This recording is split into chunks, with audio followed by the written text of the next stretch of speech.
The moment the mark appeared on his hand, he thought he was the chosen one, but reality was far from a dream. While most of his classmates passed the hunter certification exam, Minato received a big fat fail for 3 years in a row. The eligibility period is only 3 years after enrollment, and this was his last chance. Iryu Kanamagi Minato felt crushed, knowing he could never become a hunter.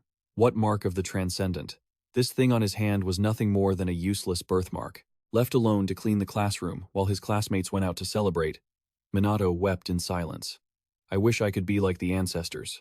He had a burning desire to be admired, just like Hizaki, a top-tier hunter.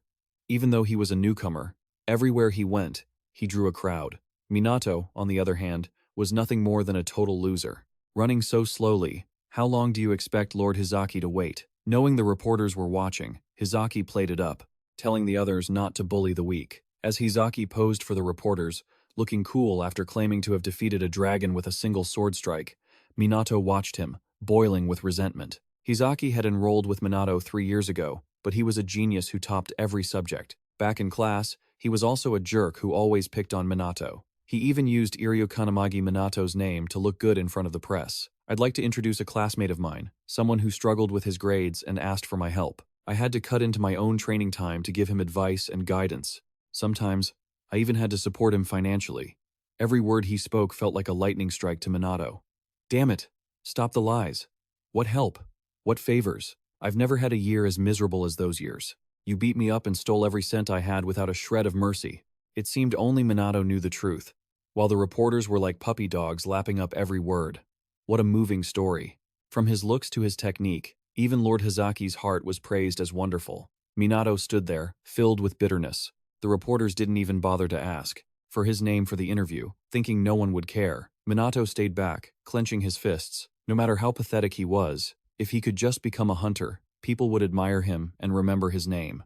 Soon after, Hizaki put on another act, a future top-tier hunter swearing before the Ancestor's mausoleum to protect humanity from monsters. Beautiful shot. Thank you, sir, for the interview, despite your busy schedule. Acting concluded. Hizaki headed straight into the mausoleum. Inside, his lackeys had already dug a hole. Did you find the entrance? Yes, Lord Hizaki. I think this is it. Minato couldn't hold back and tried to stop them. What the hell are you guys doing? Isn't it obvious? We're digging for treasure. Minato was fuming. Treasure? You grave robbers. Do you have any idea who is resting down there? Hizaki stuffed his hands in his pockets and stomped hard on the ground. Who? Of course I know. Just a bunch of long decomposed mummies, right? Selling just one relic would make me a billionaire. Why would I pass that up? I don't know why they were buried with those mummies anyway. All this ancestor and mausoleum talk is just nonsense. What Minato heard felt like a grave insult to his idols. To Minato, the ancestors were the greatest figures in history. He had hoped one day his name would be carved alongside theirs, and now Hizaki was openly desecrating them. Minato couldn't take it anymore and lashed out. I've had enough of you, you scumbag. He rushed forward to punch Hizaki, but he was no match. With a single dodge, Hizaki struck him, sending him vomiting blood to the ground. Hizaki watched Minato coughing up blood and warned, "Who do you think you're laying a hand on?" Minato's vision blurred, his mind reeling. He couldn't take much more. While Hizaki stood on Minato's head, his lackeys shouted, "Lord Hizaki, we found it!" Minato watched helplessly as they committed this atrocity. Is this aura coming from the item itself? This is incredible. Just one of these is enough to live on for a lifetime. After getting what he wanted, Hizaki walked over to Minato. Now, I'll explain this in a way a loser like you can understand. You were caught trying to rob the Ancestor's tomb, desperate because you couldn't become a hunter. What a bitter tragedy to behold. This will be the hottest news tomorrow. Died while running away after stealing from the Ancestor's mausoleum. The culprit is a student from the Hunter Academy. Hizaki dragged Minato by the collar toward the lake. With a satisfied smirk, he dropped him in. Bleeding from his wounds, Minato sank slowly to the bottom of the lake. Is this really how my life ends? All those days of training and exams? Was it all for nothing? Just disappearing without anyone remembering me? In that moment, as death drew near, lights flickered, and someone appeared to catch him. This one is the vessel. Oh, you who can fulfill our desires. We are the spirits residing within this mausoleum, the souls that remain. Minato couldn't believe his eyes and ears. What is this? The voice I'm hearing. Are these lights the ancestors? The ancestors continued. Kid, is the mark on your hand a mark? It means it is nothing. It holds no power of its own, but that also means it can contain any power within it. Choose one of the ancestors here and form a contract. Each of us is a master of a specific path: magic, martial arts, swordsmanship, marksmanship, summoning, and alchemy. No matter whom you choose, we can grant you more power than you could ever hope for. Tell us, whose power do you want? Minato stammered, his mind filled with Hizaki's face. I want to beat them. No. It has to be a power that won't lose to anyone in the world. A power that overwhelms everything, enough to wash away all the humiliation I've suffered until now. The mark on his hand began to glow. A female ancestor urged, "Decide quickly. Who are you choosing?" Kids make choices. An adult like Minato used all his inner strength and shouted, "All of them! I want the power of all of you. Give me everything." They murmured, "How greedy and foolish. That's impossible. No matter how strong a vessel you are, you won't be able to handle all that power." Minato cut them off. "Shut up and stop complaining. Everyone, get inside me right now." After that command, all their power and souls were sucked inside. Even the spirits of the ancestors couldn't stop it in time. As soon as they entered, they started cursing and causing a ruckus.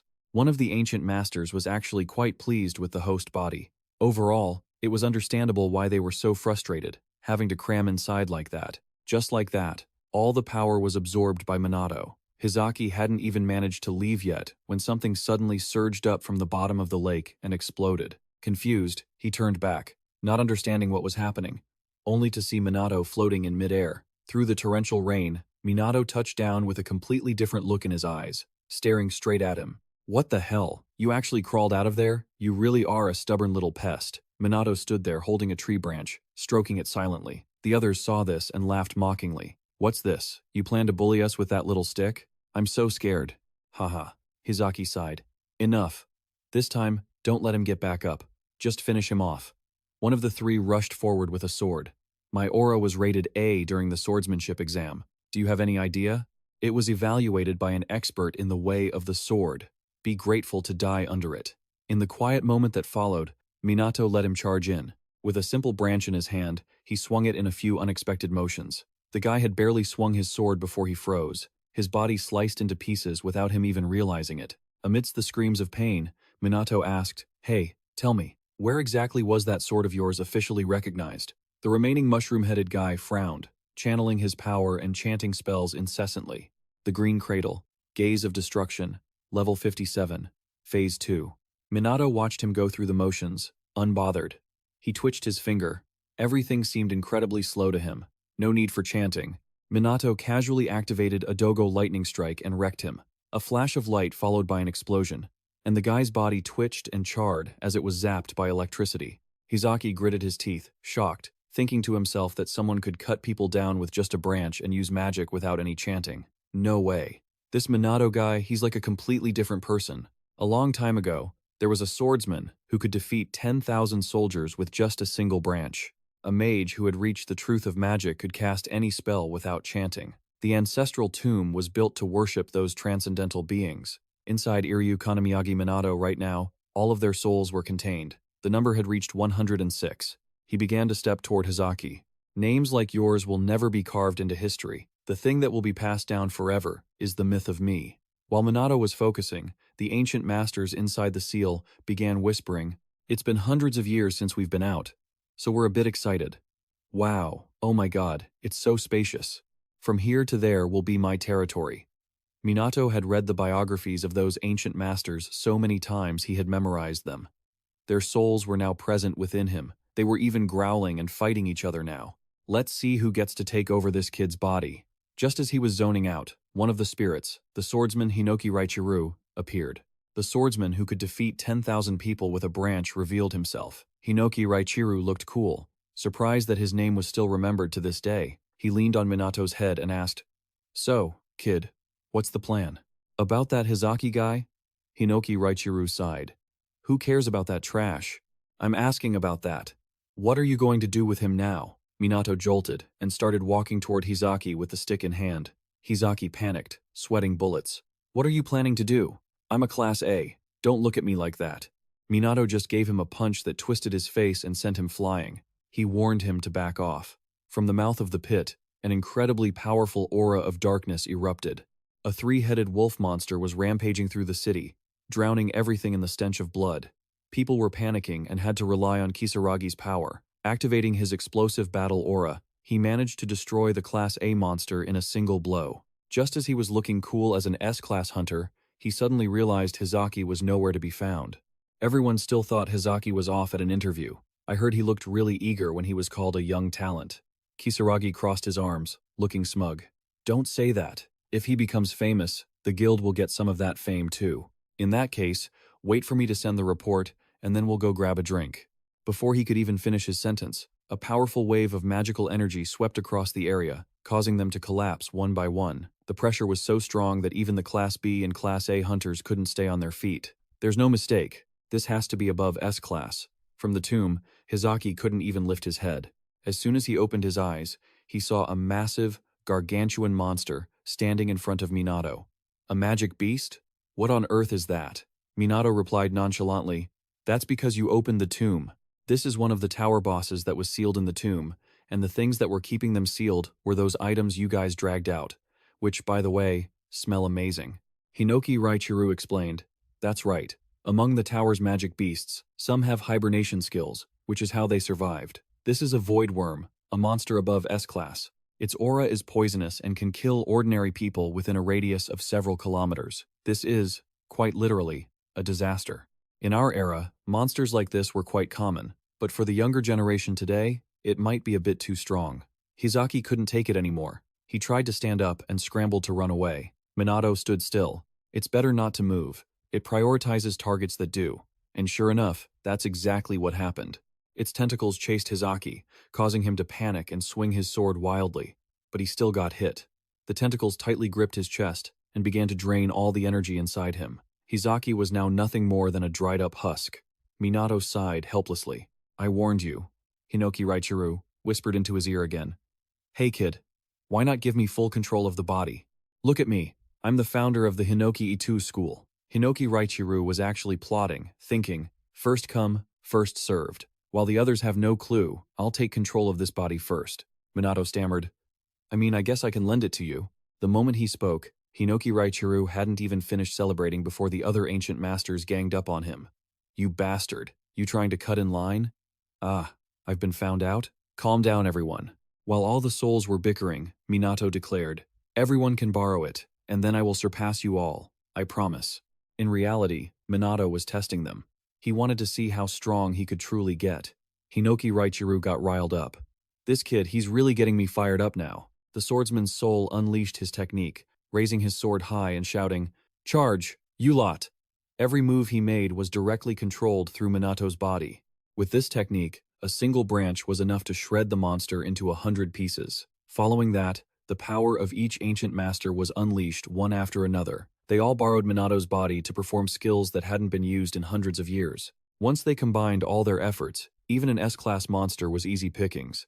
Then came his archery power, a single shot making the monster explode. There were still a few basic moves he hadn't tried, so Minato put them to the test. Even the tentacles weren't allowed to remain intact. He spat out flames, followed by swordsmanship, and then his lightning power. He leaped into the air, finishing it off with Hinoki Raichiro's Katsura Dan skill. The S-rank monster was sliced in half and exploded. A crow standing high above had been watching and reported everything back. Hello? It's already been taken out? And here I went through the trouble of coming all this way. Is there really a hunter that strong nearby? Wait, really? According to the crow's footage, it's a student from the training academy. The person on the other end of the line was currently the strongest transcendent in the world, Ichihara Midori. Well then, I'm really looking forward to meeting him. Ichihara Midori immediately called the academy principal. Long time no see, principal. Yes, about that S-rank monster incident, it wasn't me who took it down. According to the images I received, the one who took it down is a boy named Iryu Kanamagi Minato, who's currently studying at your school. And it seems he's failed the hunter exam 3 times. I find that a bit hard to believe. So, could you explain it? Information about Minato quickly spread throughout the school. Students started discussing that terrifying magical aura the moment they got to class. That was insane yesterday. The aura was so intense I couldn't even move. I still feel sick from it. If I told you I was the one who did it, would you believe me? Of course not. You need at least 10 years of training to reach S rank. Just kidding, though I heard a rumor that a student here actually did it. Are you talking crap?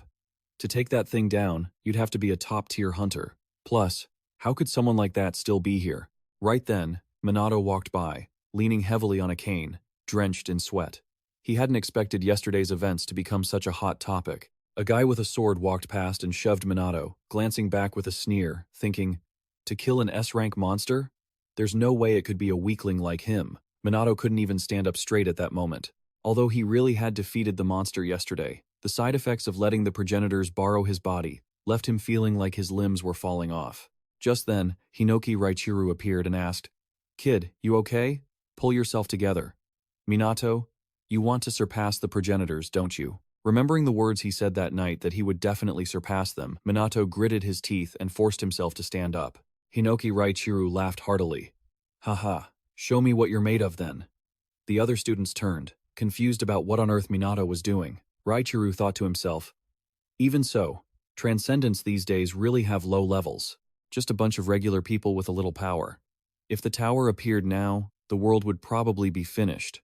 Suddenly, a powerful beam of light from someone engulfed the entire area. Seeing Raichiru pause slightly, Minato stood there, confused. Raichiru had actually felt something terrifying for just a fleeting second. Right then, an elderly teacher ran out, calling, "Iryu Kanamagi, Minato, get over here quickly."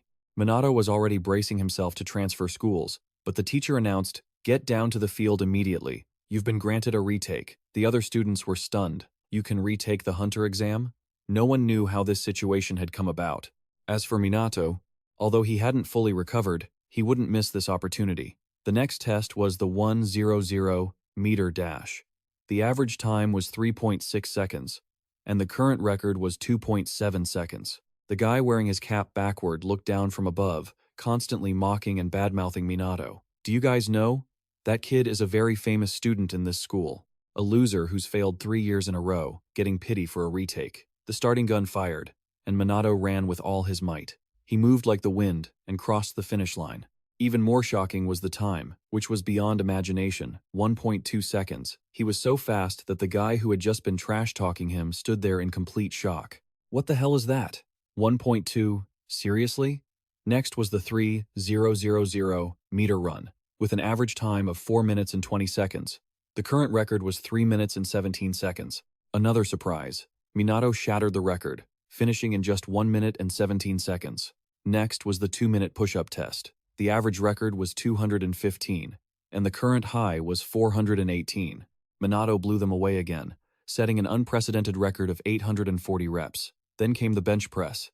The average was 400 kilograms, and the current record was 620 kilograms. Minato surpassed that with 1,280 kilograms. The students couldn't close their mouths. He had been breaking record after record since the first test. Is he a monster? Minato couldn't believe his own strength either. He stumbled back, bewildered. Are the progenitors letting me borrow their power again? Raichiru thought silently. No way, kid. Why would we help with something like this? We didn't do anything. Elsewhere, Ichihara Midori was excitedly sitting in the principal's office, getting updates. These are the current records for Iryu Kanamiyagi Minato, Mr. Ichihara Midori. After looking, Ichihara Midori seemed very pleased. Wow, these records are incredible, aren't they? The principal still seemed shocked. When I received the request for a retake, I had no idea what had happened. His physical capabilities have clearly improved significantly, but the issue is his magical power. In all his exams for the past 3 years, the results always came back as unmeasurable, meaning he has absolutely no magical power at all. I think having expectations is just a waste of time.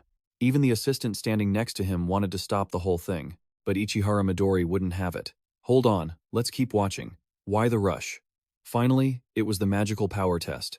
Minato was already familiar with the testing method, so there was no need for explanation. Now, rotate this fan within 30 seconds using your magical power. The number of rotations will be the result. Minato was a bit unsure and stuttered.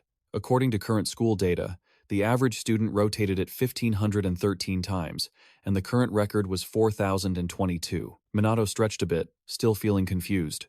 For the past 3 years, no matter how many times I tried, I couldn't make it move even an inch. I had never even felt something called magical power, let alone controlled it. But now, I can finally understand. The flow. It slowly crawled up his body from his right toes, circled his entire body, and then returned, accelerating the flow by using his breath from his palms. The moment the examiner shouted "Start," Minato went to work. He reached out his hand and began. The fan actually started moving. It spun so rapidly it was dizzying. The speed was uncontrollable. The wind force from the fan nearly flattened the examiner's face. What on earth is happening? The speed was increasing at a dizzying rate. The fan couldn't handle it, exploded, and flew off. From the principal's office, he stared blankly as an explosion tore the principal's office to shreds. Only Ichihara Midori seemed incredibly excited. Haha, it looks like he and I are quite alike, don't you think? The second person in history with an unmeasurable level. Minato stared at his own hands in shock. The proctor, despite his glasses being shattered, managed to choke out. You passed. You've passed the hunter exam. All the students watching cheered with joy. That's amazing. He broke the record in every single category. For the first time in his life, Minato felt this kind of happiness. I actually passed? So I could do it. Raichiru, manifesting beside him, understood the situation perfectly. As expected, by lending his body, the dormant potential within Minato's body had been awakened. Minato, he really isn't just an ordinary guy with a useless mark. Those few hundred years of waiting weren't in vain. If it's him, he might actually be able to fulfill our wish. Just then, a blinding light suddenly erupted in the middle of the courtyard, causing an explosion. Raichiru felt a surge of panic as he realized this was the same feeling of being overwhelmed by a terrifying power earlier that morning. Through the swirling dust, Ichihara Midori appeared, scratching his head sheepishly. Suo Shinji, seeing Minato, was so shocked he gritted his teeth. Wait, is that Ichihara Midori? The modern legend? The strongest awakened? Why is he here? The top-tier idol stepped forward to shake Minato's hand. I saw it all. Congratulations on passing the hunter exam. Though Minato thanked him, his mind was a blur. He couldn't tell if this was reality or a dream, and he never expected a superstar to know his name. Ichihara Midori announced excitedly. Now, let's move on to the supplementary test. With your own name, step into the world's strongest rank. Ichihara Midori, age 23. By the time he was 9, he was already a flawless hunter. No one dared to dispute that he was the strongest hunter in the world. Ichihara Midori could wipe out thousands of monsters in the blink of an eye. Whether they were weak monsters or even other hunters, he could easily defeat them with just a fraction of his power. He was the one who cleaned up the Pandemonium event 10 years ago and the Kyushu event 5 years ago. Ichihara Midori was truly an extraordinary presence. Hinoki Raichiru suddenly looked annoyed and demanded Minato hand over his body. Right now, it's the supplementary test from Ichihara Midori. The rules are simple. If you can land a hit on me within the next minute, you win. Even if you lose, there's no penalty. Also, I will only attack you once every 10 seconds. Seeing Minato's blank expression, Ichihara Midori chuckled. Oh, don't worry, I'll go easy on you. You can use any skills you want, while I won't use anything. I'll let you pick any weapon you like, so go ahead and choose. Minato just stood there, stunned. Even if he died a few more times, he couldn't believe what was happening. A supplementary test? What was this situation? Could he actually land a hit on the famous Ichihara Midori in just 1 minute? Minato asked back. Can I really use any weapon? Of course. Besides, my body is harder and sharper than any sword. Raichiru kept nagging him from the side. Come on, kid, hurry up and switch bodies with me. How dare he say such things? I won't forgive you, you modern brat. Raichiru, unexpectedly, had become overly excited. That centuries-old pride was still there. Minato gauged Ichihara Midori. As expected, his power was on par with the progenitors. He was certain he had no chance of winning. Raichiru was still fired up beside him. Minato made his decision. All the students were gathered, watching the glorious moment, a real fight against Ichihara Midori. Things are about to get interesting. Let's start. Hinoki Raichiru urged him on. What are you doing? You dense kid? Hurry up and go for it. Ichihara Midori held up his phone, and the countdown began. Minato rushed forward with his sword alone. Hinoki Raichiru was taken aback. You intend to fight alone? That's not fair. Minato had initially thought this was pointless, but to become a legend, he couldn't just rely on the power of the progenitors. He wanted to fight on his own. He swung his sword, then again, but Ichihara Midori dodged them effortlessly, even browsing social media while doing so. Minato, how are you using your social media? I'm pretty sure this event is being recorded and will go viral. The students gasped. Is he really dodging while scrolling through social media? Ichihara Midori is insane. Minato remained focused, seizing every opportunity. Although all of Minato's attacks were disjointed, a student watching from the sidelines noticed something strange. He was actually testing his own strength. One moment it looked like a vertical slash, then suddenly changed into a horizontal one. Wow.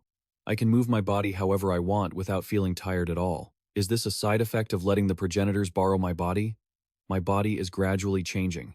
After the first 10 seconds, Ichihara Midori launched his first counterattack. It was a gentle strike, yet terrifyingly powerful. What was that? You call that going easy? If that had connected, I would have been done for. Ichihara Midori suddenly paused. That's strange. Even though I don't feel any killing intent from him, I can't believe I made a mistake in adjusting my strength like that. Minato thought, if I take a hit like that, I'll die. He tried to recall that glorious feeling, his most powerful version. Minato gripped his sword tight and charged straight at Ichihara Midori again. Ichihara Midori instinctively braced himself. Everyone raised their cameras to capture Minato's burst of speed. Even the cameras couldn't keep up with them. Although Ichihara Midori dodged quite gracefully, he didn't expect Minato's speed to have increased. Minato told himself that to defeat an S-rank hunter, his blade needed to be faster. Somehow, I've gotten stronger. Is there a condition to trigger this? Or are they trying to keep it a secret? Time reached 41 seconds, and Ichihara Midori dodged an attack as light as a feather. Immediately after, he flicked his finger against Minato, sending him flying into the wall, spitting blood. Despite being dizzy, Minato felt proud. This is amazing. I can't believe I'm actually fighting the world's strongest awakened. If my body were still like it was yesterday, I would have been out cold after that hit. The current me has become much stronger. But with my current skills, I definitely can't pass this test. Even so, that's fine. I'll give it my all for the remaining time. Ichihara Midori waited for Minato's attack, his stopwatch still in hand. Suddenly, he spoke up. Suo Shinji, my apologies, I've seen enough. 30 seconds have passed.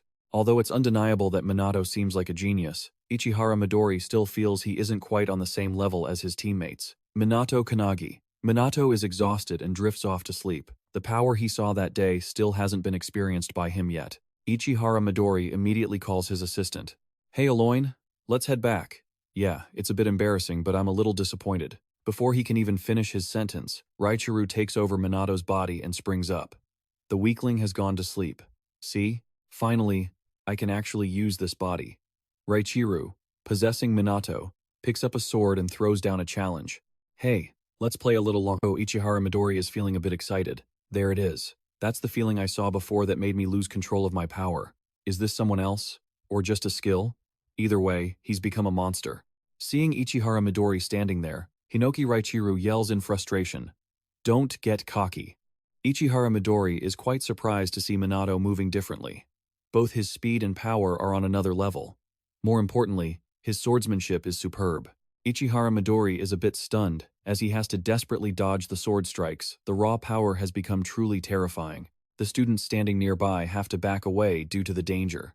Ichihara Midori freezes. Minato's sword movements suddenly become unpredictable. It feels as if he can see through his opponent's movements like a veteran swordsman, like a flowing river. No, more like a rushing waterfall. Ichihara Midori starts to get excited. That's it. Now that's enough to defeat an S-rank like me. 40 seconds. Start. Ichihara Midori fights with real passion. And so does Raichuru, slashing his blade while taunting. What makes you think you can touch me? The more they fight, the more fun Raichuru has. The students look on in shock. What is going on? This is unbelievable. Is Ichihara Midori actually on the defensive? Hinoki Raichuru is starting to get bored. Come on. Come on.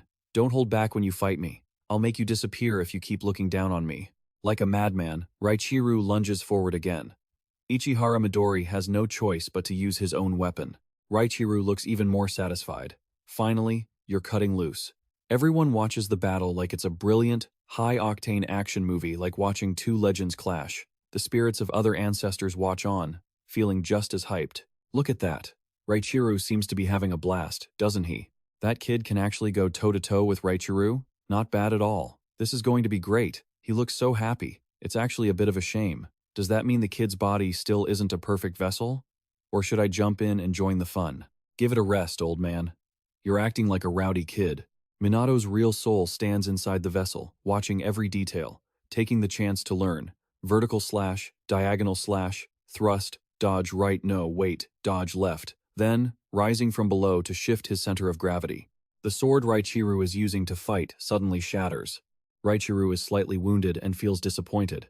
What a piece of junk sword. Ichihara Midori is feeling happier than ever. Awesome. This battle is making my heart race. No sword left. Are you going to use a gun now? 10 seconds left. What are you planning to do? Raichiro glances over, jumps up, and snatches a sword from a guy wearing a cap standing on the balcony. Give it to me. After grabbing the sword, Ichihara Midori leaps in to close the distance. He throws a punch, and a massive boom shakes the air. Still, those expert sword strokes. The two of them are fighting, but the air is filled with laughter and excitement. This is so fun. Let's play a bit more. It seems like it's been a long time since Ichihara Midori met an opponent of this caliber. The students watching above are incredibly worried. At this rate, the building will crumble. Raichiro and Ichihara Midori show no signs of stopping. Ichihara Midori grabs a fan from above, swipes it straight down, and activates the Hinoki first sword style. Immediately after Raichiro activates the death slash, the fan shatters into hundreds of pieces. Ichihara Midori, who stood frozen for 5 seconds, starts praising him non-stop. You really are amazing. Raichiro is still fully focused. Eat this. Suddenly, Raichiro's soul sinks into the void. The 60 seconds are up, and Minato truly regains control of his body. He pushes Hinoki Raichiro's soul down and takes over, immediately grabbing Ichihara Midori by the throat just one more hit. The matchless battle between the two felt like it lasted forever. A fight with an unpredictable outcome, like a chess match between two perfectly matched players. But even Ichiro, when he no longer has full control of Minato's body, is surprised. This kid, right in that moment, in just a single split second, just one strike. Don't talk about that guy. Even I couldn't have predicted this. The kid actually found the door to victory. Even though his whole body is bleeding and his other arm is bent at an awkward angle, with his remaining hand, Minato is still resisting Midori. With a flash of disappointment on his face, Minato realizes he couldn't land the hit. Or so it seemed, but his arm reaches out a little further, boldly placing his hand on Midori's cheek. Midori accepts the battle as a pass in a state of extreme excitement. All that remains after the battle are cracked walls and Minato's body, which finally collapses from exhaustion. Midori carries Minato in his arms and calls his assistant, Jin. How did it go? Haha, he passed. Pretty impressive. Oh, and I accidentally broke his arm. Get him fixed up for me. The students whisper to each other. Did Ichihara Midori just say that kid passed? The atmosphere suddenly erupts. Everyone cheers as if they've just witnessed a miracle. Incredible! He actually managed to land one hit on Midori. Just as he's drifting in and out of consciousness, he opens his eyes to see a girl kneeling beside him. Minato is a bit dazed. I will heal your arm. Please, lie still. Congratulations on passing the challenge. In his delirium, Minato feels a bit calm. Then, it hits him, and the guy jolts up as if he was never exhausted at all. What? I passed? I actually landed a hit? Midori is standing nearby, smiling enthusiastically. Hey, forgetting about it already is pretty rude, you know. Minato is startled, wondering when he appeared out of nowhere. Midori stands up and reminds him. As you can see, we're even. I said, if you passed, you passed. I accidentally got serious halfway through when I took your combo attacks. Minato looks blank, only he knows that. At that moment, it was actually Raichiro fighting. Midori continues, excitedly recounting. Above all, you dodged my strongest attack. Your skills are amazing. You should be proud of yourself. Minato looks innocent, his eyes wide and confused. By the way, since I passed this, what's next? His question is so innocent that Jin and Midori are left speechless, looking back at the dilapidated school, now cracked and ruined like a battlefield. As soon as Minato got home, his mother proudly cooked him his favorite delicious meals, even asking in detail how many guests were coming over today. He was washing his shirt, stammering, I don't know, Mom. Probably just one person. Oh well, today is a good day anyway. You passed the hunter exam. And more importantly, you were evaluated by Midori Ichihara herself. I know you're the type who can do anything if you just try. Those words truly motivated Minato. But immediately after, his mother started acting worried. What a bunch of nonsense. What if that famous person comes here and thinks our house is a dog kennel? Mom, what are you rambling about? Midori Ichihara isn't that kind of person. After dinner, Minato lay sprawled on his bed, looking at the name card Midori had given him and recalling the afternoon's conversation, including Midori's high-pitched yelp when Jin broke her leg. Didn't I say you'd be my partner if you won? I don't think you mentioned that, ma'am. I see. But there are too many people here. Can I stop by your place tonight? We'll discuss the details there. I'll explain your options and tell you about our true enemy. Minato's mind was currently filled with thoughts about this enemy. A true enemy? The tower had already been destroyed by the progenitors, hadn't it? The main duty of hunters now was to eliminate the monsters escaping from spatial rifts. Was there any other reason besides that? Just as he was drifting off, he was startled awake by a shout. Opening his eyes, he saw not only Hinoki Raichiru, but other progenitors appearing as well. "Why are you all here? Is something wrong?" Raichiru spoke up. "We just finished discussing some things." Minato looked confused. "Don't tell me you've already chosen who gets to take over this body." Before they could finish their sentence, the doorbell rang. Minato had to cut the conversation short and hurried to open the door, figuring Midori Ichihara had arrived. As he went downstairs, he couldn't see anyone. It was pitch black. Suddenly, he saw his mother collapsed on the floor, and he was struck with panic. He rushed over to check on her, and as he ran past, he saw someone brazenly sitting in a chair, snacking on the meat plates she had just fried. "This meat is awful, kid. Teach your old lady how to cook properly. If you're hosting a guest, you should pick something more expensive." Minato went into combat mode, suppressing his rage. "Who are you? What did you do to my mother?" The guy laughed maniacally and shouted, "Hey, watch your mouth, old man, or I'll cut out your tongue. I'm Gozo Haitani, an S-rank hunter here to pick you up. I'm one of Midori Ichihara's partners. Pack your bags quickly, and let's go." He said this while stuffing his face with meat.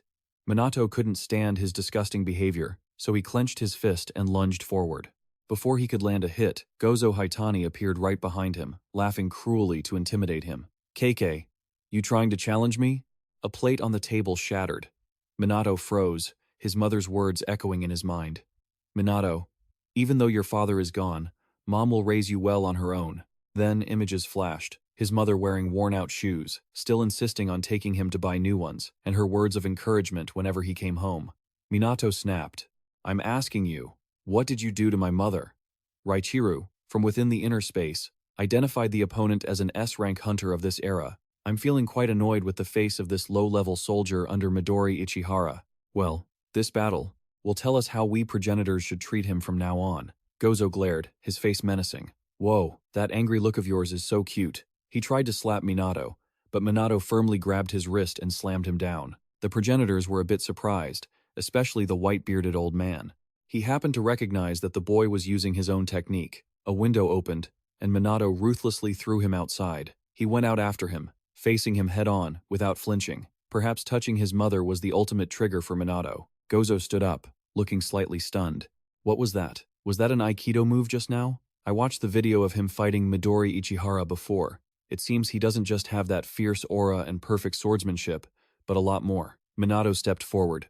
"As I thought, an S-rank hunter like you is tougher than Hizaki, huh? I'll ask you one more time. Answer me right now. You bastard. What did you do to my mother?" Gozo Haitani flashed a sinister smile. "Oh, so that means you don't know yet, huh?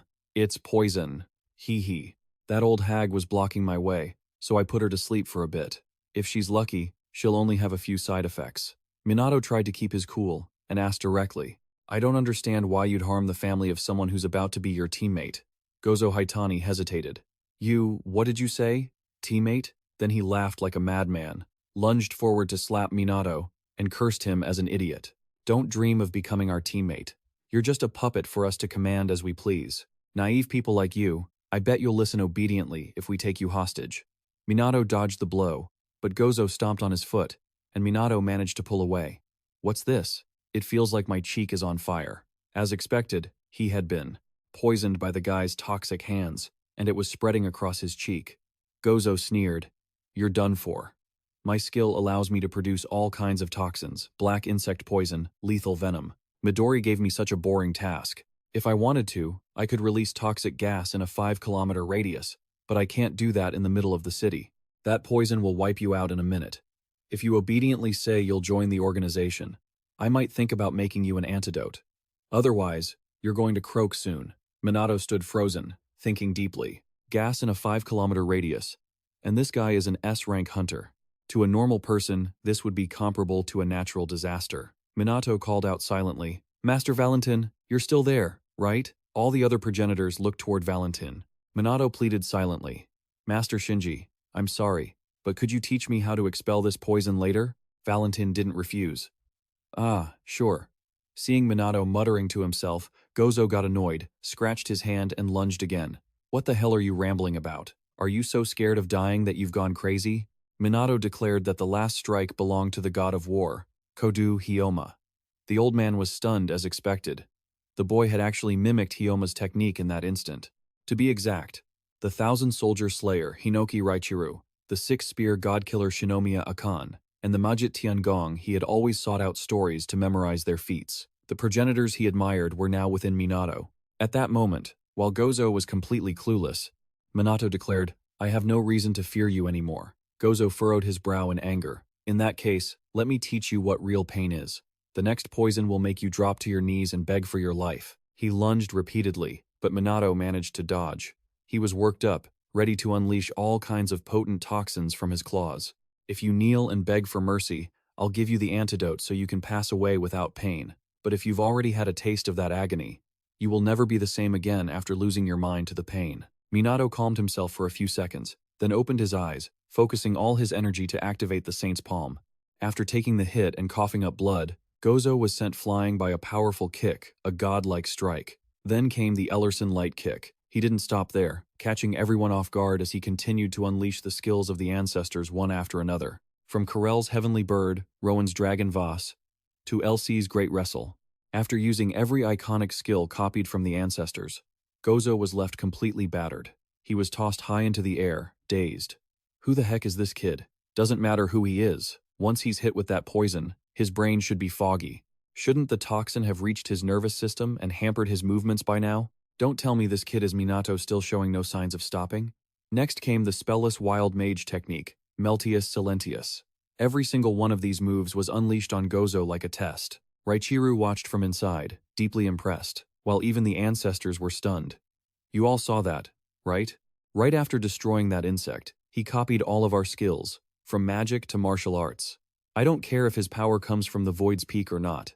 I just find him very interesting. Let's train him together. If he's taught by us ancestors, Iryu Kanamaigi Minato will become the strongest awakener of all time." Elsewhere, who knew that there were 15 guilds acting to swoop in on the kid fighting Ichihara Midori? They had to hurry. Just as this guy was sneaking around, Midori appeared right behind him, even asking naively, "Oh, there are that many people trying to snatch him? But if there really are 15, then you must be the last one, right?" Upon seeing Ichihara Midori, the J-ranker, he was terrified. Immediately after, he took a beating like nothing else. Once she handled him, Midori called Jin to update him on the situation. Jin reported, "Yeah, I'm here. There are no other awakeners around, but someone might have arrived before us." Midori looked blank, not understanding. Jin added, "From what I've observed, that was the S-rank hunter Gozo Haitani, the poison user. He came to pick a fight with Iryu Kanemaagi Minato and got defeated." Midori looked clueless, feeling a bit of a sting. Right after, Midori immediately went to find Minato to express her awe. "Wow, you're amazing. I didn't think you could actually do that. But it looks like you defeated an S-rank hunter, huh? Are you okay? Were you poisoned?" Minato looked confused, pointing at his cheek which still bore the aftermath. "Yeah, Mom and I are doing fine." Raichiru crossed his arms and sighed upon hearing that. "What do you mean fine? If Valentin wasn't here, you two would have been goners." Valentin looked completely wiped out, panting and complaining of exhaustion. Raichiru had to praise and encourage her, saying she was actually quite talented. Handling all of that in just 5 seconds, Valentin was embarrassed. Well, since the perpetrator was still there, it was easy enough to get his blood. By easy, she meant poking and prodding him all over until she got it. Right now, Midori was acting a bit awkward. "Suo Shinji. Sorry for being late. I was busy cleaning up those organizations targeting you because of that video." Minato was surprised. "Those organizations? You mean this guy who claimed to be your associate was lying?" "That's right. Plenty of people exploit my name." Just then, Midori asked Jin if everything was done. She looked quite tired from having dealt with something. As it turned out, all the damage to Minato's house had been restored, and even repaired in a flash, making it look better than before. "All right, let's go inside and talk, shall we?" Regarding his future, after all the negotiating and discussing, Minato moved out the very next morning. His mother was packing bags for her son. "Are you ready? Did you forget anything? Do you have your wallet? What about your charger?" Minato felt fine and just hoped his mom wouldn't worry. His mom still looked extremely anxious. Is he really going to Midori's place? She recalled their earlier conversation. Her son had immense potential. "Just trust me, I will train him into a wonderful hunter." At that moment, Minato had jumped with excitement. It's amazing, Mom. I was chosen by Ichihara Midori. No mother is happy to be separated from her precious son. She didn't forget to prepare lunch. Here's your lunch. You haven't eaten breakfast yet, right? I put it in the box already. If you don't like it, just toss it. In reality, she wasn't happy for a reason. She had asked Midori very thoroughly. In the future, will the boy have to face dangerous situations? Her son had always loved the legendary ancestors. Up until now, he had always struggled. It's a relief to hear you'll take him in, but as a parent, I'm worried. Ichihara Midori had spoken very firmly. I know a hunter's job is to fight monsters. Nothing can be predicted. But I will train Minato to become so strong that he won't lose to those ancestors. When she heard those words, his mother finally bowed her head in thanks. On the way back, Jin asked Midori worriedly, "Is it okay to make such a promise?" In reality, no one knows what will happen in the future. Midori glanced in the rearview mirror, watching the mother still giving Minato detailed instructions. Don't sleep with your shirt off. You catch a cold every time you do that. Remember to separate your colored laundry. Seeing such scenes, Midori felt a pang of emotion, and her determination deepened. I will do my best to keep my promise. Finally, it was time to leave. Are you done? Yes. If I look back, I'm afraid I'll hesitate. Midori acted very relaxed. I see. It's going to be a long trip. Just do whatever you like. Eat, sleep, whatever. Next to Minato was the lunchbox his mom sent. The young man opened it up. Inside, his mom had cooked his favorite meat, and even used sauce to write good luck to encourage him. All the memories of his mother brought tears to his eyes. This lunch is still the best I've ever had. They had traveled quite far, and were now moving toward a majestic mountain range. Minato was stunned, his jaw dropping. This is Midori, declared proudly. Welcome. The number of awakeners who have been here can be counted on one hand. There. This place is the Oracle Prevention Unit, also known as the Anti-Prophets. This is the headquarters. Several awakeners were sitting at the table, waiting. The moment Midori's car pulled up to the gate, they signaled that she had returned, signaling a new member was arriving. The awakened ones whispered in surprise. What? Are you talking about a new member? What? It's not every day we get a new partner. A partner, huh? I'll have to test him. We need to see if he's actually worthy of joining the Oracle. Minato was already sweating from nerves before he even stepped inside. The young man looked around, unable to believe his eyes. Holy crap, this place is massive. The Oracle? I'm sorry, but what is this place? Could this be Ichihara Midori's guild? Jin looked helpless. It's my fault for not explaining sooner. We couldn't talk freely while your mother was there. This is a state secret. Minato was shocked all over again. What the hell did you just say? A state secret? Did I hear that right? A state what? Jin, though helpless, had to reply as politely as possible. Yes. Midori smiled and said they would discuss it later. For now, Minato's task was to take his luggage to the dormitory. Jin offered to help him unpack, but he still couldn't get used to people being so polite to him. Suo Shinji, let me help. It's fine. I can do it myself. Suddenly, someone jumped down from the sky, even activating his power, intending to do something. He shouted, Wait. Let me explain everything to you right now. What kind of explanation involves kicking someone? Minato had to drop his suitcase to block that godly kick. The guy was excited. Whoa, you actually blocked it? Not bad. Even though he blocked it, Minato felt overwhelmed. So strong, ugh. Who are you? The guy jumped back, bowed, and said, Allow me to introduce myself. I am Hanada Hikotaru, one of the members of the Oracle and your partner. Minato was stunned, looking confused.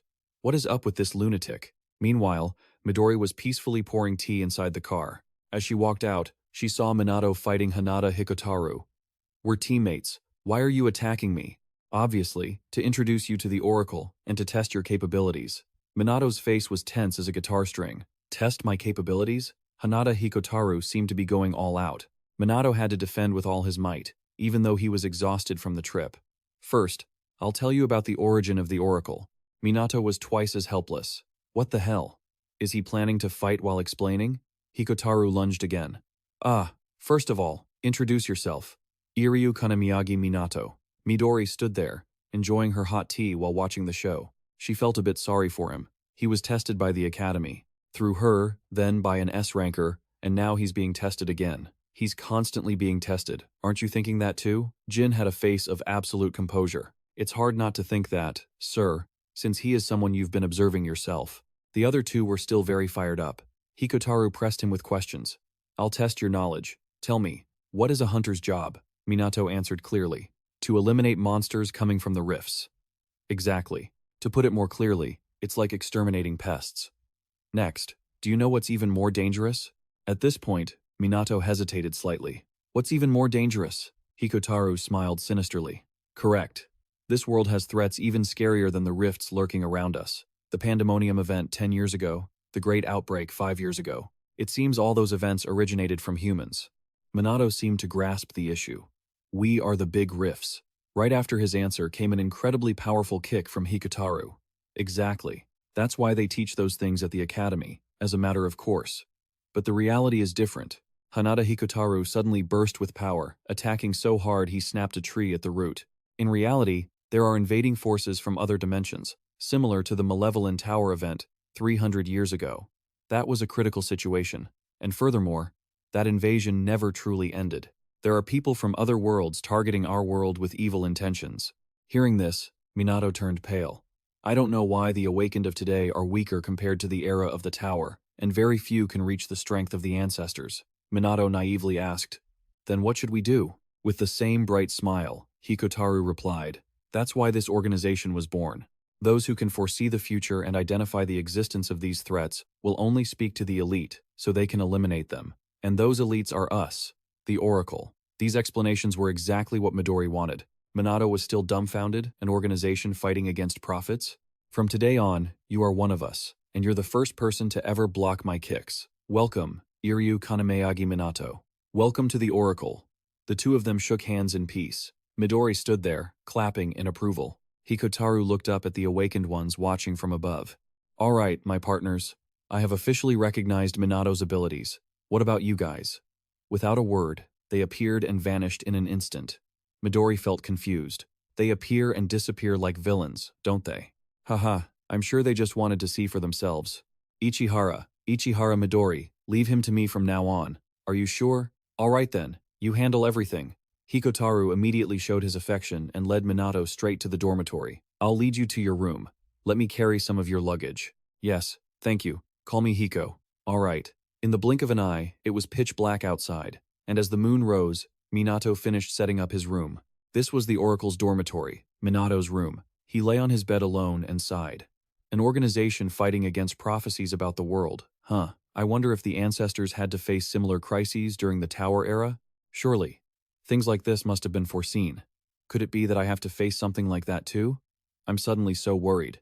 While he was in his most confused state, the ancestors appeared. If you're worried, just get stronger.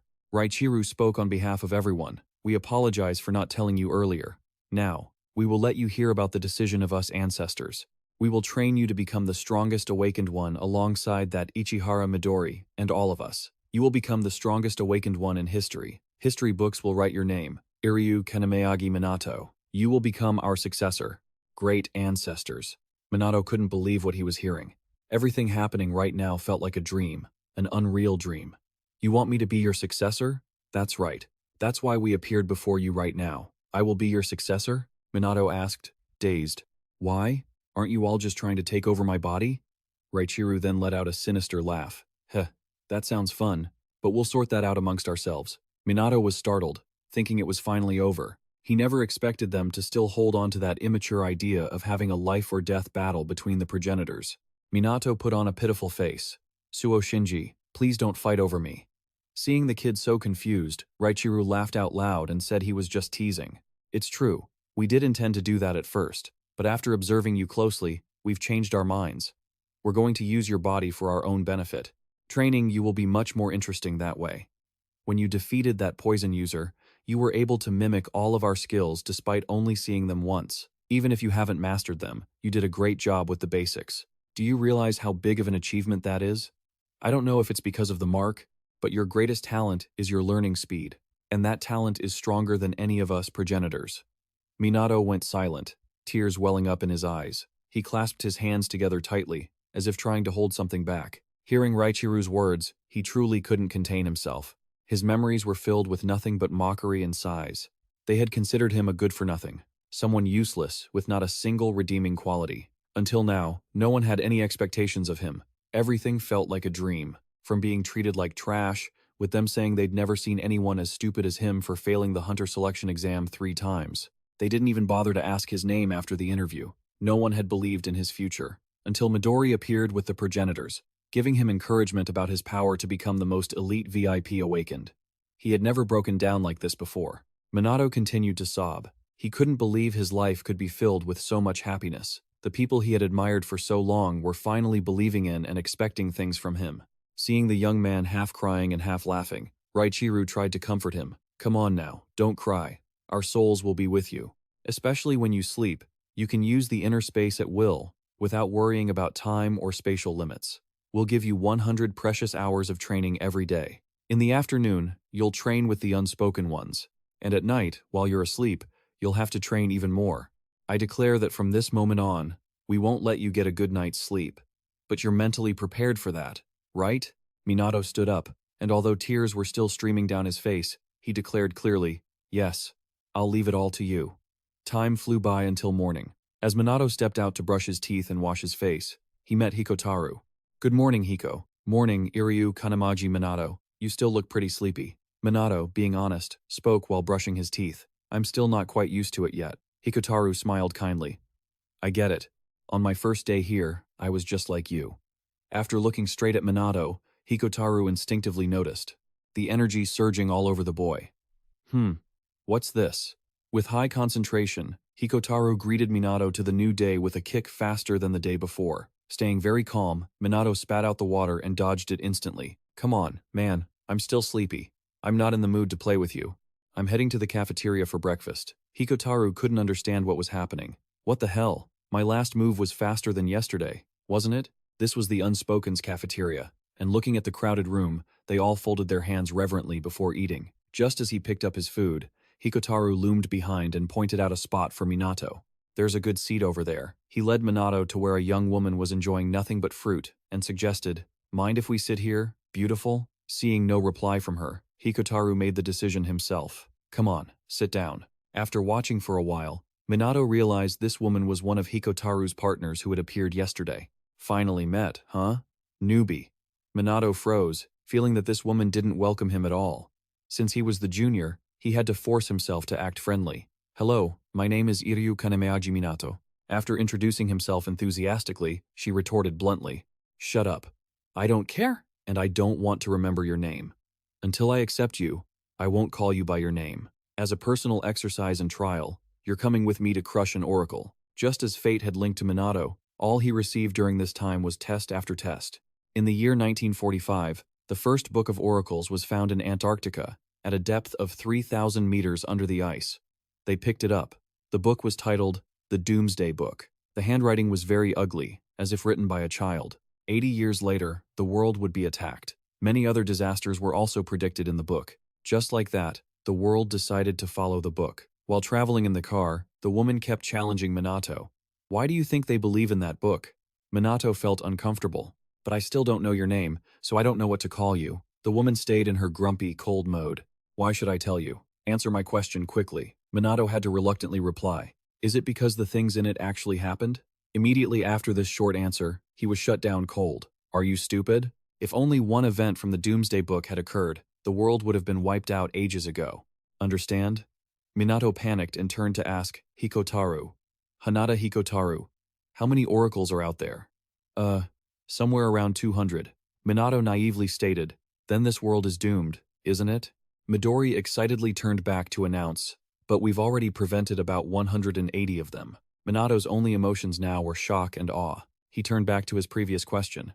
"What is the reason the world believes in that book?" The woman replied that the name of the person who found the Doomsday Book was Bernard Zelo. The moment he opened the book, the first page had lines of text welcoming him. It specifically recorded his name, age, and date. May 17th, 1945, at 11:35 in the middle of a beautiful sunny day, explorer Bernard Zelo found the Doomsday Book. The car stopped in Tokyo, on Sumida Street, where the primary fissure appeared. The woman just charged straight in, ignoring the police blocking the way. "This place is cordoned off. Please leave." The whole group just walked in as if it were natural. The police were furious but didn't dare step in, so they just left it. It was Minato's first time doing something so rebellious, but Hikotaru said it was fine. The woman said solemnly, "World War III, the Black Moon. the pandemic, the forbidden trees. All those events are extremely urgent and dangerous. Even the pandemonium event that Ichihara Midori handled, even if there are exceptions in the Doomsday Book, there are still many other books of oracles scattered across the world. To collect and process those samples and respond in time, the non-profit unit was established. It's simple.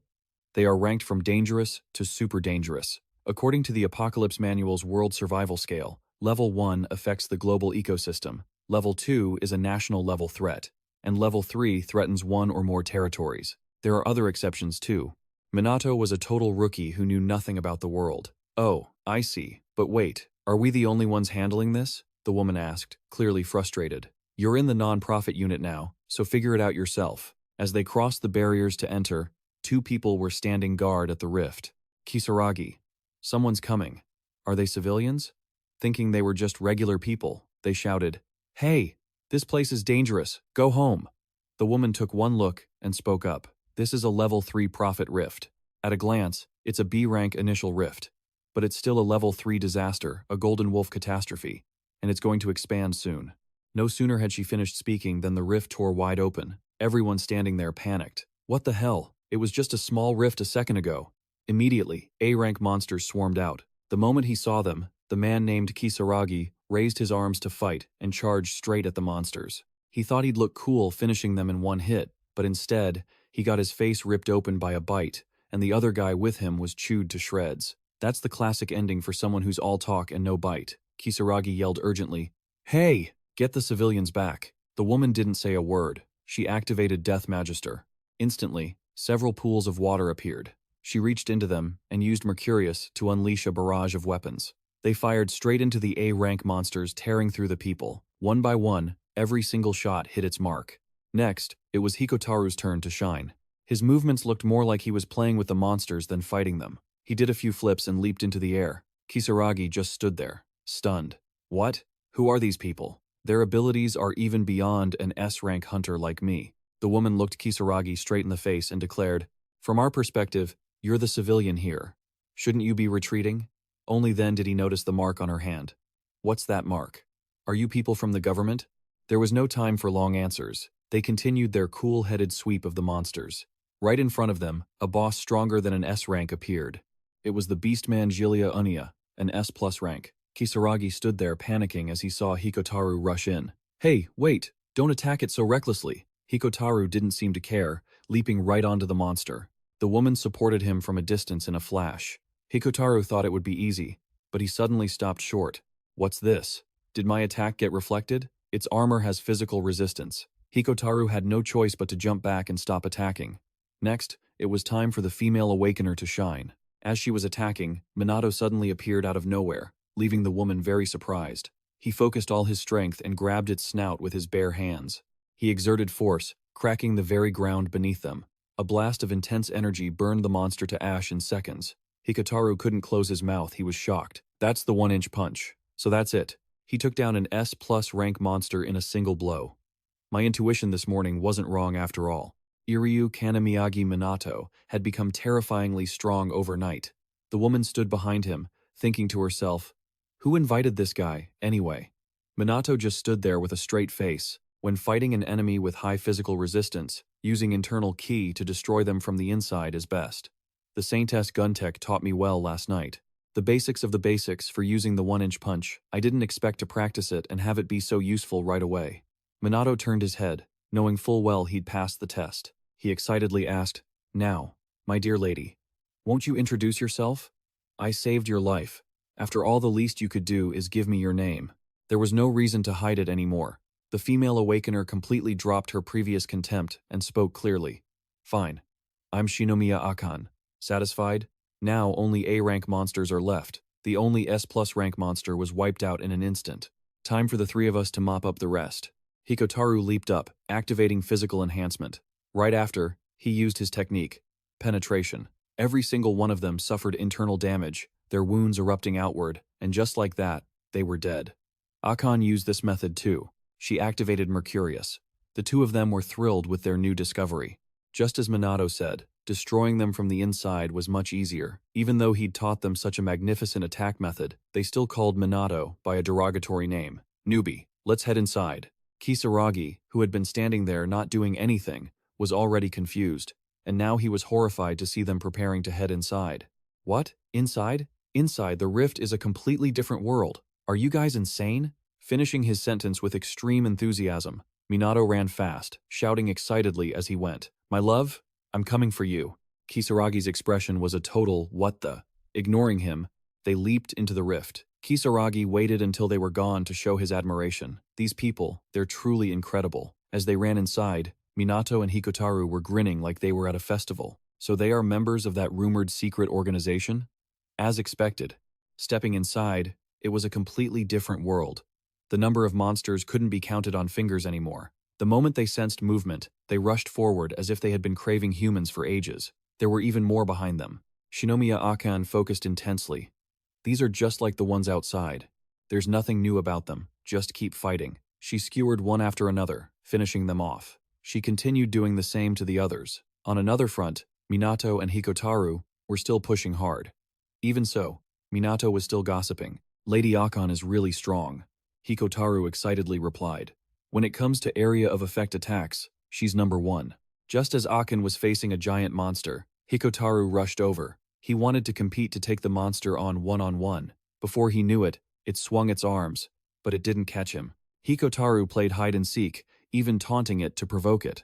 In a split second, he was on the ceiling. "You idiot, I'm up here." Just then, looking up, Hikotaru used his super speed to deliver a heavy downward kick. Every hit was efficient and powerful, leaving Minato watching in extreme excitement. Wow, that's amazing. He couldn't miss out on the fun. Minato wanted to join in too. Minato immediately rushed out, treating the monster to a few of his own moves. In reality, he had perfectly mimicked Hikotaru's fighting style. Innocently, he asked, "Are these the moves you meant?" Hikotaru laughed brightly. "Ha, no way." After dealing with the annoying pack of monsters, the trio continued to push forward. The number of monsters appearing began to dwindle. Akan had already pinpointed their location. Upon entering, Minato was taken aback. "This place is huge." Before he could explore, a noise echoed from above. Something sounded like it was falling. The three of them looked up just in time to see a monster, even larger than the last and radiating much stronger magical power, appear before them. Hikotaru identified it immediately. "This is the Void Bull boss, S+ rank." Akan didn't hesitate, stepping close to it. "Finally found you. You're the boss of this place, aren't you?"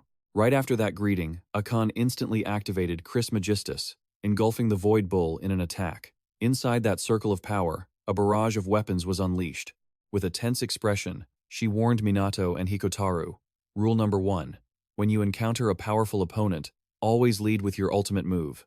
Don't give it a chance to counterattack. I'll pour all my strength into weakening it. Finishing it off is up to you guys.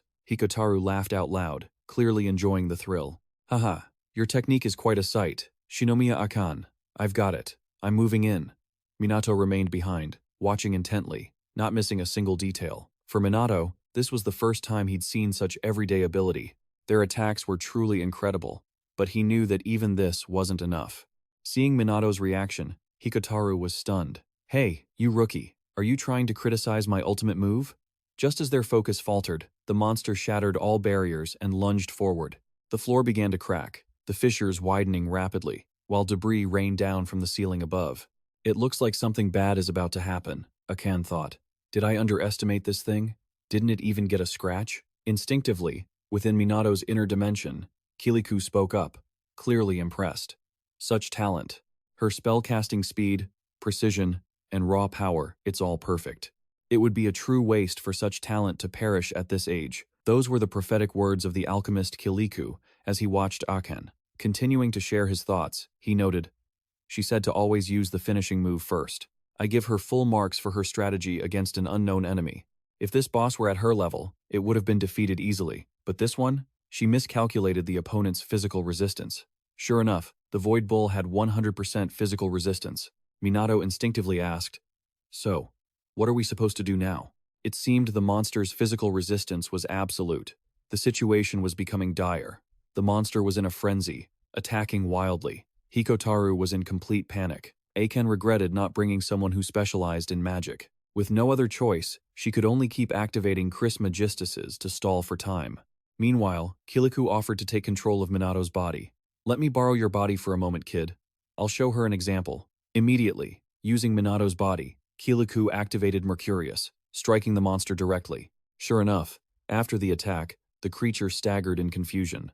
Akan was stunned. How can you use a skill just like mine? Besides, what did you just do? Attacking it physically was completely useless. With a cold expression, Kiliku glared at her, snapping, "You fool! You lack the flexibility in your skills to be a true alchemist. You must know how to utilize substances in all three states of matter." Immediately, the mercury attack caused the monster's entire body to burst into flames. It began to foam and emit a foul stench. Shinomiya Akan, while dodging, pondered. Instead of physical attacks, he used extreme heat. What an amazing method. Kiliku, having finally found someone with true alchemical talent, was quite excited. "Minato, I really like you, but right now, I want her to become my successor even more." Minato broke into a cold sweat, unsure of how to respond. "Come on, stop joking around." All that remained after the attack were its iron feet. Everything else had evaporated. Just like that, a miracle had occurred. The mission to destroy the Void Bull boss and stop the level 3 prophet Golden Wolf slaying was complete. Even though it was over, Akan still couldn't believe what had happened. With a blank stare, she was lost in thought. This can't be. Every awakened individual with a different mark has their own unique set of skills. He seemed like a taijutsu user just like Hiko, but he was able to use my alchemy. Who is he really? Seeing the girl completely dazed, Minato reached out his hand once again to introduce himself. "I'll say it again. My name is Iryu Kanamagi Minato. Don't forget me." Akan, who had just been acting tough, had to swallow her pride and acknowledge Minato's skill. Awkwardly, she shook his hand. "Yeah, I'll try, Minato." Hikotaru turned back with a faint smile, thinking, I never expected him to actually earn Shinomiya Akan's respect. Those waiting outside were still anxiously looking for signs of the three who had dared to enter. As the crack began to seal shut, they were filled with uncertainty. What on earth is going on inside? From the tiny fissure, Minato poked his head out, followed immediately by Hikotaru jumping out. As he jumped, Hikotaru shouted, "That was amazing. Truly a memorable experience." The people outside were overjoyed they had returned safely. Just like that, the crack disappeared forever. Akan bowed her head. While Minato was still confused, his brain filled with 1,000 questions about whether the mission was truly finished. "Now, we just need to head back to headquarters and report in." Man, that was a tough mission, huh? Just then, Kisaragi stepped forward on behalf of his team to thank him. "First, thank you for saving me and my team. We have nothing to offer, but could you tell us your names or what happened inside?" Akan maintained her cold demeanor but still wanted to act a bit superior. "Yeah, well, thanks for understanding." "Oh, just draw this emblem on your report. They'll understand on their own." Kisaragi watched them leave, thrilled. "Understood. If anything urgent happens, please come to us. You don't have to worry. Things like this are rare. You probably won't see them again. Go back to your normal lives." Kisaragi scratched his head awkwardly, realizing he was the only one in the dark. May 11th, in Province L, Village C. For some unknown reason, the sky turned a deep, eerie crimson. Police were on guard day and night as the sun began to set.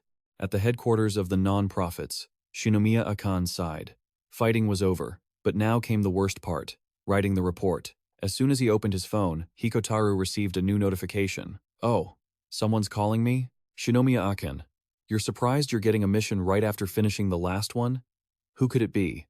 The briefing led them to a lab inside the Oracle Headquarters Laboratory Number 3 in Hall 3. As soon as they stepped inside, the other awakened were already waiting. "Akan, it took you that long to clean up a Ryonk 3 disaster?" Minato identified the red-haired man. If he remembered correctly, he was part of Hikotaru's social circle. Akan didn't like anyone acting cocky around her and snapped back. "Suo Makoto, don't go acting all tough just because there's a newbie here. You're not even the team leader, are you?" Hikotaru had to step in and tell them both to calm down. He'd expected the awakened to be close, but they were bickering the moment they got the chance. Once everyone had gathered, they asked the director point blank, "What do you need from us, Director Kurihara?" Kurihara immediately turned serious and switched on the projector. "All right, take a look at this. This is a video sent by the analysis team." On the screen appeared a glowing red log. It looked like coal, but it wasn't coal.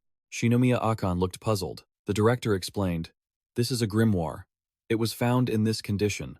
We discovered it in a volcanic area and began researching it immediately." Minato chimed in with his own input. "A burnt grimoire? If it's like that, how are we supposed to read it?"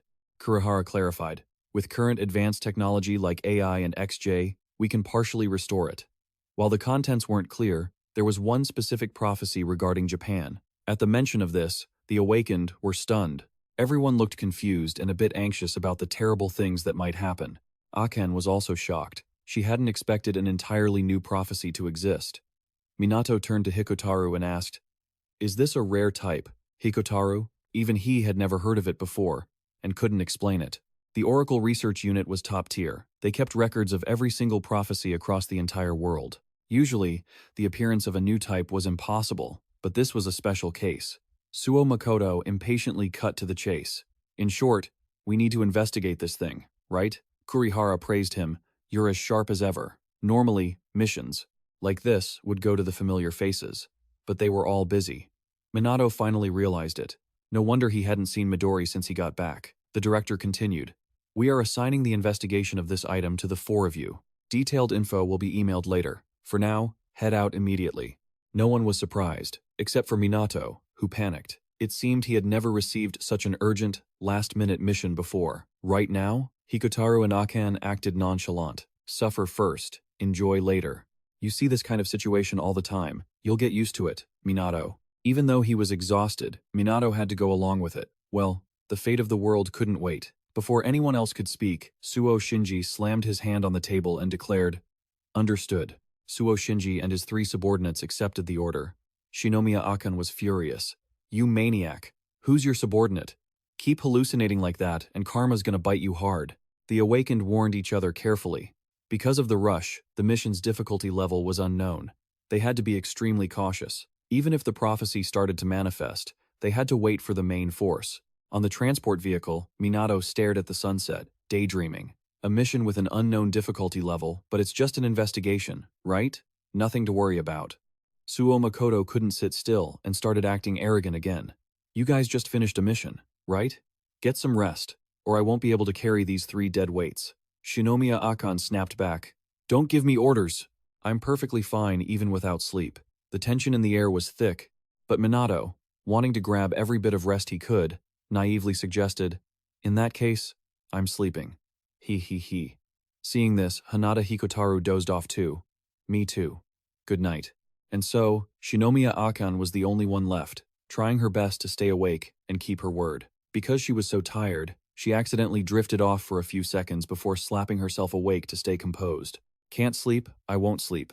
Her resolve was strong, but when the sky turned pitch black, the girl collapsed into sleep, drooling. One hand gripped Minato's cheek so hard his face went all crooked. Just like that, Suo Makoto woke everyone up.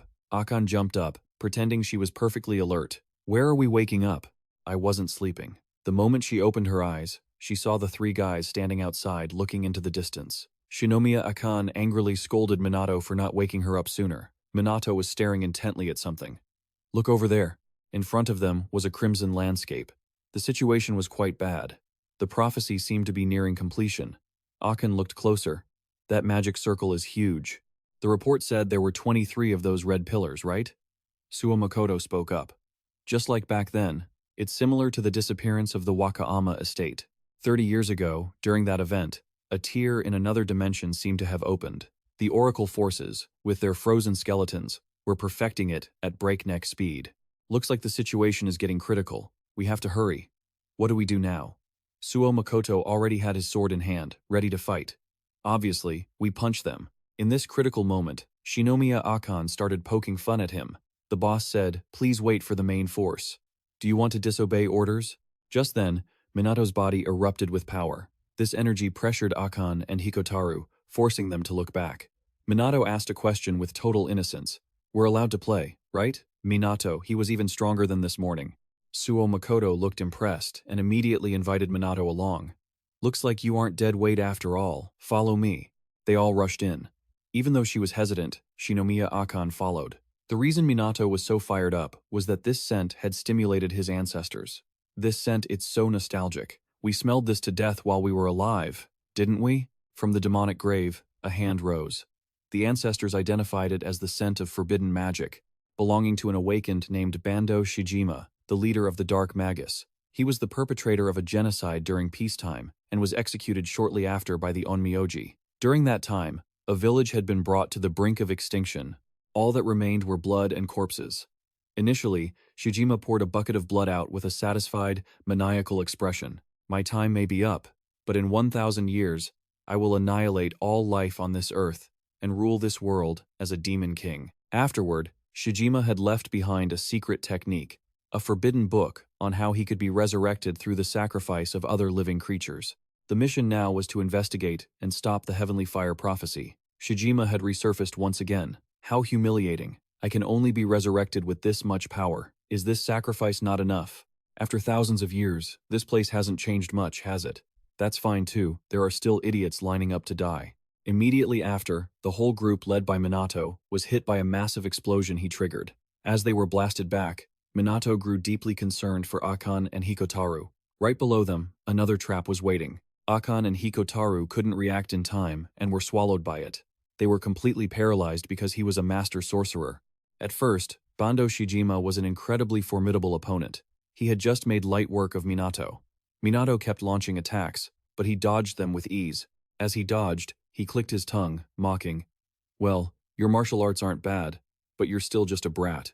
Suddenly, the circle around Minato began to glow, and a powerful aura surged into the air, taking Bando Shijima by surprise. Immediately after, Minato emerged with a whole new level of power, launching an attack straight at Bando Shijima. He pointed toward the sky, parrying the blow with a bright, cheerful expression. Not bad at all. That move was pretty good. While he was distracted, Suo Makoto seized the opening and charged in head-on. However, this burst of speed wasn't enough. Bando Shijima laughed brazenly. Whoa, I almost died there. Suo Makoto solemnly raised his sword. I knew from the start that this much wouldn't be enough to take you down. Activate skill. Autumn Death. Instantly, a barrage of red beams rained down from the sky. Bando Shijima laughed loudly. Oh my, looks like rain. These flashy swords of yours would fit better in a circus. Suo Makoto ignored his taunts, focusing all his energy on continuing the fight. The moment he brought his sword within striking distance, Bando Shijima blocked it with just one hand. Good. Very good. I'll give you credit for being the strongest in the group. Meanwhile, Minato stood frozen, realizing Bando Shijima was truly, mind-numbingly powerful beyond imagination. He was completely different from any enemy he had faced before. It felt like he was on the same level as Ichihara, or those fair guys. Minato was panicked, unsure of what he should do next. Glancing behind him, he saw Akane and Hikotaru running straight toward Bando Shijima. Minato, stop standing there. Both of them rushed in to lend Suo Makoto a hand. But Bando Shijima summoned his minions minotaur-like monsters, wearing skull necklaces. Their bodies were identical to a minotaur. After summoning his minions to block Minato's group, Bando Shijima smugly faced Suo Makoto alone. How pathetic. Nobody can help you now. At that moment, Suo Makoto slashed at his throat, leaving him stunned. Help? I don't need help from anyone. The only thing in this world I rely on is my own skill. Bando Shijima laughed with sinister contempt. Is that so? I don't need anyone either. That's why I'll destroy everything. He then went berserk, charging at Suo Makoto. Minato thought he had to be faster. Just then, Minato ran up from behind and began to tap into his power. Bando Shijima was taken aback, confused as to how Minato had gotten there. How is this brat here? What happened to my skeleton soldiers? Instantly, a punch landed square on his face, delivered by Minato. The force of the blow sent him skidding back a long way. Suo Makoto was still dazed, not understanding what was happening. Minato spoke up with determination. Fighting alone is too dangerous. Let's beat this guy together. Suo Makoto looked over at Akane and Hikotaru and saw they were still struggling against the skeleton soldiers. In other words, they hadn't even been able to fend them off. Yet, Minato had done it easily and was standing right there. Suo Makoto, with his huge ego, couldn't accept this. You say we should fight together? Get out of the way. I don't need anyone's help. I'll defeat him myself. Minato panicked. Good grief. Are you seriously saying that in this situation? Bando Shijima was excited by Suo Makoto's decision and was genuinely looking forward to it. You're doing exactly what's right. I love enjoying things all by myself. He activated his power as if he were just playing with Suo Makoto, while Minato was cast aside. He collapsed by a smoking tree stump. In a dreamlike state, the ancestors appeared before him. Unfortunately, you passed out, kid, which is why we were able to summon you here. With his body aching, Minato winced as he called out to Hinoki Raichiro. Suddenly, he snapped awake, his resolve hardened. No, I have to go now. Hinoki Raichiro turned serious, telling Minato, you need to stay away from this fight. Meanwhile, The battle between Suo Makoto and Bando Shijima was still intense. Bando Shijima seemed to be merely playing around. You and I think alike. Suo Makoto was deeply worried as he found himself completely overwhelmed, unable to damage him with his skills anymore. Bando Shijima declared, "We don't need anyone by our side, which is why I'll destroy everything." Suo Makoto drew his sword and lashed out with a lethal strike. Bando Shijima only felt amused. "Very good, play with me some more."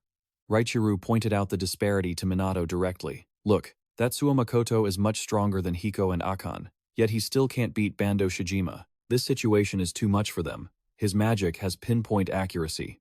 If this were a populated area, he'd already be a demon lord. If he absorbs your life force, he'll definitely grow even stronger. That would lead to even more casualties. A sorcerer of undefined level 1 could say finding that book was a coincidence. Just leave this to us, and hand your body over to me." Before Raichiro could finish, Minato firmly refused, saying bluntly, "No, I'm sorry, but this isn't training anymore. This is real combat. In the future too, I will have to overcome these challenges with my own strength. Am I right, ancestors?" The female ancestor with pink hair looked disapproving and tried to stop him, but Ichiru laughed out loud. "Haha, all right, we give up." Hinoki Raichiro remembered Minato's words of determination and nodded in approval. "That's right, Minato. You will surpass us ancestors, won't you?" Hinoki Raichiro patted Minato's shoulder in encouragement.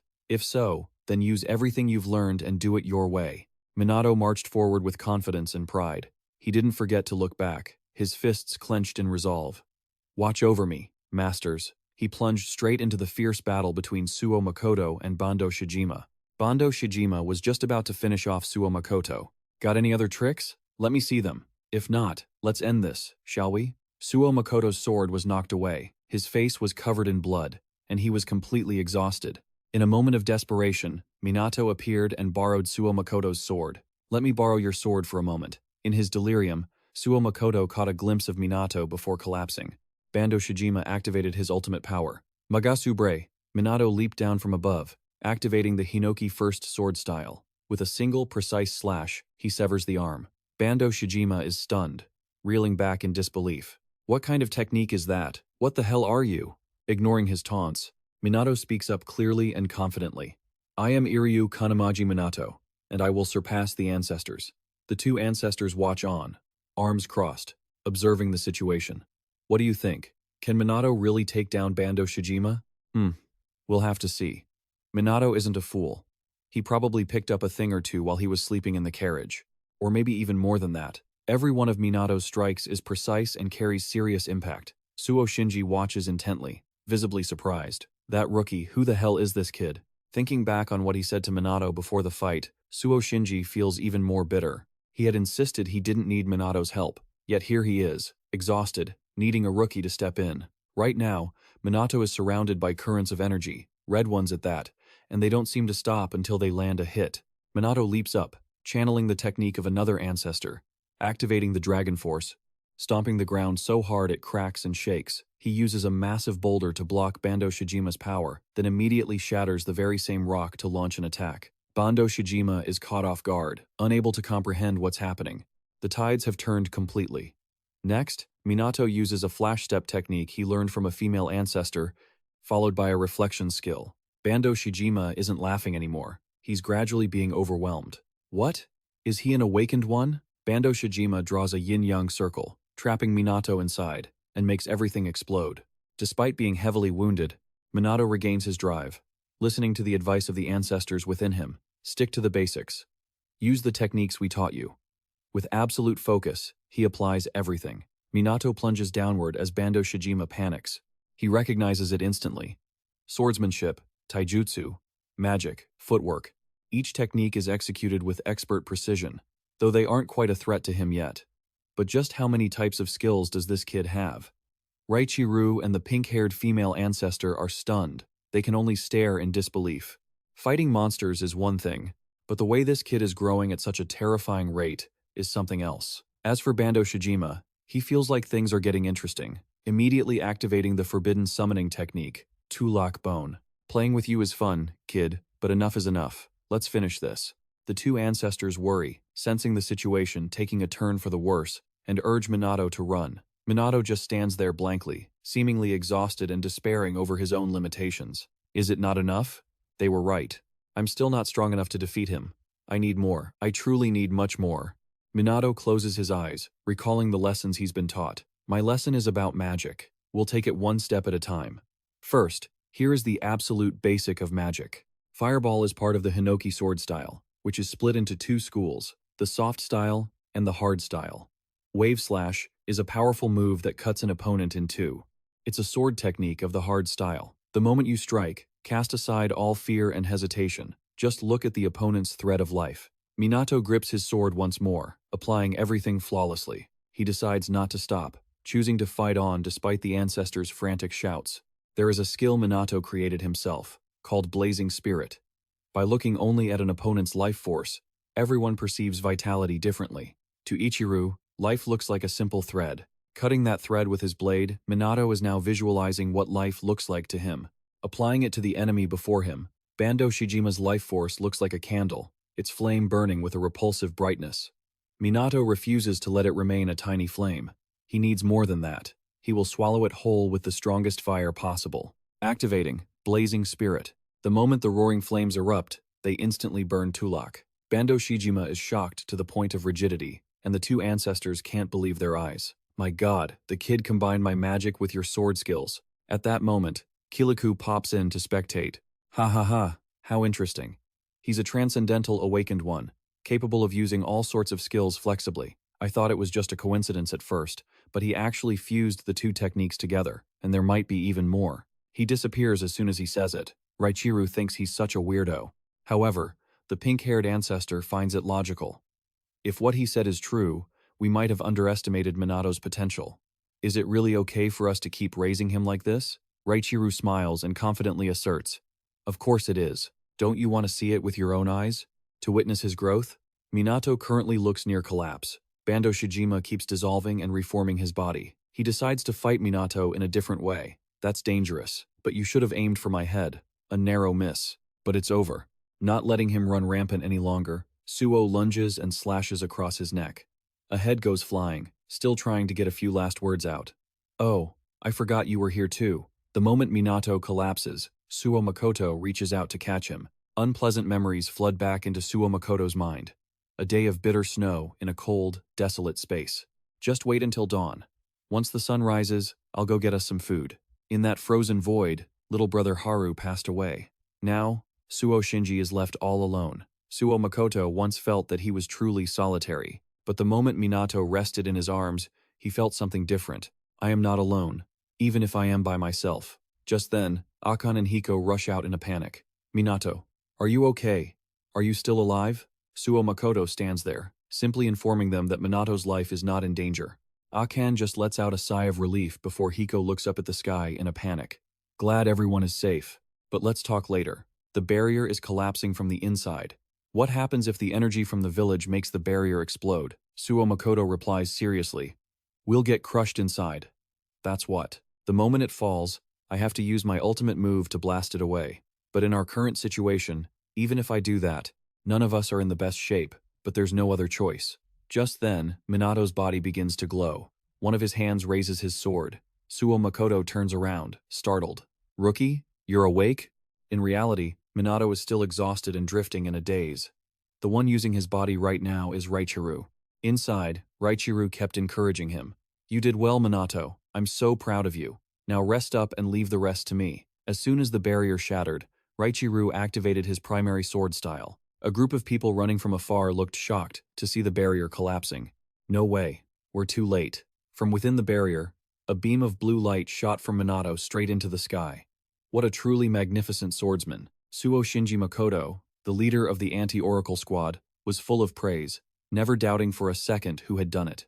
Immediately after, the information was updated to Midori. In the airspace over Peru, Midori was on the phone with a very proud expression. The rookie stopped a level unknown Oracle? Heh, that's amazing, isn't it?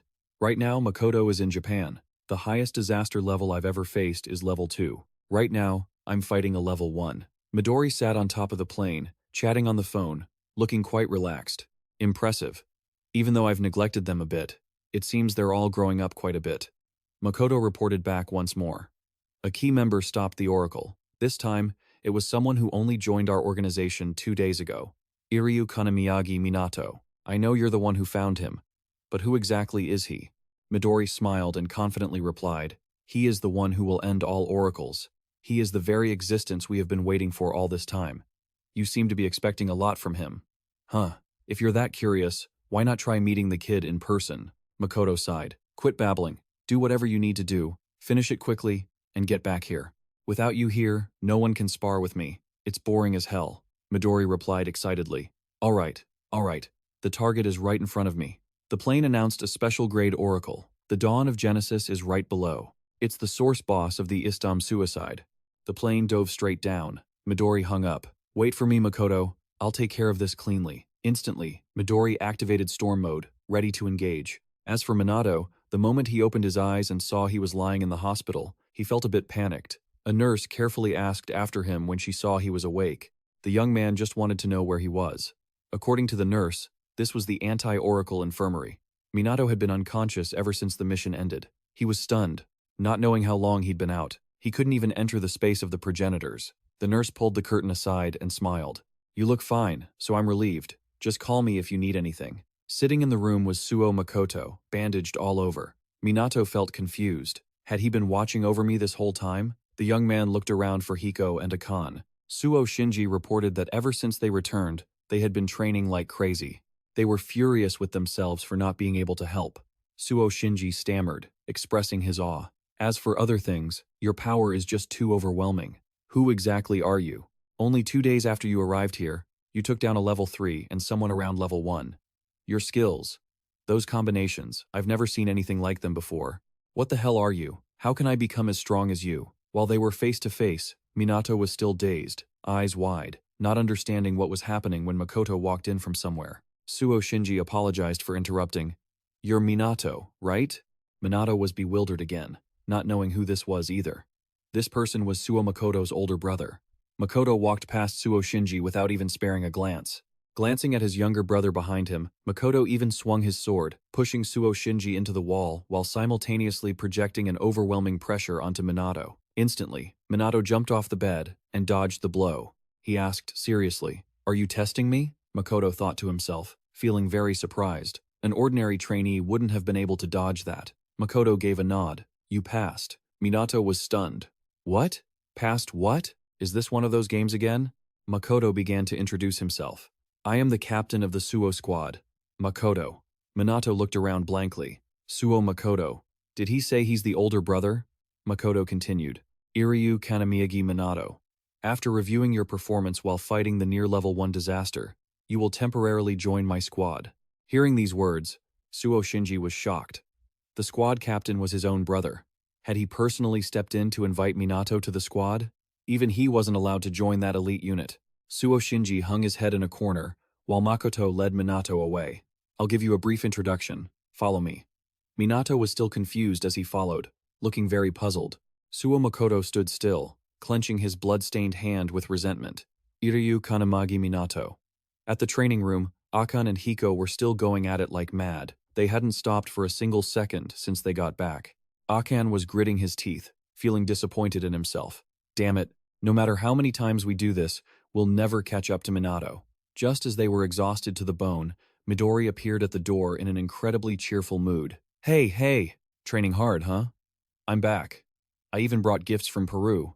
Eat some chocolate. And there are some alpaca fur rugs too. Akan and Hiko ran over at the same time, calling out, Ichihara Midori, how long will you stay in Japan? Probably about a week, Akan suggested with a serious expression. Please train us. We don't want to be left behind by Minato. Midori was stunned to hear these words. I never thought these kids would be this dedicated. I didn't expect Minato's fire to have really reached these kids. With a smile, Midori asked the person standing behind him. What about you? Suo Makoto confidently and firmly stated, I will join too. The moment he saw Suo Shinji make up his mind like that, Akan was very surprised.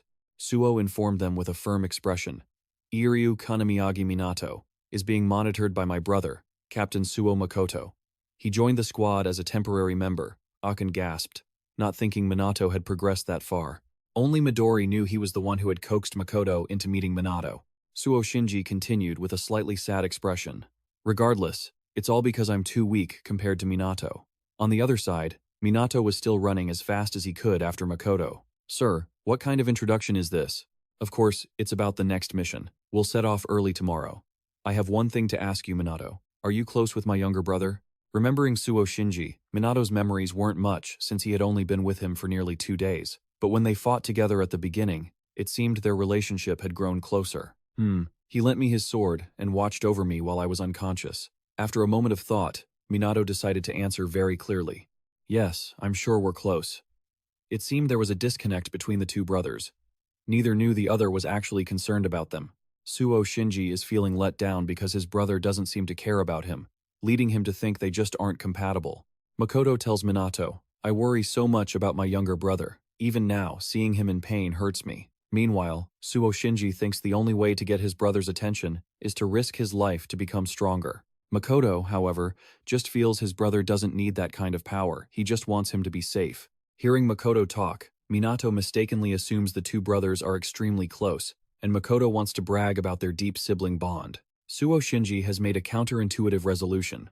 I must surpass Iryu Kanamagi Minato to make my brother acknowledge me. I will defeat him in the future.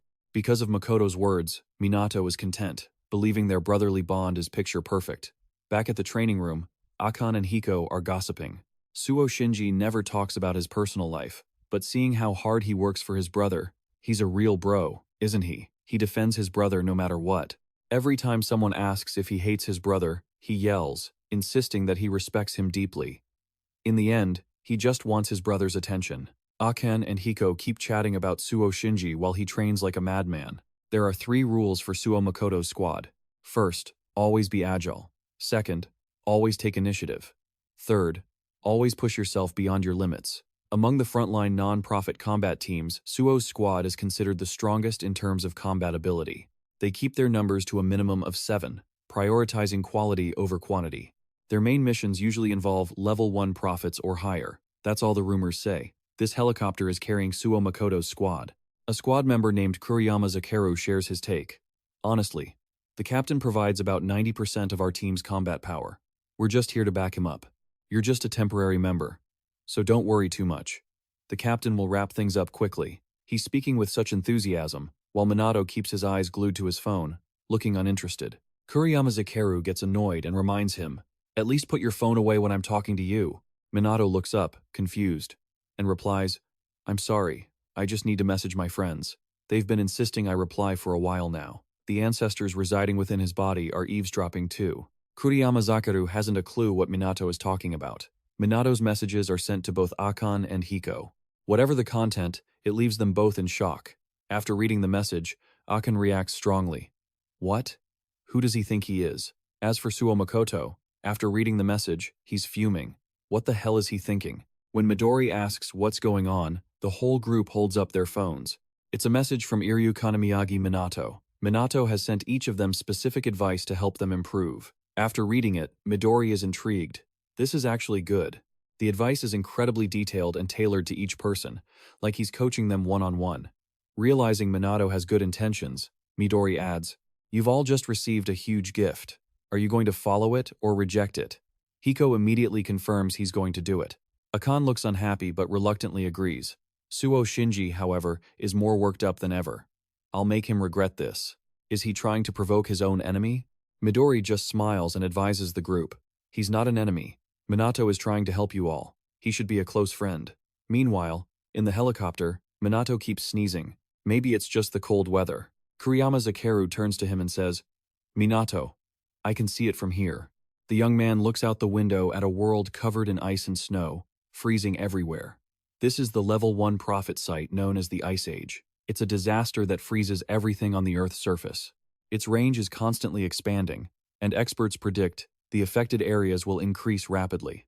If left unchecked, the whole world will freeze, causing a global emergency. This disaster is occurring in 17 different locations across the world, affecting many countries. Their appearance in residential areas has caused massive problems. Areas where they appear in empty, remote locations are considered very lucky. The speed at which it spreads is far faster than reported. Vice Captain Mana insists the team cannot afford any more delays. Makoto walks forward and announces, The helicopter can only take us this far. We have to jump from the rear. Do not cause any damage to the village or the people. Remember our 3 rules. Always be agile. Always take initiative. Always push yourself beyond your limits. Minato hopes this battle will give him more experience. In the battle against Bando Shijima, I had to rely on Vaichiru in the end. During this temporary internship, I'll have the chance to learn from the elite members of the squad. This time, I will definitely complete the mission, using my own abilities. Minato doesn't hesitate, and just jumps. This will be his first level 1 prophet mission. In this task, Minato is about to face the greatest regret of his life, one he will never be able to forget. It's now 10:17 in the morning, and everyone has reached the landing point. It's so cold that everyone is shivering. Aren't awakened ones supposed to have high heat tolerance? According to the thermometer, it's currently minus 37 degrees Celsius, much colder than the report said. The area is huge, and it looks like the team will have to rest along the way. Makoto seems deep in thought. Minato turns to him and asks, Kuriyama Zakeru, is this prophet the Ice Age in any of the prophet books? No, this prophet was identified by a non-prophet using their prediction skills. Although we've found many prophets, this is the first level 1 prophet that those skills have ever located. That's why our team was chosen for this dangerous mission. Seeing Minato's face, everyone looks concerned. Are you worried? Don't let the pressure weigh you down too much, okay? Kuriyama Zakeru steps up and pats Minato on the shoulder to comfort him. She's right. Relax. There are 8 non-prophet units in Japan, but since our team handles level 1 prophets and above, we're clearly the strongest, right? The vice captain snaps at him. Hey, don't get complacent.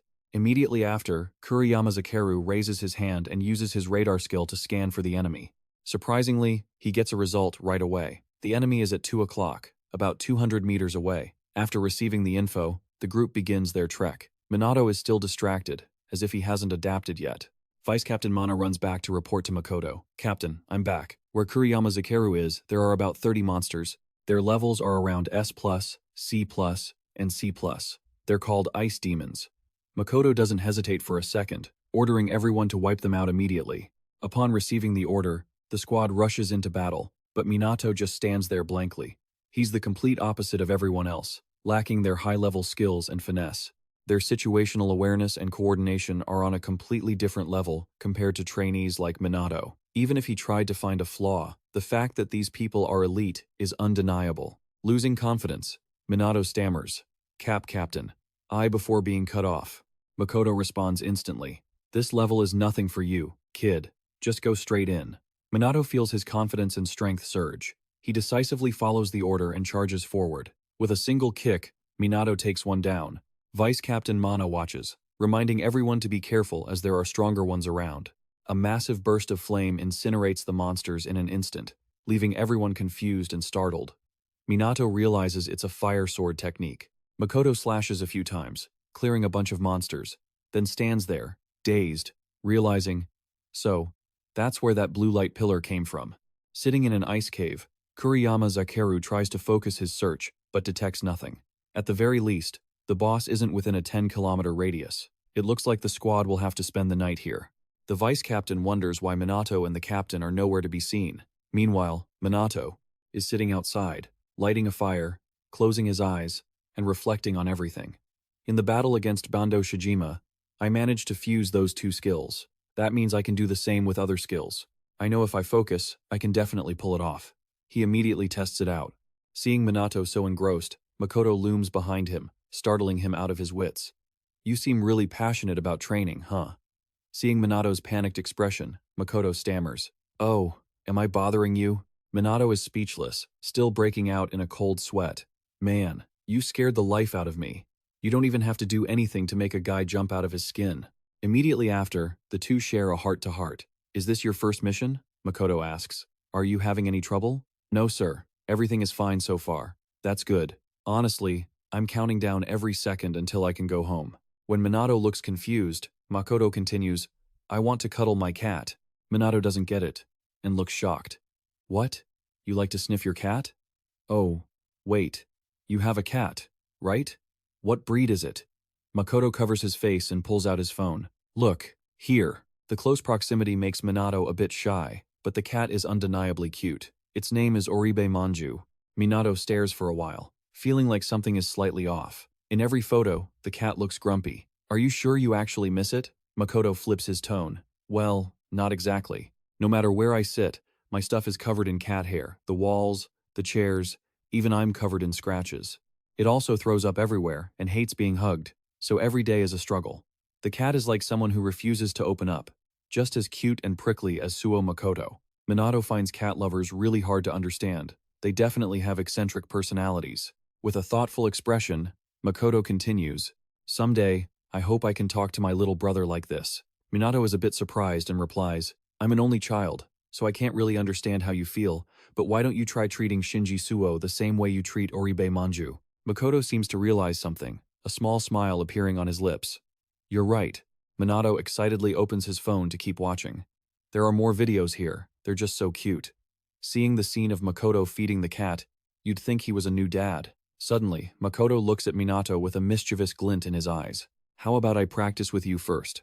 Just as Minato is feeling flustered, the vice captain runs out. "Captain and Minato, you're both here? Everyone else is heading back. We'll depart early tomorrow." That night, Minato and the squad are unaware that an awakener is heading toward the mountain where they are staying.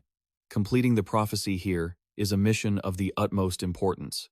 Minato is currently having a late-night training session. Today's drill is archery to improve his concentration. The ancestor mentoring Minato today is Majit Tiangong. It's been almost 25 hours. We don't know when the enemy will appear. It hurts, doesn't it, Minato? There's a reason for maintaining this level of focus. While Minato is concentrating, Hinoki Raichiru starts making a fuss, insisting that today's schedule should be sword training. The progenitor of magic, Meltius Silentius, can only raise a hand, urging Hinoki Raichiru to keep it down for a moment.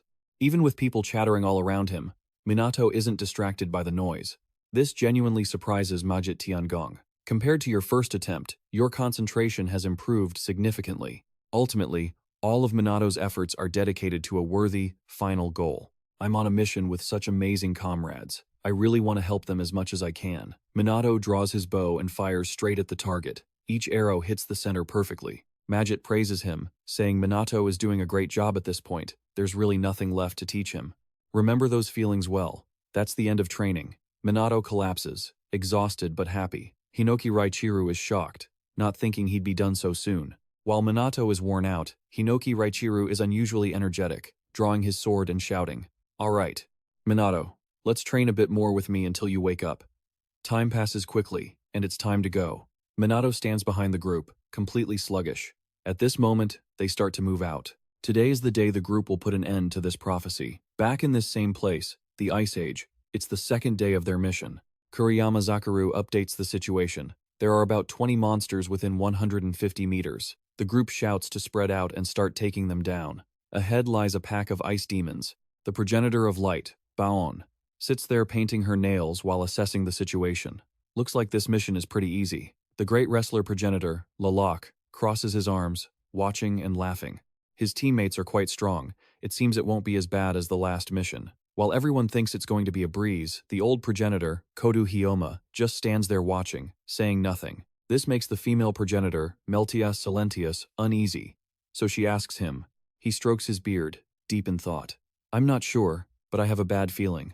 Meanwhile, the squad is still very hyped. "Captain, we've wiped them all out." Makoto turned to ask Kuriyama Zakaru about the situation. There was a massive monster about 2,000 meters away. It had to be the boss, and it was closing in at high speed. Based on the estimate, they had 10 seconds 9 seconds left. Before he could even finish, it was already there. This was the nameless boss, Shinomiya Akan Metis, of unknown rank. The aura it emitted was completely different from those weaklings from before. The team didn't hesitate. They charged in to fight with everything they had. Their attacks were perfectly coordinated. Yet, ironically, the boss didn't have a single scratch on it. From above, Minato gripped his sword, leaped down, and recalled Ichiru's advice. In the moment you strike, cast aside all fear and hesitation. Only focus on your opponent's life thread. When facing a powerful foe, always launch your finishing move first. Don't give them a chance to counter. As he descended, Minato steeled his resolve, certain he could do it. However, after he unleashed his ultimate technique, the 10,000 feet flame slash, the boss remained completely unscathed. Minato was shocked, and the boss even countered, sending Minato crashing to the ground. Kuriyama Zakaru anxiously asked about Minato's condition, while the young man was clearly worried. Without that ice pillar, he would surely be done for. It was just too strong. Now, the team finally understood why it was called a first-tier prophet. At this point, Captain Makoto was the only one left with energy, and he was the team's only hope in this situation. Makoto drew his sword and told everyone not to worry. His team members urged Minato to retreat, saying that staying would only get in the captain's way. The boss slashed an ice wave directly at Makoto, but the wave quickly cracked and was blocked. Makoto remained calm amidst the chaos. So that's how it is. You really are strong. The team watched with their jaws on the floor. See? It's done. People always said his team was a one-man show. The boss was massive compared to Makoto. He stood there, and with one more strike, he managed to slice the boss's weapon in two. The observing ancestors couldn't help but admire Makoto. Not bad, eh? To be an awakened one in this era, he's pretty good. Raichiru excitedly tried to convince Minato to swap bodies, but Minato flatly refused. Correction. Raichiru again tried to lure Minato to swap bodies, but Minato firmly refused. As for Makoto, standing before the boss now missing its limbs, he felt a tinge of regret. To be honest, I really wanted my team members to experience taking down a boss like you. If I could, I would destroy you right here. The team began activating their shields, creating a defensive barrier. Makoto then activated the Fire Dragon God Wave, creating a massive firestorm that swept across the space. Next came his red light skill. Minato watched with his mouth agape as the boss struggled while being incinerated. A fire-slash technique? But the power is so much greater than mine. Without a shield, I'd have been reduced to ashes. Is this Captain Makoto's true power? Suddenly, Makoto started acting like a cat. I apologize, but this is just my job to protect the world. Meow, meow. The team felt helpless. He's actually turned into a cat. It was a completely different style from Hinoki Raichiru's swordsmanship. His strength compared to Minato's was truly worlds apart. Minato was excited and found it fascinating. He hoped to learn more from him. Makoto was still toying with the boss, finishing it off with a strike that sliced it in two. Just when they thought everything was fine, everyone froze as one of Makoto's arms suddenly vanished. The captain turned back to see that Kuriyama Zakaru had also been pierced through. One after another, teammates fell and lost their lives in an instant. Only Minato didn't understand why, standing in shock and refusing to believe his eyes. In total crisis, Minato ran over, hugged Kuriyama Zakaru, and screamed. It seemed the enemy was right beside them, yet they hadn't seen them coming.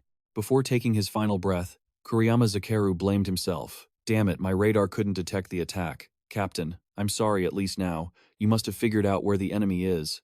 Makoto looked on in anger and helplessness as more members lost their lives before his eyes. He shouted, "Everyone, take cover immediately. This is the enemy's move." Makoto's arm was severely injured, blood pouring out endlessly. Not even his shield could stop that attack. The move must have destroyed everything it touched. The captain's eyes turned cold as he surged forward. He hadn't expected the boss to be able to regenerate in this situation. The vice captain gripped his sword and turned to Minato. "I have to defeat this boss myself. Can you move, Minato?" In this situation, Minato seemed completely hopeless. Looking at his fallen comrades, he knelt, begging, and trying to hold back his tears. "La Valentine, please, someone save them. Please, help me resurrect them." Valentine from within also knelt and shed tears. "Minato, I'm sorry. No matter what skill I use, I cannot resurrect your fallen comrades." Minato tried to stay calm and replied seriously, "I understand. Hinoki Raichiru, WCH. In the battle against my partner, I finally have to rely on Raichiru. Suo Shinji, I'm sorry, but please help me." Raichiru understood Minato's intent and began the body swap.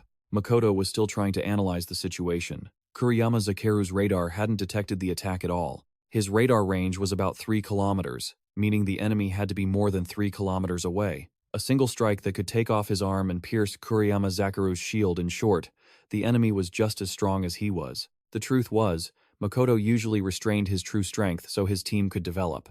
With his speed and observation skills, he could easily pinpoint a location over 3 kilometers away, no matter where the enemy was hiding. Makoto had reached the limit of his endurance. "Kuriyama Zakaru, Hisano, Kawas, Murumi, I won't let your lives be lost in vain." Makoto ran toward the hidden enemy and activated red light, immediately finding the one in hiding. The man standing below looked surprised. "To be able to find and attack me instantly, you truly live up to the name of Captain Suo Makoto." As for Makoto, he was still bewildered. His flames were being absorbed by the enemy.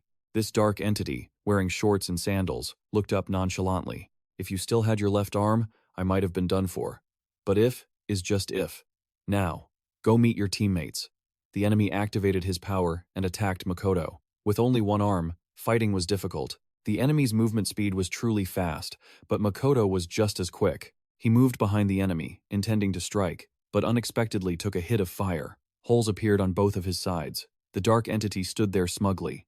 All right, you probably think you've sliced my head off, but it looks like you're the one lying on the edge of death. Makoto, furious, used all his remaining strength to continue his attack. However, things are looking really tough right now. This dark entity can dodge every single attack with ease, and is even mocking Makoto. Give it up, it's useless. Why bother trying? Makoto is severely injured, but still struggles to land the finishing blows. I wonder, why are you going easy on me now? You were attacking us from that distance, but then you just stopped after a few hits. No matter how I look at it, that's just way too sloppy. But it seems you can't keep using it, can you? If I'm weakened, then so are you. He does a few backflips to dodge an attack, then stands still and sighs. But our situations aren't exactly the same, are they? You're the one at a disadvantage. Makoto is currently in agony, on the verge of collapsing. His sword is shattered, and he's bleeding heavily. Still, Makoto refuses to give in. A disadvantage, you say? There are 3 rules for the Suo Makoto squad, and the 3rd rule is to surpass your own limits. The dark entity is shocked to see Suo Makoto using fire to sear his wounds shut to stop the bleeding. Having already endured the worst pain imaginable, Suo Makoto has nothing left to lose. Activating Flame Dragon God, Scorching Blade. The dark entity sneers. Planning to burn away your own life force, are you? Fine. If that's what you want, then let's go. Makoto recalls the faces of each teammate to regain his drive. Makoto will not allow anyone to look down on his comrades.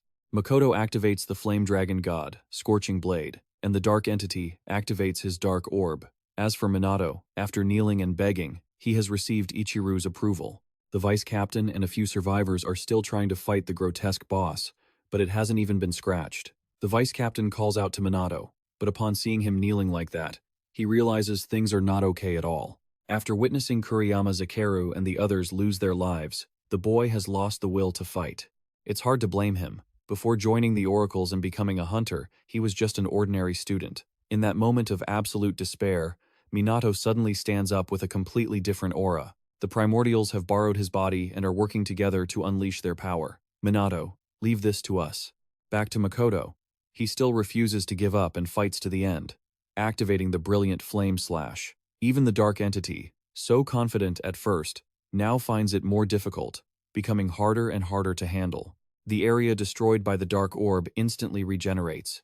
Even when I control the dark orb myself, I can only do so much. If that's the case, I'll try something else. The moment he lunges toward Makoto, the hero realizes this is the perfect opportunity and lands a strike that wounds the dark entity. Makoto glares at him. The tides are turning, aren't they? Immediately after, the other retorts. The tides are turning? Hardly. Then, he stomps hard on Makoto's open wound, causing him to see white from the pain. The dark entity gloats.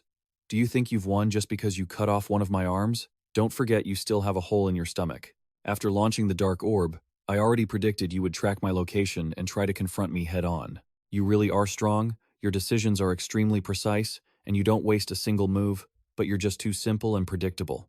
That's why you're going to end up here. Furthermore, you were destined to lose from the start.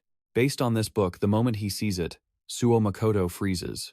A book, don't tell me. Is that the Book of Apocalypse? The dark entity laughs sinisterly while opening the book. If there's an organization created to stop the oracles, don't you think there are other places established to fulfill those oracles? Makoto, mouth full of blood, watches him with icy eyes. The dark entity proudly declares, I am one of the 12 apostles of the apocalypse, the 12th apostle. The dark mage is the one who will fulfill this oracle. Makoto reaches for his sword, still curious, and asks, why do you have to fulfill these oracles? If I tell you, will you spare me? Makoto can't take it anymore and swings his blade high. You talk too much. This surprise attack slices off one of the dark entity's ears. Makoto refuses to quit. As long as there is a chance, he will fight. He is out of mana and won't be able to use skills. His body is also reaching its absolute limit. This is going to be a close victory. Makoto activates Red Dragon Strike. The entity now only has half a face and hardly looks human anymore. He pulls out a vial, pops the lid, and a blinding light prevents Makoto from seeing for a split second. The dark entity uses his other hand to punch Makoto square in the face, sending him flying and crashing into the ground. Makoto is stunned, unable to believe what is happening before his eyes. The dark entity's body has recovered, even the arm that was cut off. He used a holy relic to heal.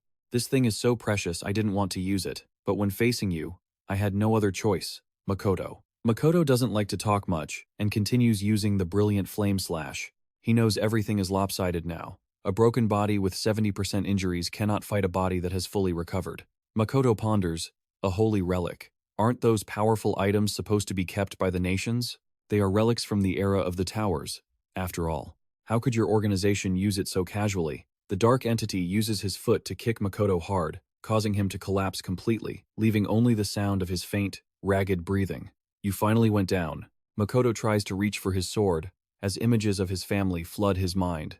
His parents, his younger brother, and the teammates who died tragically. At this moment, his mind is also filled with memories of the conversations he had while sitting with Minato. You're an only child, so you can't understand how I feel, but why don't you try treating Suo the way you treat Oribe-chan? Makoto suddenly smiles. You're right. Iryu kana Miyagi Minato. Makoto grabs the sword, but it leads to a miserable outcome as the dark entity severs his remaining arm. Makoto collapses, his mouth repeatedly whispering his younger brother's name. Whoosh! Suddenly, Minato steps forward from behind with the combined power of all the primordials. Hey, you dare make our descendant cry? Makoto looks up, briefly identifying him as Minato. But it isn't Minato. The dark entity also notices the abnormality in Iryu kana Miyagi Minato. The kid standing in front of him is no longer the prey he can mess with at will. Now, he has become an existence that makes him feel wary. His only option now is to use the prey, Makoto, as a threat. Stay still. If you move, I'll finish him off immediately. In an instant, one of the dark entity's arms vanishes. He is completely stunned. What in the world? I never took my eyes off him, yet I couldn't even see that strike. As for the primordials, after severing his arm, the sword breaks instantly. I didn't expect it to last after that blow anyway. Regardless, I will forge new weapons for you all. Alright everyone, let's give him a taste of hell. The Dark One's arm, having been severed, began to regenerate once again. Raichuru looked genuinely surprised. The ancestor Meltius Silentius recognized it as a reversal technique. I never thought any modern awakener would be capable of using that. It must be the effect of that holy artifact. It will keep regenerating his wounds until the effect wears off, though there must be a limit to how many times it can do that. With that, Majit Tiangong borrowed Minato's body and fired an arrow directly into the center of the Dark One's head. He grimaced, but the wound healed instantly. The ancestors were brainstorming ways to finish him off. Meltius Silentius spoke up. Just keep attacking him relentlessly. He's bound to go down eventually. The enemy activated a dark orb, and once again, Majit Tiangong fired an arrow straight at his chest. You think those pathetic little orbs can stop me? As he kept firing, the Dark One hurled dark orbs at the ancestors. One by one, the ancestors possessing Minato's body stepped up, using high-level displacement techniques. Anyone who could see the timing could get close to the opponent. After snatching his wrist, he immediately dealt a palm strike straight to his face. So, that's it. His dark orb can erase anything it touches. It's an incredibly effective skill against long-range attacks, but when his vision is blocked, he can't use it effectively. The ancestors realized there was a simple way to dodge it. How many times has he been taken down already? Ellerson replied boredly. Does counting even matter at this point? Minato walked toward Makoto. The captain, struggling to stay conscious and fighting through the pain, asked, Is that still Iryu kana Miyagi Minato? Valentin answered for Minato bluntly. No. She then immediately began healing Makoto's wounds. We are the ancestors, dwelling within Minato as souls. We're in a hurry right now. Makoto was startled. So, they really are the ancestors? He looked at the Dark One, who was about to collapse. My dark orb, he managed to dodge it so easily. That's impossible. That monster, I need to think of another way. I can't let him have time to spawn, another ancestor said, aiming their weapon directly at his heart. The green-haired ancestor turned to ask Meltius Silentius if he would just keep reviving if they left him like this. No. Seeing the Dark One stand up once again, they understood the issue. The light attribute ancestor was getting annoyed. I wonder, if we destroy his physical body, where will he regenerate from? The arm that had just been severed regenerated yet again. The Dark One roared, I can't let that kid stand in my way. I have to deal with Suo Makoto and get out of here right now. To prevent him from having a chance to kill Makoto, The ancestors blocked his path. You're one step too slow. Watch closely. With a single sword stroke, Raichiru sliced the Dark One's body into many pieces. Makoto, slumped behind them, could only watch in stunned silence. For a moment, the Dark One, now in pieces, felt a flicker of doubt. My mission is to fulfill the prophecy. I don't fear death, but my resolve completely collapsed when faced with the terrifying threat he brings. The fear I discarded long ago is flooding back to me now. My mission is to fulfill the prophecy. I am not afraid. At the moment his body began to recover, Raichiru severed his arm again. Before he could do anything, the holy artifact on his hand was knocked off, creating a prison of time sequestration. The Dark One's regeneration capabilities ceased. The arm could no longer recover, and blood kept pouring out. Even so, he still thought things were going fine and kept acting smug. I did it! I actually did it! Raichiru and Meltius Silentius looked up, confirming it was indeed a prison created by that artifact. Meltius Silentius looked a bit flustered, unsure of how to proceed. He had lost his ability to regenerate. The Dark One stood outside and laughed loudly. Don't bother. Even my dark orb can't break through the time sequestration. If I can't deal with you, you won't be able to hurt me either. I'm out of here. Raichiru paused and asked clearly. Hey, did you look closely earlier? Standing behind the Dark One was Makoto, whose body was a wreck, yet he was trying to stand up again. Makoto had followed the advice of Ichihara Midori, the strongest transcendent, to find a suitable master, and he became a student to many. But many different masters gave up on training Makoto within just 1 month. From today on, study under this person, the strongest swordsman I know. This is my student, Hinoki Ichika. That was Makoto's final master, and he was trained by Ichika for 3 years. One day, Makoto found a new technique in a book and asked about it. But after looking at it, Ichika admitted, it's been lost to time. Even I can't do it. That's a technique unique to Hinoki Raichiru. In that moment, Makoto paused in surprise. Immediately after, Ichika stood tall and spoke directly to Makoto. All right, Makoto, I have nothing left to teach you. You have mastered the entire Hinoki one-sword style. Even so, Makoto was still hesitant. Master, then what must I do to become even stronger? Ichika only sighed, unable to find the answer. I don't know either. Your talent is so overwhelming even after training this much, you're still just a flower bud. You can learn other styles or focus on combat, but making it bloom while you are still alive is a very difficult task. Someday, you might meet a swordsman stronger than yourself appearing right before your eyes. You shouldn't run from anything, because fate's encounter only happens once. At that moment, Makoto understood everything. Seeing Makoto standing still and deep in thought for a long time, Meltius Silentius wondered what Makoto was planning to do. With a focused and icy gaze, Raichiru was waiting in anticipation. Back in the shared consciousness, Minato couldn't help but look at the captain with a pained expression. The aura from both Minato's and Makoto's bodies flared up powerfully. At the training grounds in the Teijo headquarters, Midori sensed an abnormal surge of power and immediately looked outside. Immediately after, Midori broke through the wall and moved outside, causing a massive explosion. Suo, Shinji, Shinomiya Akan, and Hanada Hikotaru stood there, clueless as to what was happening. As for the Dark One, he was still standing there. Amidst the chaotic surging of the time sequestration, he wondered how Makoto could still do anything as a swordsman. But now, the Dark One felt he was definitely about to be slashed into oblivion. Raichiru turned to Minato and spoke. Minato, if a human is a flower, then truly blooming only happens in a split second. Moments like the prime of one's physical body, or the moment you master a superhuman technique, or the moment you realize the truth. For Makoto, this is that very moment. Etch it deep into your eyes.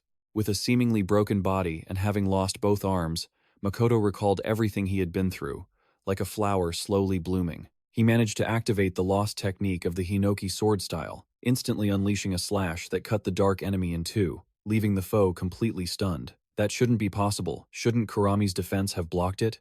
More accurately, not only did he have no sword, he had no arms either. So how could he have struck them just now? Hinoki Raichiru stood by, watching, feeling deeply satisfied. Well done. Truly beautiful. This was also the first time Makoto had felt this new sensation. His consciousness of the sword was now a sense of distance. Even though he was standing beneath the floating clouds, he felt as if he were atop the blue sky. Despite the pain, Makoto felt an incredible sense of fulfillment. Have I truly become a swordsman capable of reaching this realm? I've transcended. His family, friends, comrades, and subordinates. The gift he was granted was the strength to surpass everything. Even if this is the end of the line, Forgive me, Suo Makoto. Please forgive me, I am content now. In another dimension, the soul of Minato stepped forward and shook hands with Makoto. At that moment, he smiled, realizing, that's right, isn't it? Even if I die, it is not the end. It is a passing of the torch to the next generation. Thank you. At the moment his soul returned to his body, Minato felt a profound sense of compassion. Just before, through a spatial mark, he had connected with the soul of Captain Makoto. At that moment, Midori urgently flew over and hugged her fallen comrade tightly. What surprised her was that, even though he was no longer alive, the corners of Makoto's mouth were still curled into a look of complete satisfaction and happiness. And so, at 23 years old, a great transcendent warrior had sacrificed himself on the battlefield with true pride. Midori felt heartbroken, clutching her friend tightly. Makoto, why did it have to be like this? Memories from the past flooded back. Midori had once asked Makoto, why do you want to be a captain? There's no mistake. You are the one who possesses power, second only to me in Joe's unit. If you were serious, no one could keep up with you, right? Then wouldn't it be better to fight alone? This extreme confidence made Makoto sigh. That's Midori for you. Are you saying I lack team spirit? A star shines further and brighter than anything else. Someone like you is also very important. But I don't know how to put it into words. Just as Makoto was getting dressed to leave, the members of Suo Shinji excitedly knocked on his door to announce their achievement with immense pride. Captain Kusiro passed the second-tier swordsmanship exam. That's all thanks to your training, Captain. Kusiro looked on, his eyes bright, showing off his success and hoping to make Makoto proud. So, I've finally become useful. You're the first person I wanted to tell, Captain. The whole group excitedly planned to go out for a meal together. Makoto had realized the reason. That's right. I love my comrades, even when they are wounded and fall. Someday, I want to entrust something to them. I am so happy to have met people who make me think this way. Returning to reality, Midori bowed her head, trying to suppress her grief. When I flew here, I saw your comrades only 2 are still alive. Midori's tears fell uncontrollably. She placed a hand on his bloodied face and gently closed Makoto's eyes. You fulfilled your duties as a captain so well, didn't you? That's something I could never have done. You worked so hard. Makoto turned toward Minato, who was completely collapsed. In this private space, the light gradually faded, replaced by self-reproach and negativity. All the progenitors watched as Minato fell into despair. Everything is dark, isn't it? But you can't blame him. It seemed Meltius Silentius understood Minato better than anyone. That's right. He is surely thinking that this tragedy was caused by his own weakness. Every progenitor, comrade, friend, family member, and student had experienced the feeling of losing someone important. The result was a broken heart, when faced with the sight of a final farewell. So many comrades leave, and in most cases, nothing can move a heart full of scars that has already closed itself off. Hinoki Raichuru walked toward Minato, her heart aching. Indeed, Minato was completely stuck in despair, relentlessly blaming himself. It would have been better if I hadn't fought. My heart feels like it's going to jump out of my chest. If I had just left everything to the progenitors from the start, maybe no one would have had to die. I just need to train this body as a tool so everyone else can fully unleash their power. Raichuru tried hard to advise and comfort Minato, but it seemed he couldn't take in a single word. Even if my mind understands that, the handshake with the captain that I held it was as burning hot as a fire. I was entrusted with it, and I don't want it to go to waste. Not just him, but now all the progenitors were deeply moved, struggling to suppress their emotions. Minato continued clearly and firmly. I don't think I can surpass the progenitors tomorrow, but even if it's just 1 minute or 1 second faster, I want to surpass all of you. After this declaration, everyone was stunned. In the dark space, a glimmer of light began to break through. Minato seemed to have been granted an endless source of mental strength. It was no longer a dark, gloomy space. The young man clenched his fists with determination. I won't let anyone else die. As the helicopter approached, the vice captain carried Minato on his shoulder, while Midori carried Makoto's body. After putting the body in a plastic bag, Midori kept staring at her phone. Someone stepped off the helicopter and solemnly announced that the recovery of all members was complete.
Ichihara Midori, it's time to head out. Midori's face remained dark. I will go back alone. No one dared to stop her decision at that moment. The vice captain of Suo Shinji nodded and didn't forget to remind Midori to take care of herself. The moment the helicopter took off, Midori called Mikado to report that Makoto had sacrificed himself. The enemies are the 12 apostles of the Book of Revelation. Midori had decided she would hunt them down. And just like that, the silhouette of Ichihara Midori gradually vanished. 1 month later, in Nagano province on Mount Onmich, Minato was diligently training with Suo, Makoto's younger brother. Minato lunged with a Iryu Kanameji attack, but was surprised when Suo ignored the force of that strike. Immediately after, Minato grabbed Suo Shinji's arm and threw him down. Suo Shinji activated an A-I-K maneuver. It seemed they were fighting as intensely as in a real battle. Just as the tension peaked, someone intervened and ordered them to stop. This woman was the master who had once taught Makoto. The dissolution of the team and the members who had to perish on the battlefield had left a deep scar on all of Teo. At the funeral for the fallen squad members, Shinji Suo stood motionless before his brother's portrait. Minato spotted Shinji Suo leaving with a heavy heart, cradling a stack of books and a stuffed cat.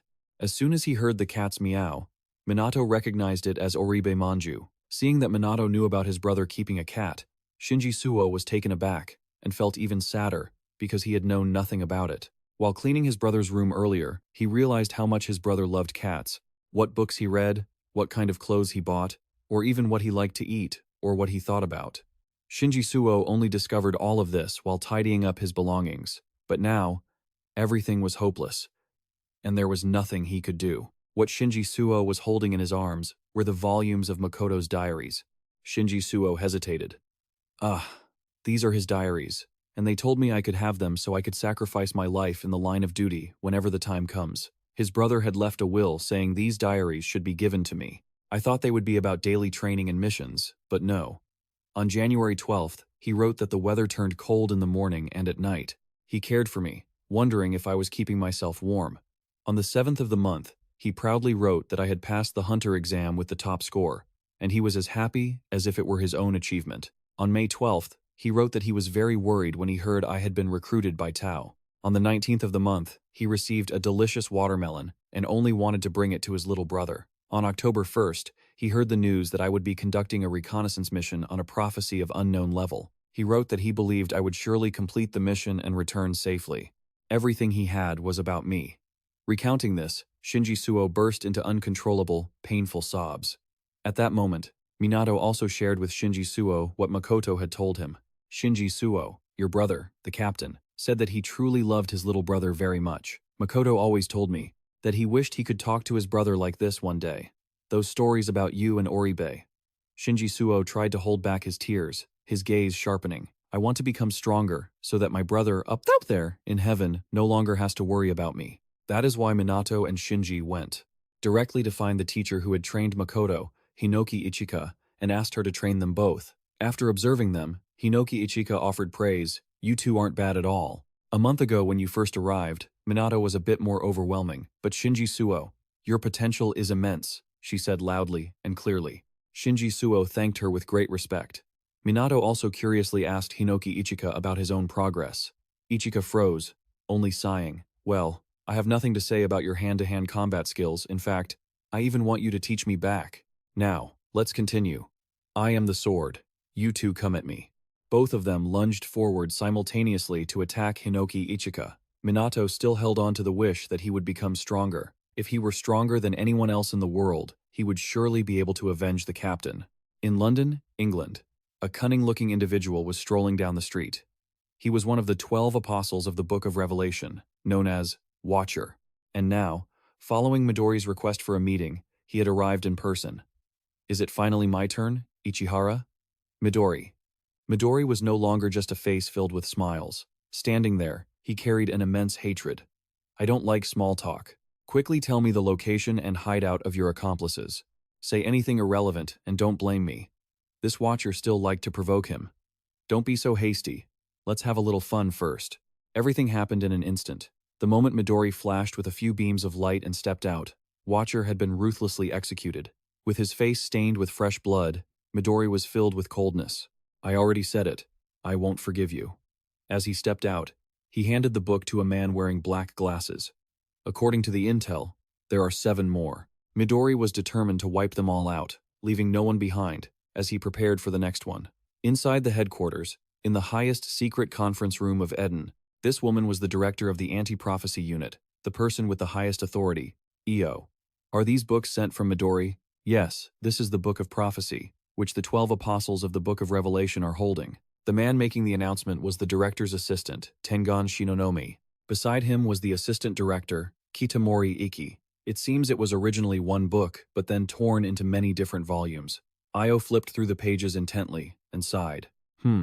The act of eliminating enemies and collecting the books of prophecy is not a problem, but doing it completely on one's own initiative is a different story. It is indeed heavily influenced by Makoto's death, isn't it? Kitamori Iki wondered. So, what do you plan to do, ma'am? Io smiled and replied, leave him be. Even if I say anything now, it won't get through to him. When he returns, I'll brew some tea for him. Director, regarding Makoto's case, I have something to discuss. Currently, we need to fill the gap left by Shinji Suo's squad. We too would like to propose forming a regular squad in a different capacity. Somewhere in Tokyo, a level 2 prophecy of the rebels. The Dawn super fake deity boss is fighting a squad called Habibiki. One-on-one is very difficult. Could you use long-range attacks to push him back? They even resist magic. As for the captain of the Habibiki squad, Setsuna Habibiki.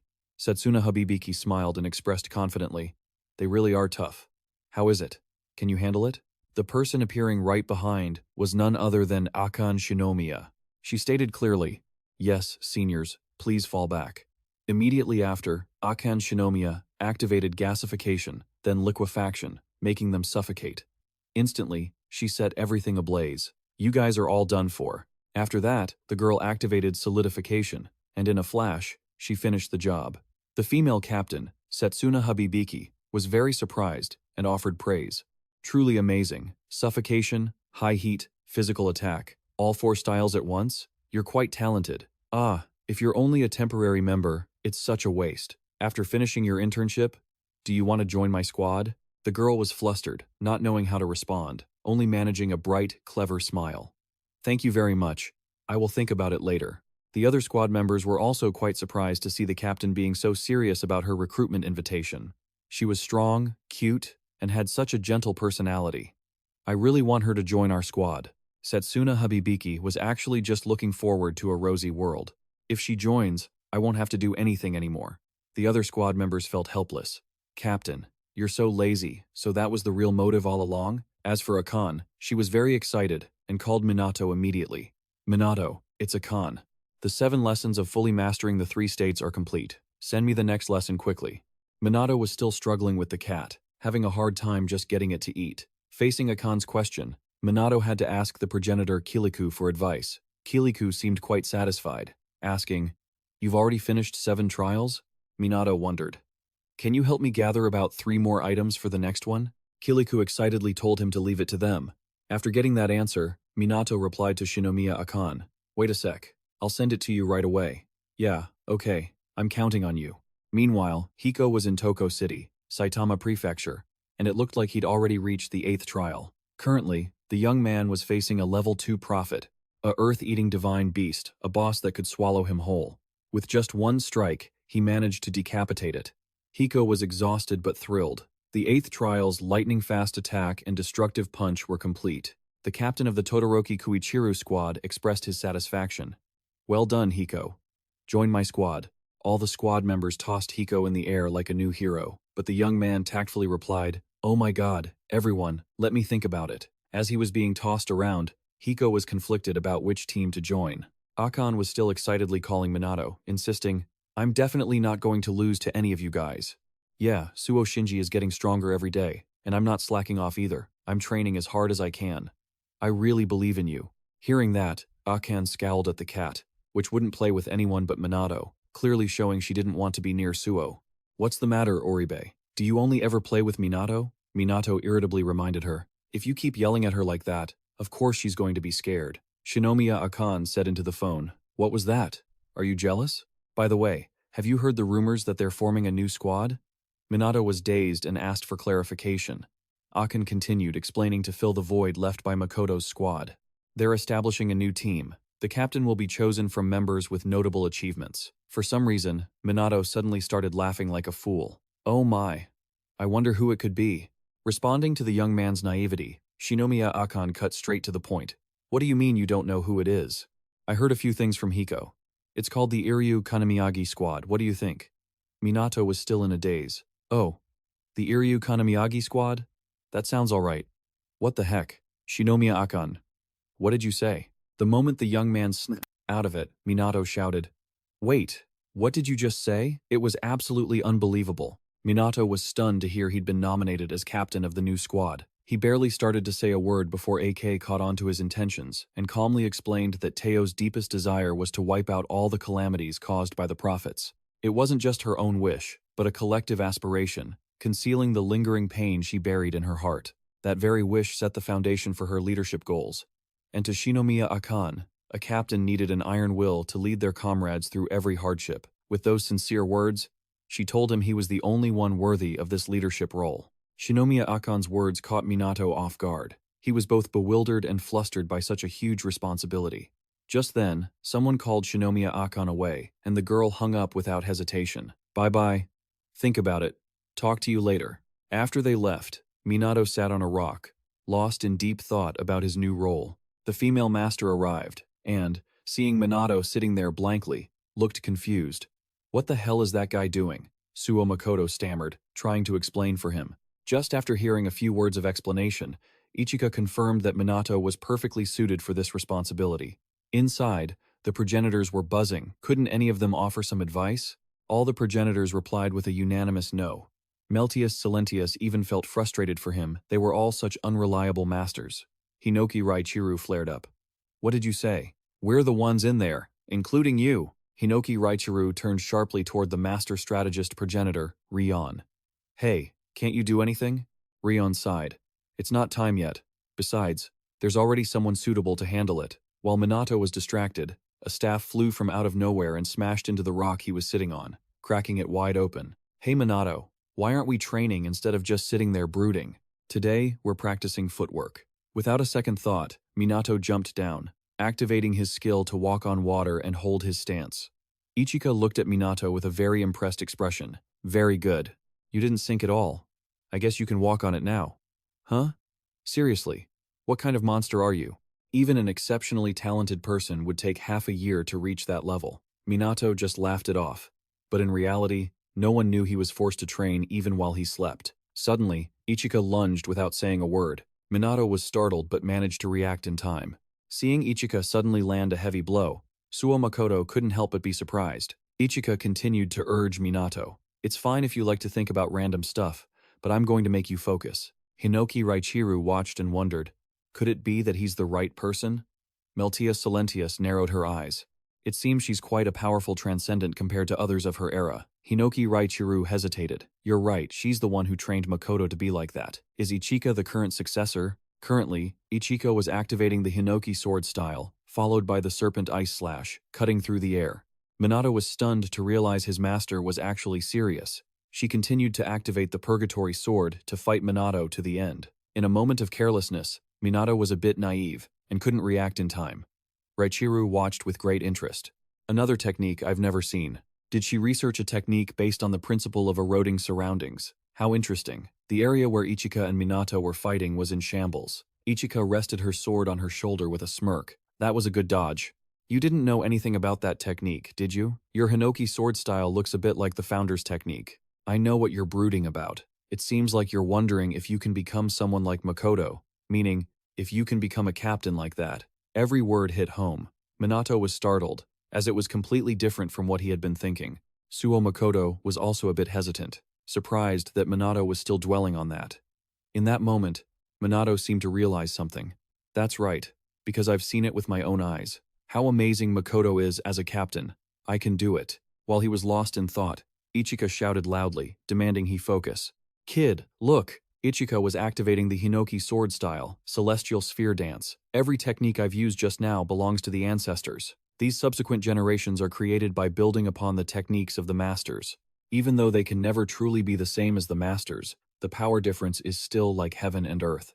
Even so, They continue to study bit by bit to try and draw closer, creating new styles. These words once again awakened Minato's study. And draw closer, is it? Ichika asserted firmly.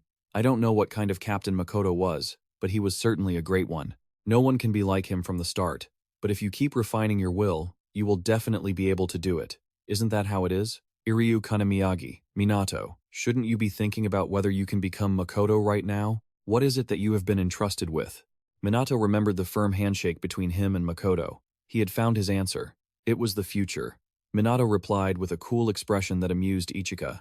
That's a cool look. Then I will train you for the sake of the future. Come on, Minato. The two of them then lunged into combat as if it were a real battle. 2 weeks passed at the Anti-Profit Squad headquarters. Captain Todoroki was on the phone.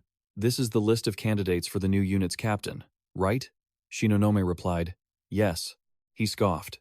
Usually, that would be up to us captains to recommend to the director. But this time, it seems different from the usual.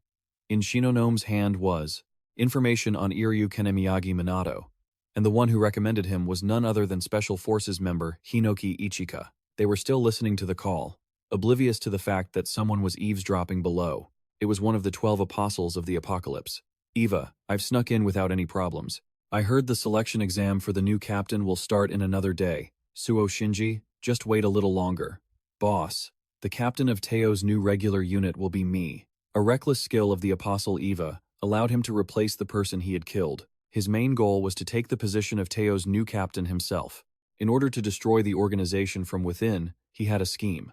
Ichihara Midori was eliminating one person after another among the 12 apostles. Half of them had already fallen. It's impossible to defeat that monster using conventional methods. The things we can do is stir up the organization itself. It was all to fulfill the prophecy. 3 days later, at the Tojo large-scale training ground, many elite members had been gathered. Shinonome grandly announced that the selection exam for the commander of the newly established unit would now be held. There would be 4 tests in total. The first 3 were to narrow the number of people down to 4. Depending on the results, first place would get 3 points, second place 2 points, and third place 1 point. Finally, the person with the highest total score would become the captain of the new unit.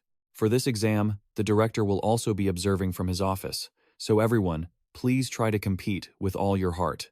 Everyone shouted in unison, clearly acknowledging the order. Only Minato was a bit hesitant. Are the people standing here all candidates for the new unit? Still, he felt like he was being scrutinized. There were 8 participants in total. Everyone was looking at Minato with a judgmental and rather displeased gaze. Among those present, one person had been replaced by the apostle Eva. Minato was standing in a special position. All the others had their captains accompanying them. Only his master was absent. But Ichika even provoked Minato's mentality by sending messages that could not be more loving. Sleeping on the job? If you fail before I get there, I'll throw you into a volcano. Minato heard this and immediately imagined his miserable situation. Master is the type of person who does what she says. Why does she always act like that? Even though the content of the test is still unclear, at least I won't fail before Master arrives. Before he could even prepare himself, the test was declared to have begun. As for Ichika, she was still carrying the cat and Suo Makoto, moving as fast as lightning. Master, are you sure this is also training? You have to hurry up. If we dilly-dally, we won't make it in time. Starting with the magic power measurement round, first place went to no one other than Minato. However, the moment the young man put his hand in, the machine disappeared. Oh no. I broke it again. I'm really sorry. The other teams were extremely surprised when they received news that Minato's stats exceeded the machine's capacity. Sometimes that happens. The physical ability and magic power of super geniuses can sometimes go off the charts. Perhaps he specializes in magic power? Just like you, Shikami. Shikami was a member of the Todoroki team, a rank 7 in magic power. Upon hearing that, he gritted his teeth. So that's how it is. The first round had eliminated quite a few opponents, and next was the second test, hand-to-hand combat. Members had the right to choose their opponents. Whoever knocked their opponent out first would get 2 points. Who will choose first? Without hesitation, Shikami immediately raised his hand to challenge Minato. Let's fight. Shikami was also the strongest official member of Solo. He also had stats that exceeded the limits. At the age of 2, he was caught in a monster outbreak from a rift. While he was still sitting in his crib, he had slaughtered all the monsters to protect his mother. He had a legend like that. The captain of the Habibiki team ran over to tease him. Todoroki, You're cheating by bringing Shikami here. I brought the strongest person on the team. What's wrong with that? Even though he doesn't have a talent for magic, his physical strength stats are among the outliers of all transcendent beings. Since joining the team until today, he has always poured all his heart into martial arts training. I am confident that no one can defeat him bare-handed, Todoroki said, while posing so much that Hibiki got tired. It's too hot. Stop posing already. But in reality, among everyone here, Shikami's combat ability was the strongest. I wonder if it will end with a crater? As for Minato and Shikami, they were still preparing to face each other. He aggressively flexed his hands and walked over. While you can still talk, answer me. Is it true that you taught Hiko? Minato had a blank face, not knowing how to respond. While Minato was confused, the progenitors inside him were eager to show off. To be more precise, I only gave advice. Shikami burned with intensity and walked faster. Oh wow. So it's true? Giving advice to a genius and then acting like I'm the one who taught him? I have to admit, Hiko is also a super genius like me. Even without you, he would definitely be that strong anyway. Not only did he not add further comment, but Minato also smiled brightly and agreed completely. That's right, isn't it? I think so too. Seeing this expression on Minato's face, Shikami became more puzzled than ever. You really are a strange guy. But whatever, come at me. Just as he finished speaking, Shikami activated his fire spirit. With a burst of speed, he leaped forward, lunging straight at Minato. Minato had to admit that his speed was incredible. A single strike was enough to send rocks and dirt exploding into the air. The captain of the Todoroki team writhed with excitement, clearly thrilled by the spectacle. My God. So strong, so magnificent. Shikami, give it everything you've got. Shikami lunged at Minato like a wild beast, clawing and striking in a frenzy. Well, if that's how they wanted to play, Minato would oblige. Minato utilized the Gao Tengan Shinonome and Tujen techniques to grapple Shikami to the ground. The moment Minato flipped the situation, the ground beneath them shattered. The members of the other teams couldn't find words for it, other than, what the hell? Even Minato, hovering in midair, couldn't help but be surprised. I only returned the force of his own power, and it's already this devastating? I have to admit, you're strong. Shikami Minato was genuinely complimenting him, but Shikami took it as an insult, his face twisting with rage. You bastard! You dare to mock me? Shikami quickly regained his stance. The other contestants were so intimidated at this point they didn't even want to fight anymore. The strike was so powerful it blew up the ground. And he's still standing? Well, of course. Shikami's physical prowess was off the charts. His body's durability was no longer that of an ordinary human. Once again, he dashed toward Minato at blinding speed. Minato was still calculating how to counter him. Simply reflecting the force wouldn't be enough to take Shikami down. Alright, let's try this. Minato applied the light catalyst skill of a progenitor. With a decisive strike, he kicked Shikami, sending him flying. That was followed by a crushing blow, and then a sweeping kick. After a barrage of techniques, Shikami was beaten to a pulp. The members from the various teams could only stare in shock, mouths agape. It was the first time anyone had fought Shikami so spectacularly. Shikami was completely collapsed, steam rising from his mouth, showing no signs of breathing. Shinonome immediately called for the match to end and announced the winner. The winner is Iryu Kanamagi Minato, plus 2 points. Minato breathed a sigh of relief, while the two progenitors inside him high-fived in celebration. Hizaki of the Makabe team, though incredibly annoyed, had to admit it. No matter how you look at it, his physical ability totally outclasses Shikami's. Didn't you say Minato's magic power was off the charts? Sakazaki of the Sakazaki Asuke team was still busily tapping away on his computer. Iryu Kanamaji Minato, if he has that much combat ability and I leave him alone, I'll definitely get taken out by him. But he might also get in my way. The moment Shikami opened his eyes, he saw Minato right beside him. The lingering pain flared up, making him cry out in agony. Minato calmly told Shikami, "It's better if you don't move. I'm healing you right now." Shikami didn't seem to believe it, his face crinkling in suspicion. "Don't kid me. Both magic power and physical ability are off the charts. And now you have healing skills too? Why the hell can you do everything?" At this, Minato suddenly remembered painful memories.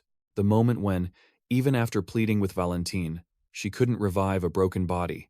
He smiled, a smile filled with sorrow. "I can't do everything. I think you're ready to stand up now." As soon as Shikami sat up, he was shocked by a massive explosion nearby. "What's going on?" Minato replied nonchalantly, "This is the final match of the dueling round." "The final match? How long have I been asleep?" About 5 minutes after our match ended, the other pairs finished around the same time. Koki from the Yaguruma team fought Iryu from the Habibiki team, and Asahina from the Yorozuya team fought Sonop from the Yushima team. Both groups finished very quickly, but the match between Hisagi of the Makabe team and Sakazaki of the Sakazaki Asuke team lasted quite a long time. Hisagi was screaming non-stop, "You definitely think you're so strong, don't you? Because your stats are always high and stable, but in the end, if you're just a talent that can be replaced, that's all you'll ever be. Someone who knows a lot of tricks but has no specialty can't be a captain." Sakazaki of the Sakazaki Asuke team raised his middle finger, mocking him. "Too bad, but it seems our goals for being captain are different. Special team elite stats. Geniuses hold talents that are 1 in 100, and when an ordinary person is placed under the command of someone like that, they won't be able to keep up, and all that awaits them is death." High-level ability, in other words, is the ability to react quickly to any situation. It increases the survival rate of the entire team, even if just by 1%. That is the kind of captain I want to become. I won't let my team's fate end like that. His words seemed deliberately aimed at Makoto. Shikami heard this, and couldn't help but get agitated. "I heard that," the dark-skinned, four-eyed guy barked. "You enjoy poking at other people's wounds, huh? Minato." "Don't listen to him." Minato just stood there and replied sincerely, "Yeah, thanks." Shikami Hisagi of the Makabe team jumped up to activate a martial arts attack. Sakazaki was sent flying by the momentum, and just as he was about to land, he raised his hand to surrender. The result of the duel, the winner was Hisagi. Hisagi was fuming, wanting to scratch the guy's face off. "You bastard Sakazaki, you did that backflip on purpose, didn't you?" Sakazaki stood up and smirked to himself. "Well, that's true. I don't like violent girls at all. Seeing that the fight was going to drag on, I decided to conserve my stamina. The selection is still a long way off. If I wanted to, I could have taken her down instantly, but I don't want Minato to know what cards I'm holding yet." The second event, the dueling round, had concluded. After a 3-0-minute break, the third event would begin. Anyone outside the top 4 would be eliminated. It was already break time, yet Master Suo Makoto still hadn't arrived. Minato was worried they had gotten lost. In another location, after much effort, Suo Shinji had finally managed to carry Ichika to their destination. Suo Makoto was gasping for air and asked, "But why did we come to the garden at headquarters instead of the exam site?" Just then, Hinoki Ichika told Suo Shinji the reason. "Someone lost their life here recently, didn't they? Even though the traces of aura were hidden very carefully, it seems someone with great power was killed by a monster." Suo Makoto was very surprised to hear this. "You mean there's an intruder here? But this place is hidden perfectly," Ichika replied calmly. "Not necessarily. Those people who call themselves the 12 Apostles seem to know a lot about us, so it wouldn't be strange if this place were discovered." Suo Makoto was still bewildered. Why would that be? What could their goal possibly be? As they walked, Ichika thought to herself, "The victim was likely a captain-class individual, but I didn't receive any notification that someone had died during the competition. Things are starting to get interesting. The person who wants Makoto's spot isn't just Minato anymore. Right now, all the candidates for the new captain selection were on their lunch break. Some were exhausted with wounds, while others were just relaxing, drinking milk, or munching on pork legs. Minato was so happy to see his master in the distance, and Suo Makoto was there too. Ichika was clearly thrilled as soon as they arrived. "I can breathe a sigh of relief now.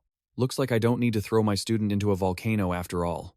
The others looked completely shocked the moment they saw Ichika. She was one of the members of the special squad, which included Ichihara Midori from Teijo. The second he arrived, Suo sensed something very strange. "Master, didn't you say that one of the captains had been harmed? But all 7 captains are here right now." Ichika didn't answer. She just smiled and beckoned Minato over. "Minato, I have something to tell you. Come here." After hearing the news, Minato was stunned, even shouting, "What? The 12 Apostles are posing as some of the people here?" Suo Makoto just wanted to cover Minato's mouth. "Are you an idiot? Why are you yelling so loud?" Ichika sighed. "The probability is quite high. Based on what was left behind in the garden, there's no mistake. The one who was murdered was definitely a captain. Even though they died, they are all gathered here. Which means, with just a little deduction, we can tell that the culprit has the ability to shapeshift."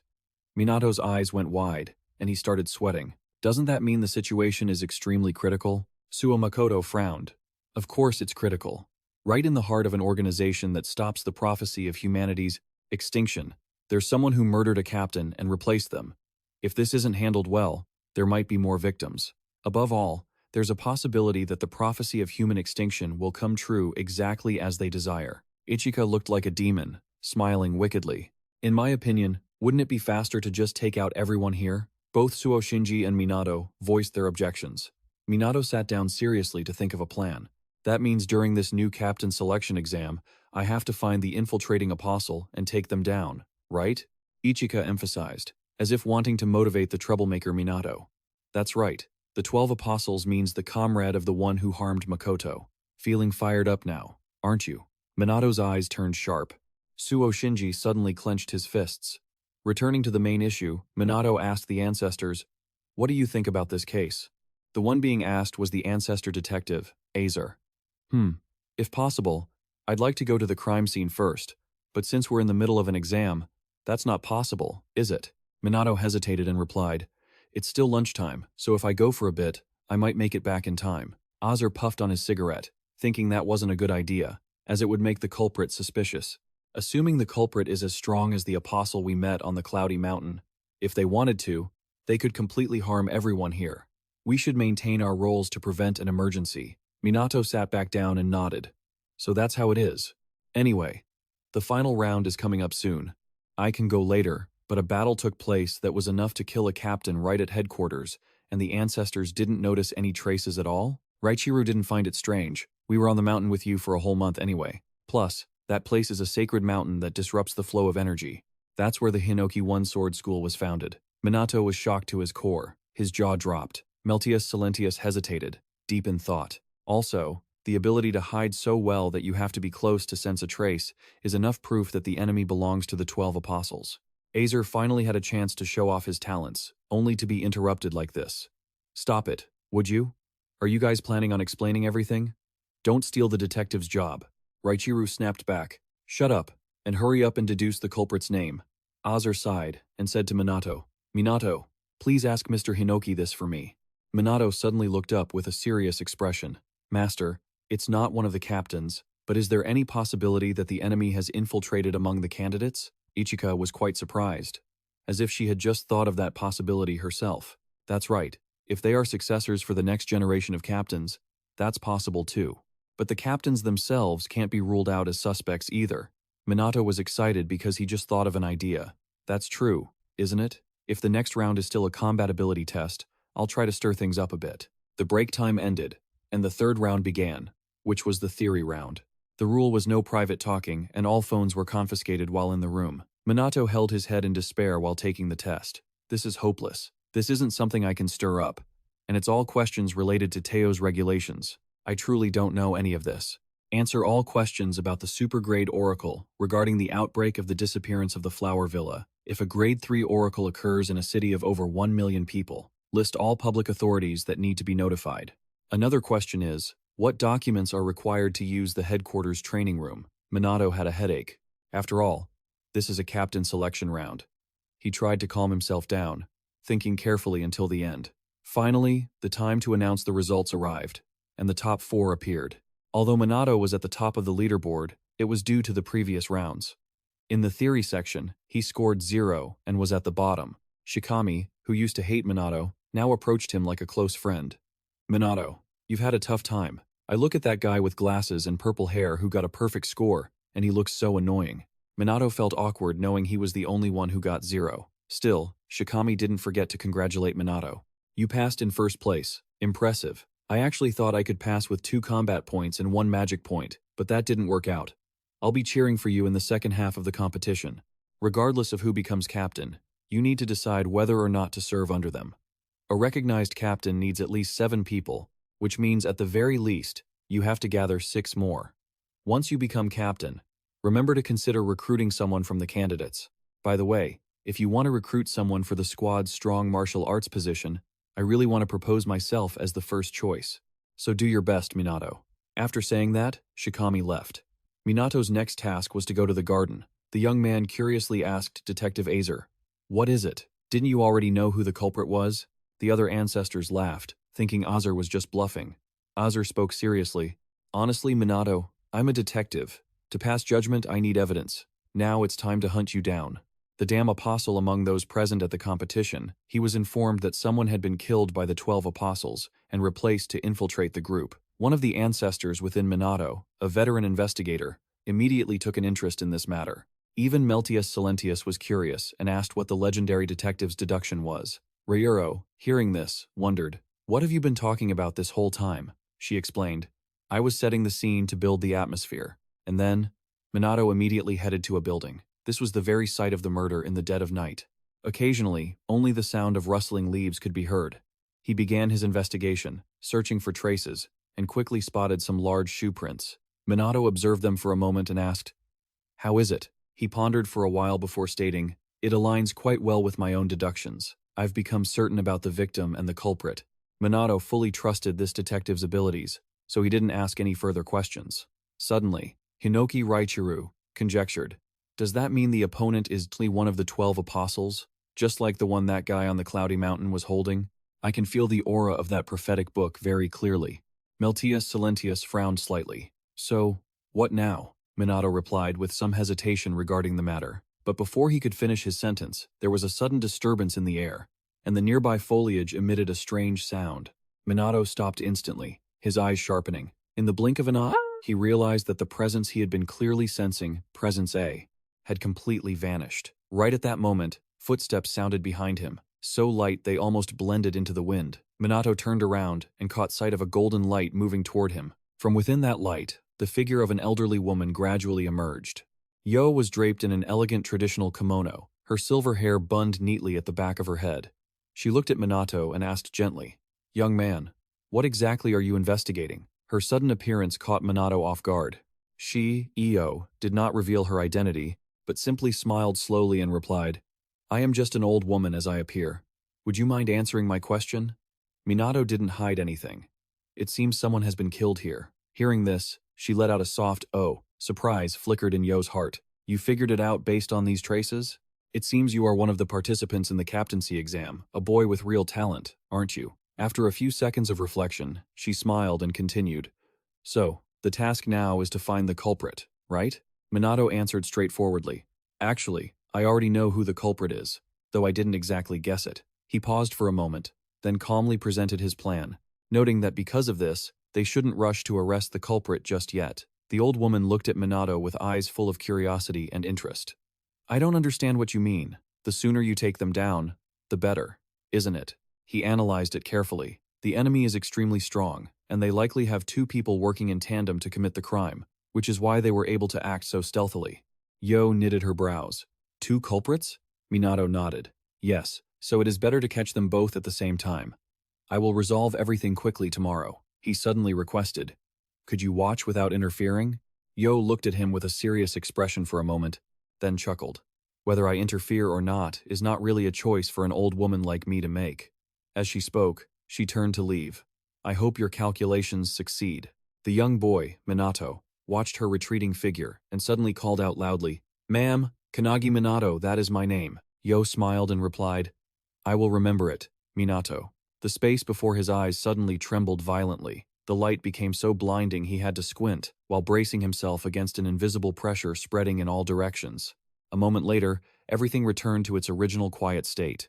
When Minato opened his eyes, the old woman was gone. Everything that had just happened felt like a short dream. He pulled his hood down slightly, and stood there for a while longer. The scene shifts to Yo returning to her simple thatched roof house. Kitamori Iki followed behind and asked curiously, "Master, was there something interesting?" She replied leisurely, "Nothing much. Perhaps the one closest to the truth right now is that boy. It seems he even has a plan. I look forward to seeing how he performs." Io gave one final instruction. "Tell Tengen that if anything goes wrong, he should assist the boy." Hearing this, Tengan Shinonome, who was standing there watching the meteor, suddenly felt a sense of annoyance in his heart. Kita immediately complied.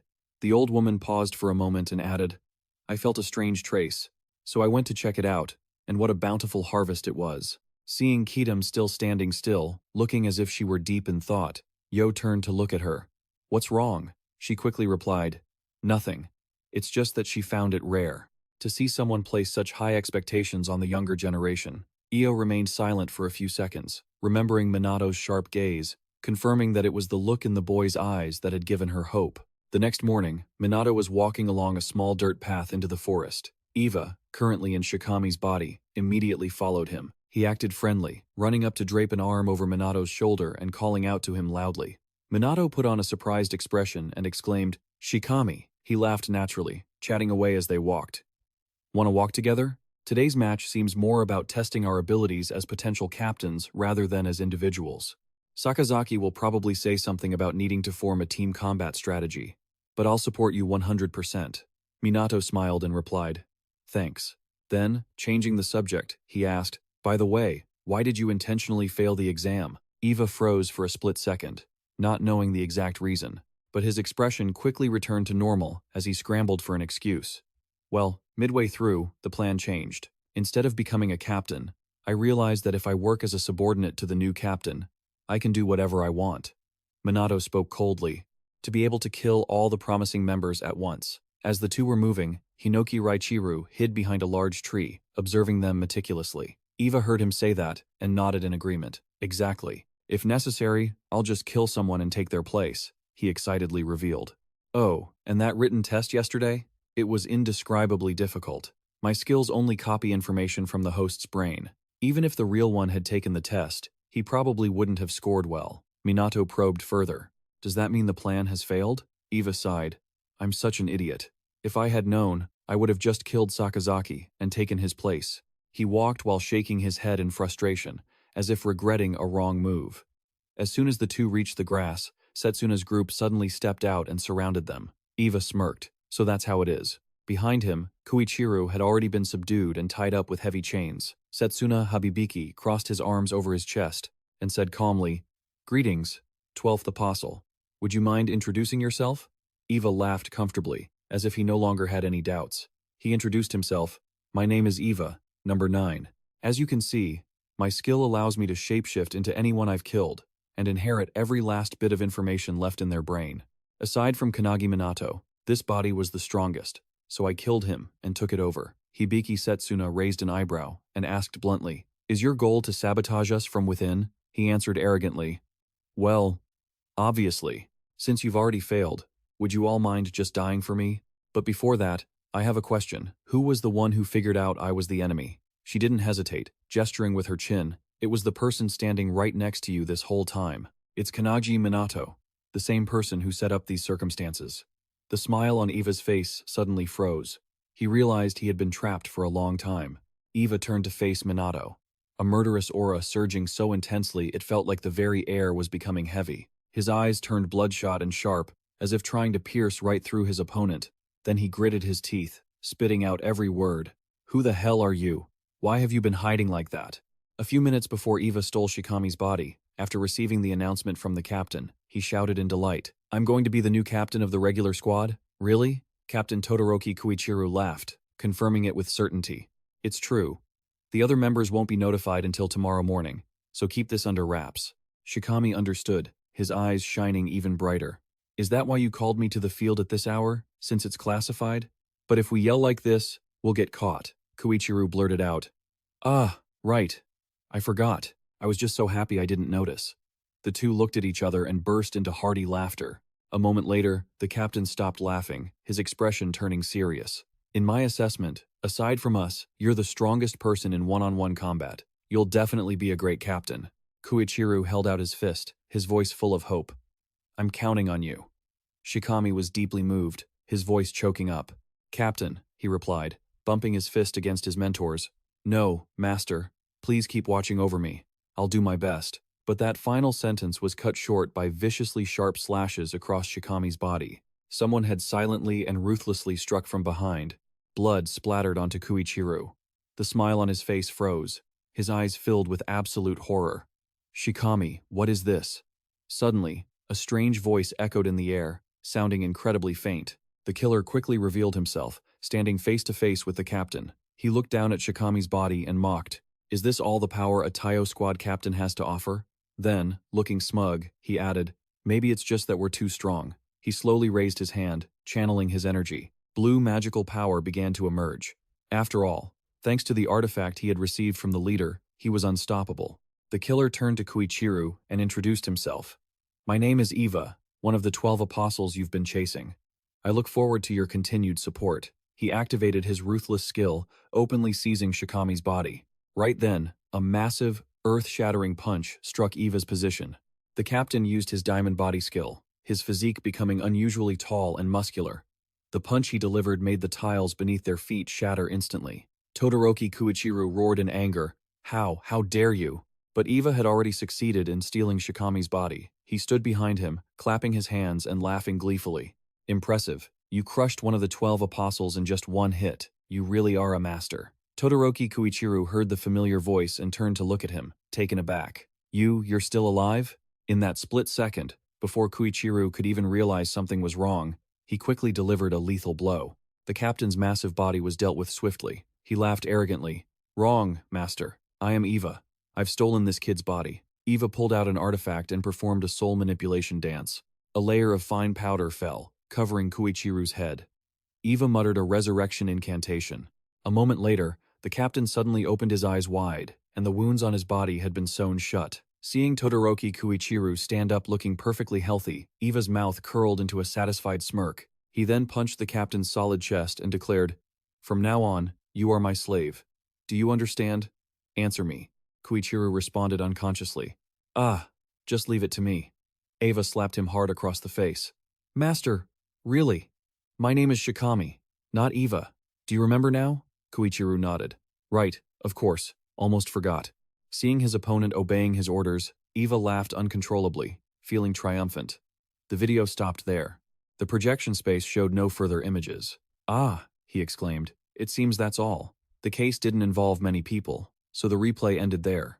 And that was enough to show every detail of what had happened. To obtain these images, A used the detective stage skill. This is a skill that allows one to reconstruct everything that happened at a crime scene, like a film reel. The activation condition is that A himself must believe in the culprit, or rather, believe in the evidence against them. It can even show the past, provided that A provides a detailed deduction himself.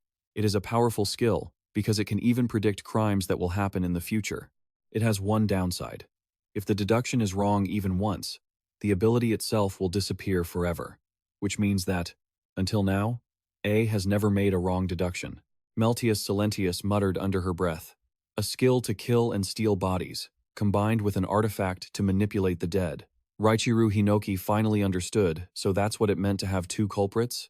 No matter how many times you see it, this guy's methods are truly disgusting. Suddenly, everyone felt the space around them vibrating abnormally. Minato's internal energy was erupting violently. Meltius Silentius looked at his expression with some surprise. Minato, what's wrong? At that moment, Minato's eyes blazed with rage.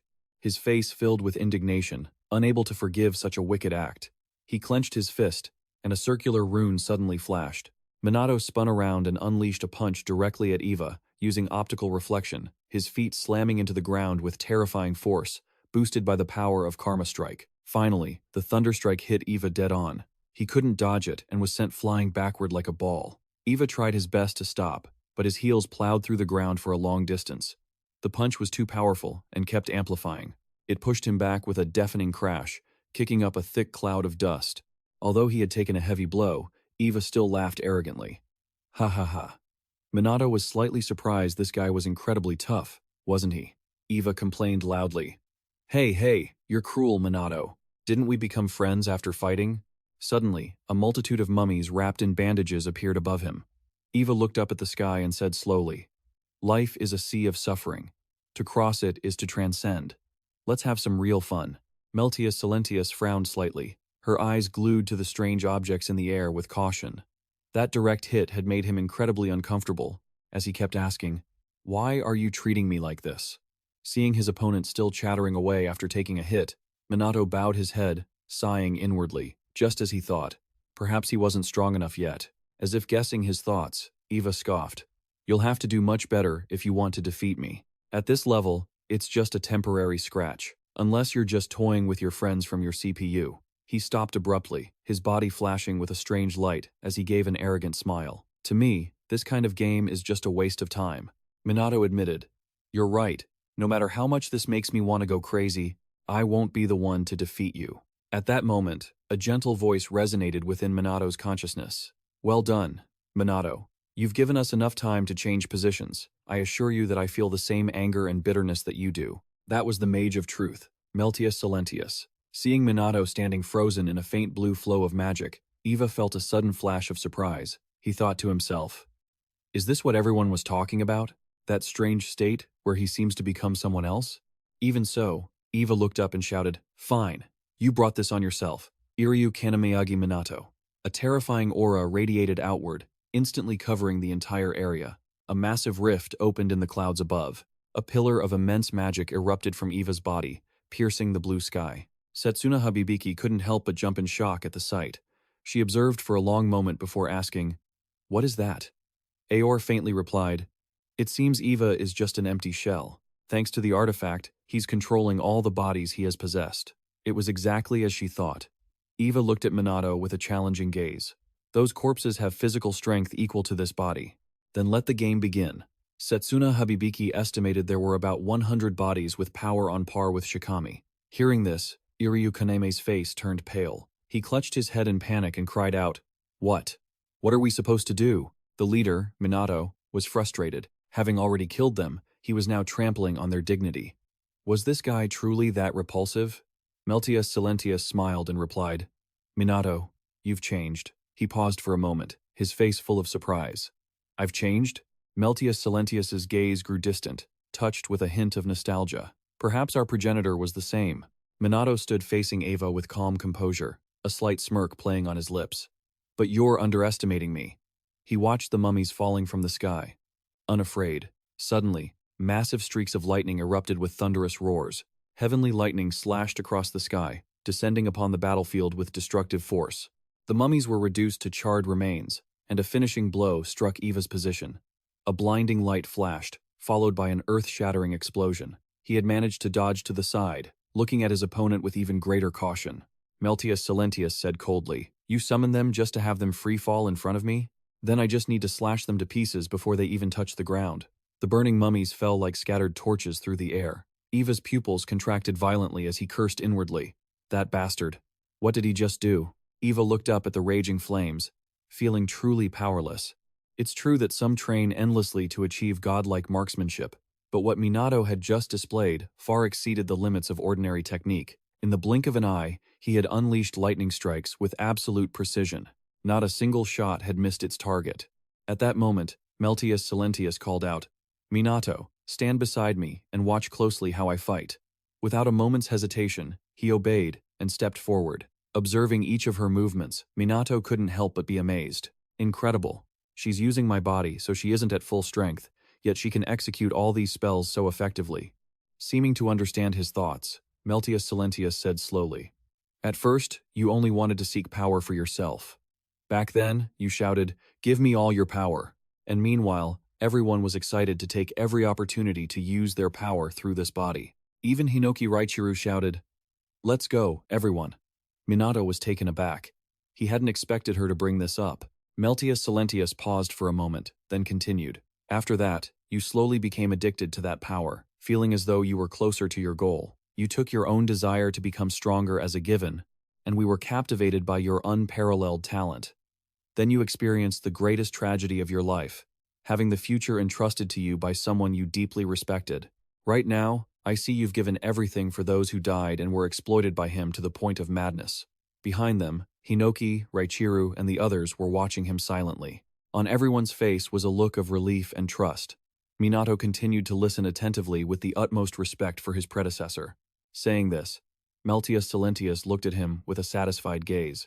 You see, we really like who you are right now. At that moment, Eva began to counterattack. He shouted loudly at them, what are you babbling about? The weak will always be played with and devoured by the strong. That's just how it is. As he spoke, Eva lunged forward to attack his opponent head-on. But a brilliant beam of light suddenly tore through the air, moving to block his path. A thunderous explosion echoed, and a shockwave rolled across the battlefield. Eva's gaze faltered. He couldn't seem to believe it. Minato said calmly, many people think that way. I did too. Suddenly, he paused and corrected himself. No, we clearly remember something similar happening. A true existence that wanted to destroy the tower had once been played with and devoured by the strong from another era. He clenched his hands as tragic images flashed through his memory. It was because we witnessed that scene that our hearts burned for the weak. Listening to these sincere words, Meltius Silentius was truly moved. Watching Minato confidently striding toward his opponent, Meltius Silentius encouraged him. You feel you're lacking that power now, and I know you're disappointed. When training on the mountain, you looked cheerful on the outside, but inside you were like a thin string stretched to its limit. But never forget, we are always here, and we share your thoughts, she affirmed. You will surely reach the heights that we once did. Whenever you're in trouble, we'll always be here to help you like this. Meltius Silentius pointed her finger toward Eva. If you feel angry or sad because of an injustice, direct your rage at the one who made you suffer. And let's put an end to all these prophecies and our group. As soon as she finished, lightning bolts instantly struck Eva's body, and in a split second, his limbs were severed. He fell to the ground, completely drained of any fighting strength. Seijiro cried out in shock. Is that really Iryu Kanamaji Minato? Tengun observed carefully and concluded. He looks just like Midori when he was a child, a monster with terrifying combat power.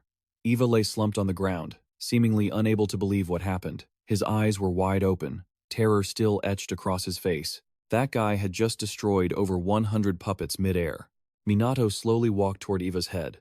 Now you know how vast the gap in our power is, don't you? I have many questions that need answering. Don't worry. We have plenty of people who are good at interrogations. He glared, his voice dropping to a low growl. You'll spill everything soon enough. Eva lay there in silence, his mind in a state of turmoil. Suddenly, he admitted, the 12 are dead. There's no way I can beat you right now. But luckily, I listened to my boss and prepared a backup plan. He suddenly flashed a sinister grin. This is my trump card. As he finished speaking, a coffin crashed down right in front of them. Minato looked surprised. A coffin? Eva asked suddenly. Do you know something? Hundreds of years ago, there was an unparalleled figure who destroyed the tower. He was one of the progenitors, a man who could take on 10,000 soldiers alone. His power was beyond question. As the coffin lid popped open, everyone recognized him. Hinoki Raichiru, the legendary swordsman. Guntek and Alien shouted in unison. What? Hinoki Raichiru was startled. That's my corpse. Instantly, Minato raised his hand and unleashed a powerful thunderbolt at the coffin. Hinoki Raichiru screamed in panic. Meltius Silentius stopped, calmly replying, Looks like the real deal. The swordsman looked confused. What's that supposed to mean? Meltius Silentius explained. He just deflected my spell. A single sentence was enough to make the atmosphere heavy. Eva, having taken over Hinoki Raichiru's body, naturally became a master swordsman. He looked at the razor-sharp blade and laughed. This is getting interesting. Simply marvelous. Minato suddenly felt a chill down his spine. The pressure was the same type of aura he had felt from Ichihara on the training grounds. He took a deep breath and assessed, No, this one is even stronger. Eva snapped his fingers and cheered enthusiastically. Let's keep going. From the sea of blue magic, the mummy puppets began to rise again. They were even more powerful than when they first appeared. Let's start round 2. Minato gritted his teeth, feeling that the situation had turned disadvantageous. He was genuinely worried. Meltius Silentius immediately reassured him. It's fine. Stay calm. A massive explosion suddenly erupted right behind Eva. He jumped and turned around, his eyes filled with confusion. Meltius Silentius reminded him, Minato, don't forget that on this battlefield there are many other allies present. Hanada Hikotaru, Shinomiya Akan, Ichik, and Suo Shinji were all ready to fight. You are not alone. Believe in yourself. He frowned and asked in an annoyed tone, What the hell is this? Are those your friends? Hearing this, Minato inwardly remarked, He sounds just like Hinoki Raichiru, even the way he talks. The corners of Eva's mouth curled into a malicious smile. I pity you. His eyes were full of complacency. Because my puppets are a bit too strong. As expected, he wasn't joking. On the other side, Hanada Hikotaru was struggling against a large puppet. Its counterattack was so powerful that he had to leap backward to dodge. Hanada Hikotaru immediately realized it was using a physical enhancement skill. I used my full force equator strike, and they didn't even flinch? Don't tell me these puppets have their own unique skills. Hanada Hikotaru's eyes scanned each puppet closing in. Every single one of them? Seijiro was being cornered in the middle. He thought to himself, they're too strong. The longer we fight, the more the pressure weighs on the whole team. Iryu Kanemi was running for his life across the battlefield, chased relentlessly by a pack of ferocious puppets. He shouted noisily, Why are there so many of them? Setsuna saw this, pulled out her instrument, and unleashed her sound manifestation skill, combined with her Phoenix ultimate. Magic power rippled through the space with every beat, quickly condensing into a giant phoenix with its wings spread wide. It soared toward the opponents, sweeping through the horde of puppets with overwhelming power. Kane looked at the captain with grateful eyes. He was just a moment away from meeting his maker. Setsuna Habibiki observed the situation and noted, "Things aren't looking good, are they? They're just corpses, but they can still use the skills they had when they were alive." Suddenly, the chain was snapped in a bizarre way. Iryu Kaneme, who was running below, suddenly looked up at the sky. A tall, muscular figure was descending from the air, channeling a flame palm skill. It was Captain Kuichiru, who had been completely controlled by Eva. A strike as powerful as lightning crashed down on Setsuna's position. She clicked her tongue as if she had already predicted this. "Things aren't looking good, are they? I knew it." Fortunately, before the flame palm struck, Setsuna Habibiki managed to jump away just in time. Seijiro was struggling, clinging to the edge of a trench. Eva laughed gleefully. Such wonderful chaos in this situation. "You won't survive unless you're a captain." Minato suddenly turned to the progenitors. That's what he said. "What do you all think?" Guntek and Alien sighed, looking unimpressed. He smiled faintly, his expression calm, as if he already had his own answer. Then Minato suggested, "Meltius Silentius, let me swap in for a bit." He looked at Eva and asked calmly, "You say we won't survive?" Eva let out a laugh, seemingly noticing that this tone wasn't quite the same as before. Minato looked the opponent straight in the eye, his gaze becoming sharp.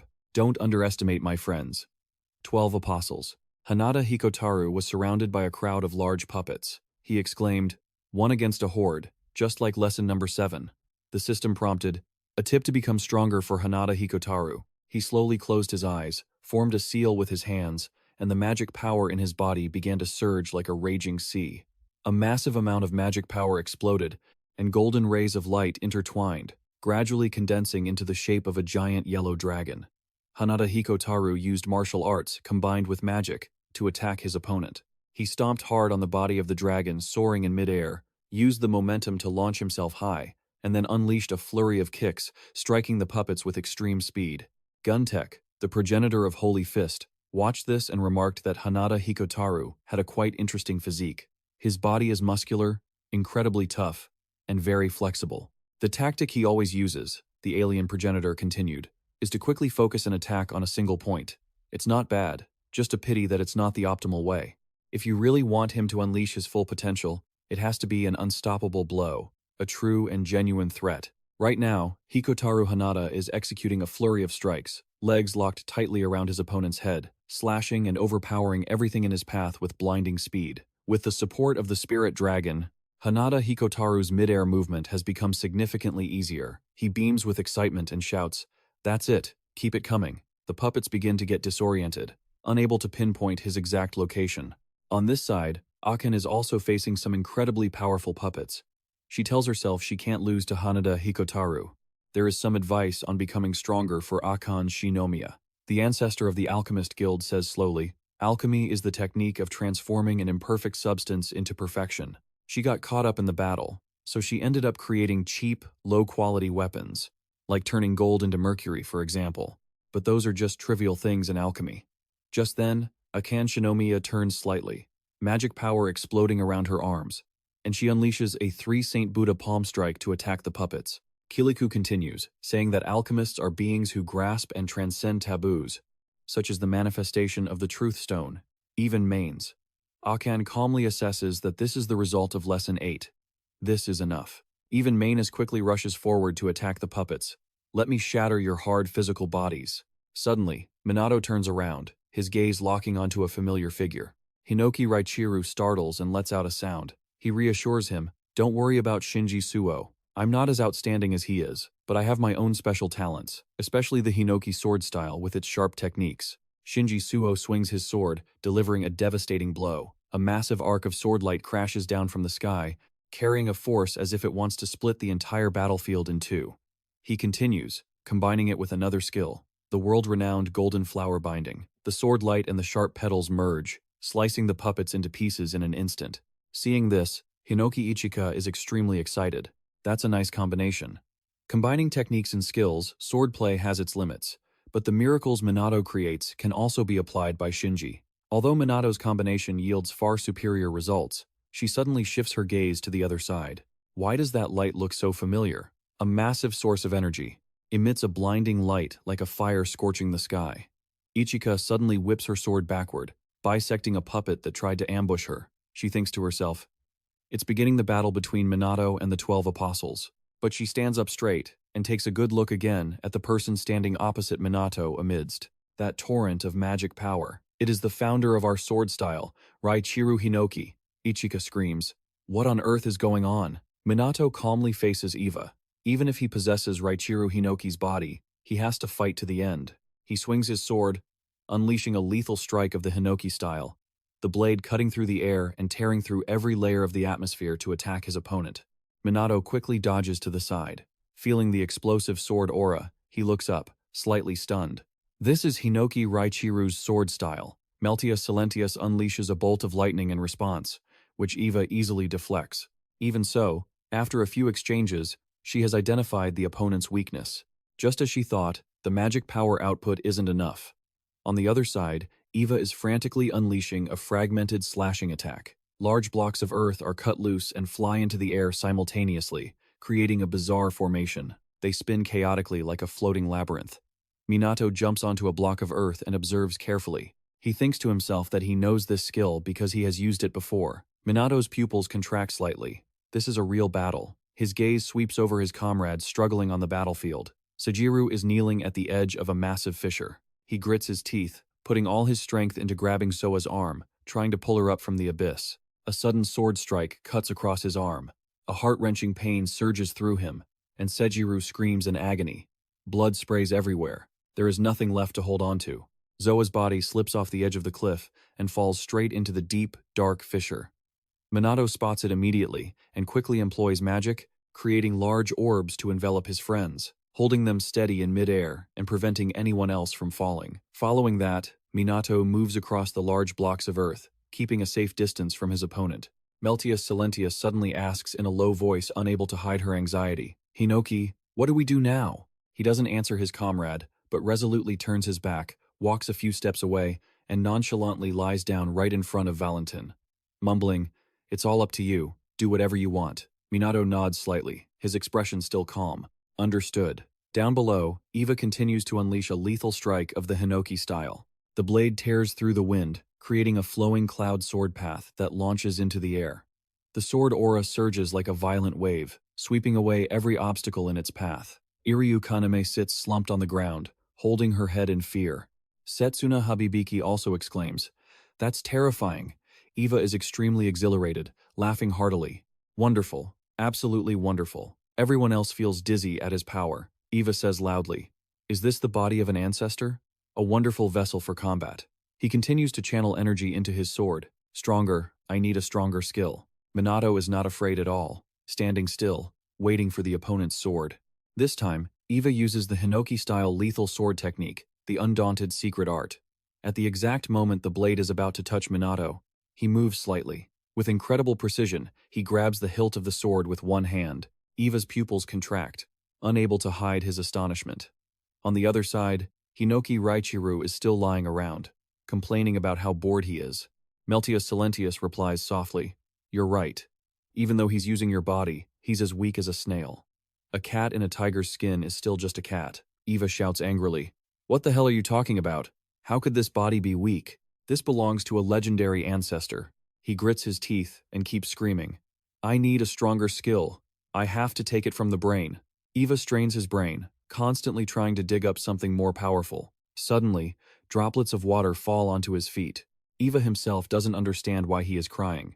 The reason Eva's tears fell was because the memories of Raichiru Hinoki, when he was alive, are still etched deep in his brain. Just by looking at those memories, the madness is already waiting to consume Eva. The tower was split in two with a single sword strike. After achieving such great miracles, he gradually became colder and more despondent. Eva collapses, holding his head and groaning. What the hell is this body? It's too powerful for me.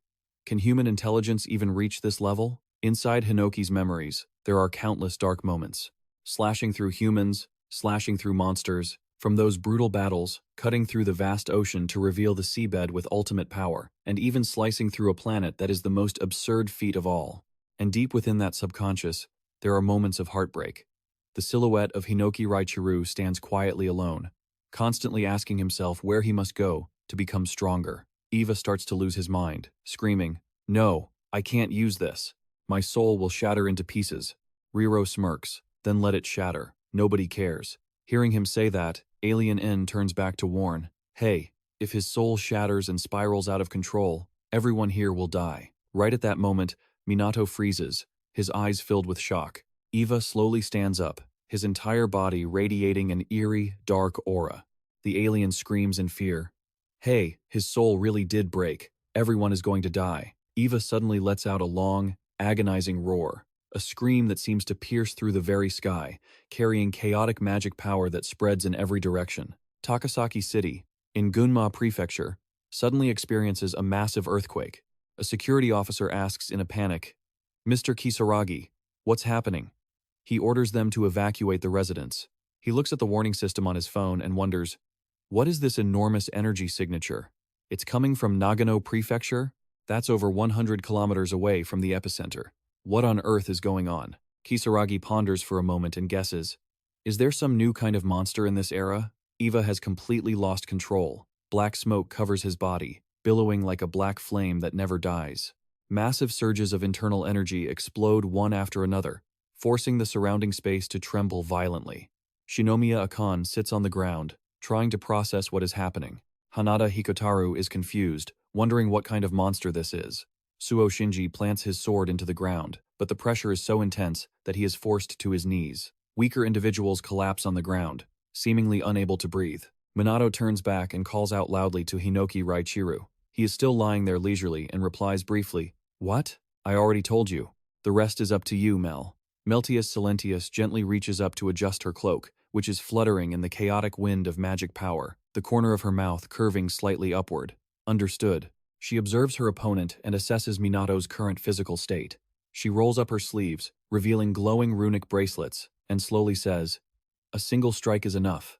As soon as she finishes speaking, Meltius Silentius clenches her fist. The runic circles vibrate in unison, and the internal energy in her body instantly converges into her right arm to deliver the truth strike.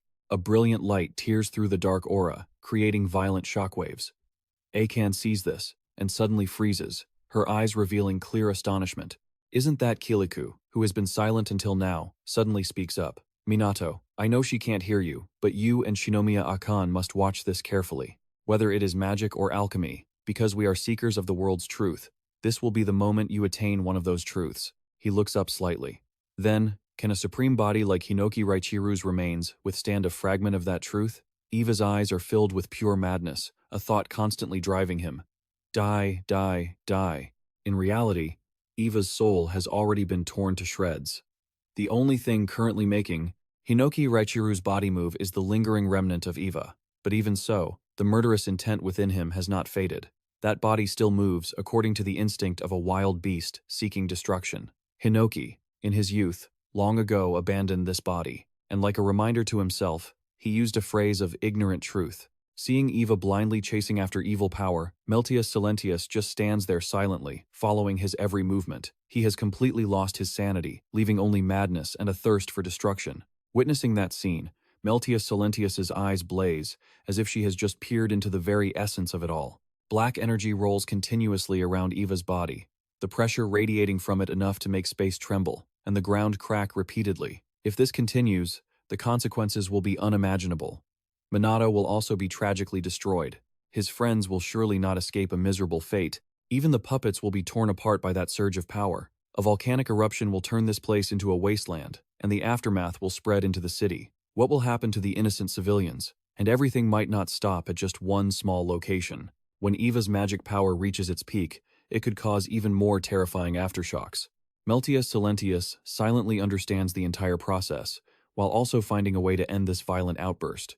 She suddenly mutters, "I see, so that's how it is." As a mage of truth, the skill of Meltius Silentius is the truth seal. It was sealed because the world could not withstand such power. One of the effects of that ability is to apply it to the target's skill. She controls Minato's body to move his hand and gather energy, directly blocking Eva's attack. Without letting him react, he instantly grabs the opponent's wrist and says, "See that? This is the answer." Eva screams in pain for a long time, and despite struggling frantically, his arm cannot move even an inch. Minato's hand tightens like a vice, locking down all of the opponent's movements. Meltius Silentius coldly recites the incantation LNS 15, Burning Light. A dazzling beam of light erupts, causing Eva deep, agonizing pain. The dark aura dissolves at a dizzying speed, each shard of darkness burnt away in the pure radiance. A moment later, the dust clears, and Minato is still standing there, gripping Ciro's arm. It has been incinerated to a charred black. Meltius Silentius looks on quietly for a moment, then softly says, "Goodbye the remains of my dear friend." Her voice is as light as if it were blending into the wind. "See you at the end of this cycle." The remains scatter into the air, drifting under the bright sunlight. The Guntech members all stand in silent memory, and the priest Kodu Hyoma clasps his hands in prayer. Suddenly, from behind, Hinoki Raichiru's voice echoes, "No, I'm still here." Meltius Silentius replies flatly, "The body and the soul are completely different things." Afterward, she turns her gaze to Minato and asks, "Now, did that help you at all with your training?" He looks toward the distant horizon. Every battle is an opportunity to hone his strength. Before Minato can even reply, enthusiastic cheering erupts from behind. "Wow, that's amazing. He beat that monster," Ichika yells excitedly. "At least use your sword, Minato. Otherwise, what was the point of me training with you just now?" Hanada Hikotaru breathes a sigh of relief. "I really thought I was a goner." "Minato, just how strong is he exactly?" Suo Shinji keeps praising him. "That's top tier." "An enemy that's strong, yet he burned him to ash in the blink of an eye." Shinomiya Akan corrects him. "You're wrong. The terrifying one was the person before that." She silently guesses to herself. Perhaps he completely understood the opponent's skill and made it useless. Akan suddenly feels her hands trembling. Can a human being really reach that realm? "I will definitely try my best to improve quickly." The guy standing nearby took a drag of his cigarette and exhaled slowly. He looked at the massive crater in front of him, wondering what to do about it now. It was just supposed to be a test to pick a new captain, but it had turned into a battlefield. Todoroki even got killed. Should we hold another captain selection exam? What a pain. Just then, a voice echoed from the sky. "Well done." Todoroki Koichiru was surprised, wondering who had spoken, while Iryu Kaneme gasped in shock. "What?" She noticed a portal appearing before her and guessed someone was on the other side. Kaneem trembled, her voice laced with fear. "Are there still mummies?" Tengen seemed to realize something. His hand crushed his cigarette, and he stammered, "Hey, hey." When he saw Yo appear, he blurted out, "What's going on? Why is the director here?" "And Kitamori is with her too." Minato quickly recognized her as the person he met yesterday, the one who said she was just an old lady passing by. It seemed that wasn't the truth after all. Kita looked around the battlefield, genuinely stunned.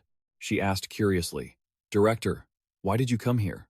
Well, suddenly, Tengan Shinonome and Kitamori were startled, their eyes filled with astonishment. Yo knelt down and said softly, "So, the legendary ones are here." Yo bowed deeply to Minato, her voice filled with immense reverence. "I have awaited your return for hundreds of years." My progenitor's Yo's expression was truly sincere. She had finally seen the people she had been waiting for. The progenitors were genuinely surprised. They didn't seem to recognize Yo, while Minato just stood there, momentarily at a loss for words. Seeing this, Minato's friends were completely stunned. Suo Shinji stammered, "Master Hinoki Ichika, the director." She turned her head, her gaze sweeping across the confused faces of the students, then muttered, "What? You guys should have known already, right?" She then corrected herself. "Well, I guess this is your first time meeting, so that makes sense." Hinoki Ichika gently introduced herself as one of the founders of the Great Oracle, "And I hold the highest rank in this Japan region." Suo Shinji replied, "We know that, but that's not the issue." Shinomiya Akan wondered why the director would kneel before Iryu Kanemiyagi Minato. Ichika shrugged. "I have no idea." Standing there, Minato felt very awkward, thinking to himself, "This is the person I met in the backyard. Why is she kneeling?" He stammered, "Ma'am?" He paused for a moment and asked the progenitors, "It seems like she knows you guys. Do you know each other?" The group thought for a long while before replying in unison, "Who knows who?" Minato panicked. "Wait, what's going on?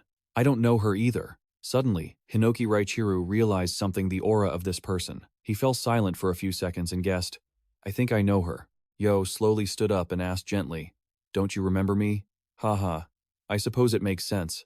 I've become an old lady now." She raised her hand to her face, making a gesture. "How about this?"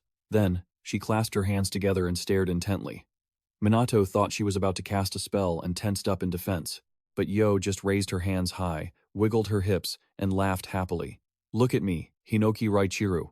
This is the hip-shaking dance. Seeing her smile, perhaps the posture triggered a memory of the past. The progenitors stood stunned for a long moment before bursting into hearty laughter. It's Yo. Meltia Silentius's eyes shone with emotion. Is that really you, Yo? Hinoki Raichiru kept laughing non-stop.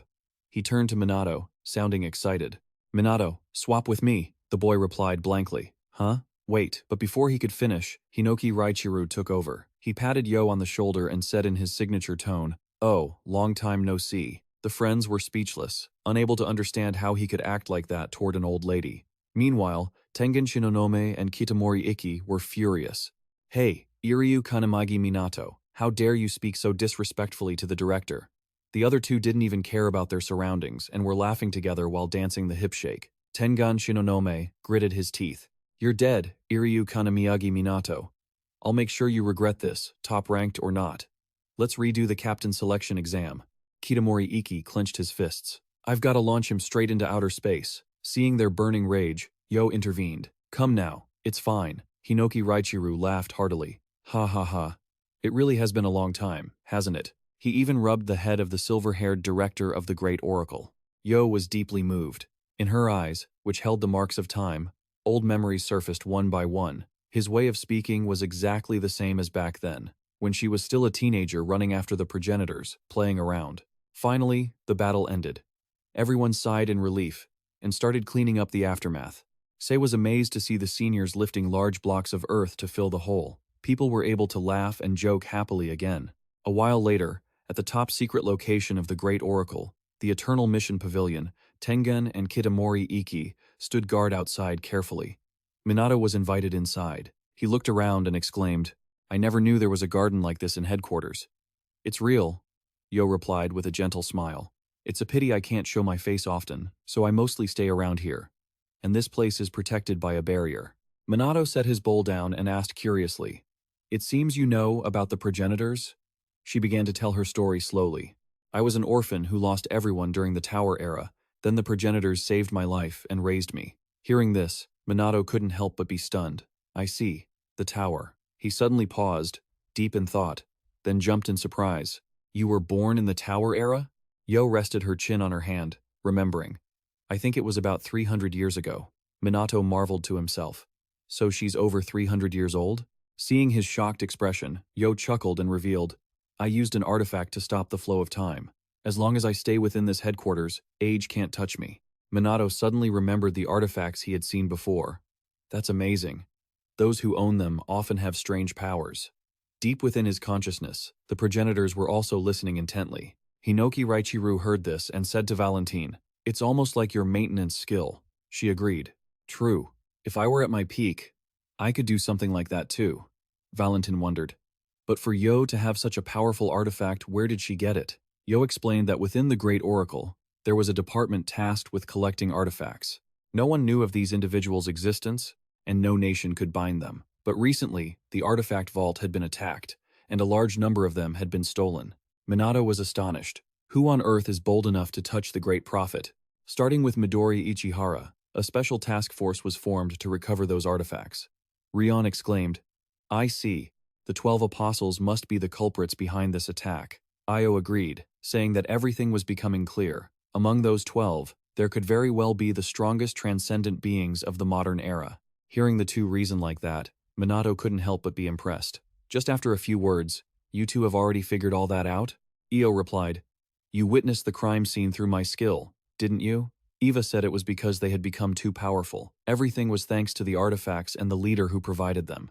Rion added, Instead of recruiting 12 transcendent beings stronger than Suo Makoto, using artifacts to enhance the strength of mediocre ones is faster and more convenient. Raichiru Hinoki sighed and admitted, Exactly. The two enemies we encountered recently weren't as strong as Makoto. Yo agreed. We think so too. Before the artifact theft occurred, no one knew anything about these 12 apostles. They have strength equivalent to the leaders of the Great Prophet, an organization aimed at making prophecies come true. We cannot let such dangerous people run wild. Her voice dropped significantly. We have poured all our strength and resources into finding their leader, but Midori will likely reach him faster. Hearing these words, Minato's expression became more tense. The situation was beyond their expectations.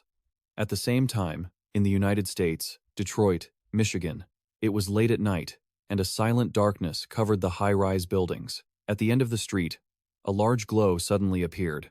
In the blink of an eye, the beam of light exploded with violent interference, illuminating the sky.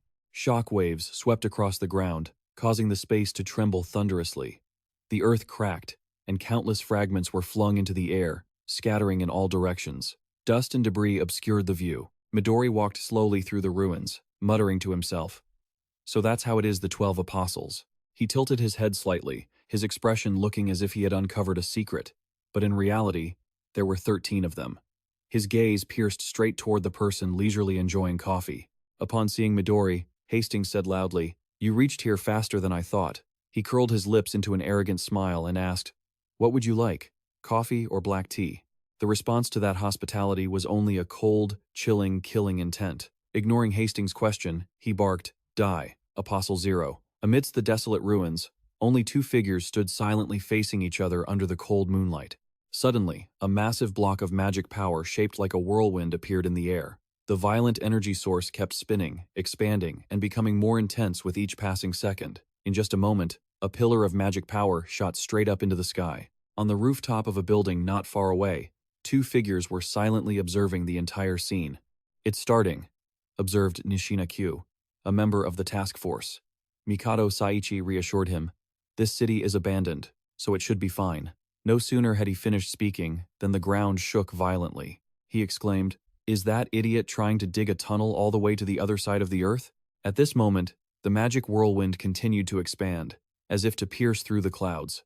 Suddenly, the two task force members felt a surge of power rushing toward them.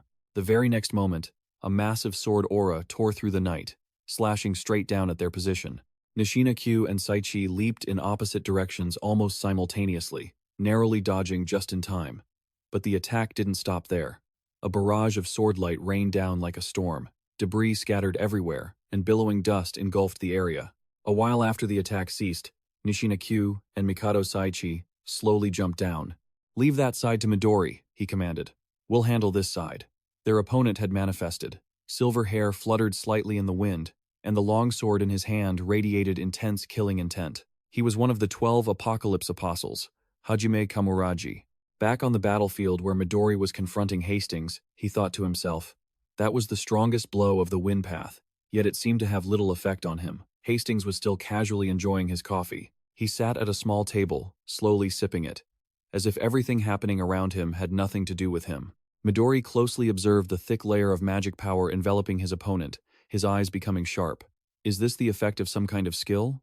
Or an artifact? Hastings set his coffee cup on the table and remarked, "What's wrong?" He stood up, stepped forward a few paces, and asked, "Are you done?" Without further talk, Midori swung his hand to continue the attack. Hastings was quickly surrounded by a blue shockwave. Consecutive thundering explosions echoed, and swirling magic power swallowed the air. This was the ultimate move, the Jade Severing Wall. Midori poured all his strength into this strike to take down his opponent. Yet, before the dust had even settled, Hastings' voice rang out. "Have you ever been to an aquarium? There, humans are invincible against a giant predator, even though they are in the water and can observe it safely, right?" The corners of his mouth curled into an enigmatic smile. "Right now, you and I are just like that." Midori immediately understood. The enemy still had another trump card for defense. Hastings said calmly, "This makes it too clear. You are normally so strong and terrifying that you don't even bother to consider me an enemy." He looked at Midori with eyes that were both pitiful and mocking. "But you are grieving the death of your friend. What a pathetic creature. Nothing more, nothing less." Midori's eyes were cold as ice, but he remained silent. Hastings walked forward slowly, each word deliberately probing deeper into the other's pain. "From the moment you were born, you were just a monster created for war. A creature that exists only for the purpose of battle, yet you couldn't even protect your precious friend." These words struck directly at Midori's subconscious. He suddenly froze, rooted to the spot. Memories buried long ago surged forth like a broken dam. 23 years ago, one day, an abnormal source of magic power suddenly erupted in the canyon. At that time, Tengun Shinonome was a member of the task force. He was astonished to encounter this terrifying power, and wondered what kind of phenomenon it was. Io and Tengun Shinonome tried to move forward. She realized that these were the remnants of the Ichihara family villa. Io stood observing for a long time, her face calm but her eyes extremely grave. Suddenly, Tengen Shinonome discovered something in the center, but a blinding light obscured their vision, so they had to move deeper to see. And as they got closer, both of them encountered a newborn baby lying there. A cry echoes from within the deep, rubble-filled pit. Tengen Shinonome is absolutely stunned. A baby? A massive surge of energy appeared, and it was just because this child was born? His eyes freeze when he sees Yo approaching the baby. He yells out in a panic. Executive. That's dangerous. Suo Shinji. Stand back. Executive. And it was true. The magical energy radiating from the baby had already injured Yo. She reaches out her bleeding hands toward the child, pulling them into her embrace to soothe them. It's okay. It's scary, isn't it? But you're safe now. Everything is fine. I'm here with you. The baby, tears streaming down their face, stops crying upon feeling Yo's warmth. Along with that, the howling gale ceases. The heavy atmosphere slowly settles into silence. Tengen Shinonome exclaims in surprise. The wind has stopped. Yo gently strokes the baby's hair, her gaze tender but her voice resolute. Tengen, this child will be raised by us, the great sages. And so, the baby was named Midori. 9 years later, in a quiet hallway, a member of the Special Forces, Hinoki Kijiru, who is also Ichika's senior, sees him and asks, So, you're the cursed child? Hinoki Ichika, only 12 years old at the time, stares curiously at the boy who had just been brought in. Midori's golden hair and clear blue eyes leave her momentarily stunned. Kijiru warns him sternly, Don't you dare cause any trouble for us. If you lose control, we sages will hunt you down. Midori stands there calmly, his face showing no sign of emotion. He insists he won't lose control. Kijiru doesn't seem to believe his promise and quickly turns to leave. After a few seconds of silence, Midori adds coldly, Because that's the only reason I'm letting you live. Kijiru pauses, glancing back at him without a word. Seeing the tension finally ease, Ichika, standing behind them, sighs with relief. But just as Midori turns to leave, Kijiru's loud voice booms from behind. Ichika, is something funny? She tries to hold it in but fails, breaking into a burst of crisp laughter. Ha ha ha. After that came the days of training. The others were much weaker than Midori. Everyone gets into a stance to begin training their energy. Midori stands alone in the middle. Everyone else had collapsed. If he pushed just a little harder, they would have been nothing more than weaklings. Because of their physical differences, Midori didn't have many close friends. He was wandering alone when suddenly, someone called out to him.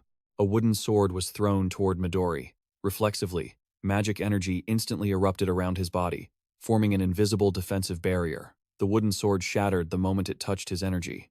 Midori slowly turned his head, his cold eyes scanning for the person who threw it as he snapped, What are you doing? A red-haired boy walked up and replied cheerfully, Wrong. That's not it. He handed Midori another sword and suggested, With this sword, let's be sword training buddies. This was the first time someone had approached him without caution or fear.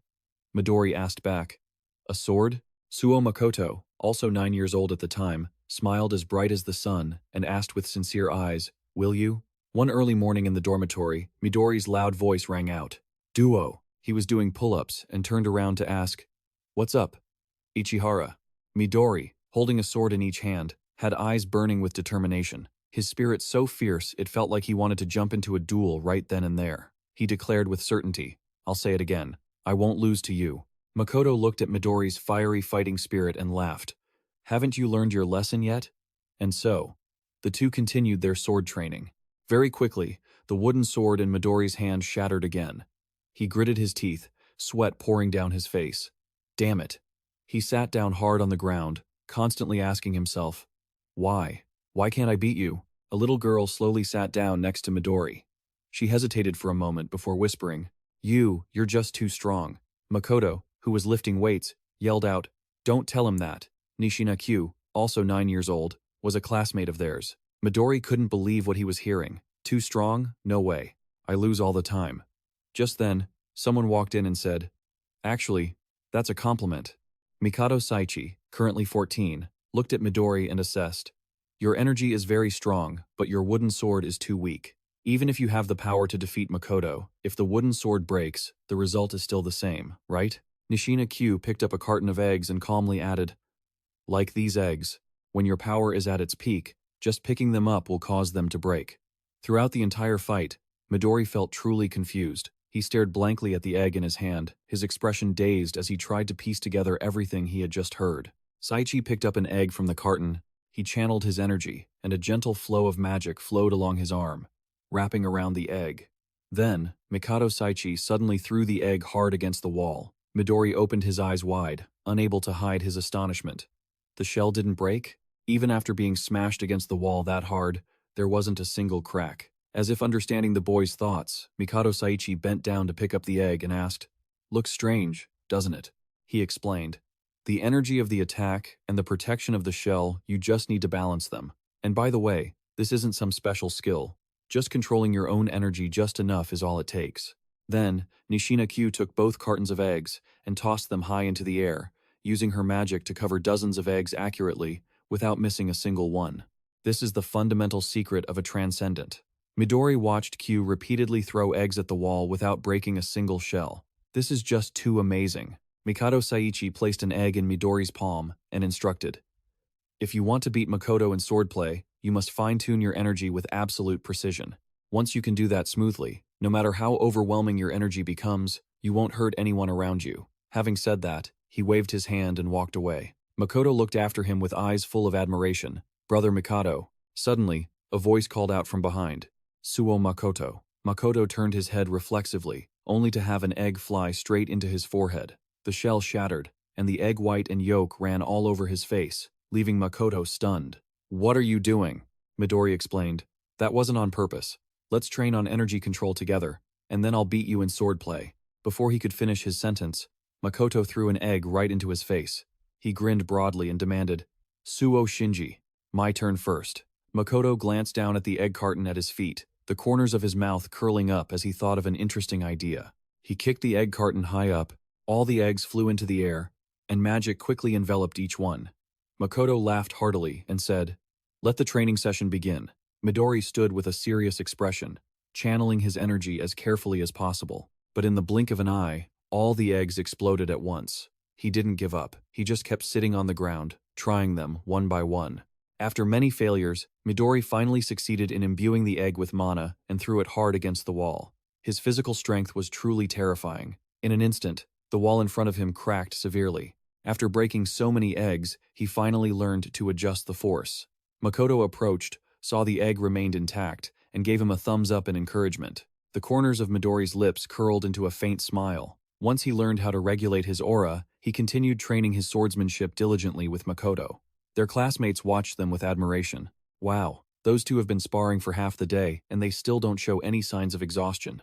Mikado, Saichi, and KM were impressed. "These two will definitely become great assets to the organization," Saichi said excitedly. "Midori, spar with us next time." 4 years later, everyone had matured within the Special Forces training environment. Ichihara Midori was now 13 years old. One day, while he was walking with Saichi, he suddenly heard someone call his name. He turned around and realized it was Makoto. Suo Makoto was also 13 that year, his eyes bright and shining with integrity. He asked sternly, "Are you planning to join that Oracle organization?" Midori replied with a smile. "That's right. We're going to support the European branch. I heard it's a special grade prophecy called Chaoses." Midori was silent for a few seconds before changing the subject. "You're still looking for a master to teach you swordsmanship, right?" Makoto nodded. "Yeah, you were the one who told me to do it, remember?" Midori thought to himself. "It would be better if you just found a teacher for yourself." Makoto held out his fist and said sincerely, "If I truly have that kind of talent, I really want to stand by your side." Midori beamed. "Sure, I'll be waiting for you." For the two friends, it was just a simple promise, but it was enough to be carved into their hearts. Midori slowly returned to reality. He was confronting Hastings. In his subconscious, he always told himself he wouldn't lose any more loved ones. In order to stand by each other, as long as they were alive, this world was worth protecting. He only needed those friends. He didn't need anything too grand. Yet, the apostles destroyed everything, the things Midori craved the most precious things in his life. He lunged at Hastings, teeth clenched, and roared, "I will kill you! I will kill you!" However, just as he closed in on his opponent, Midori saw him take out a golden egg. A sinister, icy glint flashed in Hastings' eyes. Without hesitation, Hastings squeezed his hand, and the golden egg shattered instantly.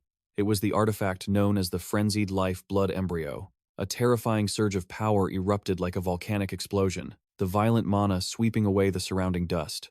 Mikado Saichi, standing nearby, felt the tremor and shouted, "What's going on?" Mikado Saichi felt a surge of anxiety. Don't tell him it was Midori. Suddenly, Nishina Q yelled in panic, "Mikado, look! Someone is moving extremely fast toward them." Hajime was also stunned, not yet understanding what had happened. The figure stopped in front of Mikado Saichi, hovering in the air without touching the ground. Saichi asked sternly, "Midori, did you defeat him?"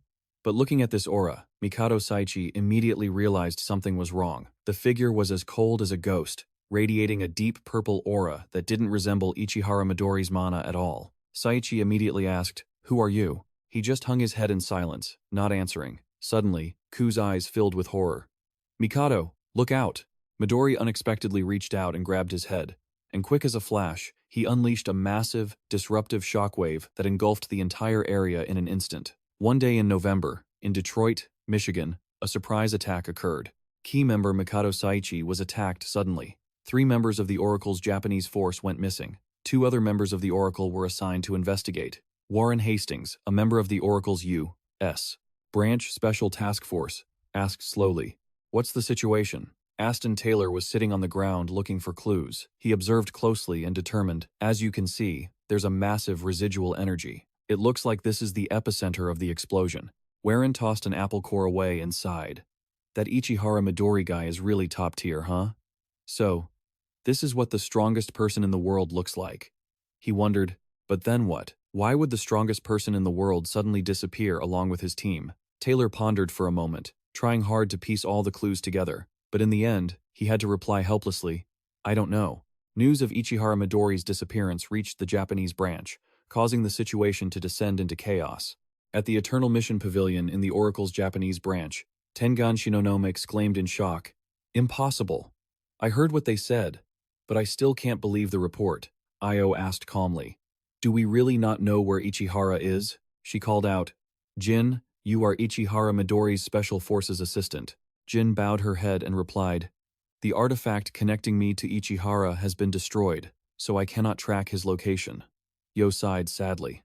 "What a pity." Just then, Kitamori Iki announced, "Executive Director, he has arrived." The door opened gently, and Minato was already waiting there. Io looked him over and remarked, "It suits you." Minato had changed into a captain's uniform. The exquisitely tailored cloak accentuated his imposing figure, and from this moment on, he was Captain Iryu Kanamiyagi Minato. Hearing her say that, Minato replied shyly, "But I still feel a bit awkward. I don't know if it's really okay for me to become a captain." Tengan Shinonome analyzed carefully. "I know the exam was interrupted halfway, but all the other captains and the director nominated you. You even fought Eva of the 12 Apostles, so you are the only one who can fill the void left by Suo Makoto." Minato sat in silence, listening. The current situation seemed to have far exceeded his expectations. Initially, Minato wanted to surpass the progenitors as quickly as possible. He hoped that no one else would have to lose their lives. But things were different now. There were too many missions he needed to complete. Minato replied sternly, "Thank you. I will try my best to live up to everyone's expectations." Yo smiled happily. "Even without relying on their power, I still think you are the most suitable person to be captain." Her expression turned serious. "Now, I will speak frankly. I need your input." And it was because of this conversation that a fierce chase later broke out at the school. The sound of desperate footsteps was mixed with someone loudly calling out. Iryu Kaname kept running, not daring to look back. Behind him, his pursuer was closing in. Minato waved his hand and called out to him. Iryu Kaname was terrified as she waited for me. It was Iryu Kanamiyagi Minato, but in the end, she couldn't escape. Minato blocked her path with a bright smile and offered to sign a contract, inviting her to join the Iryu Kanamiyagi Minato squad. Back in the living room at the Eternal Mission Canopy, Minato heard what Yo said and blurted out, "An opinion?" She sat in silence, focusing her mind. The door behind her suddenly moved, and the image of a large tiger appeared. Seeing this, he was stunned. A door suddenly appeared, opening to reveal a dark secret chamber inside. Minato peered in curiously to take a look. Yo suddenly asked, "You know Midori has gone missing, don't you? Including both Nishina Q and Mikado Saichi." She pointed to the 2 people sitting in the secret chamber, covered in bandages, and confirmed they had been with Midori in the special task force. Sa spoke in a raspy, labored voice. Midori's body had been stolen by the leader of the 12 Apostles. He could say that with absolute certainty. These words made Minato freeze for a moment. Possession wasn't exactly rare, but how powerful a figure was, Midori, after all. Jin bowed his head, his heart aching deeply at the news. It took a few seconds for Minato to finally gasp. The uncle? Mikado Saichi explained. That skill was nearly identical to what was used to attack Dai Tianqi not long ago. He suddenly remembered Eva mentioning that his skill, as he could see, allowed him to replace those he had killed. This time, it was very likely caused by an artifact. But that wasn't the important part. Right now, Ichihara Midori had become an enemy of humanity. Saichi bowed his head, confirming it was the truth. Nishina Q silently acknowledged it as well. Minato's face turned pale, and he choked out, "Mr. Ichihara." After hearing the story, Hinoki Raichiru remembered Midori's cheerful face. That child? Mikado Saichi looked straight at him with a firm gaze. Iryu, Kanamiyagi, Minato. Midori fought until the very last moment. So that we could escape. I will tell you the words he said at that time. Mikado Saichi recalled the pain on Midori's face when he said his final words. I'm sorry, Iryu Kanamiyagi Minato, the rest is up to you. That man, please, defeat the one who bears the number 0. He is the enemy of humanity. Looking at Minato, who stood there speechless with eyes full of emotion, Tengen gently placed a hand on his shoulder and reassured him. I understand why Midori had such high expectations for you, but you haven't yet met the minimum requirement of 7 members for a new squad. He bowed his head and said slowly, Listen, you already have 3 very capable people. Suo, Shinomiya Akan, and Hanada. Find 3 more. Choose those you think are suitable to face Ichihara Midori. That is the mission of the Iryu Kanamiyagi Minato squad. Iryu Kaneme, seeing Minato following him, shouted, Stop joking, I'm staying in the Habibiki squad forever. There's no way my captain will let me leave. Akan held up a piece of paper and said, I have received permission from Captain Habibiki. He slammed on the brakes immediately. Akan, what did you just say? Iryu Kaneme's expression was one of total shock. No way. Why would the captain? But the handwriting in the letter was indeed the captain's. To Shinomiya Akan, please take care of Iryu Kaneme for me. Signed, Suna Habibiki. Akan grinned mockingly. Give it up. You belong to us now. Iryu Kaneme could only weep. You Iryu Kanemiyagi guys are playing so dirty. Outside in the flower garden, Asuke gently pushed up his glasses and remarked, Based on my data, Iryu Kanamiyagi Minato received similar treatment when he arrived at Dai Tianqi. But do you always greet people with your feet? Hanada Hikotaru. He flashed a bright smile and replied, Looks like I don't need to introduce myself anymore. Good afternoon, Sakazaki. Hanada Hikotaru got straight to the point. This is an order from the captain. He wants you. Before he could even finish his sentence, Asuke replied bluntly, I refuse. Because Captain Todoroki is dead, there is currently an opening. I will participate in the next captain's exam. I don't want to serve under Iryu Kanamagi Minato. Hanada Hikotaru clicked his tongue, then suddenly threw a kick straight at his face, casually saying, Don't say that.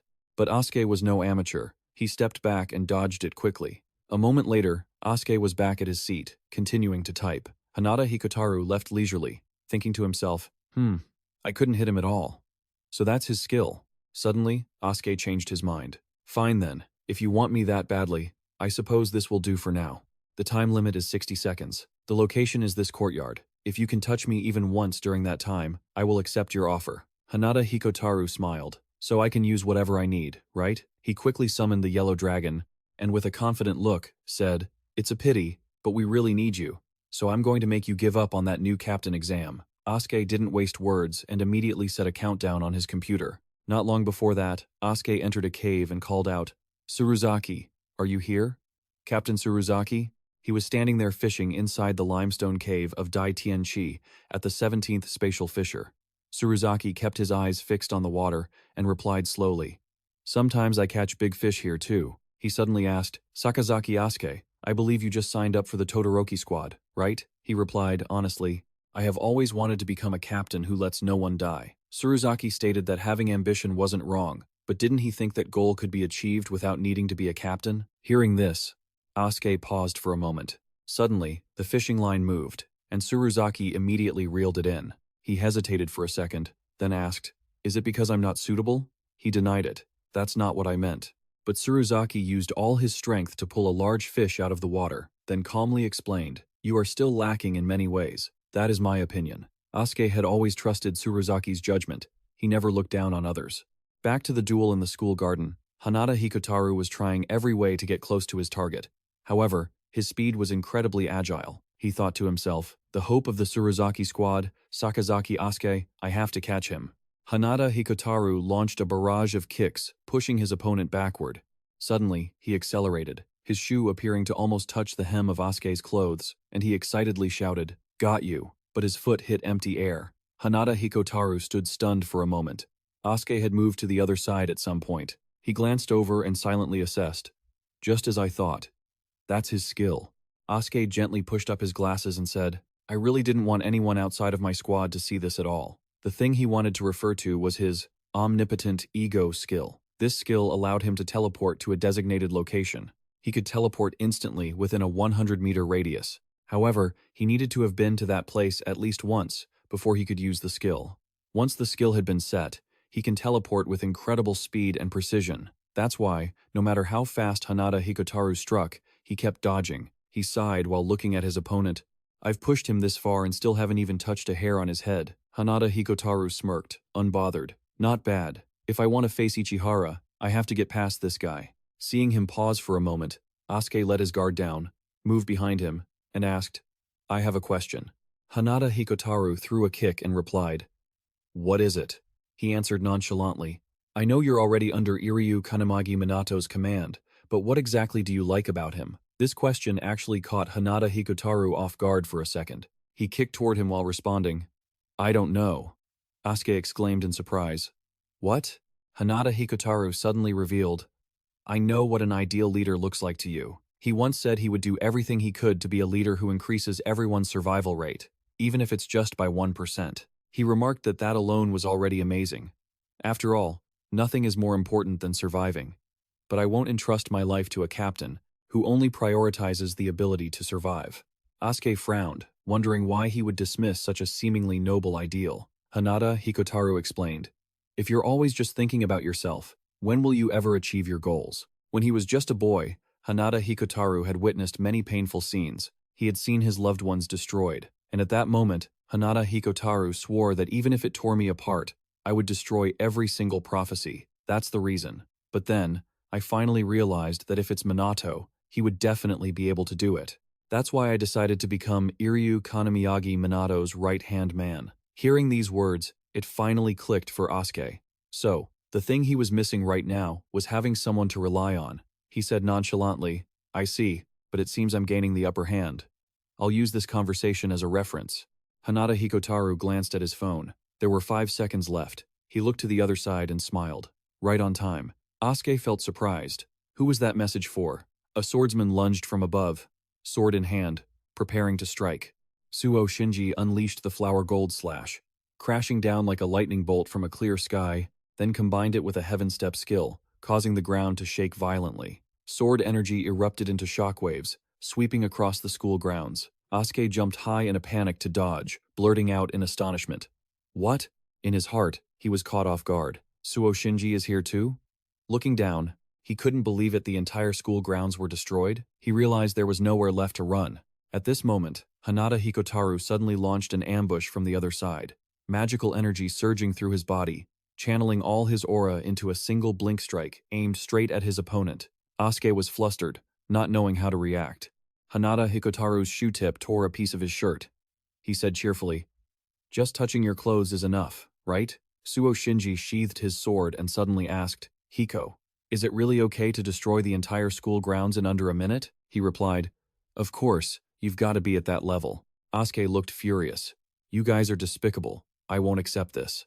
Suo Shinji glanced over. So I shouldn't have helped you? Hanada Hikotaru was taken aback. Who knows? Asuke turned off his computer, rambling on. I don't care how you did it, but I lost. I'll join Iryu Kanamagi Minato's team. Hearing him say that, Hanada Hikotaru excitedly clapped Suo Shinji on the hand. From behind, someone shouted, We're done too. Akan grabbed the chains, dragging Iryu Kaneme back to the team, shouting, We've got Iryu Kaneme, he thought to himself. So Akan was just pretending back when he was in the Hibiki team. Whatever, I guess. Minato looked around at the devastated school grounds, with rubble scattered everywhere, his eye twitching slightly. Why has the school turned into a plowed field? Suo Shinji said casually. Write an apology letter for me, would you? He was frustrated. My first mission is to write an apology letter, Hanada Hikotaru reassured him. Don't worry, Miss Jin will take care of everything. Aka reminded Minato, we need one more person. But besides these two, I don't know who else to recommend. Do you have anyone in mind? Minato replied. Already done. Or rather, I've already accepted them. And not just one person. 3. Actually, everyone followed where he was pointing, all of them shocked. Mikado Saichi peeled the bandage off his face, introducing himself loudly. Mikado Saichi, belonging to Iryu Kanamiyagi Minato's team. The silent girl spoke a few words. Nishina Q, and the person carrying a sword on his shoulder was already very familiar. Hinoki Ichika declared, from today, we are temporarily members of Iryu Kanamiyagi Minato. The students hiding behind Minato still couldn't believe it. This is just too absurd.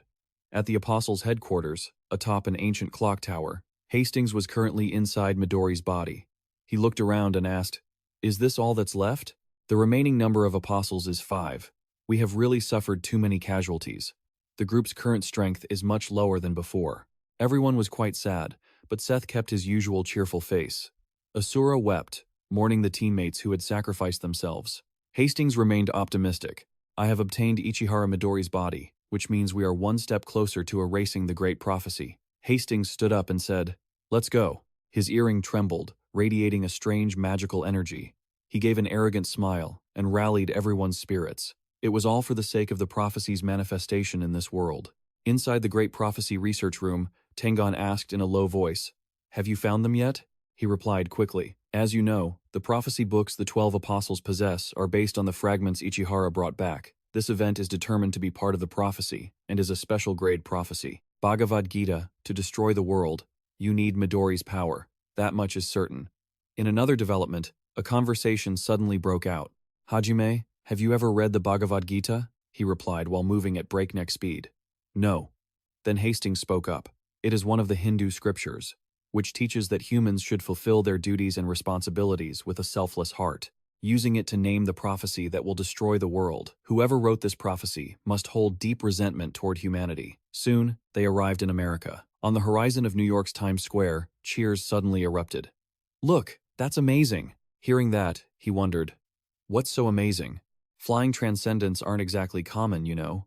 The boy immediately replied, no, I know that's Midori, the strongest transcendent in the world. He's so cool. Others quickly gathered around. Midori, it's really him. Midori is here. He heard the cheers and spoke up. Now, let's begin. Down below, the boy said happily. Dad, take a picture of me and Midori. His father replied quickly. Sure thing. In the camera frame, the boy had a bright, joyful face, thrilled to be photographed with his idol. Suddenly, strange phenomena appeared in the sky. More terrifyingly, the corruption was spreading, with waves of magic flowing outward at a dizzying speed. At the same time, a gleam of triumph flashed in Hastings' eyes. In another dimension, Midori was truly lost, unable to find an exit. He kept shouting desperately, stop! Stop it! But instead of stopping, Hastings just silently flashed a sinister, unsettling smile. Simultaneously, in the cafeteria of the Great Sages, Minato noticed his friend acting strange and asked, what's wrong, Suo Shinji? Suo replied urgently, check the news. The situation is getting worse. In another scene, a voice suddenly demanded, what are you doing? Io Midori has already wiped out New York City. Io tried to calm Device down. He replied, how can I possibly be calm in this situation? Countless lives and a global economic hub have been destroyed in the blink of an eye. She suddenly denied that it was actually Ichihara Midori. Inside that body was the leader of the 12 apostles, the one who holds the 0 rank. We have identified his true identity, she said. His name is Hastings, a brother. Evidence suggests he is allied with invaders from another dimension. Vi was stunned. What did you just say? Io replied. The artifacts they are using have been confirmed as items outside. The Great Sage's surveillance, so someone or something is helping them. Vi fell into complete silence. A moment later, he spoke up again. So isn't that your responsibility? Even if someone else is inside, the one who destroyed New York and Detroit is him. You can't cover for him anymore. The White House is considering using nuclear weapons to eliminate Midori. She calmly asked back, do you really think nuclear weapons can defeat him? Vi shouted, of course I know that. What are we supposed to do then? On the other side, Minato had finally finished his meal. Then he spoke up. Suo Shinji, you and the other 3 have finished lesson 15. Right? Suo Shinji replied quickly.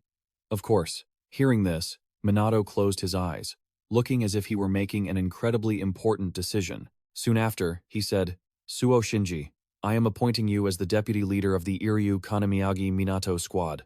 I want everyone to continue with their training until we receive the deployment order, no matter what happens. The synergy between Iryu and Sakazaki must be honed to perfection. Then Suo Shinji asked, What are you going to do during that time? Minato answered innocently, I'm going to sleep. This caused his friend to blurt out in surprise. What? As he cast a spell, he added, This time, I want to have a deep sleep. Don't let anyone wake me up. Suo Shinji gradually regained his composure and asked, A deep sleep? Huh? If you've said that, there must be a hidden meaning behind it. We'll leave everything to you, Minato. Hearing these words, he smiled. The other side also moved his lips to reply. What do I intend to do? Naturally, I am going to face them with our strongest elite squad. Before going into the room, Minato hung a sign on the doorknob. On it, he left a message saying he was not to be woken up, no matter what happened. After doing so, Minato slammed the door shut. The scene shifted to another place.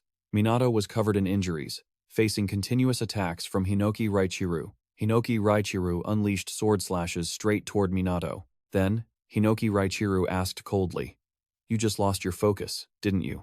You were the one who asked us to use our full strength while training you. I'm going to tear you apart, kid. As soon as he finished speaking, a powerful aura slammed directly into Minato. The others standing outside could feel it very clearly. Alice saw this and said, Hey, Hinoki Raichiru is going a bit too far. But just as she was about to step forward, someone signaled her to stop. Seeing that, Alice asked, What is it? Are you saying I shouldn't stop Hinoki Raichiru? Looking to the side, Mizet turned to call out to someone. Ryan knew that in such a short time, high-intensity training was necessary. But Iryu Kanamakis continued.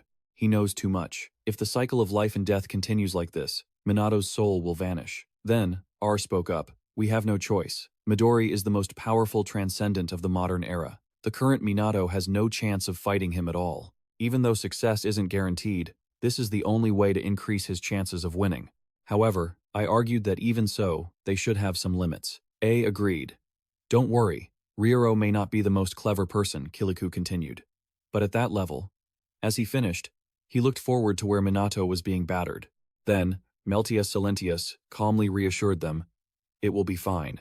She confidently asserted that Minato would make it through. As she finished, the incantation on Minato's hand lit up. Next, he said sincerely, I'm sorry, Hinoki Raichiru. He thought to himself. Even just standing before him, the pressure is terrifyingly cold, like being thrown into a blizzard on a mountain. Even so, breathing heavily, Minato made his request once more. Please.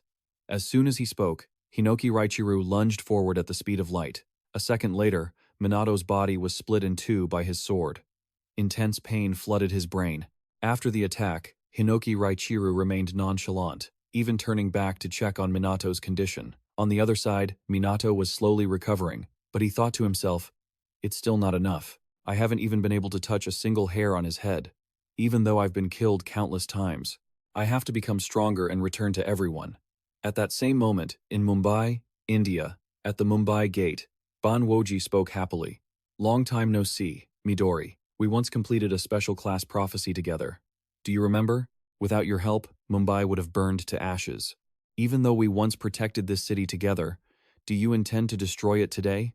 Hastings replied, Stop this farce. No matter how rotten that prophecy part is, as a protector of humanity, you must have realized that the one inside is me, right?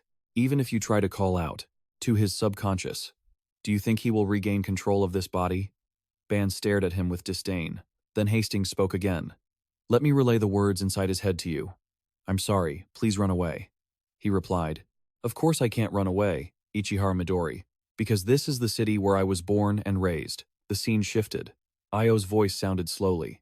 The war between humanity and creatures from other dimensions have been invading for hundreds of years. In the age of the ancestors, they were called the Towers, and later, the cracks and the prophecies appeared. Throughout the history of that war, some humans have collaborated with those creatures to destroy this world. Tengen looked at the news and speculated. It seems India has fallen. Our enemy is now heading toward Europe. Io chimed in. As expected, if only we could lure them straight to Japan, that would be ideal. Kitamori Iki immediately asked, Why? She calmly explained. He has only just taken over Midori's body. He cannot fully control that vessel yet. On the other hand, the more opportunities he has to fight right now, the stronger he will become. Kita answered upon being called, "Yes." Then, she commanded firmly, "Summon all the captains immediately. Tengen, I will be sending you into this battle as well." Tengen sighed helplessly. "You treat me the same way. In peace and in war. I really should have complained to the labor ministry." Yuo chuckled. "Don't say that. I will be joining the battle this time too." Everyone was stunned, their jaws dropping in surprise. A moment later, Io spoke up. "The Iryu Kanamiyagi Minato squad must be in the final stages of their preparations. They are our only chance to stand against Midori. Until they finish, I want everyone to hold Midori back." Taylor sighed helplessly. "You make it sound so easy," Suna agreed. "Exactly. But how much longer until they are ready?" Yuo replied. "Captain Iryu Kanamagi Minato says that dazzling lights are constantly emitting from Minato's room." At the same time, her voice sounded steady. "He needs 2 days. Our destination will be the Pacific Ocean." In the sky, Hastings was moving at missile-like speed, when suddenly, he noticed something strange ahead. Previously, Io had said, "We will gather the strength of the Japan branch of the Anti-Prophecy Organization." The silhouettes looming in the distance ahead of Hastings belonged to Io. She and the captains were standing ready, waiting for Hastings to arrive so they could attack him there. Seeing this, Hastings immediately unleashed a spell, and the technique he chose this time was transformation. Io witnessed the scene without flinching. She immediately countered with the 8-pressure mirror technique. He was slightly surprised to see his attack neutralized. Yuo warned, "Don't underestimate us, you bastard." In another scene, Zoa called out in a panic, "Captain Macabre." He heard her and asked, "Zoa, why is everyone gathered here?" One of them stammered, "Midori, no. We heard you were going to fight the leader of the 12 apostles, right? Suo Shinji, please let us come along." Macabre retorted, "Why have we decided to join this absurd war?" She was left speechless by the question, so he spoke gently. "Let's see. Rationally speaking, we might fall in battle because it is clear that the balance of power against Midori is not in our favor. But even if we cannot return, everyone else will live. So, keep trying. Take on that responsibility and continue to protect this world." Having said that, Macabre and his team continued on their way, leaving Soa sobbing and murmuring to herself. Captain Sajiru quickly turned away. "Let's go." Haruhi saw this and called out to Sajiru. He understood and quickly explained. "They just gave us a mission, didn't they? We have to complete it well. Until the Iryu Kanamiyagi Minato team is ready, we must protect them at all costs. So, there is no time to cry. Am I wrong, Zoa?" She wiped her tears and agreed. "No, you are absolutely right." Then Showa whispered to herself, "Captain, please stay safe." May watched them silently, a gentle smile appearing as they began their journey. Currently, on the Pacific Ocean, Io calmly spoke. "Don't underestimate us, you bastard." The Yushima group witnessed this and was completely astonished. She blocked Midori's transformation. Even Hastings paused for a beat, wondering, what was that technique? Director Io had raised Midori like her own child. Could she have been hiding her skills from everyone around her? On the opposite side, she spoke with a nostalgic tone. "This is the first time I have used this technique in 100 years. The Tengen group was stunned. 100 years? This is also the first time I've seen it. The technique she used was 8-pressure mirror. Io's 8-pressure mirror skill is divided into 2 states. In the first state, as long as Io knows the effect of the opponent's technique, she can neutralize it 100%. The nature of this technique is an inverse version of the perfect analysis of Meltius Silentius. Not wanting to be outdone, Hastings launched another attack. Blazing turbulence. Immediately, the surrounding space was covered in his aura. Seeing this, they immediately recognized it as the move that had incinerated India. "This is bad." But Io remained calm. "Don't worry, I know that technique." She immediately cast a spell to suppress the blazing turbulence. This was completely outside of Hastings' plans. The second state of the 8-pressure mirror allows the caster to completely replicate a technique that has been reflected in the mirror. Tremors immediately rose from below. Seeing this, he thought, was my technique defeated by a similar move? Then Hastings spoke up. "I see. I understand the basics of what you are trying to do, including this garbage." No sooner had he finished speaking than Macabre's wind-tearing punch landed on his face. Hastings was somewhat surprised. These weren't just simple punches. Every time he took a hit, his body felt a little more paralyzed. So he laughed and complimented. An impressive technique. He wondered, is he still fine even after taking that move head-on? Then he couldn't help but comment, "It seems you're enjoying it. Keep at it while I keep him suppressed and materialized." Setsuna Habibiki immediately rushed forward with her signature technique, lunging with a sharp blade in her hand.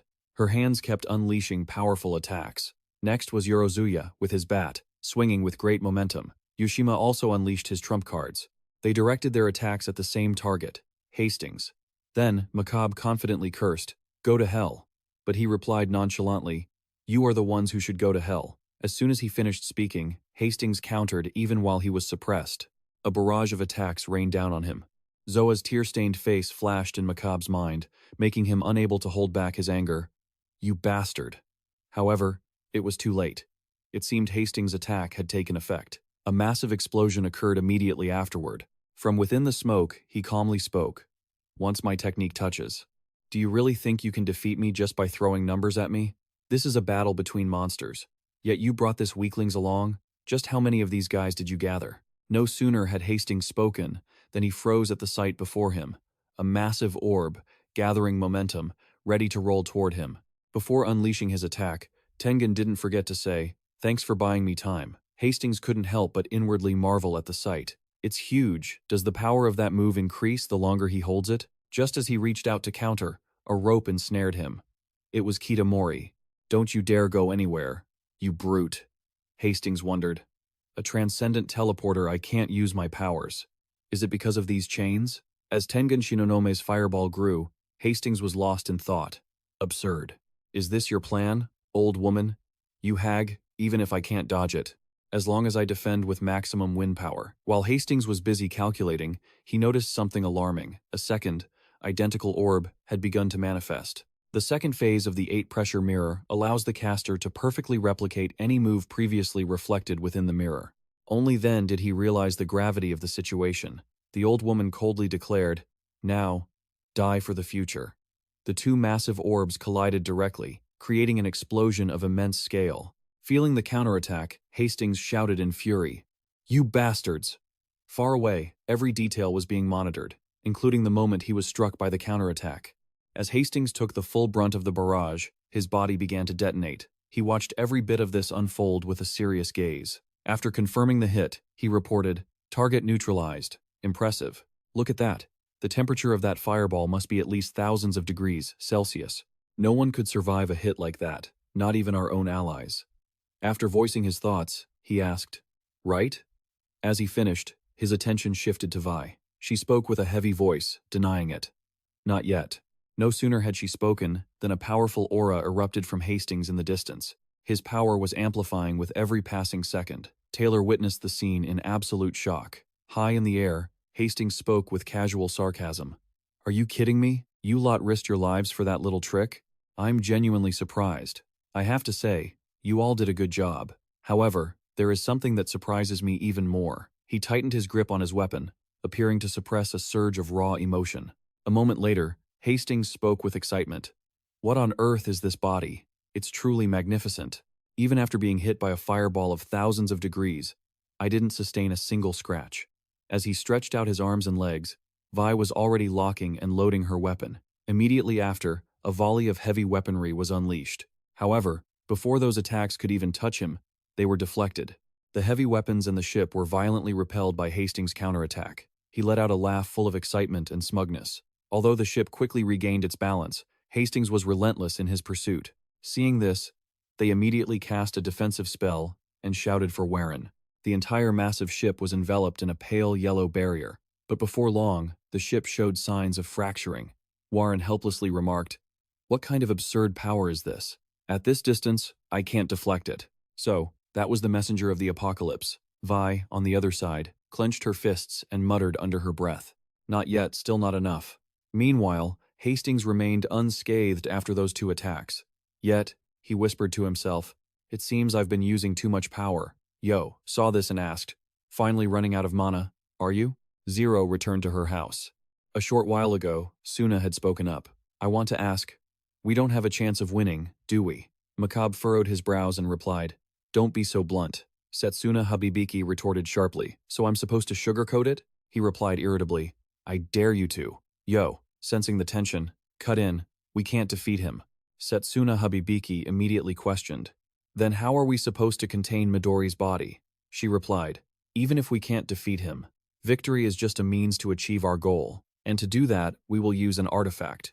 That artifact is the space-time cage. Inside the cage, Hastings began to ponder. This is Ben, continued. I'm sure you remember it, don't you? This is the same type of artifact you gave to your subordinates. He wondered. So there's more than one? But outwardly, he said. So what? Yo replied coldly. To destroy this cage, you need to infuse it with a specific aura. Since you are out of mana, you won't be able to escape. A moment later, Hastings spoke up. So, you're just buying time? I still don't get it. By the time I break this cage, do you really think you can turn the tides? A smile finally appeared on Yo's wrinkled face. You know nothing. Zero. Nothing at all. Just wait 2 days, and I'll show you something interesting. He listened and fell into thought. Something I don't know? Could it be Minato? As soon as that name was mentioned, she was visibly shaken. Seeing this, Hastings explained. You see, I've looked through the memories of this body. It seems Midori sees that boy as someone who could end all prophecies. Yo was shocked, thinking to herself, Midori? Does he really think that about Minato? This is bad. On the other side, he continued, the moment I took over this body, Minato became my top priority to eliminate. End all prophecies. Huh? He is an entity that must not exist. These words made Yo increasingly anxious. Then, Hastings' stubborn voice rang out again. That's why you're the one who knows nothing. Director Io. Now, Midori's body has grown even stronger. Finally, she lost her composure. He added, the amount of aura I use today is only a fraction of what's lying dormant in this body. What you just did barely scratched the surface of the iceberg. The fact that I grow stronger as I fight also means the amount of aura I can access increases. Sensing danger, Io immediately cast a protective spell. But it seemed she was a step behind Hastings. He attacked while saying, something like this, for example. Now, which way to Japan? Meanwhile, Minato was still undergoing intense training in his long slumber. The operation and all the personnel of the Japanese branch had failed. Zero is currently learning how to use the aura, currently hibernating within Midori's body. Furthermore, he is growing stronger by the day. Scene shifts to the Sado coast in Niigata Prefecture, Japan. Ichika suddenly calls out to Suo Shinji, who then says, yes, I can feel a massive surge of aura from far away. She calmly adds, it seems she and the others have failed. Let's return to headquarters immediately. The others also begin to sense that terrifying aura, and Shinomiya Akan cannot help but look visibly terrified. On the other side, Ichika calmly continues. We still have to greet the enemy there. He responds, yes. Meanwhile, inside the control room of the anti-ferry headquarters, Jin asks in a panic, has the footage from the U.S. fleet been restored yet? A staff member replies, we lost contact with them after the attack. She immediately orders, quickly switch to satellite imagery. Then Jin thinks to herself, damn it, I can't use my eyes across the sea. What on earth happened over there? Just then, a voice calls out, cutting through her train of thought. Jin! Jin recognizes the voice immediately. Kitamori cries out, quick, use your skill. As soon as she finishes speaking, Jin rushes over to check the situation. Upon seeing the scene before her, she is completely stunned. Seeing the person covered in wounds, Jin blurts out in surprise. Director Kitamori Iki sobs while saying, we have to save Lady Io. Meanwhile, Io remains in a deep coma. Remembering back then, she had given instructions. Listen, Kitamori. She obediently replies, yes. Next, Io gently says, in this operation, you will carry everyone's lives. After the captain's attack, save them and keep a close eye on the enemy. When I and the others use the celestial severance, save us. After hearing that, Kitamori bows respectfully and replies, understood, even if that means sacrificing my own life. Right? Io scolds her. The opposite. You fool. No matter what happens, you must not die. After the battle ends, your mission is to bring everyone back alive. Listen, your life is the top priority, even if something bad happens to me. Understood? She hears this, and is about to retort. But seeing Io preparing to unleash her technique, Kitamori obediently replies, understood. Suo Shinji. Now. She lets out a long sigh and laments. You really are. She starts to tear up because I don't want you to die. Hearing these words, Io just quietly lets out a breath. Then she speaks. No one has to die. I won't let that happen. Alright, that's it then. Returning to reality, Io is still in critical condition, making Kitamori incredibly anxious. Wait a moment. Just a moment, ma'am. You cannot die. Jin hears this and understands her intention immediately. I know. but my skill is time reversal. It has no effect on Lady Io, who is using an artifact to stop the flow of time. Yushima also adds, even with my healing skills, I can only maintain her life. Restoring wounds like this is impossible. The flow of time for her only stops while she is in the anti-fairy headquarters. Once we take her outside, Tengan immediately reassures her, calm down, we can't do anything more in the current situation. As he finishes speaking, a terrifying surge of aura descends. He notices it and immediately exclaims in shock, damn it, they're already here? A group of monsters led by Hastings has arrived in Japan. Seeing this, Kitamori screams in indignation, I will kill you all. Jin sees that the situation is unstable and tries to stop her. Sister, calm down. But it is too late. She has already lunged in front of them. Next, Kitamori gathers all her strength and fury to unleash an attack. The void technique that Kitamori uses allows her to connect one space to another instantly. If used on a small scale, she can teleport with high precision. But if used on a large scale, no one can predict the outcome. But it will certainly cause massive damage. Immediately after, space begins to shift. Tengan sees this and gets annoyed. How foolish. The director is still here. Her attack is focused on one main target, Hastings. However, he does not flinch and only coldly calls out a name. Hajim. He appears immediately, then prepares to unleash a counterattack. Hajim swings his sword just once, and the power released exceeds the danger threshold. The speed and power of it leave Kitamori no time to react. By the time he sheathes his sword, space has shattered. At the same time, Kitamori's hands are sliced into many pieces. The apostles see this and comment, still as impressive as ever. Pity her. Contrary to the praise of the others, he calmly denies it. No. Finishing his sentence, Hajim glances toward a direction where she is standing and says coldly, she hasn't been finished off yet. Far away, Jinji supports Kitamori and asks, are you okay? She suddenly blurts out, the Iryu Kanamagi Minato team. Hastings, on the other side, asks irritably, how annoying. Are you planning to block my way again? Ichika does not answer immediately, but silently wakes the sword lying in its scabbard. As she draws it, her aura explodes. Then Hinoki Ichika calmly speaks. Sorry, but our captain is asleep. Let us play with you until he wakes up. He hears this and frowns, looking unimpressed. Hastings is not affected by her aura, but thinks to himself, strange. I know Makoto's younger brother and the member of the special team, Ichika. But who are those two kids? Since they are not in Midori's memory, their power is certainly not worth worrying about. But if they are coming out to fight at that level, as he finishes his thought, he locks eyes with Iryu Kaname. Opposite him, Iryu Kaname and Asuke are also emitting aura. Next, Hastings officially kicks off the battle, but a second later, the whole group vanishes without a trace, leaving Kitamori behind with countless questions. Where are they? She wonders. All the apostles, even Ichika and the others, just disappeared in a single teleportation move? Who on earth did that? Just as she finishes speaking, Asuke answers, they were teleported by my skill. Kitamori asks, yours? What do you mean? Right then, Iryu Kaname jumps in. Hey, why wasn't it ours? If anything, it should be mine. He denies it. No, wasn't I the one who cast it? He retorts irritably. It was me, actually. Kitamori hears this and yells, I don't care whose it is, explain it to me. Now, they answer seriously. Combining the resonance skill, everything, everywhere, at the same time, in other words, it is a combination of skills. Shinomiya Akan's resonance skill is a technique that helps expand the targets of a skill to those touched. Asuke's teleportation skill has now been expanded, moving everyone to many different places. This ability can't be learned, but you can identify where everyone started and help expand it. Aside from the three of us, everyone else has already been teleported away. What's more, they are preparing to enter a brutal battle. Kita had never heard of this, so he was completely caught off guard. Then, Asuke continued. Among them, the place where we sent the zeros is where Hastings is now, drifting through a strange, unknown space. He couldn't stop asking himself, where am I? I can't even get my bearings anymore.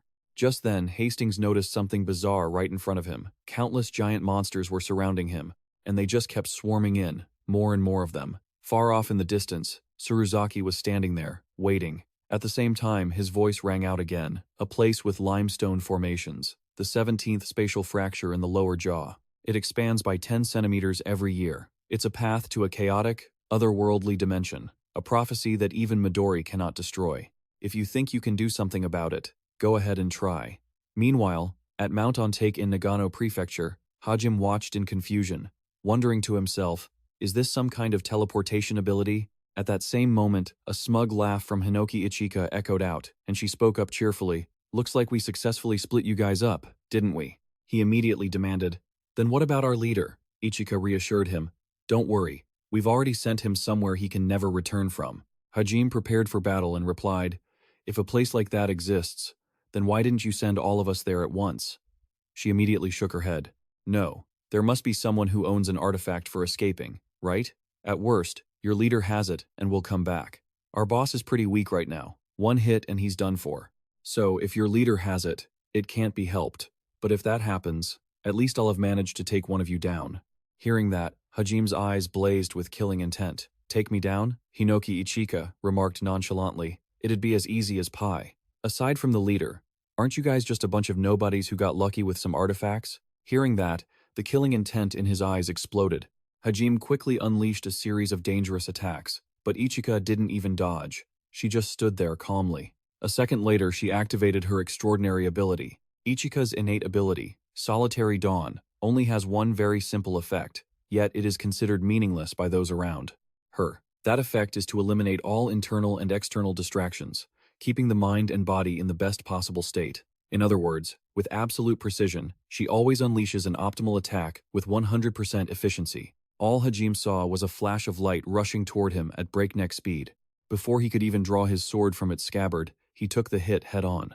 As Ichika glided past, Hajime was on the verge of falling. For a transcendent martial artist who has forged and refined their skills, their thoroughly tempered body is an invaluable treasure. Only then did she coldly remark, Kid, you're much weaker than Makoto. Meanwhile, at the large training ground of the anti-fairy organization, Set nervously spoke up. Looks like we've been separated. Do you really think you can win a 2-on-2 fight? Even after being sliced by our leader earlier, have you still not learned your lesson? What should we do now? Asura replied calmly. Just stay right there.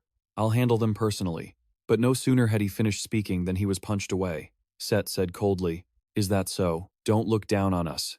Set watched the two of them fighting, unaware that she was being attacked. Nishina Q silently used her hair to wrap around her body, muttering as she remembered, I will avenge Makoto. Even though her face was covered, Set didn't waver. She asked with total composure, Looks like I've made you angry, haven't I? As she finished, the sky changed color, shifting from gray to a dangerous red. Immediately after, 2 surprise attacks were launched, striking Kei and Sai directly. Seeing her success, she let out a smug laugh, and right after, Set continued to unleash other attacks. Seeing this, she wondered, a technique that manipulates objects? She shouted with renewed vigor, Come on, move! My minions, go find Minato for me.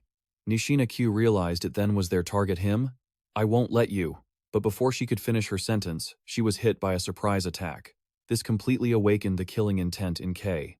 Just then, Set boasted, My ability allows me to manifest happiness and pain.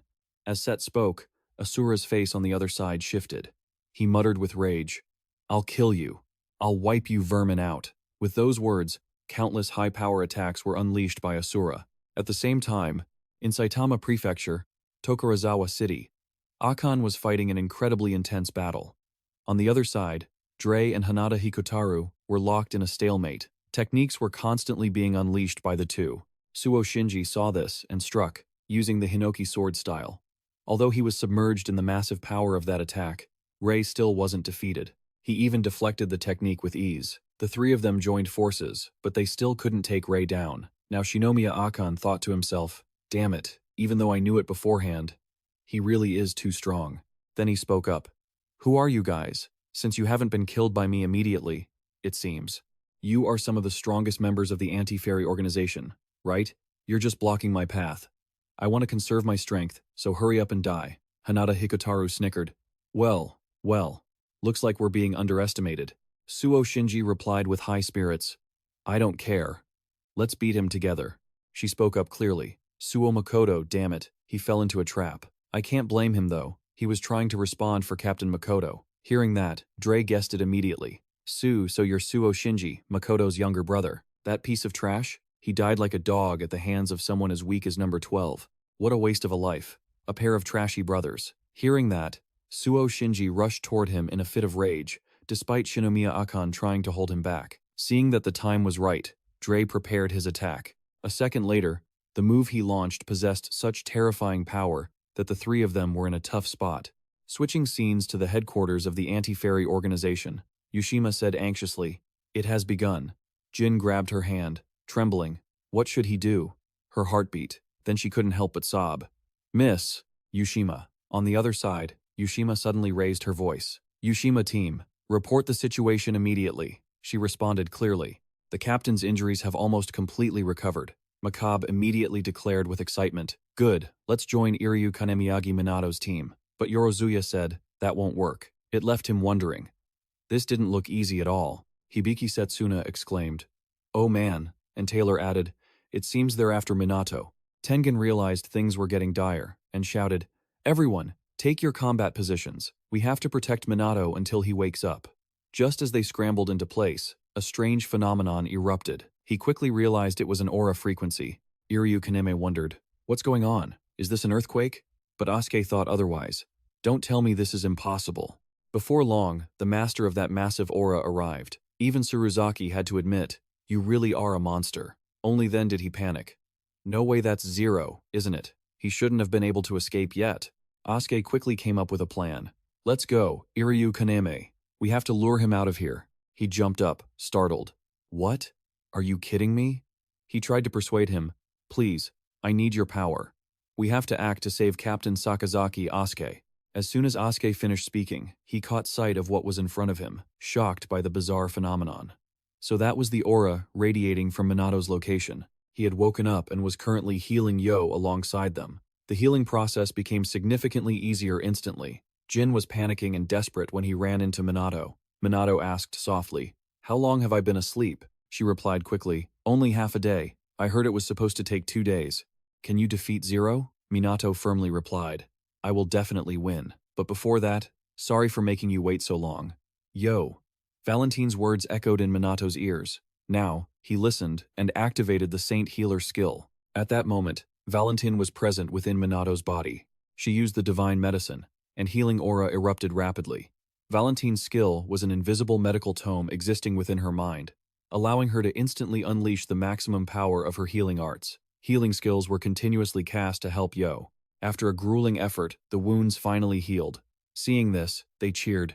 "The wounds are closing." But then, Yushima realized something was off. They weren't just closing, they were completely healed.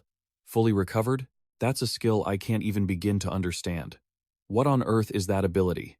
While she was lost in thought, Yo woke up. Seeing this, Jin couldn't hold back and cried out, "Grandma!"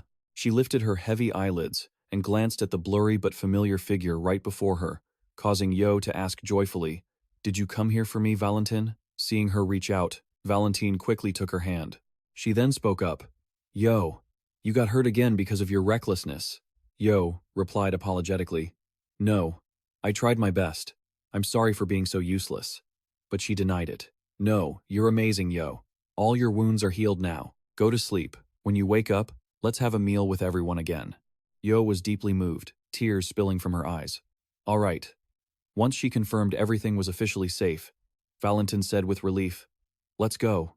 Everyone." Meanwhile, Set's cards were still hard at work. Seijiro immediately unleashed a high-level steel skill to devastate them. The cards were shattered wherever they went. But even though their bodies weren't whole, they didn't give up. That was when Zoa stepped in with her disciplined chain-blade martial arts. They fought back-to-back while constantly muttering, "Damn it, every one of their hits is so powerful," he grumbled to himself. "It's just like the battle with Eva. Each card is like Shikami, or even stronger." Just then, Zoa sensed something attacking, but unfortunately, she was a step too slow. She was knocked back by the momentum. That awakened the killer instinct within Zoa. "Damn it, I will take responsibility for protecting the world as the captains entrusted me. I must not break my promise." Just then, a gentle voice spoke up. "Well said." The cards were quickly handled by Makabe's fists. Seeing him, Xoa was incredibly moved. "Captain Music, Captain Makabe." Makabe smiled in response. "Sorry to keep you waiting, but I'm back." Sort of. On the other side, the Staff of Light also appeared. As soon as Seijiro saw it, a smile formed on his lips. Overjoyed, he shouted, "Captain Yorozuya," he calmly spoke. "Hello everyone. Help us take these guys down. Let's end this." Hearing that, their fighting spirit surged. "Yes." Next, Makabe suddenly looked up at the sky and said, I say that, but it won't be our turn to act. Hundreds of thousands of cards saw Minato and charged straight at him, but Minato remained calm. Sword ready as they approached, it was the Hinoki dual-wield sword style. The wave-slash technique was unleashed, and a swarm of cards was wiped out in a single heartbeat. The Zoa team could only stare with jaws dropped in astonishment as they saw a streak of light in the sky. In no time, thousands of cards were decimated by Minato. Elsewhere, on Set's side, she, of course, felt that her troops had been wiped out. Asura asked in a panic, What? What happened? Set was stunned. Impossible. 10 decks and over 500 soldiers I summoned were all destroyed in one go. He flew into a rage. It must be that Minato guy we're targeting. Go kill him. Now. You guys are such a nuisance. Wouldn't it be better if you just died? Sa moved quickly, dodging every attack they threw at him. Then, he silently landed on the ground. Immediately after, Sai took a stance, ready to attack, and spoke with a dangerous tone. You're the ones who are going to die. Asura wasn't afraid at all, even sneering in retort. What? You are, but very quickly. His bitter voice fell silent, because Makoto Saichi's fists had started launching attacks. He spoke coldly, Holy Seal, Demon Annihilation. As soon as he finished, the Holy Seal on Makoto Saichi's hand unleashed its full power. It continuously fired attacks toward the other two. Asura thought to himself, cannon fire? And there's so many of them? But they're too slow. Although the attacks were numerous, they hadn't touched him yet due to his erratic movement. Seeing this, Asura mocked, You idiot, these sloppy bullets won't. Before he could finish, both of them reflexively dodged to the sides. Then, Asura thought, He's aiming at me. No, it's this Holy Seal. He definitely placed this seal when he hit us the first time. Then, those bullets were tracking the marked targets. But suddenly, Saichi's voice came from behind. My bullets are too slow, right? As soon as he finished, he delivered a few kicks to Asura, sending him flying. This made Asura, already furious, even more enraged. He attacked Mikado Saichi repeatedly, but he dodged them all. Asura told himself, those bullets are a trap. His strategy is to create a gap in my defense and beat me to death. He kept attacking Mikado Saichi, but he dodged every single blow. Asura told himself those bullets were a trap. His strategy was to create an opening in his defense and then beat him to death. That's what he was aiming for. But Mikado Saichi nonchalantly denied it. Perhaps what you're thinking is wrong. This left Asura completely confused, his face going blank. He only started acting kind behind your back. Hearing that, he turned around to see what was going on. Unexpectedly, a massive amount of artillery shells were heading toward Asura, and immediately after, they knocked him far away. This caused Asura to show an opening. Faster already? What is going on? While Asura was still thinking, his punch had already arrived, along with the appearance of countless shells. The very things he mocked as slow were now torturing Asura to the brink of death.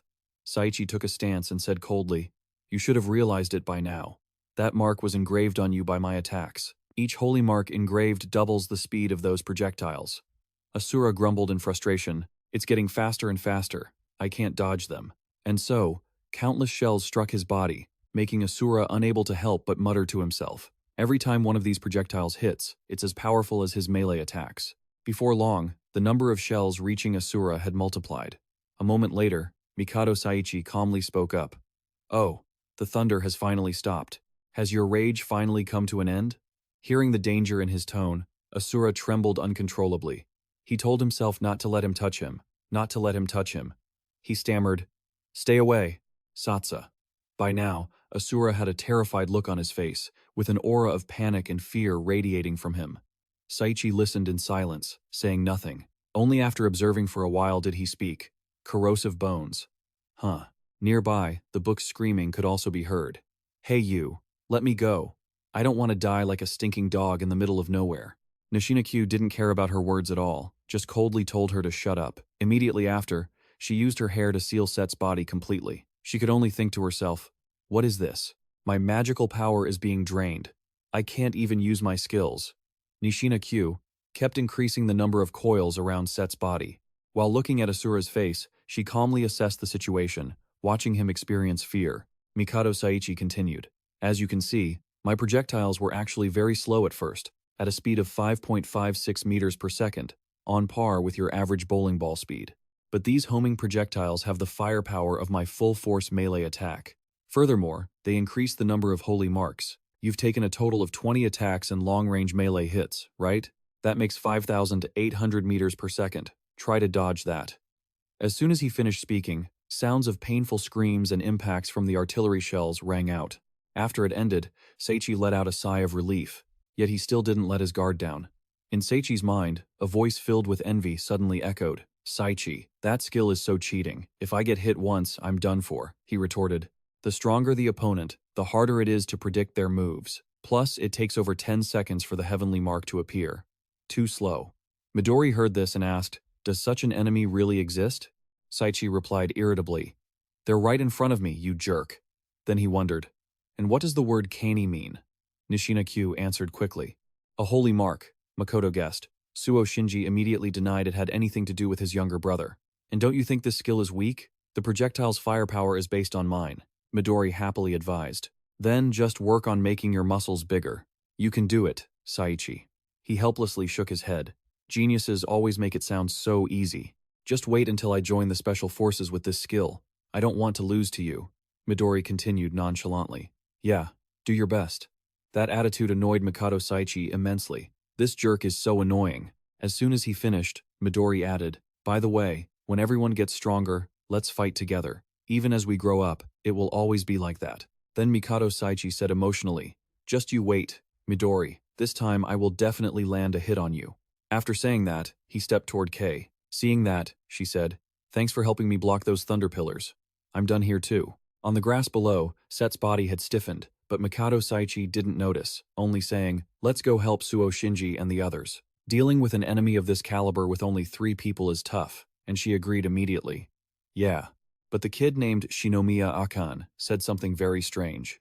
He had never heard of it before, so he was extremely puzzled. Immediately after, Mikado Seichi couldn't help but ask, "What was that?" In another development, Rei was constantly playing mind games. "Die already. Don't you want to see your brother?" Suo Shinji didn't bother with him, only asking, "Shinomiya Akan, aren't you ready yet?" She snapped back. "Shut up. Just wait a little longer. Look at this, Minato. I can do it too." She prepared to use the 15th lesson. "I will destroy that fortress." At that time, she had said, "Alchemy is a field that specializes in transmuting objects. Understanding the laws of the world grants knowledge, from which one can transmute matter beyond imagination." Hearing that, he wondered, is the transmutation skill in Lesson 15 the same?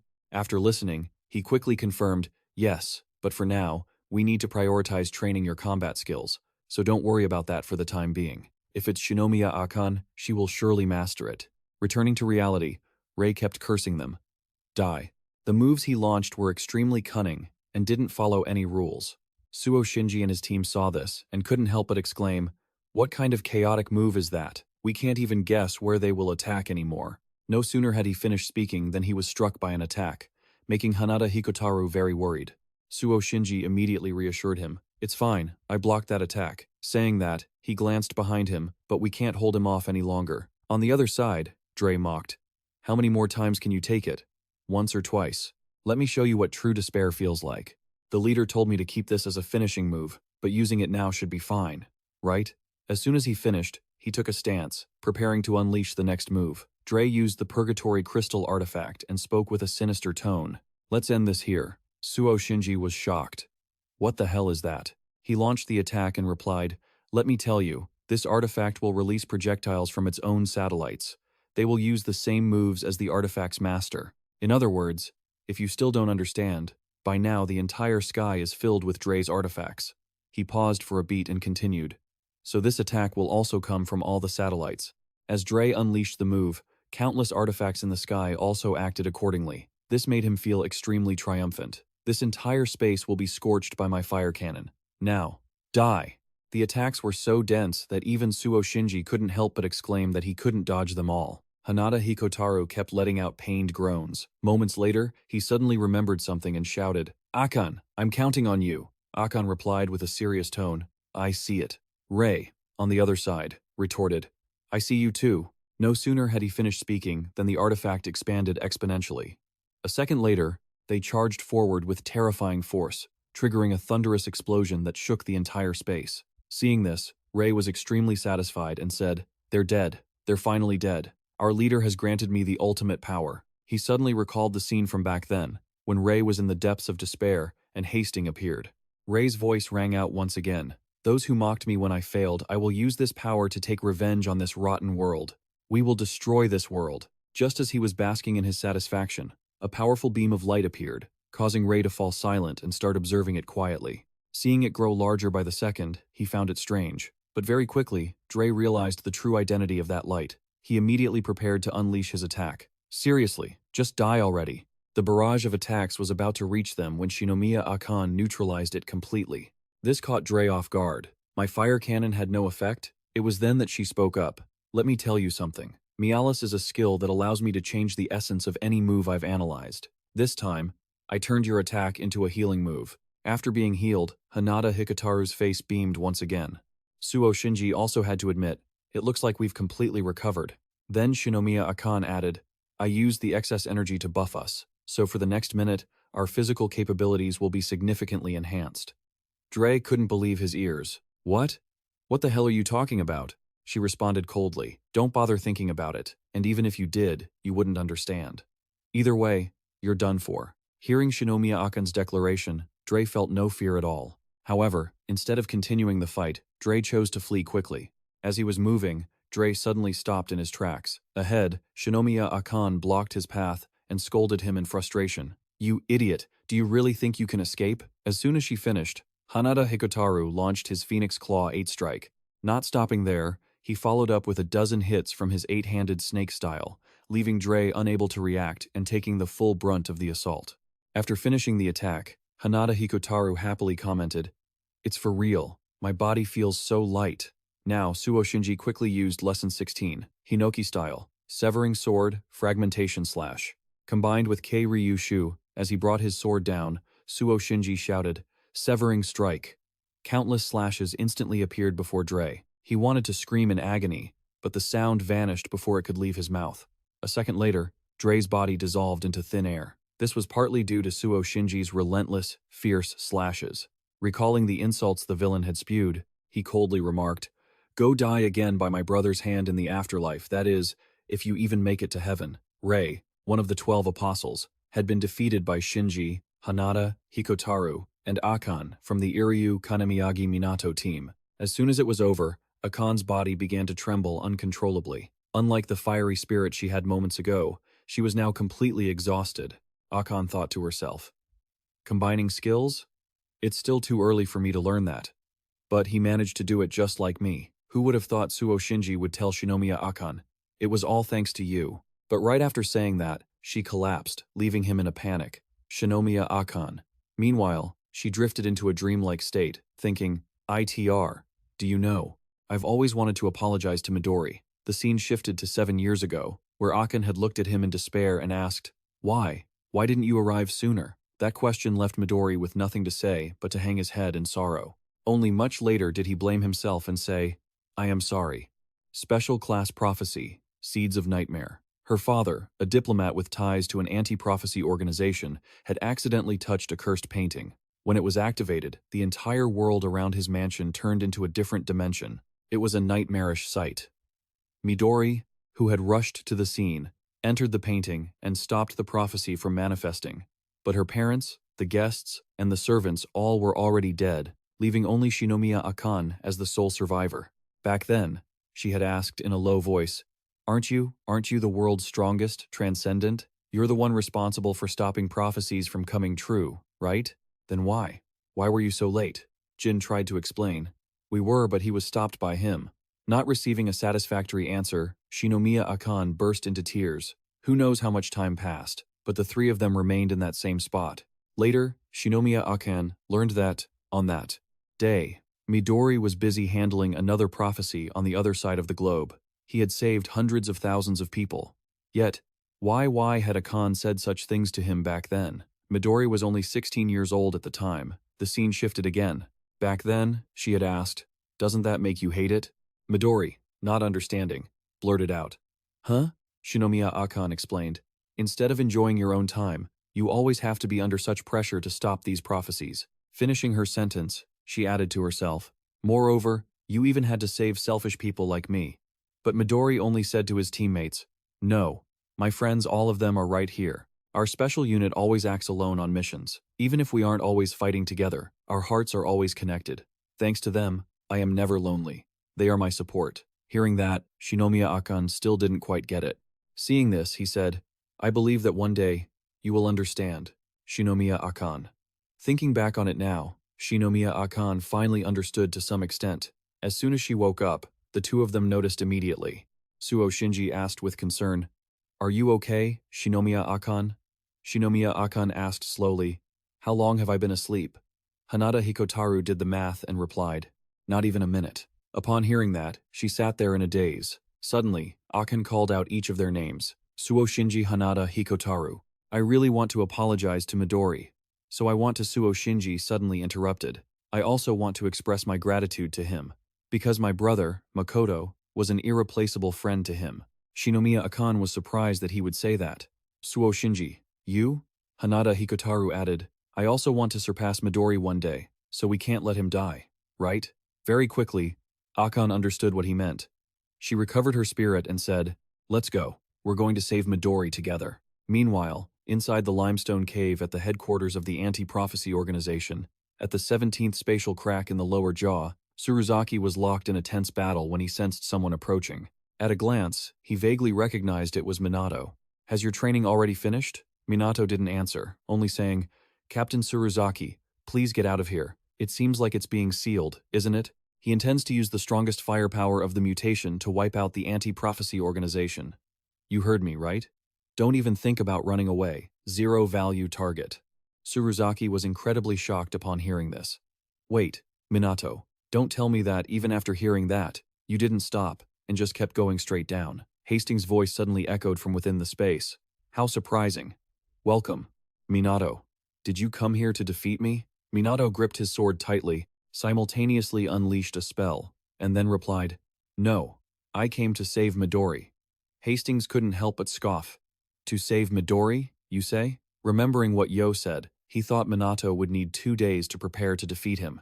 But only half a day had passed, which meant Minato wasn't ready to fight him yet. This thought only boosted Hastings' confidence. It's useless. Minato ignored him and continued to unleash a combination of 2 attacks, light step and penetration. Hastings was immediately hit and sent flying, but Minato found it strange. He had the feeling that Hastings had blocked the momentum of his attack. His technique couldn't pierce through Hastings' defense, he said coldly. You're quite fast. That power of yours is indeed a little interesting. But now, I will finish you. As soon as he finished speaking, Hastings unleashed the mutation. To escape the other dimension, he had poured all his accumulated aura into the mutation technique. Anything it touched would lead to death. And to counter that, Minato actually used a technique similar to the mutation as well. In another development, Guntech was anxiously urging them, Hey, it's already started, wake up. Sneha didn't care at all and just focused on enjoying herself. The space inside Minato is so spacious and comfortable. I wish I could stay here forever. Tsuruzaki heard this and coldly ordered, Rowan, bite him. Stop sleeping, everything is going to be okay, right? Sneha justified. Wait a minute. If Minato dies, I'll be in trouble too. That's why I already taught him my Wind God technique, didn't I? Outside, Minato was indeed using the Wind God technique to counter Hastings' attack. Seeing this, Hastings couldn't believe it, whispering to himself, No way, is Minato using the mutation? Minato suddenly said, First, I need to create a small safe space around myself. Now that his rage has reached its peak, I will crush him. Seeing this, Minato immediately used the Truth Seal to block the attack. Hastings was surprised to realize, My wind has been nullified? Over there, Rion suddenly spoke up. Fighting him in such a narrow space is very disadvantageous for us. While using our wind to counter his wind, we should also approach him with Meio's skills and end this as quickly as possible. This is only possible for Minato because of how he organizes his techniques. Furthermore, back to Minato, he was focusing on countering Hastings' attack. That technique of Minato's made Hastings go from one surprise to another. After sensing the danger, Hastings quickly dodged away. On the opposite side, Minato prepared to unleash a combo of wave and thunder. He created a deadly thunder technique and launched it straight at Hastings, making it impossible for him to avoid. Soon enough, Hastings took the full brunt of his attack. Not stopping there, Minato unleashed another move. This time, the weapon he used had changed, switching to a giant bow and arrow.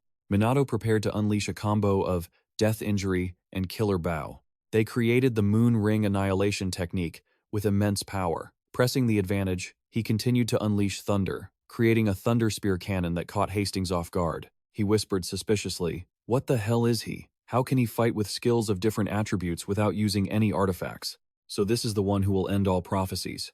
However, he wore a savage smile and sneered, "Do you think those blows can hurt this body?" By now, Minato was running low on energy after that series of attacks. Rion saw this and asked in shock, "Still not enough?" His speed of adapting to Midori's body is beyond our predictions. He prepared to unleash an attack and smugly said, "As expected, you didn't have enough time to prepare. I will." While he was happily speaking, Minato interrupted. "Midori-yo is still alive." He felt the changes in his body and asked, "Midori, are you still resisting?" Seeing that this move was working, he continued, "Mikado Saichi, Nishina Q, Suo Shinji, Hanada Hikotaru, Akanyo, Jin, everyone is waiting for you to return." Minato remembered the words Midori had once said, and then couldn't help but whisper, "I still haven't paid off the debt after everything you've helped me with." Because of this, after listening to these words, Rion frowned deeply. Then she spoke, "We understand, Minato. Patanjali, do it." She quickly received the order and prepared to proceed. Very quickly, Patanjali chanted the spell for full release. The energy in Minato's body immediately changed drastically. The amount of aura that had been dormant in his body was officially released. It poured out and engulfed the vast space, leaving Hastings incredibly surprised. Then, Minato spoke up, full of spirit. "Because of that, from now on, I will use all my strength." A crimson stream of power erupted, and Minato's cold voice echoed in the space. "Nadi, full release." He stared wide-eyed as Minato's pressure rose crazily. He felt extreme shock rising in his heart, unable to believe his eyes. In an instant, his hair and eyes had turned a blood-red color. His sharp, cold gaze stared at Hastings, with crimson energy bubbling before him. Red light danced before him. Rion saw the scene of that energy flow and couldn't help but frown. The sky was no longer a silent void. Lightning bolts tore through the night sky. While Minato trained with Hinoki, the ancestors discussed the strategy. Everyone was tense about the upcoming battle with Ichihara Midori. Rion pursed her lips and spoke. "We have reached the following conclusion." Everyone who saw her speak fell silent. She pondered. "With the current Minato, will it take 2 days?" Her eyes determined, she said. "It will take a week to train him properly. Otherwise, the chance of victory is extremely low." Guntek heard her say that and shouted in surprise. "What?" Yo slowly exhaled a stream of grayish smoke. The smoke hovered in the air. The smoke swirled and dissolved into the thick air. He lowered his voice. A hoarse tone resonated. "Ichihara Midori is likely still growing stronger at an alarming rate. I am analyzing the situation based on the footage we have from when Minato and Hinoki Raichiru fought Ichihara. Plus, the task force's testimony regarding his childhood and the level of destruction he caused in Detroit. The conclusion we have reached is." His voice deepened, each word spoken as heavy as an unexpected prophecy. His sharp, cold eyes narrowed slightly, forming a deep crease between his brows. The cigarette smoke seemed to freeze along with his frown, cloaking his face in an expression of icy detachment.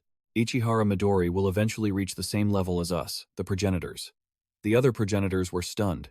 Their faces, usually kept arrogant, were now filled with such astonishment that they couldn't help but gasp. Faced with these shocked expressions, A remained calm. He was neither rushed nor shaken by their reactions. Even with Minato's current rate of growth, he still wouldn't be able to reach that same level in such a short amount of time. Valentin panicked, her beautiful face unable to hide her frown. "No way." Alice reacted with a burst of rage, shouting, "Then what are we supposed to do?" Rion raised his eyes, slowly scanning everyone before speaking in a contemplative tone. "There is a way, but we have to pay a price." Standing next to Rion, the girl who had been silent until now spoke up. "If Minato's strength isn't enough to face Ichihara Midori, we will open all of his chakras. You are the supporting progenitor, Patanjali. Chakra points are the life energy source for humans. It can significantly boost his power in a short time, but Minato's body and soul will suffer immense damage." Patanjali frowned in worry. In the worst-case scenario, the damage would be irreparable. She glared at Patanjali, her chest heaving with indignation, unable to contain herself as she shouted at her, "That's going too far." Minato was busy in a training session with Hinoki Raichiru. The loud and agitated arguing from afar reached Minato's ears. He calmly interrupted the conversation. "Suo Shinji, do it." The gathered progenitors fell silent upon hearing him. Hinoki Raichiru saw him speaking to the others, standing outside, and couldn't help but frown in anger. He was talking to them while still focusing on him.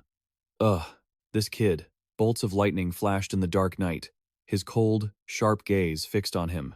Hinoki Raichiru saw the power in his body rising and felt a flicker of anticipation. Minato spoke seriously. "I owe Ichihara."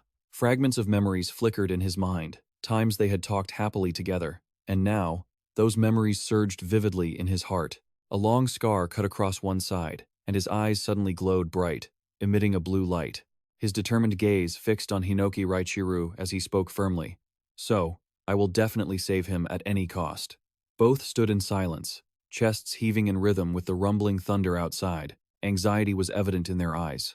The two of them understood they had no other choice. Understood. His crimson aura flickered continuously, his angry eyes fixed on the enemy. Minato growled, "From now on, I'm giving you everything I've got." With that, he leaped high into the air, lunging toward him. The immense power compressed for his leap caused the ground beneath his feet to shatter. A powerful punch landed directly, instantly deforming his face. A grand, powerful blow sent him flying. He couldn't help but be shocked. "Impossible, I'm hurt? Did he break through my defense?" Minato quickly rushed toward him, hand tightening around his sword. Seeing him closing in, he was startled. He gritted his teeth, his jaw clicking, as his hand gathered energy to form a purple orb, illuminating the sky. The purple orb suddenly appeared right before Minato's eyes, catching him by surprise. He roared, "Disturbance!" His energy orb collided hard with Minato's hand. The purple-red magic power of the two collided, creating explosive sounds. Seeing him block the attack, he stared wide-eyed. "It's completely neutralized." Hastings, enraged, clenched his fist and charged at him with all his fury. "Don't look down on me." Hastings' vicious blow was suddenly blocked in midair. Only inches from Minato's face, their powers clashed violently, creating a whirlwind. Fish in the water below were sent flying into the sky, shredded into pieces. Hastings struck at him repeatedly. Minato tried to defend against his blows. He was furious to see him evading his attacks. He punched him hard in the face. A purple light flashed. Minato pointed his hand toward him. He spoke calmly, flowing style. His left hand reached up, easily catching his 1,000-pound punch in midair. While Hastings was still wide-eyed with shock, Minato gave him no chance. His right arm simultaneously pressed against his stomach. Golden light flashed from his hand purification. He was stunned by his words. His pupils shrank in shock. His whole body felt frozen, unable to move. He stood there, watching Minato tighten his grip on the sword hilt without a moment's hesitation. He gathered momentum and swung his blade toward Hastings, Hinoki style, poison hand sword. He gritted his teeth in helpless rage as the blade swung down toward his body, creating a long gash that seemed to tear the very space apart. The flash of lightning streaked by like a giant cross. Minato said calmly, "Rising tide, wave-piercing blade." Each of his powerful slashes created thousands of different sword strikes aimed directly at Hastings. His eyes were sharp as he looked at him. Minato didn't give him any chance to counterattack, continuously hacking at him, fragmenting slash. The sharp sword in his hand swung, unleashing powerful sword energy that formed a giant vortex. He was sent flying into the sky by him. Io dance. His powerful and precise strikes pierced straight into Hastings' body, changing his fighting style constantly. Poison moon. From start to finish, he had no chance to strike back, only able to stand there and endure Minato's slashes. The sharp blade touched his flesh, causing blood to flow endlessly. After Cloud, his deep slash cut through his body. Now he could only stand there, helpless and filled with terror. The group of progenitors watching from below were amazed and delighted to see him regain the initiative. Hinoki Raichiru smiled happily, seeing him beat Hastings into a rag. Rion watched his movements and fighting style, unable to hide her astonishment. "He's much stronger than I thought. Minato's potential is truly immense. It's time to end this." Hastings was sent flying by his attack, and now his consciousness is fading fast. Minato stood below, his sword tip pointed at him, as a wave of mana surged rapidly into Hastings. Hastings winced in pain, groaning under the strain. The fish in the water sensed the scent of blood and drew near to watch. Hastings was gripped by fear, realizing the grim reality he faced. He was about to die. His body's survival instinct forced a wind barrier to manifest at maximum power. Minato's cold voice rang out. Hearing his call, Hastings looked up at him. He was astonished to see Minato transformed into a different form, with the crackling sound of electricity surrounding him. Minato's sharp, cold eyes fixed on Hastings, his red hair now turned golden. Minato growled, "I'm not finished yet." Lightning and force combined. Hastings gritted his teeth in fear as Minato lunged at him like a lightning bolt, unleashing powerful strikes, piercing blade, dragon claw, penetration, flash step. Minato slammed his palm against Hastings' chest, drawing hot blood from his body. Minato spoke coldly, burning light. Lightning crackled around him continuously. He surged forward, triggering a massive explosion that lit up the entire space. He stood there, watching Hastings, who lay unconscious on the ground. By now, his body was covered in wounds and scorched by Minato's attack. Minato stared at his charred body and said flatly, "It's over." Seeing Hastings' suspicious movement, Minato was startled and rushed forward. With trembling, broken hands, Hastings grabbed an angel-shaped potion bottle. A dry, crisp sound echoed as he uncorked the bottle. In an instant, his body was fully recovered. He looked at Minato with a triumphant smirk. Elysia Relic. A blinding flash of light forced Minato to shield his eyes. Elysia Relic. The relic's effect was continuous and instant recovery. For the next 3 minutes, Hastings smirked, sweat dripping from his brow, as a purple aura engulfed him. Maximum disturbance activation. Minato was stunned by the antique item. Thunder rumbled around the purple aura. A column of purple energy erupted from the ground, shooting high into the sky, with fierce winds howling around it. Hastings' triumphant laughter echoed incessantly. Looking down at Minato, he said, "I did it." As rubble floated around Hastings, Minato activated a protective circle around himself, standing back to observe his moves. Hastings boasted loudly, "You should have known better. What makes you think you can kill me?" He took pride in his power to defeat others. Minato looked up at him calmly, gripping his sword tight, and said, "I don't care. I just need to keep attacking until the relic's effect wears off." His golden hair began to fade back to black. Suddenly, he coughed up blood from the immense pressure of using so much energy. His whole body throbbed with pain. Seeing Minato's miserable state, Hastings laughed triumphantly, raising his hands. "I knew it. Minato has run out of steam and collapsed. His body has reached its limit." He roared, "That power you're using is burning your own life away. You won't last much longer," Hastings said excitedly. "It's a good thing I managed to kill you before you could prepare any further." He raised his hand toward Minato, and the purple mana swirled into a small cyclone. "Die, you who would end all prophecies." Shinomiya Akan suddenly appeared before Minato, her hand radiating energy pointed at Hastings. She said coldly, "Stasis." Flashback. Shinomiya Akan ran hurriedly toward him, shouting, "Iryu Kanamagi Minato." She walked over to where he was sitting and asked, "Suo Makoto said you were in a sleep state. Why are you still awake?" She was surprised by his actions, as a blue mana aura appeared around Minato. Akan asked, puzzled, "What is this?" He didn't answer her, focusing on his hand instead. The blue orb emitted a crackling, distorted energy. Seeing the orb in his hand, she was shocked. "What? How are you using Ichihara's skills?" she grumbled in frustration. "This is so mysterious, but I'm getting used to it." Minato laughed happily at her words. "Wait until this battle is over. I'll explain everything later." He spoke to her seriously. Suo Shinji asked, "Have you finished Lesson 15? Shinomiya Akan sighed. "Yes, but I still need more time to analyze it further." She watched him sitting there, practicing the new technique, and hesitated before saying, "Don't tell me that's the reason you called me here." Minato replied softly, "Yes." The swirling blue orb in his hand released a powerful gust of wind. "I want you to analyze this disturbance using your stasis." Minato looked at her with trust and said, "When the battle with Zero breaks out, I need you to protect everyone." Shinomiya Akan focused, channeling her energy into her hand, and the blue mana surged toward Hastings. His purple energy beam shot straight down toward the exhausted Minato. Akan struggled to hold back his attack to protect Minato. Hastings was shocked by her actions. Impossible. Minato's body was being healed by her, and every shattered bone in his body was being restored to health. Hastings watched his body in a panic.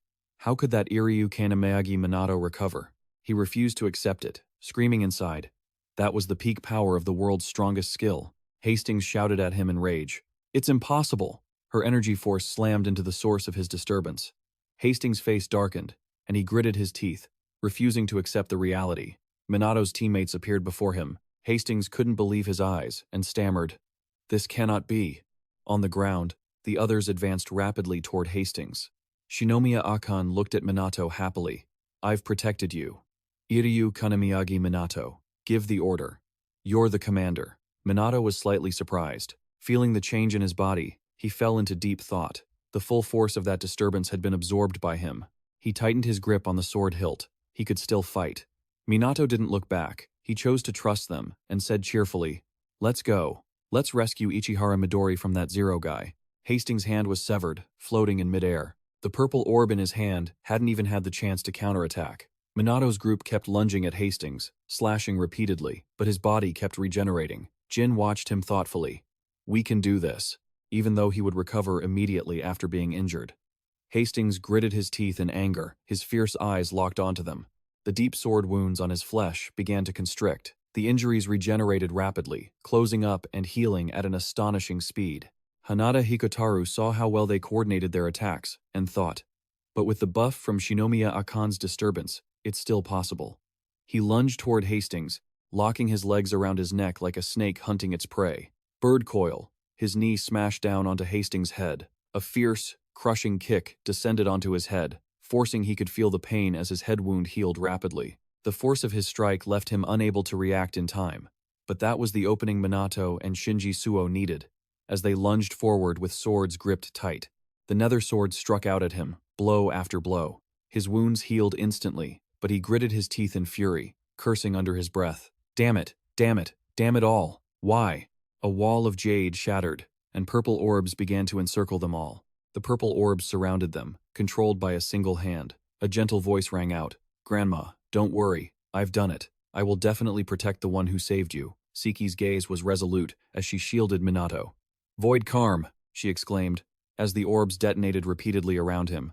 A massive explosion crashed down upon them, shaking the ground violently. As the group struggled to keep their footing, he sensed a different kind of power, and froze. Wait, someone is using teleportation? He turned to see a hand clenched into a fist, aimed right at him.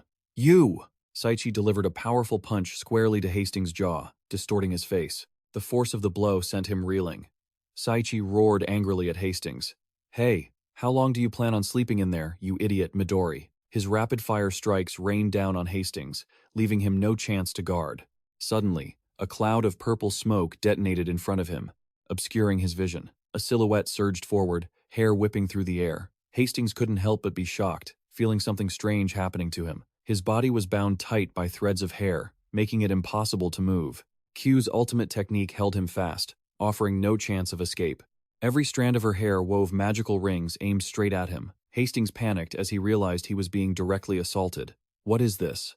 Boom! Q's power exploded all around him, the demon-slaying seal. Immediately, she retracted the long hair that had been binding him. The sudden, violent jerk sent his body spinning crazily through the air. He let out a desperate, piercing scream. Mikado Saichi smiled triumphantly as he watched him go down. "Wake up already." He dropped down onto a tree branch. Ignoring him, Nishina Q turned to Ichika and asked, "Not joining in?" Ichika leaned against the trunk, looking bored, and replied listlessly, "No need. Besides, I have nothing to say to Ichihara. Leave the rest to the kids." She looked on, happily placing her trust in her students. Jinji and Minato watched his every move, wary. Hastings hovered in the air, and as he pointed his sword at him, his voice rang out, cold and sharp. They could see the flame of the candle inside him, flickering toward extinction. He spoke coldly toward where Hastings stood. "Your light is fading." Hearing this, Hastings was startled. "The artifact's effect has worn off. I can't heal anymore. I have to use wind techniques to defend myself." Minato and Shinji Suo stood side by side. Minato looked at Shinji and spoke. "Let's do this, Shinji." The two of them gripped their sword hilts tight, bracing themselves against Hastings. A brilliant blue magical aura erupted from his body. Hinoki School, Poison Hand Sword. Beside him, Shinji Suo gathered Crimson Energy. Soul Cutter. Together, they swung their blades toward their opponent. Their blades converged on Hastings, slicing his body clean in two. He stood there, stunned, watching them. Hastings' body fell into 3 pieces. "Impossible. Unbeatable." He shrieked in rage at them. "This can't be. This can't be." His body began to glow, shielded by purple orbs. Agony racked his body, forcing a loud groan from his lips. A wave of magic slammed into the ground where he stood. Midori's silhouette floated in the sky, now back to his normal state. His eyes widened in shock. The two of them attacked him in unison. Hinoki School, First Blade Extinction of the Invisible. From the very beginning, this move was created with a singular purpose: to use sword energy sharpened to its absolute limit, capable of severing even the intangible, like a human soul. That was it. Hastings' soul had been severed by him and Shinji Suo. If they reached an even higher realm, they wouldn't even need weapons to cut through both flesh and soul. As long as they were strong enough, they could easily sever anything. In the dark void, he roared in fury, unable to understand what power that strike had held. How could it sever my soul? His body began to fade into the void, leaving behind only harsh, hollow curses. Damn it all. As his soul was torn from Midori's body, his scream sounded like a death knell. He watched in astonishment as Hastings' soul escaped. Is that? Akan Shinomiya rushed over to where he stood. On the other side, Midori, Shinji Suo, struggled to hold himself up, breathing hard. We did it, he thought, feeling a swell of joy. I'm still receiving energy from Shinomiya. You did it. Shinji Suo felt his hand rest on his shoulder like a gesture of congratulations. Startled, he turned to look behind him. Shinji Suo looked up at the clear blue sky and said, with a hint of sadness, "Brother." Midori landed gently on the ground, feeling a profound change within his body. The presence of Zero had vanished from inside him. "Midori!" A loud cry came from Akan as she rushed toward him and hugged him tight. Before Midori could react, he was caught in her embrace, looking surprised. He looked at her, his voice softening. "Akan." Suddenly, he caught sight of someone else. Minato walked toward him, calm and composed. "Midori," he smiled, reaching out toward him. Midori hesitated for a moment before speaking. "Minato." He reached out and took his hand, his voice filled with gratitude. "Thank you so much for saving me." Suddenly, a glowing golden orb appeared in his hand. Both of them froze on the spot. Midori was startled and aghast. "This is Zero, is he still inside me?" Angrily, he clenched his fist, crushing the orb. Minato stood opposite him, still filled with surprise. A golden light illuminated the entire area where they stood. Midori cried out in panic. "Minato, the artifact, it's overflowing life energy!" The blinding light made Akan gasp. Nishina Q, seeing this, said suspiciously, "This light is panic erupted," with cries shouting toward where they stood. "Iryu Kanamiyagi Minato, get out of there." The light made it impossible for Midori to see what was happening, and he gritted his teeth in anger. Damn it. He couldn't help but feel a surge of anxiety. This isn't good, that guy. The glowing artifact drew closer to Minato, and Midori panicked it was trying to possess Minato's body. The golden light gradually faded, leaving only a haze of dust swirling around them. The atmosphere between the two of them was thick with tension. Seeing his silent silhouette, he immediately moved to guard Akan, his voice cold and sharp. "As I thought you possessed two artifacts capable of stealing another person's body, don't you?" he said calmly. "Zero, when pushed to a corner, he will definitely try to take over my body." Midori was stunned by his words. Minato stood there, deep in thought, talking to himself. Just as R and Azer had warned, the two of them panicked, growing increasingly worried as they observed his behavior. Shinomiya Akan hesitated, asking, "Are you really Iryu Kanamiyagi Minato?" Midori, in a state of panic, added anxiously, "You haven't been possessed by him, have you?" Minato replied indifferently, "Yeah, I've been possessed." His voice remained calm. "He has crawled inside my body." They were both shocked by his admission. At that very moment, inside his body, his soul had successfully taken hold, and he laughed with excitement. Victory at last. His soul was now stitched back together, though a large patch of hair had been torn from the top of his head. His excited voice echoed within Minato's body. "I don't need that Ichihara Midori anymore. I shall be the one to put an end to every single prophecy." Consumed by his own triumph, he danced and shouted, "From now on, this body of Iryu Kanamiyagi Minato belongs to me." He didn't care about his surroundings, thinking he was safe, but he had no idea that he had walked straight into a tiger's den. The primordials watched him dance like a clown, when suddenly, a cold killing intent rose behind him. Hastings turned around, bewildered. Minato's icy voice rang out, "It seems you aren't aware of something." He placed a hand calmly over his own chest, right where the intruder had chosen to reside. A glowing blue magic circle on his hand pressed against his own body, and his voice, filled with pity, whispered, "This is the most dangerous place in the world." Sounds of combat and slaughter erupted from within his body. Hastings' soul was being brutally battered. Number 0, or rather, Warren Hastings, realized his soul was being relentlessly attacked by the primordials. A long, agonizing torment awaited him, until his soul would eventually shatter into dust, vanishing from the cycle of reincarnation forever. Feeling himself fading away, the intruder cried out, "Everything is over." Minato smiled happily, speaking to him. "Welcome back, Midori." Elsewhere, a volcano erupted, billowing smoke and ash. A man was tied tightly to a tree. Before him floated a pen, surrounded by a purple aura. Ichika stood before the man, an oppressive wave of power radiating from her. She looked at him calmly and asked, "Joe, are you still alive?" Ichika had teleported using the skills of Sakazaki and Iryu. Hajime replied coldly. Why did you come back? She answered with a cold tone. Oh, your master is dead. Such a pity for you. He furrowed his brows in anger. It doesn't matter. I was never truly loyal to him anyway. Why do you still keep me alive? She looked at him with a touch of gentleness. Because you are still worth training. She reached out to grip the hilt of her sword. Hajime was stunned by her actions as she sliced through the chains binding his body.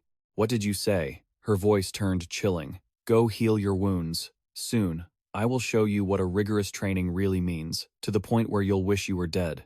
Hinoki Ichika had used her privileges to plead for the life of Hajime Kamaraji. The tree trunk behind him was sliced in two. She was now responsible for supervising him, or in reality, turning him into her apprentice. Seeing that Midori had stabilized, the others walked over to talk. Upon seeing the two approaching, he exclaimed excitedly, Nishina-Kyu, Mikado! Mikado Saichi gritted his teeth in anger, swinging a heavy fist in his direction. He chatted happily with Midori, welcoming him back. Mikado Saichi and Nishina-Kyu had been to England together to hunt down the base of Number 0. Yo sat on the bed, sighing in relief as she heard Siki's report. Kitamori stood beside her, healing her arm. She said softly, I see. So, Midori has returned? Siki replied earnestly, yes. Iryu Kanameyagi Minato's team successfully brought him back to his own body. Her arm was now restored by Kitamori. Io saw her cheerful expression and teased with a smile. My. Have you gone back to work mode already? Siki felt embarrassed and replied, I was just too excited. Please forgive my lack of decorum. She smiled, moved by the sight, and said, but I'm just so glad you've recovered. She looked at the two of them happily and said, thank you, Siki, Kitamori. A warm light shone upon her. Yo smiled gently, saying, as for Midori, go brew him something, perhaps some tea. Kita nodded, her eyes welling up with emotion. On the rooftop, two figures smoked and chatted. Tengan took a deep drag of his cigarette and said excitedly, good grief, finally a smoke. You've had it rough, haven't you, Yushima? She stood beside him, listening to his troubles, and replied thoughtfully, we have sacrificed and lost so much. It makes it hard for me to just smile and celebrate. Smoke drifted from his lips. The sound of a helicopter echoed in the sky. Tengan Shinonome turned to look. That's true. Besides, we still have so much to deal with. The real work cleaning up the mess Midori left behind is just beginning. Vi, sitting in the helicopter, crossed her arms with a serious expression. He looked down at the people cheering below and sighed. Oh well, at least for now, they can celebrate their victory in protecting Midori. He spoke to Yushima. Let them enjoy their victory for a while. Shinomiya Akan talked excitedly to her, his hand reaching toward where Sakazaki was standing. Captain Hibiki, look at this. Combining skills, she saw only a fading illusion and said calmly, Sakazaki isn't here. Iryu Kaname, hearing this, panicked and turned to look. Where did he go? My partner? Sakazaki was currently helping Tsuruzaki, who was having trouble moving. Makabe chatted excitedly with Midori. You finally returned safely. Midori Taylor sighed. I never expected him to be that strong. Hibiki Setsuna noticed and asked, are you all right? Is your body okay? Sa asked anxiously. How can I become stronger? Shinomiya Akan stood in front of him, shouting to protect him. He just recovered, so each person only gets 10 seconds to ask him a question. Meanwhile, Minato wasn't part of the lively conversation. He just stood on the sidelines, watching everyone chat happily. Midori was surrounded by everyone, talking joyfully. He seemed to glow under the sunlight. Minato smiled, happily watching him. But his body, which had been struggling to hold on, finally gave out. He collapsed, and the loud thud drew everyone's attention. The group, who had been talking and laughing, started in surprise and turned to look. Midori and Shinomiya Akan also spun around at the sound. Seeing him collapse to the ground, Midori screamed in panic. Minato! Everyone followed his lead and rushed over in a panic. The blue magic circle on his hand was slowly turning deep black. Iryu Kanamiyagi Minato could not wake up. He had fallen into a deep coma. Shinomiya Akan frowned in thought. How can this be? His wounds were already completely healed. Iryu Kanamiyagi Minato. Midori's desperate cry rang out. His black hair slowly turned silver white. Minato's voice sounded pained. This is bad. The group saw his appearance change and reacted with shock, shouting in alarm. Iryu Kanamagi Minato? Midori furrowed his brows in thought. Why did this feeling seem so familiar? Could someone else be involved? That appearance, that attitude, that hair at all, made him realize the truth with a jolt of surprise. He quickly cut through the panic and spoke up. You're not Minato, are you? An illusory figure of Rion appeared, and his voice sounded calm. Well, I am Rion. I reside within the body of Iryu Kanamiyagi Minato, and I am one of the primordials. The group heard his words, and could not help but be stunned. Shinomiya Akan asked in a panic. A primordial? Could it be? Rion ignored their panicked state and continued speaking. I intended to keep this a secret until the time was right, but the situation is too critical. We have no choice but to make a sacrifice. Rion looked at them with pleading eyes and said, To those of you bonded with Iryu Kanamagi Minato, I am placing my trust in you all. Please, Minato's body lay on a field of fragrant flowers. Rion begged his friends, Please, save him. The last of his strength faded from his body. Minato was completely exhausted. He collapsed, his face pressing into the ground, which was covered in vibrant petals. A voice came from a phone. Aradip bowed his head, his expression somber as he said, By the time you see this video, I will likely no longer be in this world. He clasped his hands together and joked playfully, Just kidding. Namaste, Midori. It's Aradip. He kept chattering away to Midori. I am heading out now to stop them from taking over your body. I don't know if I can make it back safely, but at least I want you to understand this. He spoke gently to comfort his friend, telling him that what happened was not his fault. No one could stay calm after seeing their best friend murdered. The true villains are the 12 apostles mentioned in the prophecy. They are the incarnation of pure evil targeting this world from here on out. Even if I or this world are destroyed by their 0-point energy, the only thing I wish for, Midori, is that you don't blame yourself. He happily pointed the phone toward the city to show him. So, that's that.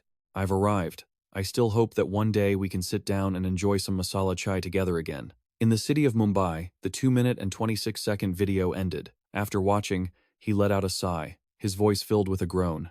Aradip, the sound of a ball bouncing echoed, and a voice spoke up. Midori, let's go. He and Nishina Q walked over to him. Midori hesitated when he heard Mikado Saichi speak, then replied, Yeah.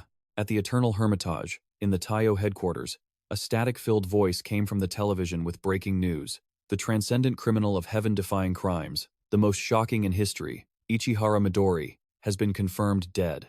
His image appeared on the news. During the joint Japan-US interception operation in the Pacific Ocean, a suspicious man's voice sounded.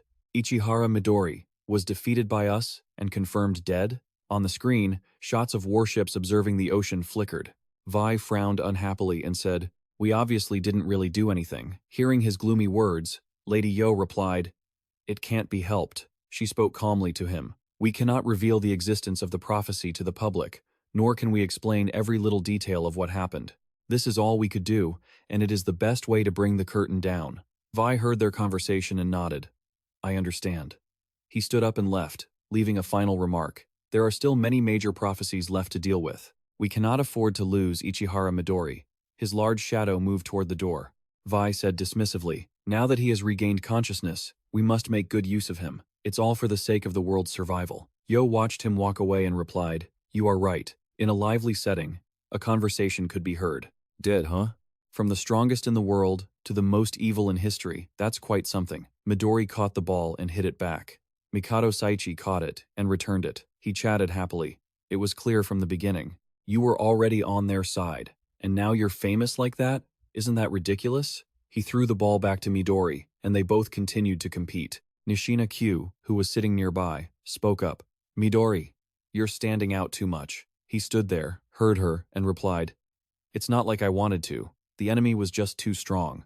Midori threw the ball back to Mikado Saichi, who shouted, I'll be more careful from now on. Mikado Saichi punched the ball hard, shattering it into pieces that flew toward Midori. Midori moved his hands quickly, catching each fragment. Mikado Saichi looked at him and asked, How is your health? Midori landed lightly on the ground and said, I feel like my body has recovered all of its strength.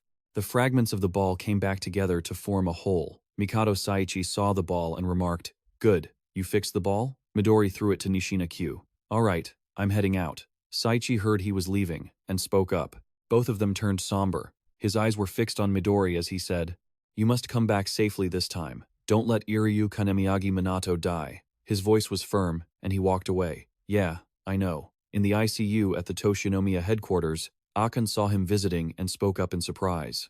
Midori heard her call and asked, How is Minato?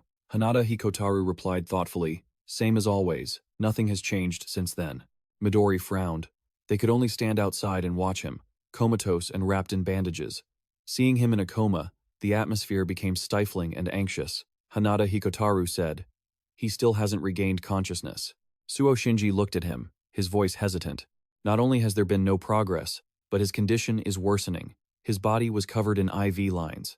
Suo Shinji said anxiously, "He can't breathe on his own, and the wounds on his body keep reopening. They won't stop bleeding even with healing skills." He gritted his teeth, his voice trembling. If this keeps up, Akan heard Suo Shinji's words and became worried to the point of anger. Iryu Kanemagi Minato Midori stood beside her, deep in thought. He sighed, stared at the hospital room, and said, "Could you continue the story from earlier? Mr. R." His black hair slowly turned light blue. Minato's voice sounded, as if the one controlling his body was Rion. "You're back, aren't you, Ichihara Midori?" Rion explained to him. "Just as I said before, because he pushed his powers beyond his limits, both Minato's body and soul are in critical condition." Rion looked at the worried group outside and said, "If it were just that, there would still be many ways to save him. But something unexpected has happened." His cold gaze fixed on them as he spoke. The enemy had infiltrated him. The people standing outside panicked and shouted when they heard him. The enemy? Inside Minato's mind, he was still leisurely exploring a world where flowers were in full bloom. He was stunned, unable to believe his own eyes. This place was filled with soaring mountains interspersed with hills fragrant with flowers. The scent hit him directly. Minato told himself he must be dreaming.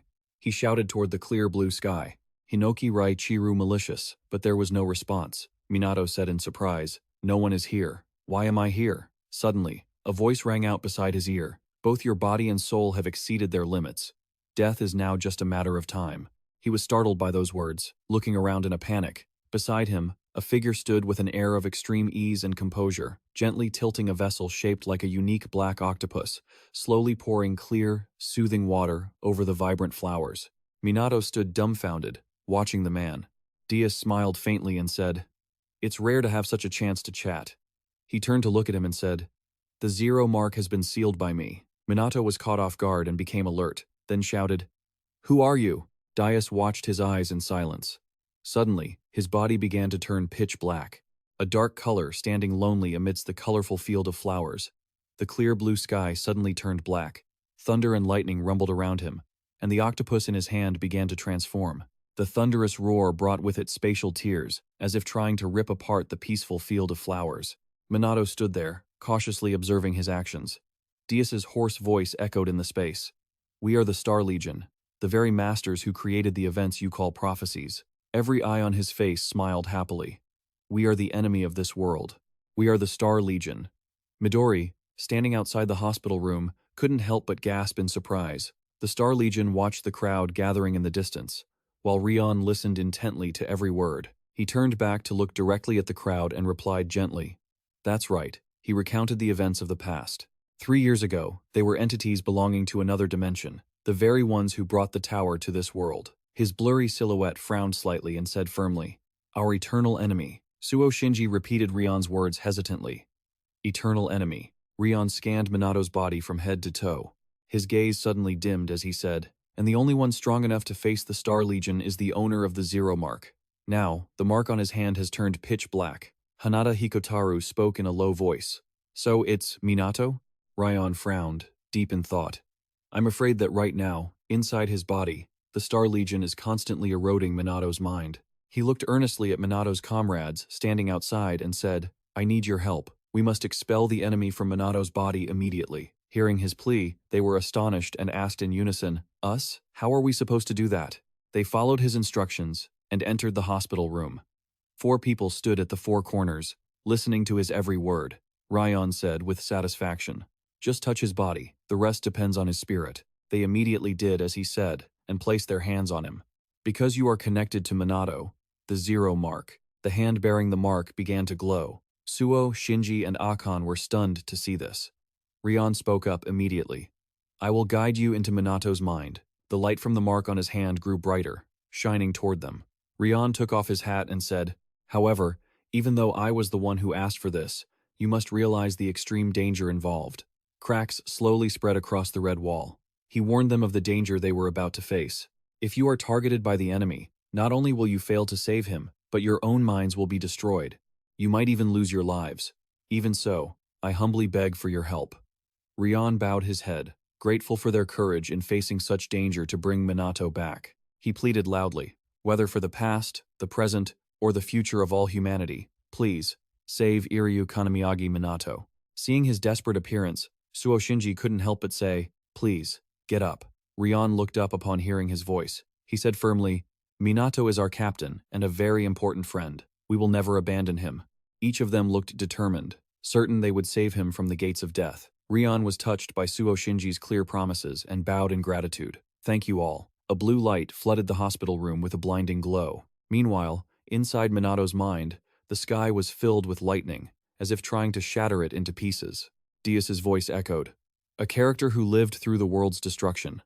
He thought he had died, but unexpectedly, he was sent back in time.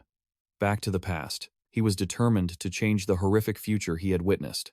No matter how many times he failed, he would never give up, until he could achieve a good ending. He kept confiding in Minato. You guys in this world really like these kinds of stories, don't you? Minato could only try to keep his distance, closely observing his every action. The man gradually returned to his old form. That was exactly what they were doing. His cold eyes stared directly into Minato's. Minato frowned upon hearing this. Doing what? Exactly. Seeing his confusion, he immediately explained, predicting the future. We, the Star Legion, have always been observing this world from another dimension to watch your daily actions. And then I realized that in a few hundred years, you will step into the vast universe, where you are already setting up experiments on the moon, observing the situation in outer space, directed straight at Earth. Dia spoke continuously about human progress. Within just a few millennia, you will reach a level of technology that could even surpass our dimension. He suddenly posed a question to him. So, tell me, what do you think happens when different races meet? Your human history has already proven it. War over territory, and fight for every inch of land for his own gain before rising to power. He spoke to him gently. Have you thought of a path for peaceful cooperation yet? Dias smiled and said, that is impossible. A bolt of lightning struck between Minato and Dias, serving as a barrier between them. He continued to talk. There is no way a peace treaty can exist between your kind and ours. Let me give you an example to help you understand. If there were a species that would die if it didn't eat human flesh, could you live in peace with it? Like a starving brown bear attacking and devouring you, for instance, or a tree that converts all the oxygen on Earth into CO2, would you just let it live while you sew your mouth shut? His cold eyes narrowed. This is the law of survival of the fittest, which is why I cannot go easy on you. He spoke in a chilling tone. Are you the possessor of the zero mark? Minato grew vigilant upon hearing this. Dias continued. That is the biggest variable that we, the regressors, must be extremely wary of, but now that you are this weak, I could crush you so easily. He pointed to his head and said, Warren Hastings, or as you call him, number 0, a fool who thought he was our equal. Yet, it cannot be denied that he was the most suitable vessel to receive the artifact and my support. Hearing every word clearly, Minato was shocked. He could not help but recall memories buried deep, within his heart, back when he had murdered his comrades. Minato roared at him in anger. You were the one behind it all. Showing no remorse, he continued. Even if we fail time and time again, we just keep regressing further and further back into the past.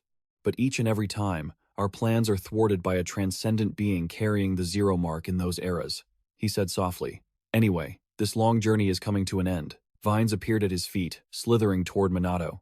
The vines lunged at him, suddenly binding him tight, making it impossible for Minato to move. Dias watched him with satisfaction and said, Yes, I just need to witness your death, and my task will be complete. Minato struggled to fight back. Strange, grotesque shapes appeared within the pupils of his eyes as he said excitedly, Come now, the time has come. The vines wrapped tighter around Minato, gradually blocking his vision. Meanwhile, the others were following the path. He spoke up and explained. Right before the zero mark was sealed, only my consciousness managed to escape. My powers were sealed as well, so I couldn't join the fight, but I will lead you all to Minato. Shinomiya Akan hesitated when she saw a beam of light appearing in front of them. This is Iryu Kanamiyagi, Minato's mental world. She saw reels of memory film from his consciousness, still playing back the hardships, joy, happiness, and resentment, all appearing before them. Midori saw the memory film showing a conversation between himself and Minato, which left him deep in thought. Suo Shinji, standing next to Midori, also saw the films between himself and Minato. They felt somewhat somber. Suddenly, Suo Shinji spotted a familiar figure, Minato's brother, Makoto. Suo Shinji watched the reels, deep in thought, realizing these memories were about the brother and the Suo Makoto team. Painful memories from Minato's mind appeared before Suo Shinji. The scene of the Suo Makoto team being defeated. Minato's pained and resentful expression while witnessing that sight. The scene of Minato and Makoto happily shaking hands. The final image of Makoto's sacrifice. Seeing that, Suo Shinji felt his nose sting. His voice trembled as he said, "Minato." Rion suddenly spotted a familiar figure and shouted for everyone to hear. "I found him!" The once colorful field of flowers had now become desolate and withered. Minato was still being held by Daius. The two stood face to face, staring at each other. Rion's group shouted out loud, "Is everyone ready?" The team members quickly rushed forward. The monster glared at them. Its jet-black tentacles lashed out to attack. Akan quickly cast her mist skill, while Hanada Hikotaru swung his leg, aiming straight for the monster's tentacles. As for Midori, he unleashed a whirlwind directly at the monster. Meanwhile, Shinji dove down and shouted. A massive explosion sent the monster flying. Elsewhere, Minato was trapped in a space with Daius. He smiled provokingly. "Come on, hurry up and die, Iryu Kanemiyagi Minato." Minato's body was wrapped by the monster's tentacles. His mouth was covered, unable to utter a word. Minato's heart grew frantic. His consciousness had no way to resist. He thought anxiously about what would happen next. If he lost consciousness, he would be at the headquarters. Minato's body twitched violently. Sonop's voice was panicked. "Captain Yushima, consciousness level is down to 300, J3. Vitals are dropping critically," Yushima said sternly. 10 liters of oxygen. Prepare for a heart shock. If the patient dies while the mental connection is active, the person inside will also. Everyone, hurry." Then it was Daius's turn to look ahead and mutter, "Let's see. Draining his life force, I presume?" Minato's body slumped over. Cracks gradually appeared on his face. Minato's body shattered instantly. The heart rate monitor emitted a long, steady tone. Sun and Yushima kept screaming. "Heart rate. Brainwaves both have stopped. No." Within the mental space, Daius couldn't help but gloat. "Farewell, Iryu Kanemiyagi Minato. From now on, it is our star cluster that will rule this universe." No sooner had he finished speaking than the sky suddenly ripped open. Rion and the others quickly entered the mental space. Akan screamed in panic, "Iryu Kanemiyagi Minato." Minato looked at their silhouettes in the sky, his body emitting a blinding light as it began to knit back together. Minato looked at them, stunned. "You guys," Daius looked up at the sky calmly and spoke. "You've broken the barrier?" The monster they had defeated began to fade away. Minato couldn't help but feel confused. "Why did you come here?" Hanada Hikotaru explained calmly.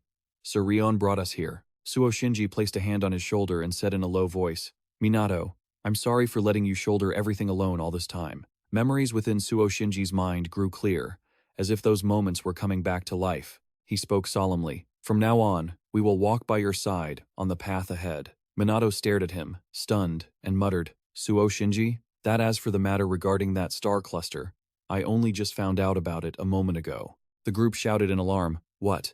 Minato calmed down. "But thank you. Your words have made me feel much steadier." Seeing the wounds on their bodies, he felt incredibly grateful. Minato smiled solemnly. "Thank you, everyone." Daius's cold voice suddenly rang out. I wondered who it was. "So, you were the one who led Iryu Kanemaiji Minato's accomplices here. It's been a long time, hasn't it?" Advisor Rion. His gaze pierced through everyone, locking directly onto Rion. He wiped his lip and said in a low voice, "How pathetic. Seeing your face just reminds me of it again." Daius never stopped tearing at Rion's emotional wounds. "Your family, your father, your mother, and especially your little sister. I remember she was still so young and soft." A giant mouth suddenly appeared on his head, whispering incessantly, "So incredibly delicious." Rion's frustrated expression was uncontrollable. Minato and the others suddenly lunged forward, and right then, Rion snapped out of it and cried out in panic, "Stop!" Daius looked at them with a mocking, foolish smile. The space was instantly torn apart, and tentacles began to reach out to attack them. Minato and the others' bodies suddenly began to shatter. Rion panicked. How could he be this strong even while inside someone else's mental realm? He raised his voice. "Everyone, back off. He's going to devour your souls." Daius laughed mockingly. "It must feel quite nostalgic, doesn't it, Rion? Just like the end of your family." His tentacles began to lash out, while Daius said softly, "All right, I'll crush you up to make you easier to eat." A ray of light suddenly flashed in the sky, and a pillar of light struck the ground right where they were standing. Suo Shinji looked up at the sky in a daze, while Minato squinted in disbelief. Dias also looked up at the sky, confused. He teleported closer while muttering words of disbelief. This power is Minato panicked. Who in the world could have? A figure from above spoke in a loud voice. Well done, Iryu Kanamagi Minato's team. Thanks to you all breaking the barrier from the outside, we were able to get in here. Natasha spoke calmly. Good work. Clow couldn't help but tease. Oh my lady, it seems the battle is only just beginning now. Minato seemed to have regained his senses. He looked at them and suddenly shouted, Who is that again? Akka said in a serious tone. You don't remember? You saw them on your first day joining the team. Just then, Minato's body froze. Memories gradually surfaced in his mind. Hanada Hikotaru shook his hand and said loudly, Come on, fellow classmates. I officially recognize Minato now, he suddenly shouted. It's the person from back then. Hanada Hikotaru looked up, confused. I heard they had retired from service. Suo Shinji was also confused. Why are they here? Dias's tentacles rose up under his feet in alert. Clow raised his voice. Come on, my lady. Let's hurry and punch away these lackeys of the Legion, so we can have a proper conversation with Iryu Kanamagi Minato later. His face was filled with smugness. Natasha nodded and muttered, Let's go defeat the Legion. Dias looked at the two of them suspiciously. What is this? Are you? His mouth suddenly broke into a grotesque grin. Clow landed on the ground calmly and said in a serious tone, Stop right there, you minion of the Legion. The person standing here is a princess of the noble, authentic alias lineage. You have no right to speak in her presence. Suo Shinji and Shinomiya Akan couldn't help but feel confused. Princess Natasha? Hanada Hikotaru looked at Natasha suspiciously. Where is Alias? She suddenly lifted her head and said softly, Greetings, Suo Shinji. I suppose this is our first time meeting properly, isn't it? Minato, will you help save my world? Minato was stunned. World? Saving the world? He backed away, panicking. That's so sudden. Natasha spoke gently to reassure him. Come now, if you agree, I will save you right here. Minato stared at her with a completely bewildered expression. Dios's voice suddenly rang out.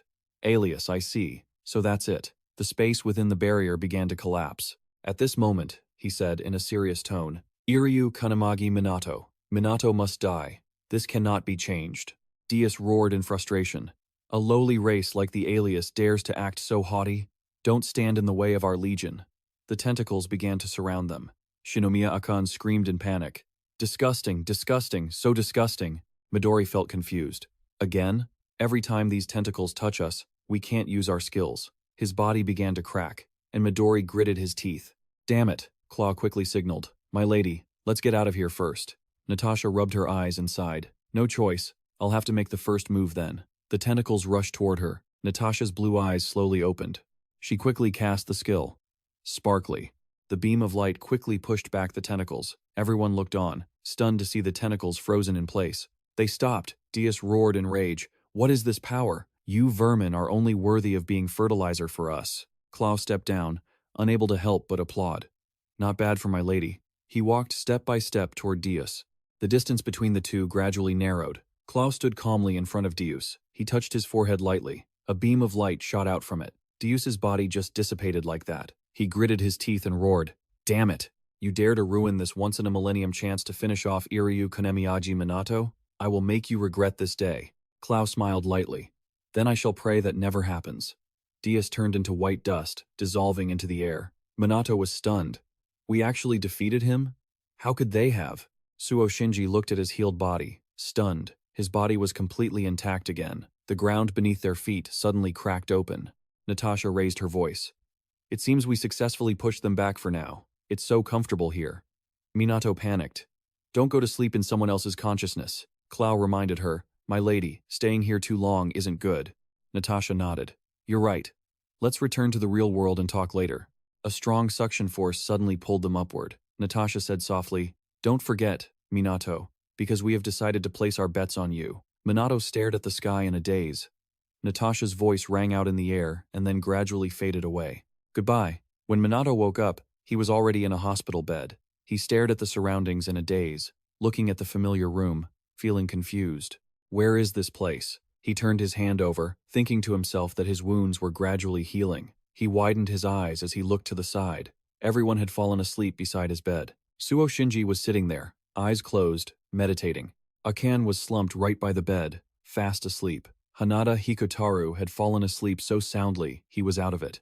Midori was standing there, eyes closed, resting. Minato smiled and said softly, "You guys." The sound of the door being pushed open rang out. Jay looked into the room and said quietly, "Minato, you're awake. Thank goodness," she said happily. "Rin-san," she said softly. "Ever since Ichihara's group returned, my skill started to take effect. I reversed time to heal your wounds." Minato clenched his fist in joy. "Thank you so much." Jin called out in a low voice, "Iryu Kanamiyagi Minato. I feel the same. I truly thank you from the bottom of my heart." She spoke sincerely. "You saved Miss Yoko Ichihara. It's a relief that I can still say thank you to you." Akan suddenly woke up from his sleep. She looked up and saw that Iryu Kanamaji Minato had already woken up. Akan shouted with joy, "You're awake, Iryu Kanamaji Minato." Midori and Hanada Hikotaru also woke up. He said softly, "Good morning." Akan whispered with a smile, "It's all right, Iryu Kanamiyagi." Minato smiled back at them and said softly, "Thank you everyone, Ichihara included." A familiar voice suddenly rang out. "So, Iryu Kanamaji Minato is finally awake?" Clow and Natasha had come to visit him. Clow said gently, "Suo Shinji, please come in." "Sure thing. Finally, everyone in our class is here together, right?" Suo Shinji looked stunned. "Clow, why are you talking like that?" Clow waved him off. "What are you talking about?" "My dear Suo Shinji." Suo Shinji froze. Clow wiped away his playful expression and said sternly, "I'm sure you've all figured it out by now, haven't you? We come from a different world than this one." Natasha said quietly. "So, you've been hiding your true self all this time?" Clow calmly reminded her. Now, the lady has slept enough. It's time to wake up." Natasha woke up and greeted Iryu Kanamiyagi Minato loudly. She turned to Minato. "As we agreed, you will be responsible for saving our world." Minato was stunned by her blunt statement. He replied, feeling confused, "Even if you say that, I have no idea what I'm supposed to save, where, or how. I never agreed or promised anything either." Natasha remained calm. It was true. The whole group stood there, stunned. It was absolutely true. Natasha calmly explained. "Currently, on our planet, towers are appearing without end." Minato was startled by her horrifying words. Akan and the others shouted in surprise. "Towers? You mean the otherworldly labyrinths the ancestors conquered 3 years ago?" Rindo was stunned. "What did you say?" Natasha said softly. "That's right. The tragedy that befell this world years ago is now repeating itself in our dimension." Claw added, "Furthermore, these star legions intend to use our world as a stepping stone to invade yours." Akan shouted in shock. "What?" Natasha looked at Minato and proposed seriously. "Iryu Kanamagi Minato, you must destroy every single tower. Not a single one can be left standing. You are the only one who can do this." 6 months ago, on Alias, towers suddenly descended, and monsters began devouring the city. Natasha watched in shock as her homeland was destroyed. Clow opened a spatial rift and said softly, "My lady, let's go." She quickly turned and followed Clow. Natasha bit her lip, blaming herself. Then, she made a determined vow. "Wait for me. I will definitely return, and I will bring the Transcendent Seal with me." Natasha then simply explained that their planet was being dragged into a war for dominance between universes and dimensions. Minato was stunned to hear this. "War?" Shinomiya Akan asked, confused. She calmly continued, "Aren't there wars on Earth as well?"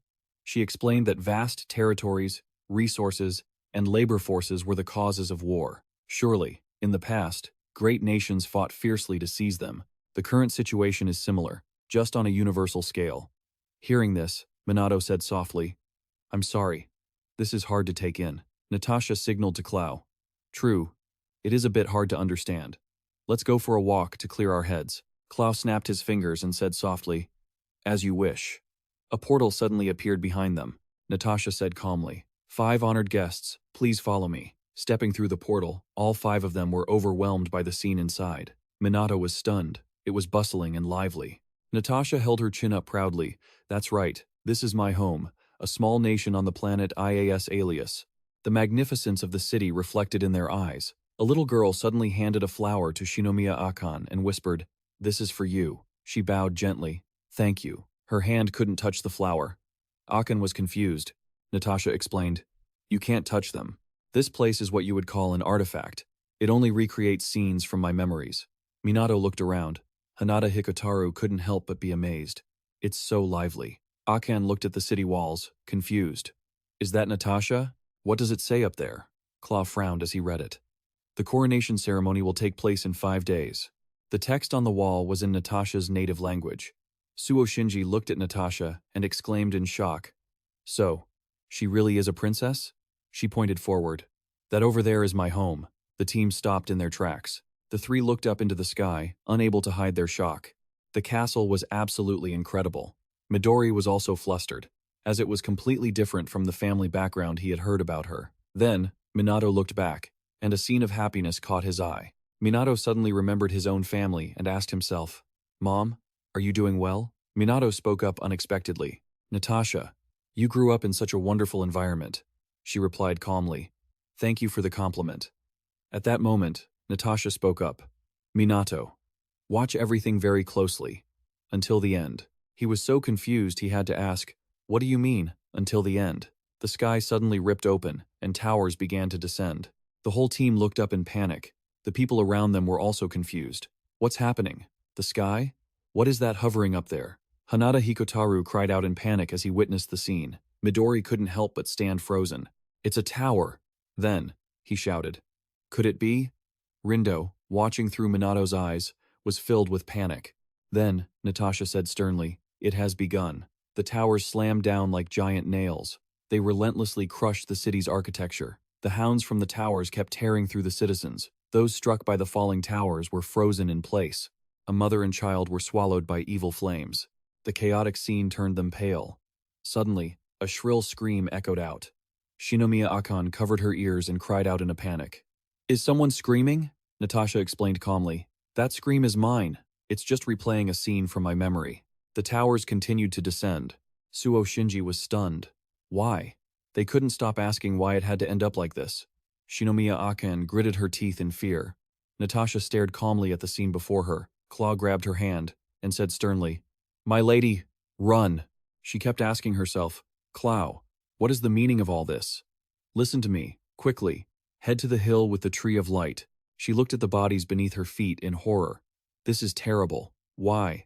Father, mother, brother, Minato finally whispered. Natasha, you. The horrific scene left him unable to say much more. This scene, tears fell from Natasha's eyes as she whispered, Whenever I fall asleep, I always dream this same dream. About the day we were invaded and destroyed by the Star Legion. The heavy emotion made everyone feel uncomfortable. Shinomiya Akan stood frozen, unable to utter a word, while Minato stepped through the raging fire beneath his feet. They walked through the tragic, death-filled scene.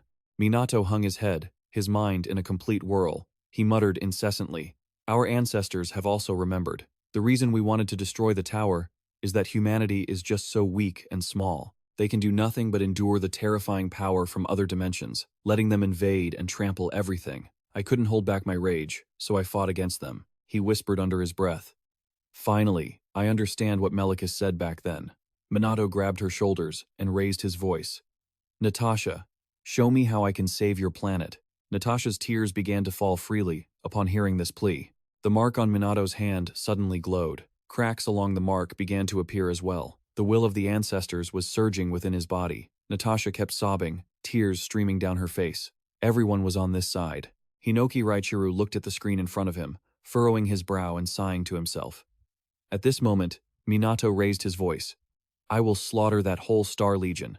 On the highway heading toward Tokyo, Minato's team convoy sped down the road.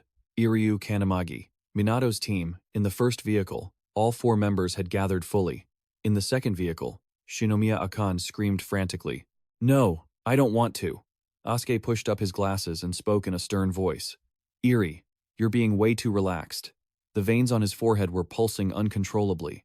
Iryu Kaname kept struggling. How can I just sit still? In his heart, he was still dreaming of being able to take a break. The Ichihara rescue mission was a huge success. Let's celebrate and take a break. Because of that, he kept yelling. I was supposed to be enjoying myself like that. Why are we saving another planet now? And what even is another planet? Hanada Hikotaru agreed. I agree with him this time. Iryu Kaneme shouted in frustration, not understanding why even the commander-in-chief nodded in immediate agreement. He gave a thumbs up in approval. Fine, we'll provide new uniforms as well.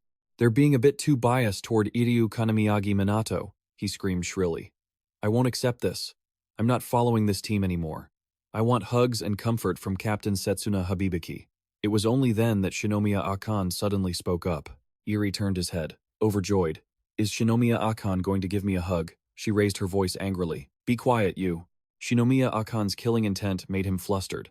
I'm sorry. He sighed to himself. Shinomiya Akan is too scary. Why does nothing good ever happen to me? What is that kid Iryu Kanamiyagi Minato actually planning? Minato's gaze shifted to the car window. This goes back to what happened 12 hours ago, when Minato met with the Ancestors' Council.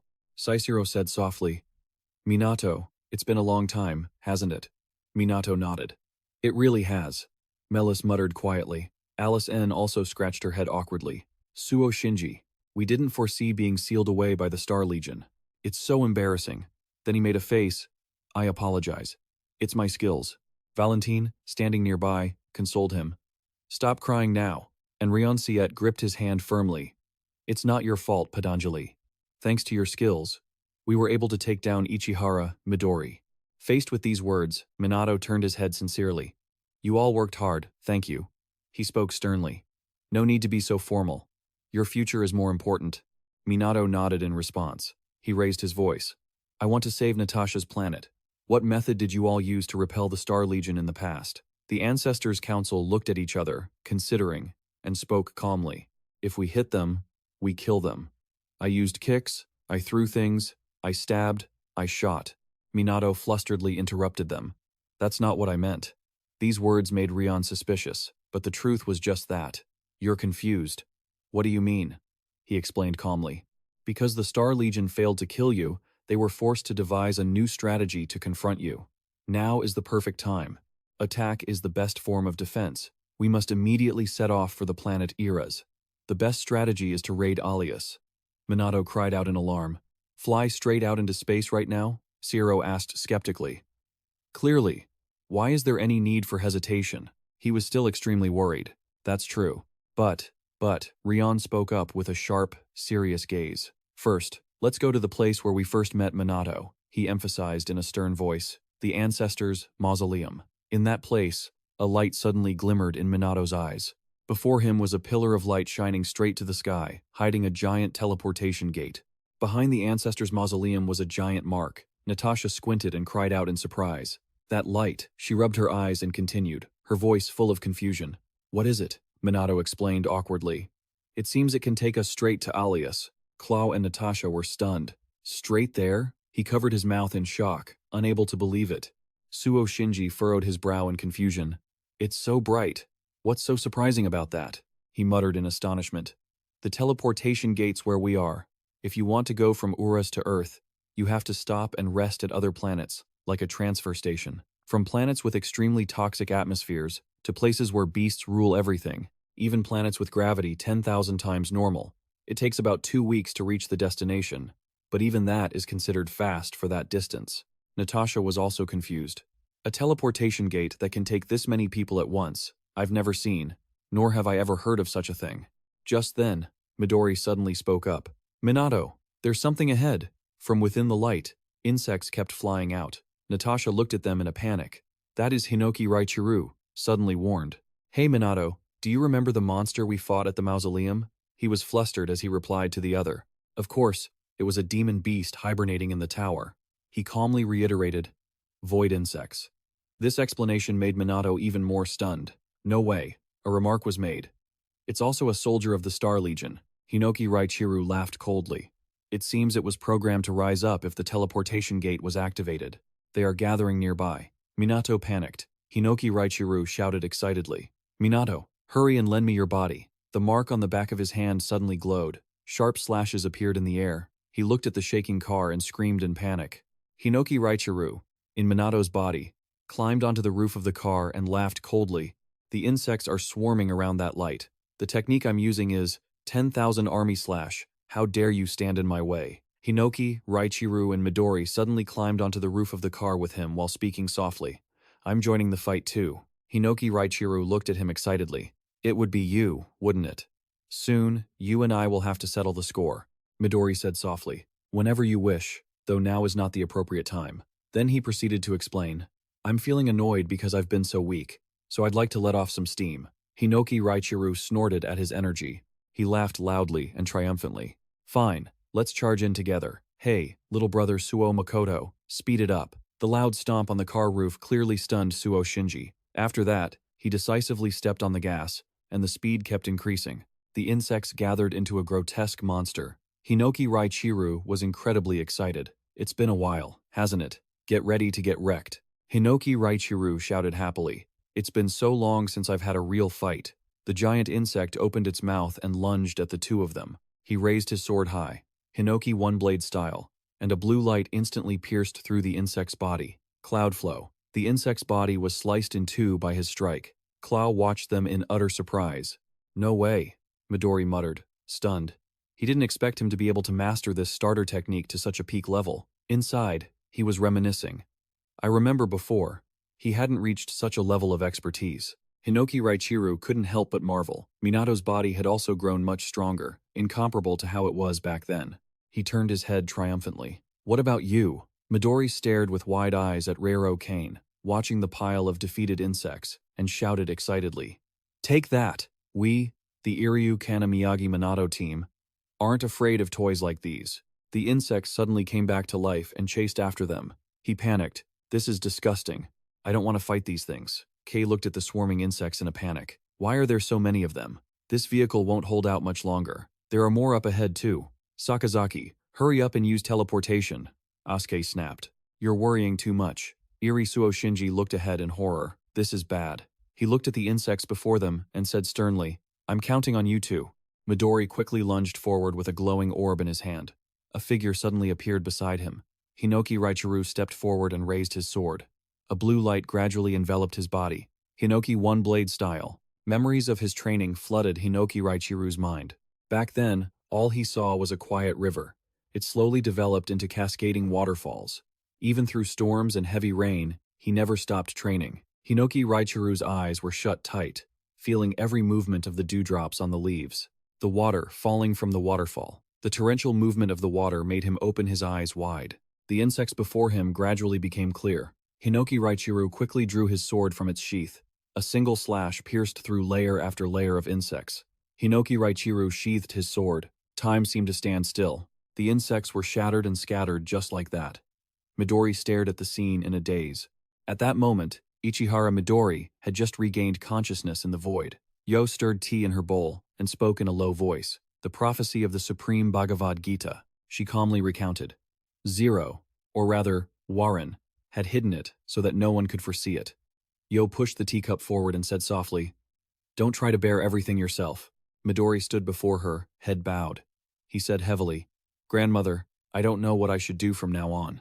Midori looked at his hands and muttered, I don't know how to atone for my sins. He continued to remember those who had sacrificed themselves, wondering how to compensate, for Arab and for those who were killed by these very hands.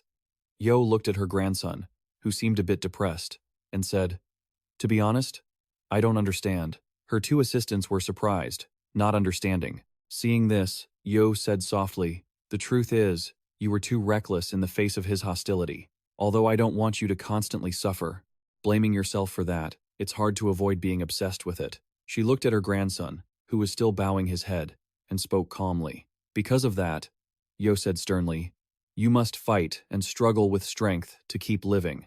Perhaps that is the answer you are looking for. Midori looked up, confused. Keep living? Yo looked at his mark and continued. Return to your true duty. Remember all this pain and move forward. She looked up at the sky with determination. Even if you are currently drowning in darkness, as long as you do not give up, you will definitely find the light on your path. Yo's words echoed in Midori's ears. At this moment, Suo Shinji suddenly shouted, Watch out! There are vehicles ahead. The insects are constantly attacking the travelers. Reiro clicked his tongue and continued to draw his sword. A sudden burst of light made him pause. A driver ahead was speeding out of control. His car was suddenly enveloped by a force and lifted into the air. The man sat in the vehicle cabin in a daze, looking bewildered. Huh? Hinoki Raichiru turned to look at Midori standing behind him, whose eyes were fixed ahead, constantly unleashing the divine whirlwind skill. Hinoki Raichiru couldn't help but be surprised. It was a cyclone capable of destroying everything. Yet, Ichihara Midori could control that terrifying power and master it to such a level. For the purpose of saving and protecting humanity, along with his comrades, Midori's wind enveloped the people around them. Divine whirlwind.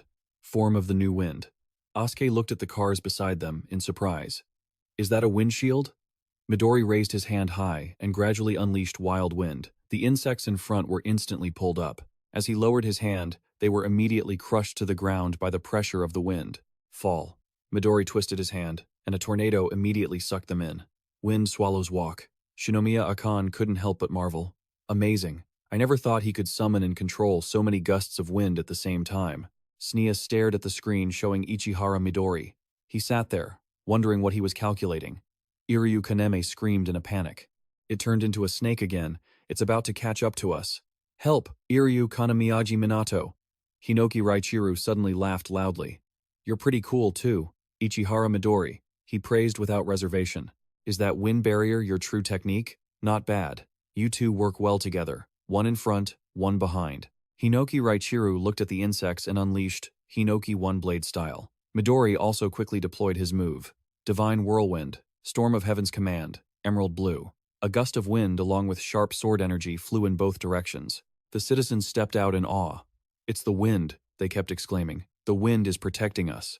At this moment, Suo Shinji spoke softly. Thank you both for your hard work. Get ready to get off the highway. We're almost there. Midori looked at the pillar of light ahead and called out. The Mausoleum Guardian stood at the foot of the bridge, observing everything, constantly marveling.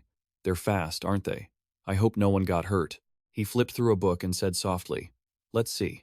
How do you read this name? The name Iryu Kanemiyagi Minato suddenly appeared on the book. Dewey calmly closed the book and muttered to himself. Well, anyway. According to the Book of Prophecy, they are arriving soon. He let out a sigh and said in a low voice, Iryu Kanemiyaji Minato. Huh. The Mausoleum Guardian Dewey stood in the courtyard to welcome them. Welcome, everyone. I am the guardian of this mausoleum. My name is Haniyaji. Kei was confused by this introduction. What do you mean, guardian? Asuke immediately explained. As the guardian of the mausoleum, Dewey nodded in agreement. That's right, he explained calmly. This is a duty passed down through our family from generation to generation. I've been living here, acting as both caretaker and guardian of this sacred place. Usually, I just handle the cleaning and welcome the occasional traveler, he said, turning his head. But it looks like I won't be able to do my usual routine today. Dewey nodded in agreement. Anyone would be startled to suddenly have something like this appear in their home. Dewey turned his gaze forward, looking at Minato, and spoke with a joyful expression, finally noticing this Iryu Kanemiyagi, Minato person. So it was Minato. This comment left Minato bewildered. You know me? In contrast, Dewey was completely calm. You don't remember? It's been quite a while, hasn't it? We used to play together in the mausoleum's library. Minato seemed to have a sudden realization and shouted, Dewey! Dewey calmly responded to the noise from earlier. That's right. Reminiscing makes me miss it. I suppose it's no wonder you didn't recognize me. Back then, I wore glasses. Minato was stunned as he continued. Dewey, you're the one in charge of this place now. What about your father? Hearing this, Dewey turned away, his voice softening. Let's leave those matters for later. He raised a lamp and spoke up, guiding them. All right, everyone, follow me this way. Minato looked at the staircase, taken aback. As the staircase led into the mausoleum, Dewey held the lamp high and said triumphantly, According to the ancient texts passed down through my family, I will lead you all to the base of the teleportation gate. Memories flooded back, young Dewey running around the library while his father cautioned, Hey, don't go running around the library like that, son. Minato appeared right behind him, speaking in a low voice. I'm sorry. Dewey defended himself. It's because Minato was chasing me like a demon. Father, hurry and read the legend of the ancestors to him. He patted both their heads and said gently, Well, Minato is right about that, Dewey. This isn't a place for playing, son. It's a place far more interesting than that. He held out a book with pride. Look at this. Dewey looked confused. It's so dirty. What is that? His father explained. These are records of the void mark. Long ago, there was a mysterious transcendent who fought alongside the ancestors, though there are no records of what happened afterward. Minato's mark has appeared, hasn't it? You should study the ancestors you admire and protect this world. Minato shouted with joy. Yes, I will work hard. His father praised him softly. Good boy. No guests are visiting today. So let me read to you both about the ancestors. The one about the man who cleaved a planet in two. Dewey panicked. I don't want that. I really don't. Happy memories filled his mind once more. Dewey led everyone down into the mausoleum and said softly, "My father passed away." Minato was startled. "He did?" Dewey continued calmly. "About 2 months ago, I believe, the day those grave robbers broke into the mausoleum.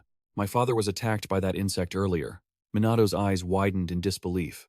Dewey spoke quietly, offering his assessment. "That insect must have stumbled upon the mausoleum and sought it out. They say it was later destroyed by a top-tier hunter, but it was too late. He couldn't be saved." Rion thought seriously. It must have been because the first layer of the seal was broken, allowing the swarm to sense the power of the mark. They shouldn't have activated the insect to lie in wait. Unfortunately, his father ran into one of them. Minato gritted his teeth. "So, it was my fault for breaking the seal? How could that be?" Dewey said sternly. "That is not your fault, Minato. The villains here are those swarm members." Minato looked at him, full of guilt. Dewey turned his head and said softly, "How rude of me. I've been talking about my own affairs this whole time. My father was the previous guardian because he loved the ancestors so much that he chose to join the Han Yaji family.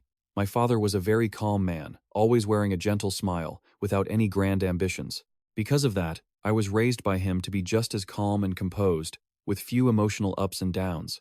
They arrived as the tiles began to glow before their eyes. As the wall slowly parted, Dewey was slightly surprised. This is, he explained, the deepest part of the mausoleum. Minato looked up, stunned by the place. Dewey explained. According to the ancient texts, this is a teleportation gate created by the ancestors and the transcendent of the void. Just then, the mark suddenly flared with light. He said softly, "Perhaps that's Minato's previous generation." Minato was stunned. The previous generation? He wondered to himself. Is that right?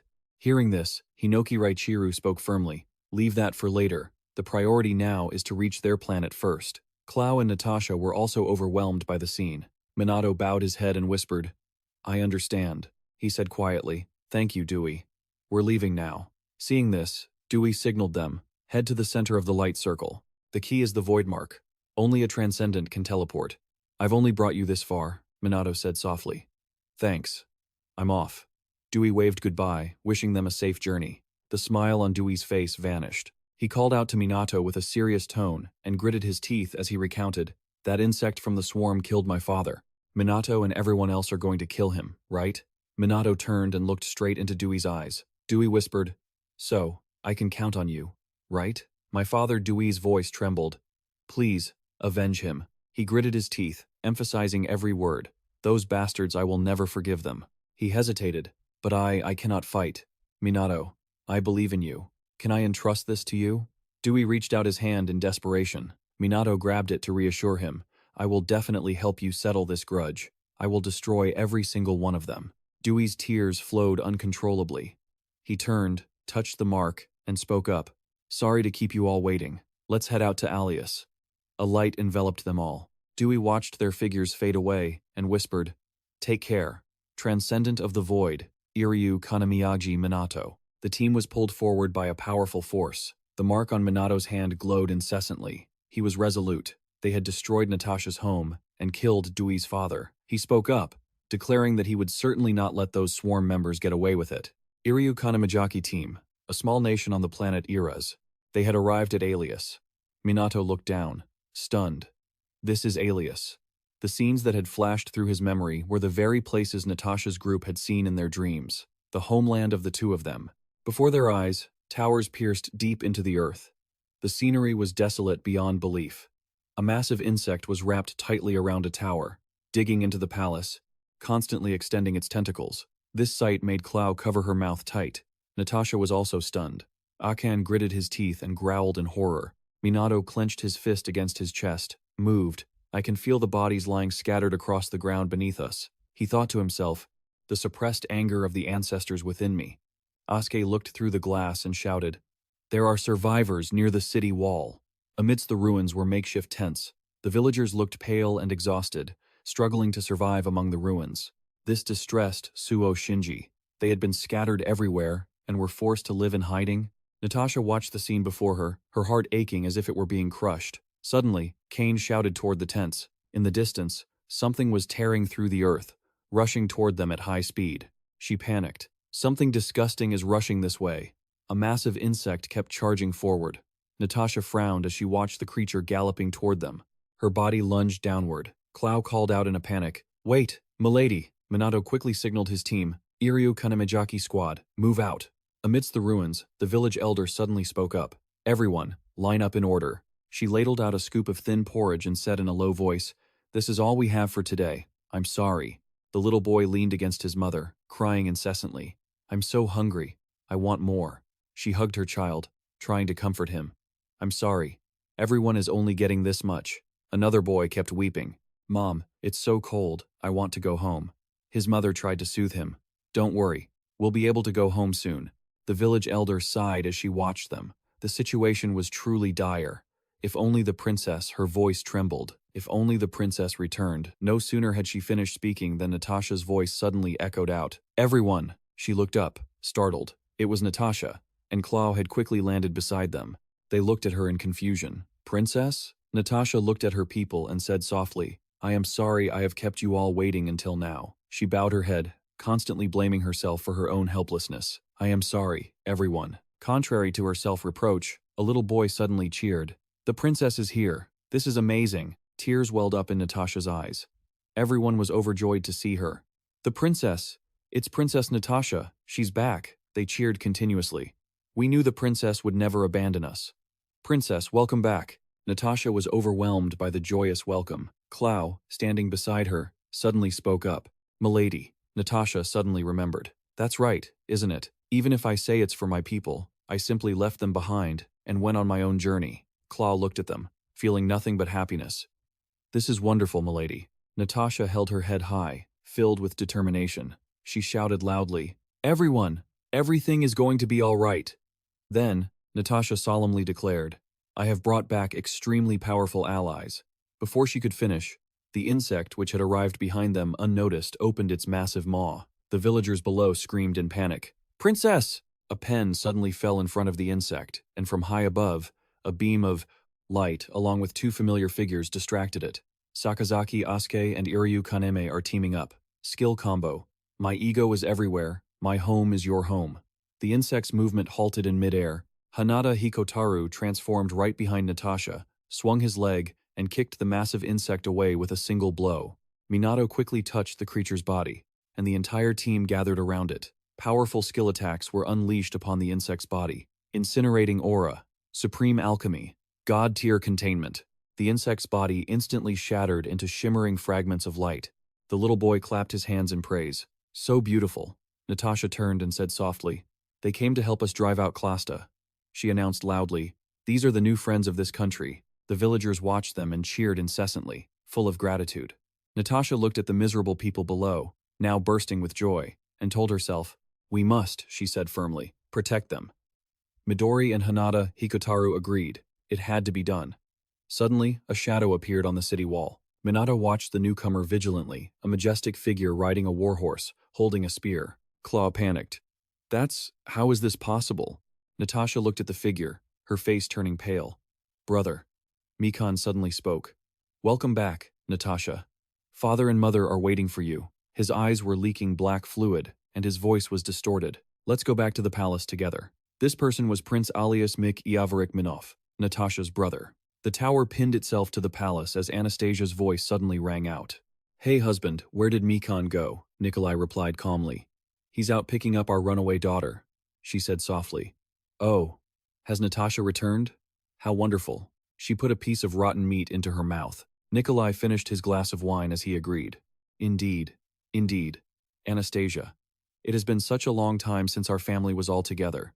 His eyes were fixed on the family portrait. The silhouette of Mikan stood before Minato and said softly, "Natasha, welcome back. Father and mother are waiting for you. Let's go home." Minato raised his sword defensively. Natasha looked at her brother in a panic. "Brother," she stammered, "is it really you?" Even Shinomiya Akon backed away from the mire, looking up in panic. "That thing," Claw said in a stern voice. "That's right. That is one of the terrors of what is invading Clasta. They hijack the bodies of talented individuals in that place. After the invasion, they quickly establish control." Hanada Hikotaru was stunned. Hijack their bodies? He couldn't help but remember, it's just like Eva and Number Zero, the order is reversed. The one who gave Number Zero the matter was Glasta. Meaning, right now, Midori roared angrily. "You guys have spread your methods to others, haven't you? Mikan patted his chest arrogantly. That's right. We have accepted Clasta and become a part of Clasta. Clow panicked. Mikan-sama, he said loudly. It feels absolutely wonderful. The level of perfection as a different type of being is completely superior to when I was human. Come, Natasha. You should be like me too. Natasha gritted her teeth in hatred and shouted, Glasta, how much further do you intend to go? Mikan reached out toward them and spoke loudly. That's right. All of you too. I want to repay you for bringing my sister back. Do you want to become our companions? You only need to accept Clasta. Let's rule this planet together, he screamed maniacally. Steal everything. The blue light of the sword lunged straight toward him. Minato said sternly, Thanks, but I'll have to refuse. Brother, Mikan looked at him sternly. I don't recall allowing you to call me that.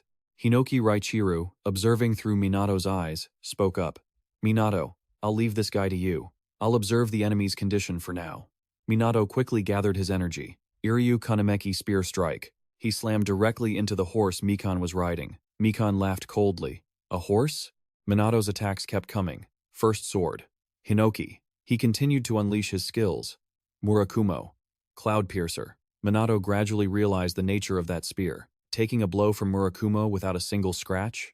Mikan smirked coldly, brandishing his spear. Suddenly, tentacles erupted from the spearhead. Minato, panicked by their trajectory, realized the Grasta tentacles were surging from the weapon, aiming directly behind him. Midori panicked. These tentacles are sealing everyone's skills. Don't touch the branches. The spear tip suddenly flared with light. Lightning pierce, he shouted. A blinding golden light engulfed the entire area. Minato looked back at the others in a panic. Mihan charged forward again. Lightning horse, gallop. Minato desperately blocked his strike with his sword. So strong. Mihan smirked. The Smav royal family came from a long line of knights. All the mounted spearmanship skills I learned, they are all thrusting techniques. Melis looked at the screen in surprise. So that's how it is. Using an ability to harness electricity? But do you even know who you're facing, kid? Minato quickly activated the Truth's distance circle. Mihan's lightning was instantly neutralized. He was stunned. The electricity was erased by that thing? Minato countered with a sword strike, his blade glowing as it swung toward him. Mihan unleashed a lightning strike. The two forces collided, creating a massive explosion of gold and blue light, sending dust billowing into the air. Mihan laughed loudly. How interesting. The tower behind them suddenly emitted a blue light. He turned his head and sighed. Good grief. Mother's orders to retreat. Let's go, Valo. Minato, still disoriented, shouted in panic. Wait! He turned back to challenge them. If you want to keep going, then come and get me at my castle, Valo. He moved as fast as a lightning bolt. Minato immediately grew vigilant. At the window, two figures were watching everything. Minato couldn't help but be shocked. Natasha's parents. Milesius called out his name loudly. Minato, they've already decided. Shima will handle Mihan. Rion will be responsible for finishing off Nikolai, and Melicus will deal with Anastasia. She spoke firmly. We are going to attack that castle. Remembering back when she was little, Mihan had constantly called Natasha's name while they were at the dinner table. Natasha, Natasha, he called out with a face full of worry. Natasha, it's time to eat. Wake up. Opposite Mihan, Natasha was lazily gnawing on a piece of bread. After struggling for a moment, she replied in a sleepy voice, Wait another 9 hours. Mihan was left bewildered by her words. Another 9 hours? Hey, Natasha, mother is watching. Anastasia spoke up with a displeased expression. Only then, when her mother spoke, did Natasha fully wake up. I'm up, I'm up. Nikolai then chimed in with a hearty laugh. It's fine. I'll feed her whether she likes to eat or sleep. Anastasia frowned in response. But there's no need to do both at the same time. She couldn't help but laugh. Really, I wonder if she'll be able to follow in my footsteps like this. But on another day, Karen walked down the hallway, calling out loudly, Princess, Princess, where are you? It's time for sword practice. This person was the hero, alias Karen Zachov. His voice echoed through the space and reached Natasha's ears. Princess Cloud, standing nearby, had to turn around and remind her. My lady, it seems Karen-chan is looking for you. Natasha replied lazily. Leave him be. I'm not in the mood today, or mother will scold me again. Follow in her footsteps? What are you talking about? I just want to be lazy and go to sleep. Then Natasha turned to Mihan and continued. As expected, royal brother is much better suited to be king than I am. Hearing this, he smiled and replied, Our house follows a matrilineal line, and even father married into the family. He added that, regardless of what anyone said, he still thought Natasha would make a great queen. Hearing this, she asked lazily, Is that so? Both of them looked in one direction, as Mihan spoke again. Because Natasha loves this country, right? This time, Natasha didn't deny it. Well, that goes without saying. She suggested, unhurriedly. Hey, royal brother, even if I become queen, will you stay by my side, forever? Mihan lovingly patted Natasha's head and promised. I will support you, so you don't need to worry about anything. She smiled with delight, resting her head on him as she replied, I'm counting on you. Their exchange was cut short by Karen's scolding. Princess, I finally found you. And the young master is here too? As if used to this, Mihan immediately picked up Natasha and ran away, ignoring Karen calling out from behind. Don't just carry her away.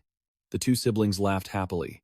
Their laughter echoed throughout the entire castle. Returning to the present, the castle was being consumed by something. Natasha's eyes were filled with sadness and were already brimming with tears. She and the others were watching the whole scene. Royal brother. At this moment, Minato approached and asked a question. Natasha, what do you want to do now? This unexpected question made both Natasha and Mihan turn to look at him. Wait a minute. Iryu Kanamagi Minato, are you the team leader? He asked again with a very serious expression. Natasha, will you fight your family? That is something you must decide for yourself. These words plunged her into deep thought. Happy memories of her family came flooding back as a voice spoke within her. Natasha looked toward the people waiting for her. Mihan's voice from the past echoed because of Natasha. The scene they had witnessed together came back vividly, and the question was raised once more. For the sake of this country, right? Finally, Natasha made up her mind. I will go to Valo Castle. Their group quickly moved to the entrance of Valo Castle. As they walked, Midori remarked that the castle looked as if it were alive. Karen couldn't handle this statement. The enemy this time was too grotesque. There's something inside.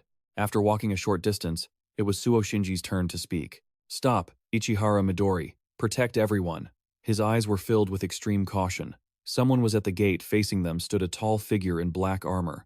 This person was none other than Karen. The moment his identity was revealed, both Cloud and Natasha were shocked. It can't be the hero alias Karen Zakov? Even you? Memories of being trained by him in the past instantly flooded her mind. Karen clutched his face in pain and let out a few cries. One of his eyes returned to normal, accompanied by his voice. Princess Natasha was overjoyed that Karen still had some consciousness left. However, immediately after, Karen fell into a state of intense agitation. He yelled a warning frantically. Suspicious intruders, get away! Following that was a decisive slash that forced the members within reach to back away. Their bodies slammed into the walls behind them. At this moment, Minato thought, what terrible power. Damn it. The ancestors were summoned accordingly, ready to fight. From above, familiar silhouettes were watching the scene below. They were none other than Natasha's family. The thing clinging to the castle was becoming increasingly dangerous. At this point, Hinoki Raichiru spoke up. Well, I'd love to let you keep fighting, but Minato, time is up. He couldn't help but be surprised by her sudden request. The other members anxiously called out to Natasha. Akka offered a stern observation. We have to fight him now. She looked at Karen, who had completely lost his sanity, as she continued. I guess there's no other choice, right? Natasha's face was filled with determination as she agreed to the proposal. Opposite them, Karen prepared to attack. With a decisive slash, he unleashed a strike, aimed right at Minato's group. Natasha didn't just stand by, she quickly activated her skill. This is for the people of Sparkle. Cosmic brilliance erupted, radiating immense power. In an instant, the light engulfed Karen, forcing him to turn his head against the blinding glow. Natasha shouted toward him, back away now! A flicker of hesitation crossed Karen's face, princess, but in the next moment, his body was struck by multiple slashes. The one delivering the blows was none other than Hinoki Raichiru, Suo Shinji. You flawed warrior, I wanted to face you fairly. But power radiated from his body as he declared, it seems we don't have that much time. The technique used by Minato and Hinoki Raichiru was the Hinoki sword style, first cut. Karen's body was quickly riddled with a series of slashes. It wasn't just him. The structure behind him was also carved into small pieces. A brilliant, powerful light flashed. Karen's life force began to fade, and the person he was looking at was none other than Princess Natasha. On the other side, she couldn't show any expression. Karen's heart was filled with memories of the past. He spoke weakly. The days when you would run away from sword practice, forcing me to chase you, it feels like that was so long ago. Karen continued, speaking with immense pride. You've truly become so much more mature. Before fading away, he didn't forget to add a final plea. Please, save this country. Hearing this, Natasha could only respond with all the sincerity in her heart. I understand. Afterward, She used sparkle to head toward the universe. Finally, Karen was defeated and set free. Observing this phenomenon, Midori pondered to herself, is it impossible for those possessed by Clasta to return to normal? Elsewhere, the remaining members of Natasha's family turned and walked away. The Clasta clinging high above was becoming increasingly violent. A comment was made. We're out of time. Hinoki Raichiru led the group and quickly suggested, let's keep moving. Natasha, at the front, looked ahead with a serious expression. They walked on, and their next, toe, was in front of the Vlau's castle gates. At that moment, Minato rushed forward and offered, leave this to me, everyone. The technique used this time was the Hinoki sword style, Unari village. The target of the slash was the Grasta above. Shinomiya Akan, witnessing the move, cried out in shock, that's dangerous. You should have told us sooner. Meanwhile, inside Suo Shinji's mind, he was analyzing, impossible. That's a technique of the Hinoki school's founder. At this moment, Minato spoke seriously. As I thought, and Melicus continued his thought, that's their barrier, isn't it? Rion wore a deeply serious expression as he affirmed, yes, if we don't dispel it, we can't get in. Hearing this, Iryu Kanamakis remarked, what a nuisance, it covers not just the swarm, but the entire castle. Rion's eyes were focused intently ahead as he laid out a plan. The entrance is open, and there are no guards. We'll head straight for the palace. Next, he suggested to Hinoki, Raichiru Hinoki, let me take over. After switching places, he immediately called out, everyone, keep running and listen to me. A question followed. I am R. Is everyone clear on the situation? Hearing this, Asuke adjusted his glasses and replied, just as predicted, this monster. They all looked in the same direction. This mature void worm must have sensed our approach and is accelerating the incubation process. This term confused Iryu Kaneme. Incubation? You're joking. Akan, hearing this, asked skeptically, don't you remember what that is? Suo Shinji continued for her. It was explained back in the vehicle, wasn't it? Finally, an explanation came from Hanada Hikotaru. Incubation means the tower will drain the energy of this planet to convert it into their own power and fuse with the creatures here. The answer satisfied Rion completely. 100 points. Plus, with your current strength, there's a high chance you couldn't even touch a hair on it. This declaration left Iryu Kaneme completely bewildered. Even with Iryu Kanemijaki and Ichihara-san there, Midori fell into deep thought. The next to speak was Shinji. Is it even being controlled by the progenitor, Minato? Rion replied as they moved. The possibility isn't zero, so, he proposed another plan. We'll reach the worm via the fastest route. As soon as the barrier is lifted, we charge in. The door gradually emerged clearly before them. Upon entering the interior space, Rion spoke again. As for the obstacle, the one waiting for them here was none other than Mi-Kan. Rion's expression became even more determined as he declared, then we'll take care of it. As soon as he finished, Hinoki Raichiru anxiously offered, all right, let me. However, before he could use his weapon, he was stopped. The one moving forward was none other than Iryu Kanamakis. You fought earlier. He looked back and added another remark. Besides, you've done too much today already. Riero could only click his tongue, unable to argue.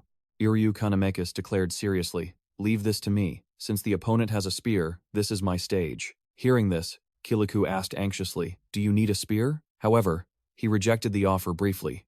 No. In fact, Iryu Kanamakis was controlling Minato as he stepped forward unarmed. Suddenly, a powerful bolt of lightning struck toward him. It was Mi-Kan using the Cien lightning raid. Shinomiya Akan kicked a flag on the ground, grabbed it, and used it as a weapon. Mi-Kan's attack caused the castle to flash with light, and dust filled the air. Mi-Kan's face showed pure surprise.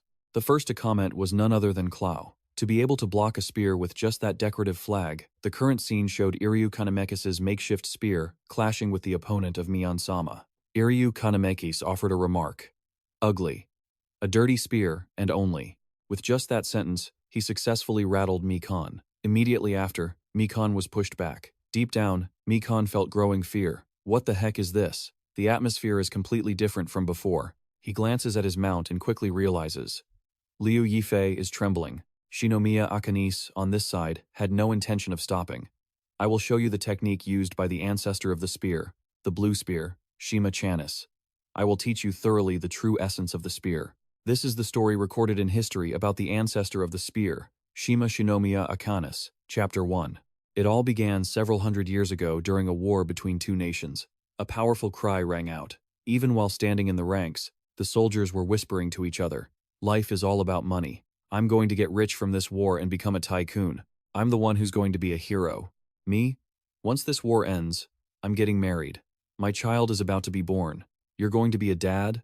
Don't talk like you're about to die. We're fighting to protect those things, aren't we?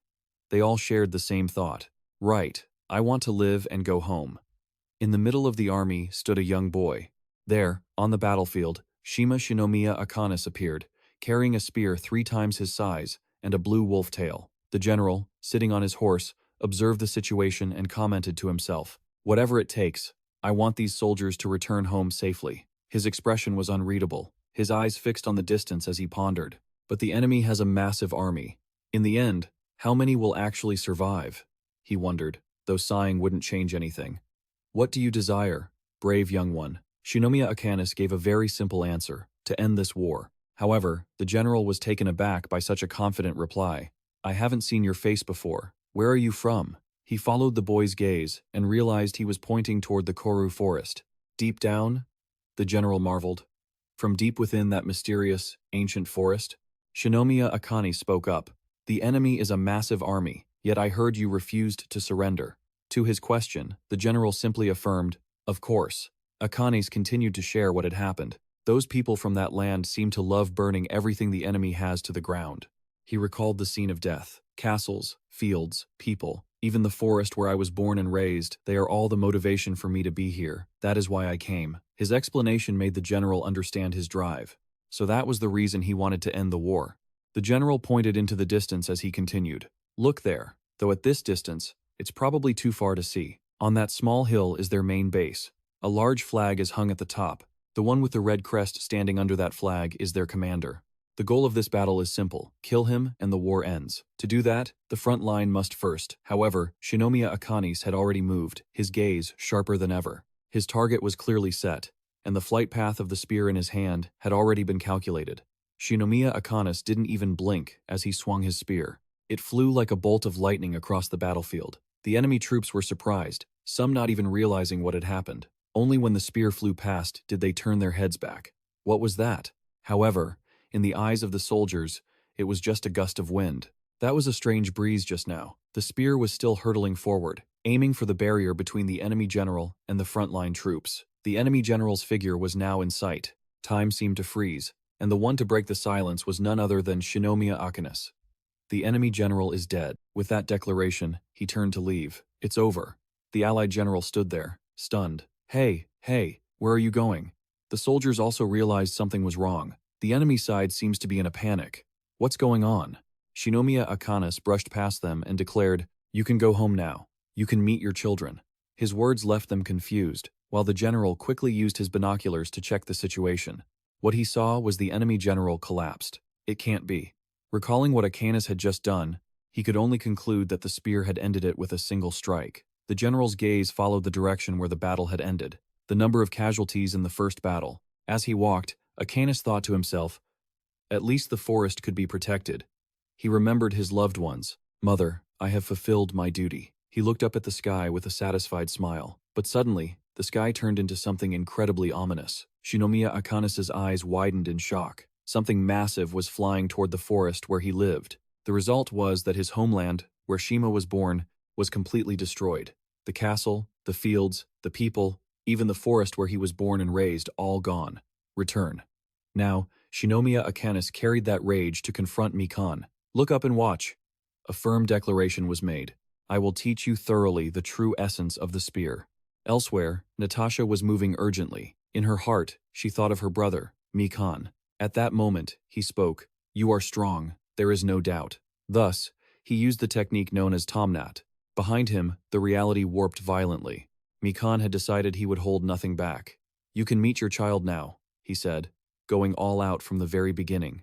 Those red and black currents of power surrounded Akanis threateningly. Inside his body, Minato watched with an expression of admiration. The speed and density were astonishing. The entire space was his domain. Shinomiya Akanis had his own thoughts about those people. He remembered those who had fought alongside him, wondering if they would ever be able to see their children again. Then, Shinomiya Akanis thought of that general. Among those thoughts, a sad question arose. How many were actually able to escape? Finally, he remembered the thing that had invaded their space, and a feeling of self-reproach emerged. If only I had been stronger back then, perhaps many tragedies would not have happened. The more he thought, the more determined he became. Every ancestor carried some tragedy within them, whether it was because they were too powerful and blamed themselves, or because they were stored in the mausoleum, they never forgot. Regardless, they always carried it with them. That was known as the one who would shatter the tragedy. All of it was part of the prophecy about the one who would end everything.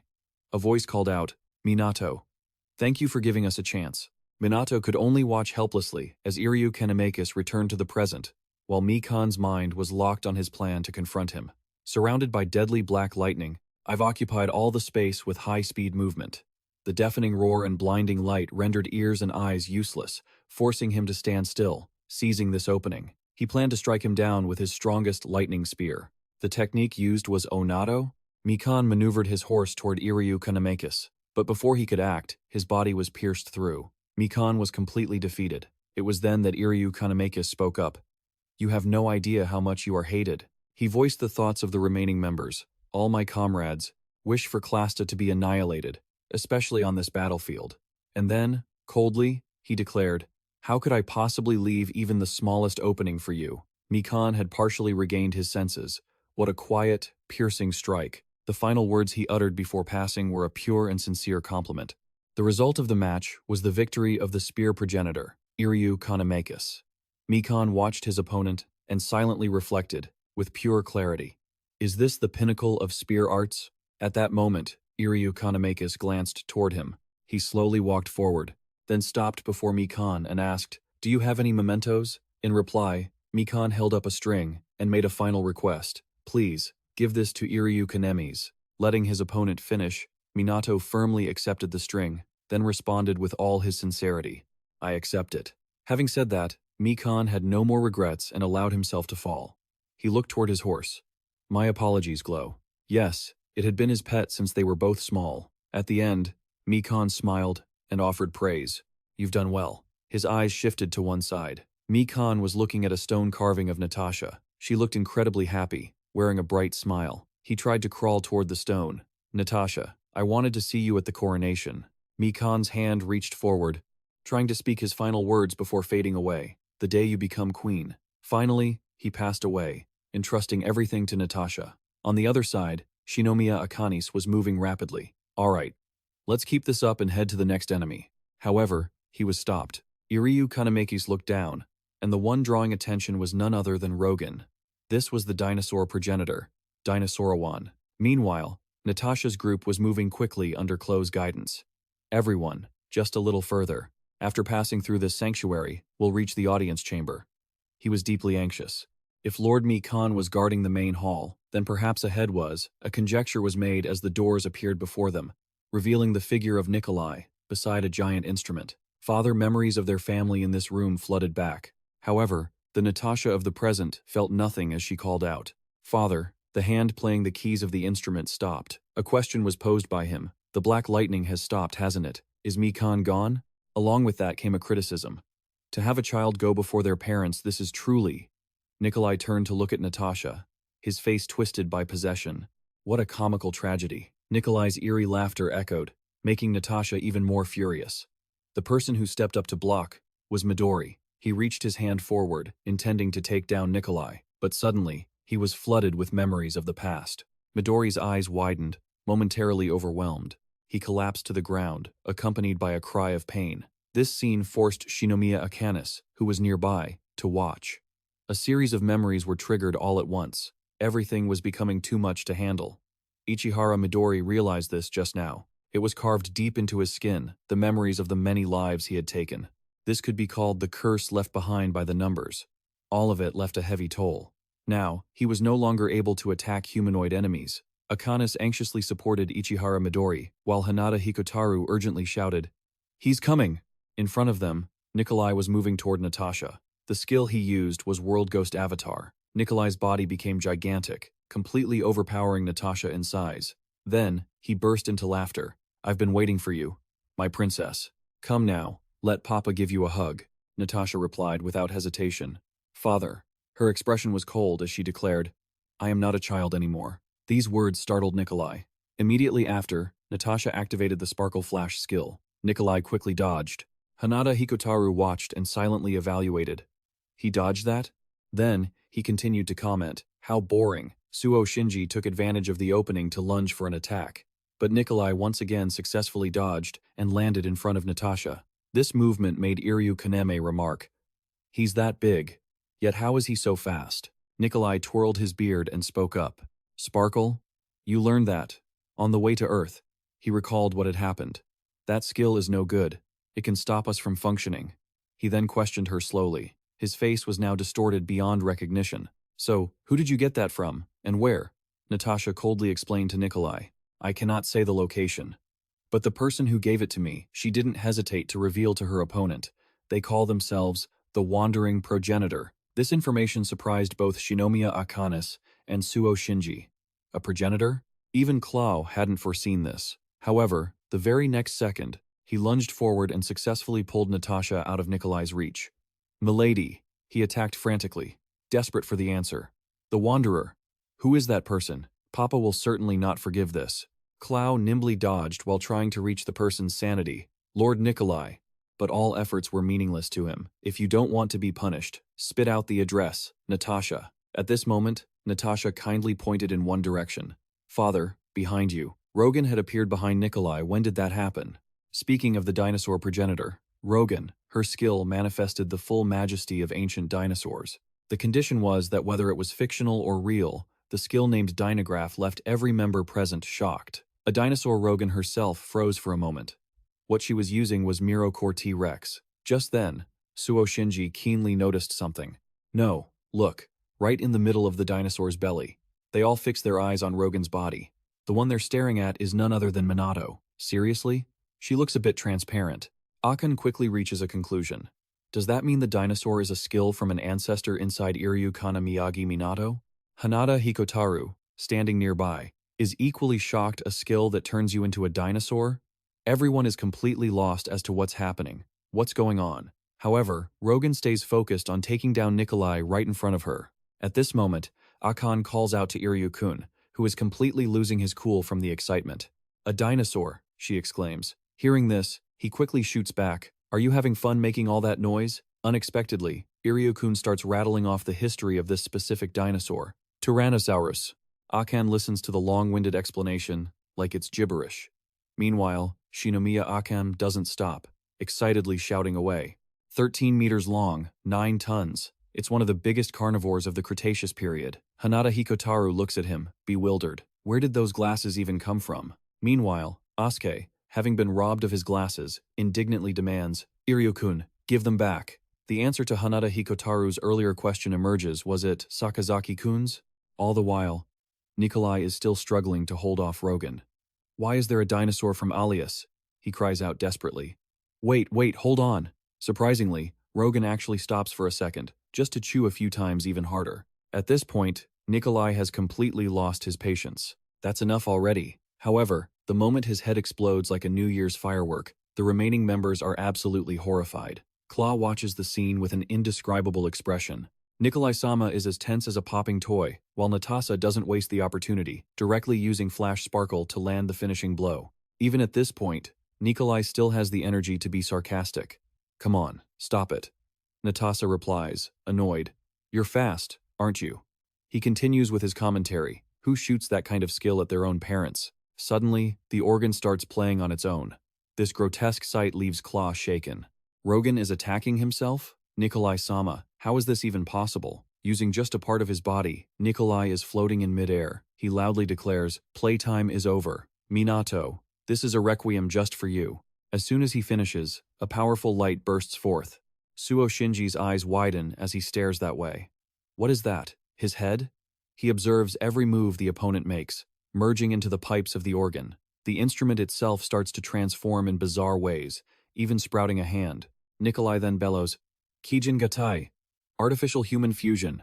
The technique he uses is the diviner weapon warrior Ogavoina. Looking at this bizarre appearance, Asuke offers a compliment. What a beautiful creation. Meanwhile, Akan scoffs from the bottom of his heart. What? That looks so tacky. Rogan can't hide her surprised expression. Nikolai is now roughly her size and looking incredibly confident. How much do you weigh? Maybe 10 tons? My organ has a total weight of 20 tons. Now, the tides have turned. You tiny beast. Take this. He uses the move CL Organica, and his hand strikes Rogan's head. Suo Shinji watches and shouts out in worry. Minato! Rogan reacts by using Mirror Coat. However, a strange sound echoes out. Luckily, the spot Nikolai struck was Rogan's protected head. Shinomiya Akan recognizes the species immediately. Pachycephalosaurus. Nikolai is forced to retreat, looking shocked. Meanwhile, Melicus observes and comments. Makes sense, doesn't it? Rogan's skill transforms her body into a dinosaur while maintaining her aura. She flashes a confident smile at the extraordinary aura of Iryu Kanamiyagi Minato, and then declares, "That difference in physical stats means absolutely nothing. That is the combo kick skill." Not letting Nikolai react, Rogan strikes him repeatedly. This causes Nikolai to sustain more and more damage. Impossible. This body, my invincible fortress of music. Unexpectedly, he still refuses to give up. Nikolai's body transforms once again. As if I'd ever give up like this. His fingers glide over the keys, and a command is issued. Start playing. On the side of the refugees, the sound reaches them, and they begin to discuss it among themselves. Do you hear that? It sounds like music. How nostalgic. They know clearly that this is the organ music of the king consort, Nikolai. The vibrations from this sound force Midori and the others to cover their ears, a weapon that uses sound waves. He thinks to himself, incredible pressure. A directional sound wave focused straight at Minatun. Along with that comes a wave of anxiety. If just the shock wave is this powerful, Minato must be in trouble. Minato falling to his knees makes Rion quickly turn his head to look. At this moment, Hinoki Raichiru speaks up. Hey, what are you doing, Rogan? Aren't you all kings of the ancient era? He flashes a challenging smile as he declares, take the lead. Rogan immediately responds to that encouragement. Her body becomes even smaller. This time, her appearance is identified by Iryu-kun as a velociraptor. Meanwhile, Hanada Hikotaru worries for Minato. That looks really cramped. Rogan's fluid movements make it difficult to land an attack. You're too fast to aim the sound at. However, he watches as she leaps high into the air with incredible lightness, and he smugly declares, in the end, that's just the brain of a lizard. Giving up your speed advantage by fleeing into the sky. Even if you turn into a pterosaur, with my high-precision directional melody, I'll just shoot you down. With that determination, Nikolai uses Gloria. On this side, Rogan responds with Mirror Coat. Suddenly, a shadow falls over Nikolai. The remaining members are so excited, they are overwhelmed. It's Rogan, transforming into one of the largest dinosaurs on Earth, a Supersaurus. Then, she lands with massive force, crushing the castle simply with her weight. This way of fighting makes Hinoki Raichiru burst out laughing. The outcome of the match is clear. The winner, 40 meters long, 30 tons, Rogan is now celebrating with Minato Dinosaur Ryan. Rogan looks down from above as a voice speaks up.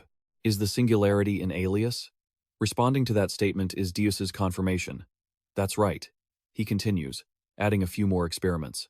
I tried to crush the spirit of the singularity with my own mental essence once. But then, he concludes calmly, it failed due to the interference of Princess Alias. Upon hearing this, Denmi found it hard to believe. Even your spirit form? That's impossible. Denmi couldn't wrap his head around it. How could a mere heir to the Alias throne be capable of such things? The next person to speak was Vitalis. According to the intelligence I just received, she has obtained a sparkle skill from someone. They all immediately thought of Natasha. Anya lazily offered her perspective. It's the only skill in the universe capable of killing us instantly. Why is there someone holding on to something like that? Upon hearing this, Denmi added, the situation is extremely favorable for them. Dias followed up on Denmi's point. That is one of the powers of Minato Iryu Kanamiyagi. He explained Minato's skills further, noting that no matter how dire the situation gets, he can always turn the tides. This skill is also known as the ability to lure destiny. Dias added in a serious tone, as long as he exists, I fear we cannot avoid the future of defeat that I have foreseen. Hearing this, Denai looked over, puzzled. Which comrade is in charge of Alias? The answer provided by his counterpart was incredibly simple. Class 5. Dias continued. Right now, he is absorbing energy from the planet Eras and preparing for the battle at the Singularity. Denai cautiously calculated and assessed the situation. Class 5? That's not reassuring at all. I'll go and lend a hand. However, this proposal was immediately rejected by Dias. No, I will go. I want to see the Singularity with my own eyes. He approached and knelt before a certain entity. My king, please grant me permission to leave my post in the middle of the meeting. As soon as he finished speaking, a voice replied, no problem, Safe travels. Good luck. Our Class 1, Special Grade, Glasta, the Returner. Diaz said with satisfaction. I'm off. Clasta, the Returner, Diaz. Elsewhere, at the Alios Cathedral, Volra Castle, Rogan landed behind Natasha. Before them, Nikolai was nearly obliterated, yet his head suddenly reattached itself. Suo Shinji immediately raised his guard. This guy still hasn't. Suddenly, a familiar voice called out. Natasha. Nikolai had regained his sanity. I'm glad you're back. I've been waiting for you. Natasha tried to hold back her tears. Nikolai struggled to move closer to her. Come, let's play together, Papa. His fading hand reached out and touched the keys of the piano before them. Their beautiful memories were rekindled. Let's play. And then, Nikolai vanished, leaving Natasha sobbing. Clow couldn't hold back his tears as he called out, Nikolai-sama. Akan saw this, and anxiously called out to Natasha. But before they had a chance to comfort each other, a strange sound erupted. The black substance grew even more violent.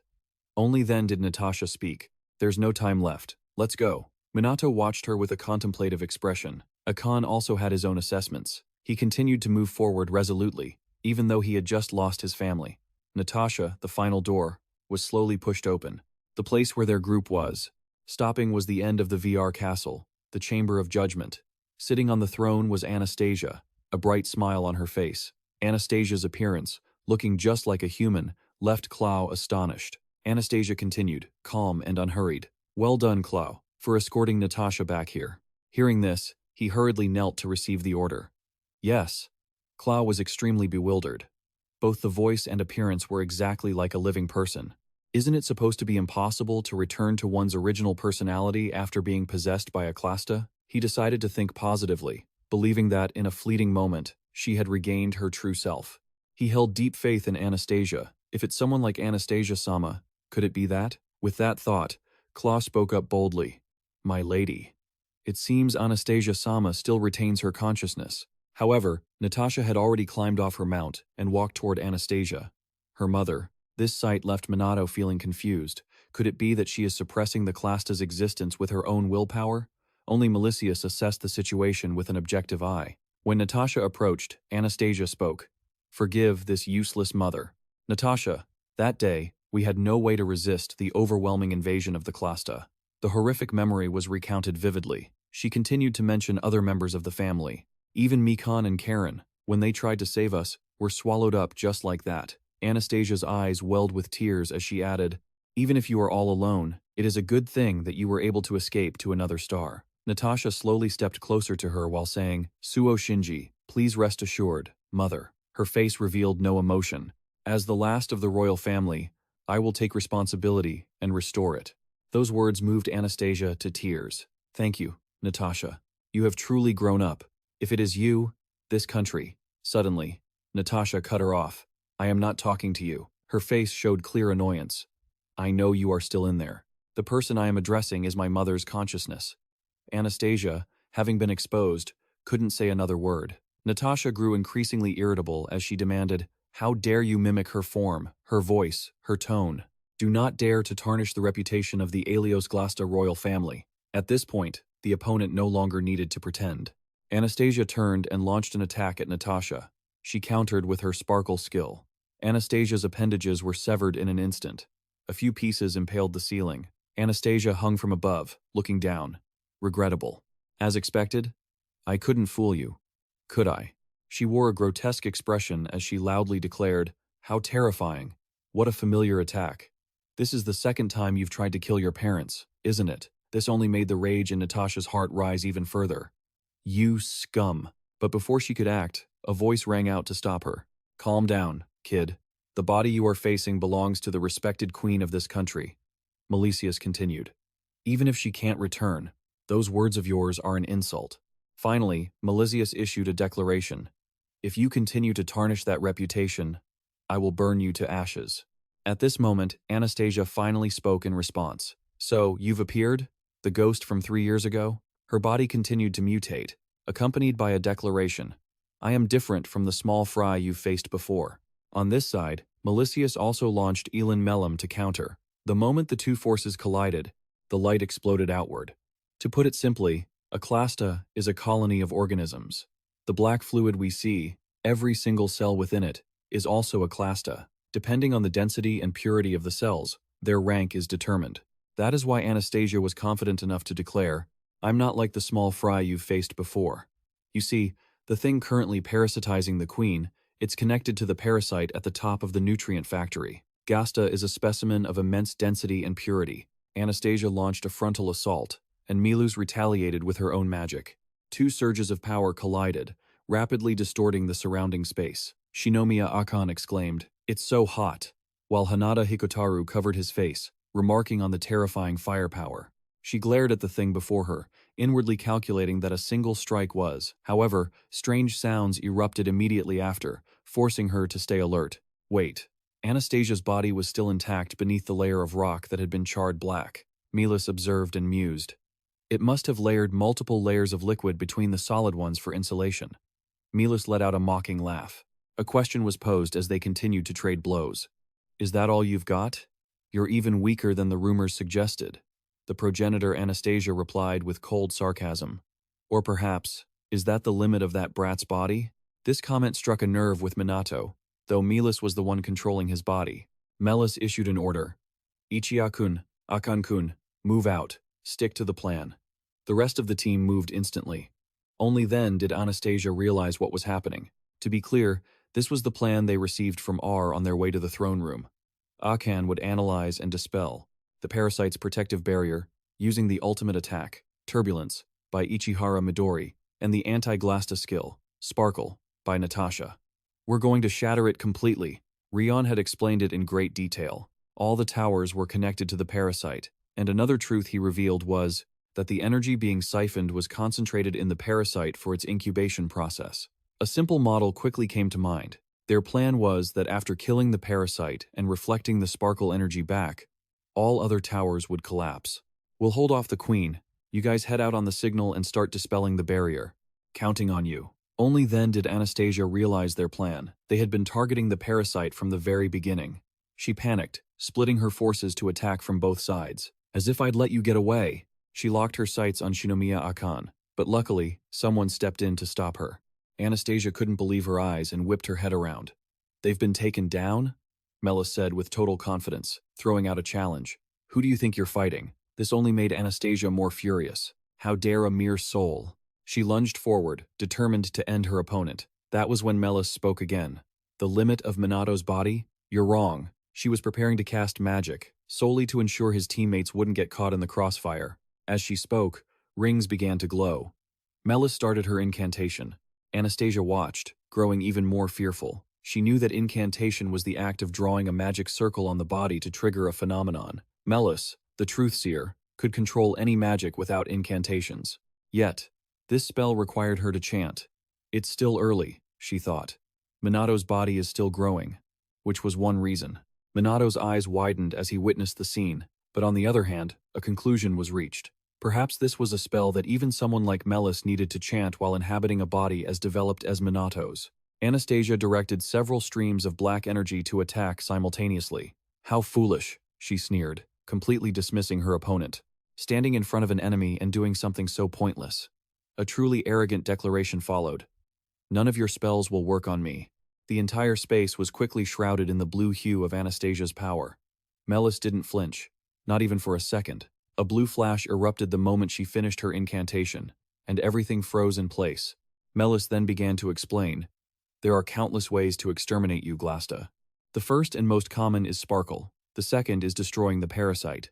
And the method being used right now is bringing you to absolute zero." Melis continued. "If it's a liquid body made of multiple cells, then freezing it to the core is everything."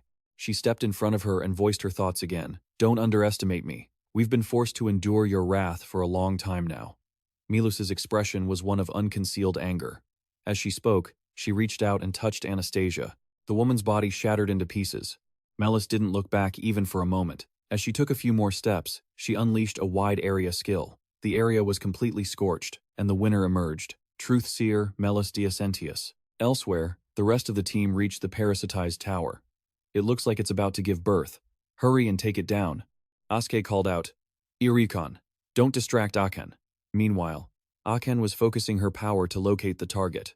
"Just a little more." She quickly signaled her teammates. "I see it. Dispel." As soon as the command ended, the thing's armor was shattered. This task had drained Shinomiya Akan's energy. The rest is up to you, Ichihara, Midori, and Natasha. Unexpectedly, Melus joined them. Minato, she remarked on their efforts. Well done. Akan thanked her. Then, they looked up into the sky together. A proclamation was made. Let's end this battle here. Turning back to the barrier being dispelled and the parasite, now exposed and defenseless. If this were 300 years ago, everything would have ended right there. However, excluding Minato's group, even the progenitors, had no way of knowing they were preparing for a rematch. A voice called out from the void. Vasp, Class 5 Shell. Do you hear me? An equally eerie voice replied, Yes, comrade. My incubation is almost complete. I will immediately engage the enemy of Glasta. Dias chimed in with an observation. Excellent. But it seems the enemy before you is currently beyond your capabilities. Divert your consciousness and upload me into that shell. Vasp replied instantly. By your command, all for the prosperity of Glasta. No sooner had he spoken than the shell shattered into many pieces. Melus moved toward it, thinking to herself, 1 second in the mental world is far longer than in reality. But despite that time discrepancy, something suddenly flashed past Malicious. Both she and Midori instinctively turned their eyes toward it. The attack still grazed the two of them. At a speed so fast the eye couldn't even track it. If you had to compare it, it would be like a normal person realizing a bullet had been fired and was barreling toward them. Besides Minato and Midoriza, no other team member could perceive the tentacle attack. Minato silently assessed the situation in his heart. Too fast. Not even Midori's gale or Melis's lightning strike would be fast enough. He observed the thing's movement, tracked where the tentacle was headed, and immediately acted by shouting loudly. Switch places. Hinoki Raichiru. This sudden request left Hinoki Raichiru wide-eyed. Minato knew that this thing was even faster than lightning. The thing that had severed Melis's Adato. The thing being mentioned was Riro's slash. The fact that Akan had been attacked so suddenly left the rest of the members in a panic. Hinoki Raichiru lunged forward, barking out an order to the remaining members. Everyone. He raised his weapon high and demanded they clear the area immediately. He used the skill W Cutting B, a powerful strike aimed at the VZP that was rushing toward them. It was strong enough to violently distort the space around it. The other members were safely shielded by Midori. They called out in unison, Iryu Kanamiyaji Minato. Meanwhile, Isiro was hyper-focused on the thing before them. Over on this side, Natasha was observing and offered an assessment. The Krasta's outer shell has been completed inside the Krasta. She kept wondering why her brother, her father, and even her mother, a truth was laid out just like that. They had all been wiped out before they could merge with the parasites. On Isiro's side, the parasites were undergoing a transformation. Speaking of which, when faced with a powerful enemy, humans unconsciously become smarter and more resourceful. They mistakenly thought they were the only ones making plans, the only ones constantly training themselves. All of that was just a naive and sweet way of thinking. Because what was happening right before their eyes was that the enemy was also evolving and perfecting itself every single day. This was a war for survival, a battle for the existence of their entire species. One had to account for what happened before they reached Alias. The third Oracle Research Lab, under Joe Rion, had presented their findings back then. This is just an explanation based on my experience, he said. Extremely serious in every word. This is the order the Grasta use when conquering a planet. The process begins with Step 1, dropping towers across the planet's entire surface.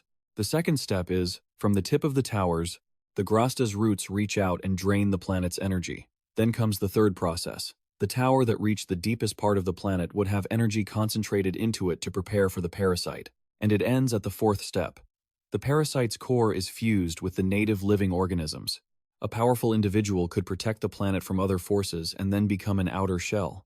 Hearing this, Iryu Kaneme commented with a dead serious expression. I don't get it at all. Can you chop it up a bit? Partner. Asuke kindly summarized it for him.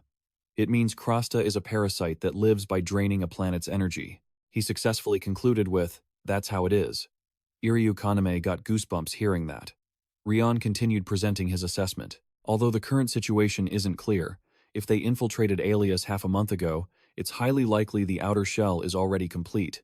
Hearing this, Clow couldn't help but feel saddened. Suo Shinji was the next to speak up. That shell individual is relatively strong, isn't it?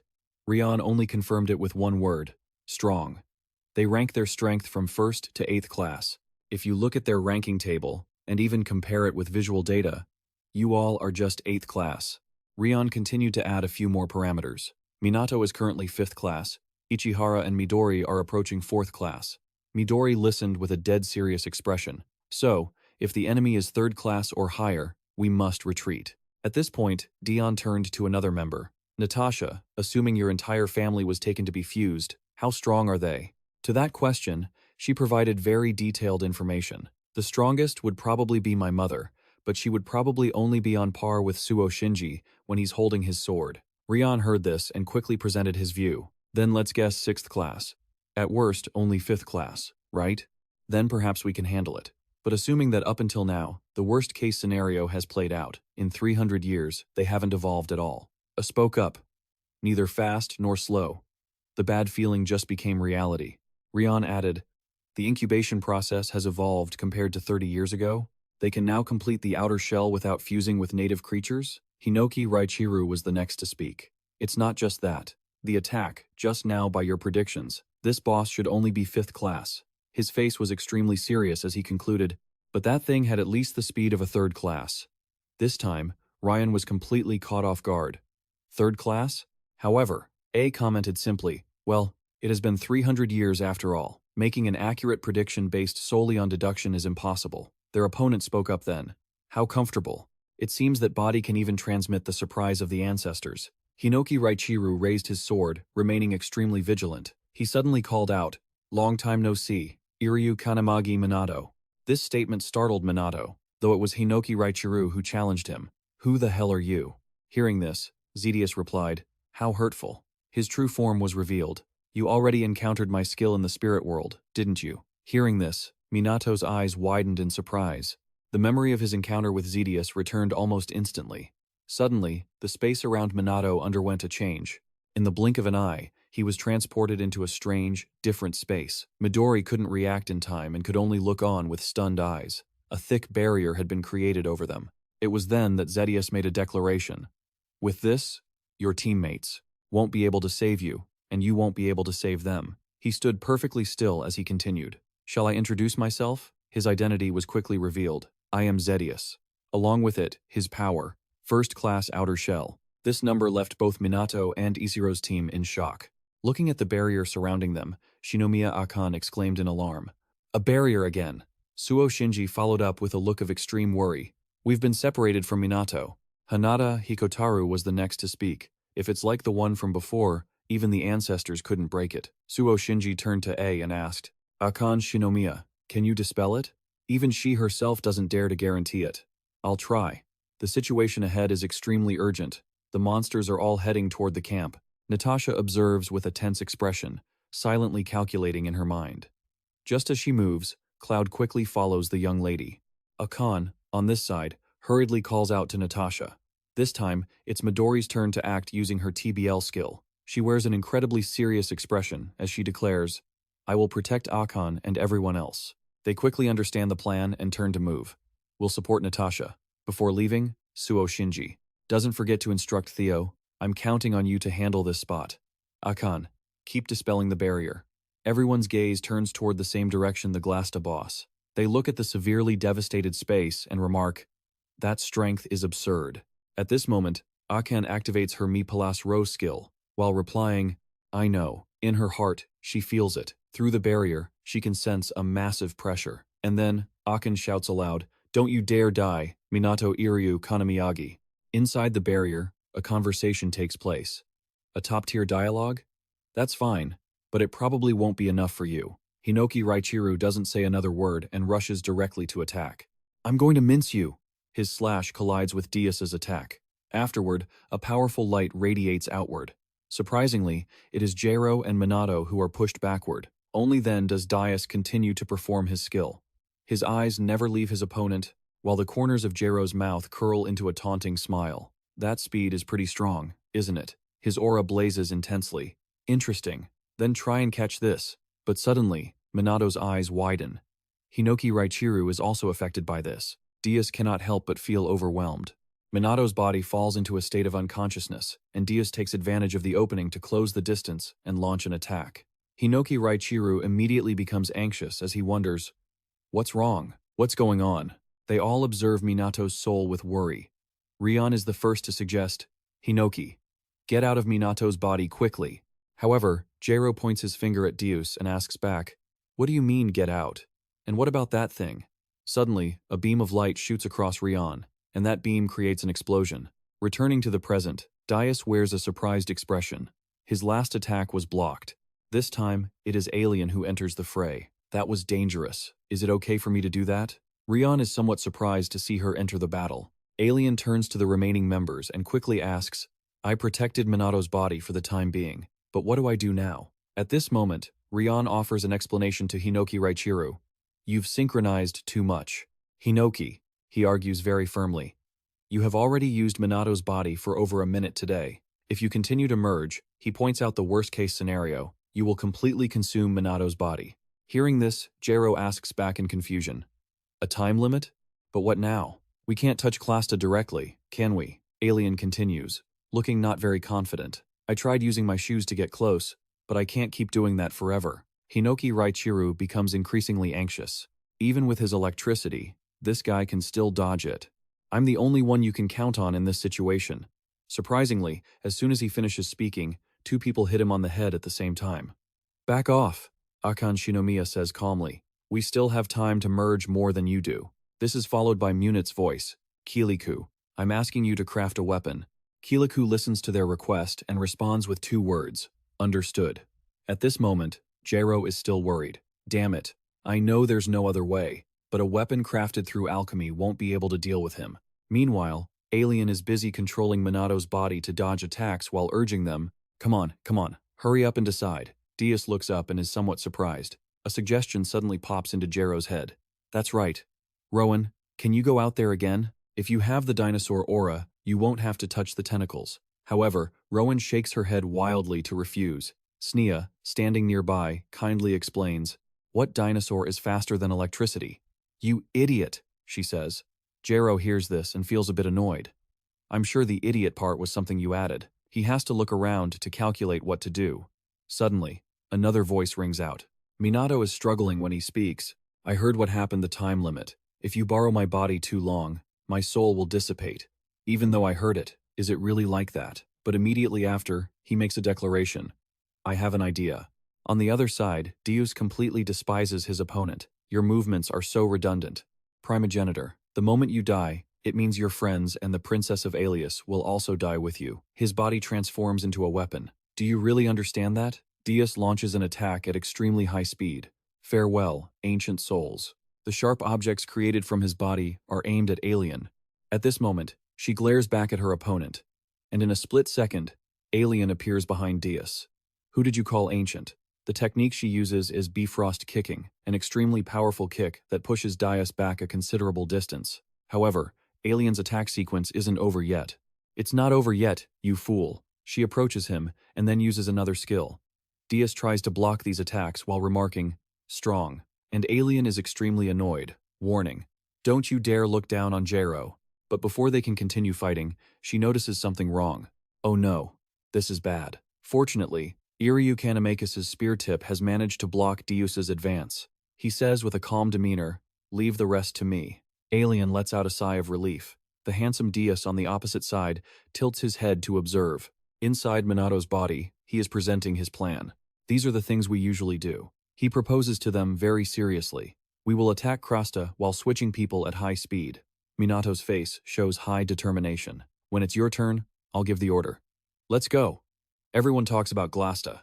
They are a population of creatures with the most primal desires.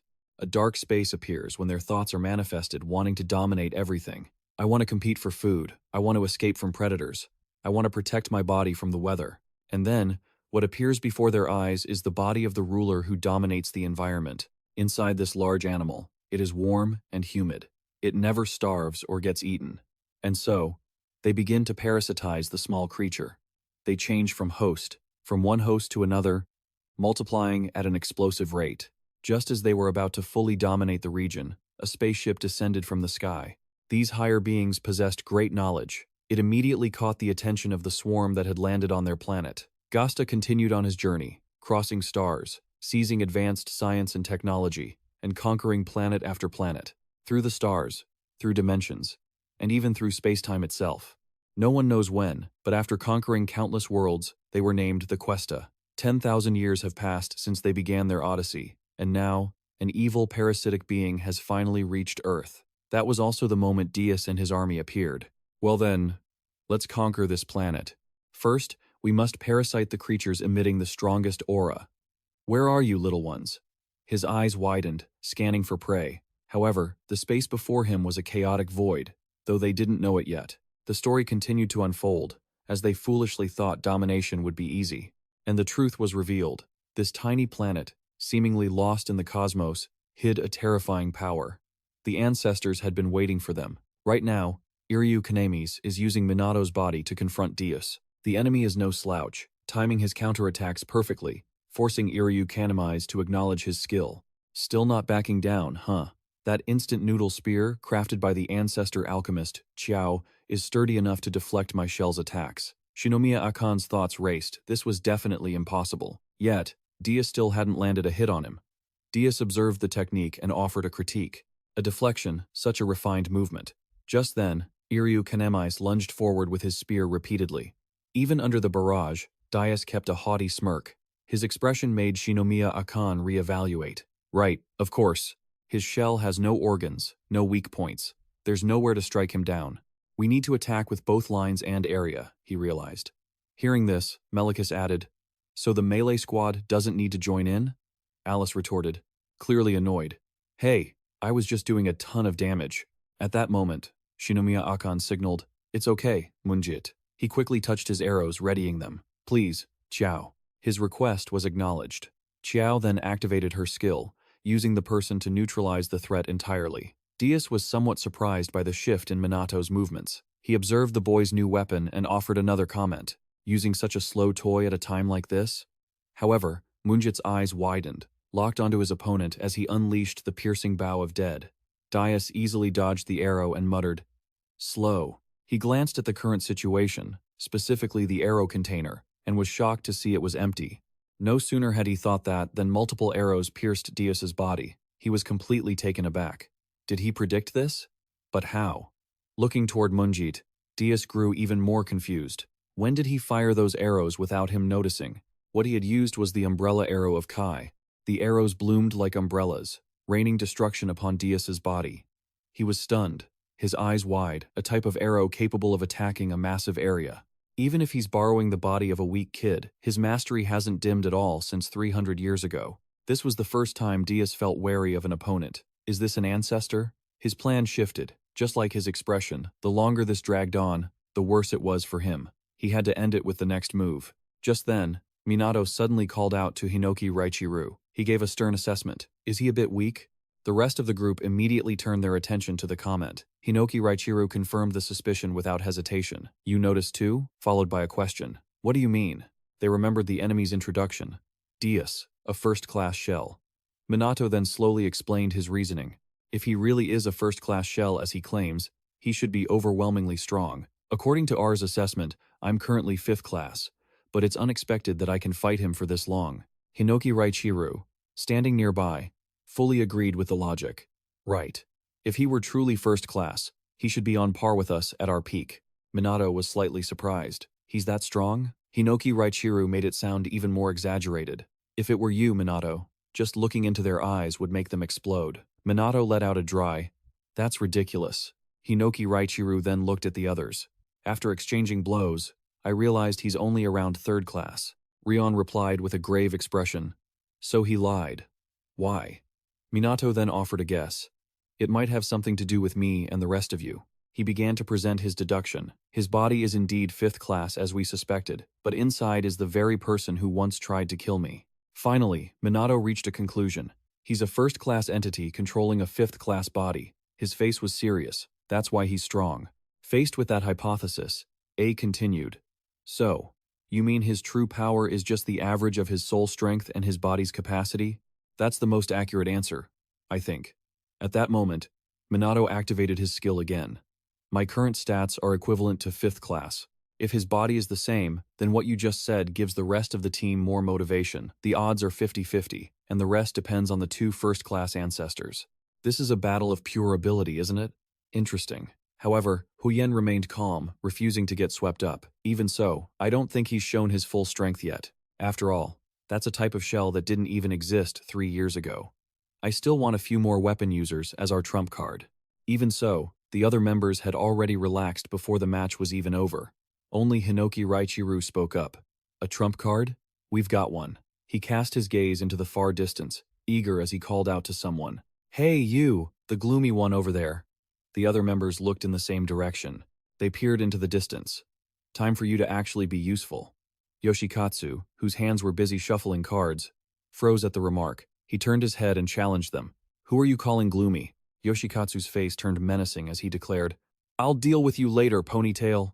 This man is the ancestor hero, Hazama Yoshikatsu. In a world where transcendent beings do not exist, the 29th of May, 1992, a call echoed inside an old-fashioned Japanese house. Jun, can you help Mom for a second? Yoshikatsu's mother asked him to buy eggs, milk, and lettuce, but she was met with a rather gruff reply. Hold on, I haven't reached a save point yet. But Yoshiatsu's mom wasn't having it. She threatened, If you don't get going right now, I'm tossing that game console. Yoshiatsu's jaw dropped, his face twisted in disbelief. What do you mean, Mom? That's not fair. This was Hazama Yoshiatsu, a second-year middle schooler and one of the legendary progenitors from the past. His mom held out some cash, trying to bribe him. You can keep the change as pocket money. Yoshiatsu's eyes lit up instantly. For real, Mom? He rushed to finish the chore. She'd given him something about curry, maybe? I'm so hungry. I just need to get back and keep gaming. Suddenly, something appeared right in front of Yoshiatsu. A rift tore open in the sky, and there was Glasta. A deafening, non-stop roar filled the air. And that's why, he muttered, part of the legend about us, progenitors, has been passed down all wrong. Yoshiatsu nearly collapsed to the ground, crying out, Are you kidding me? A magic circle appeared where Yoshiatsu was sitting. The story continued. The first generation of transcendence, that's what everyone calls us. People from another era. He'd been transported and dropped into this strange space. Yoshiatsu squeezed his eyes shut and let out a yelp. Wait, am I? He looked around blankly, asking himself, Am I dead? A voice called out from behind him. Hey, someone else was summoned here too, to fight off the monsters. Earth had summoned these people the moment the towers began to fall. Standing before Yoshiatsu were the progenitors, the strongest individuals from every era. The first person to approach Yoshiatsu was none other than Hinoki Raichiru. What's your skill? Yoshiatsu stared blankly, wondering, is this a game? Those were the progenitors. Right now, Yoshiatsu was in a heated argument with Hinoki Raichiru.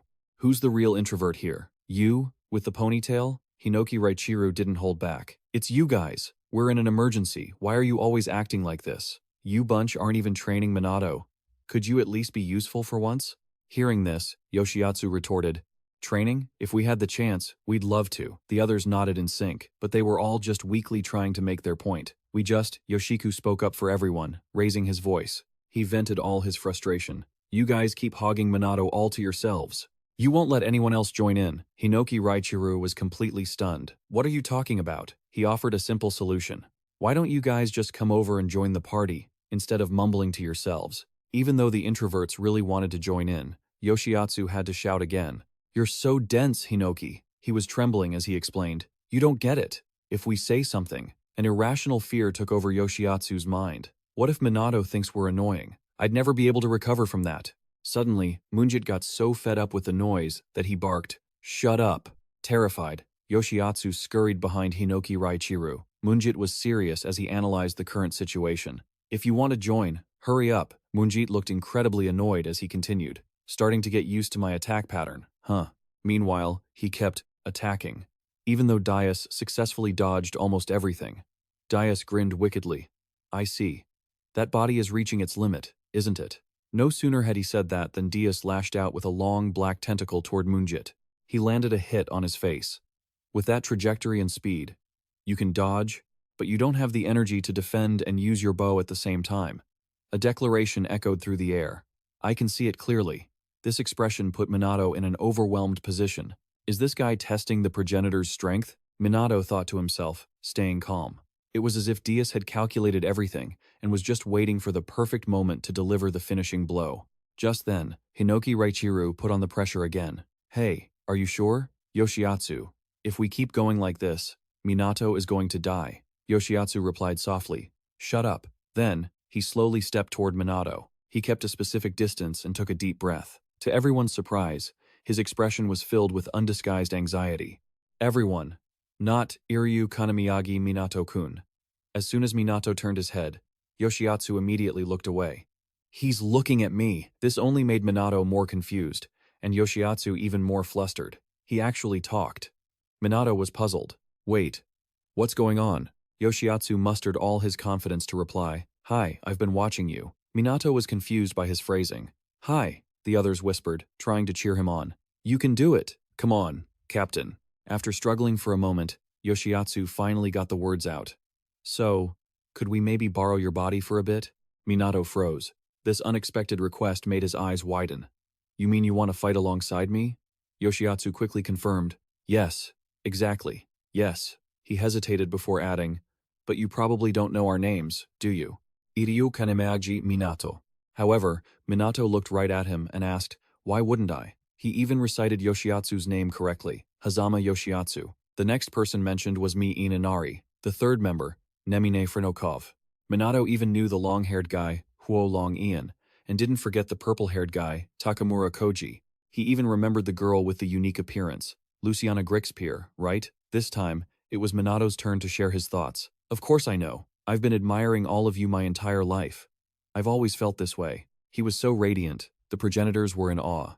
Every word touched Yoshiatsu's heart. "These are the progenitors I love most." Finally, Minato reached out his hand to them and pleaded, "Please, let me borrow your strength." This speech made all the members tremble. Yoshiatsu couldn't even hold back his tears, making the other progenitors whisper, "They're crying." Then, Yoshiatsu's group held a secret huddle. "Listen, Iryu Kanemiyagi Minato-kun no. Iryu Kanemiyagi Minato-san has motivated us this much." Minato listened and quickly urged them, "You guys can just call me Minato. Why are you all huddling up?" Yoshiatsu immediately changed how he addressed him. "Iryu Kanemiyagi Minato has given us the motivation we needed.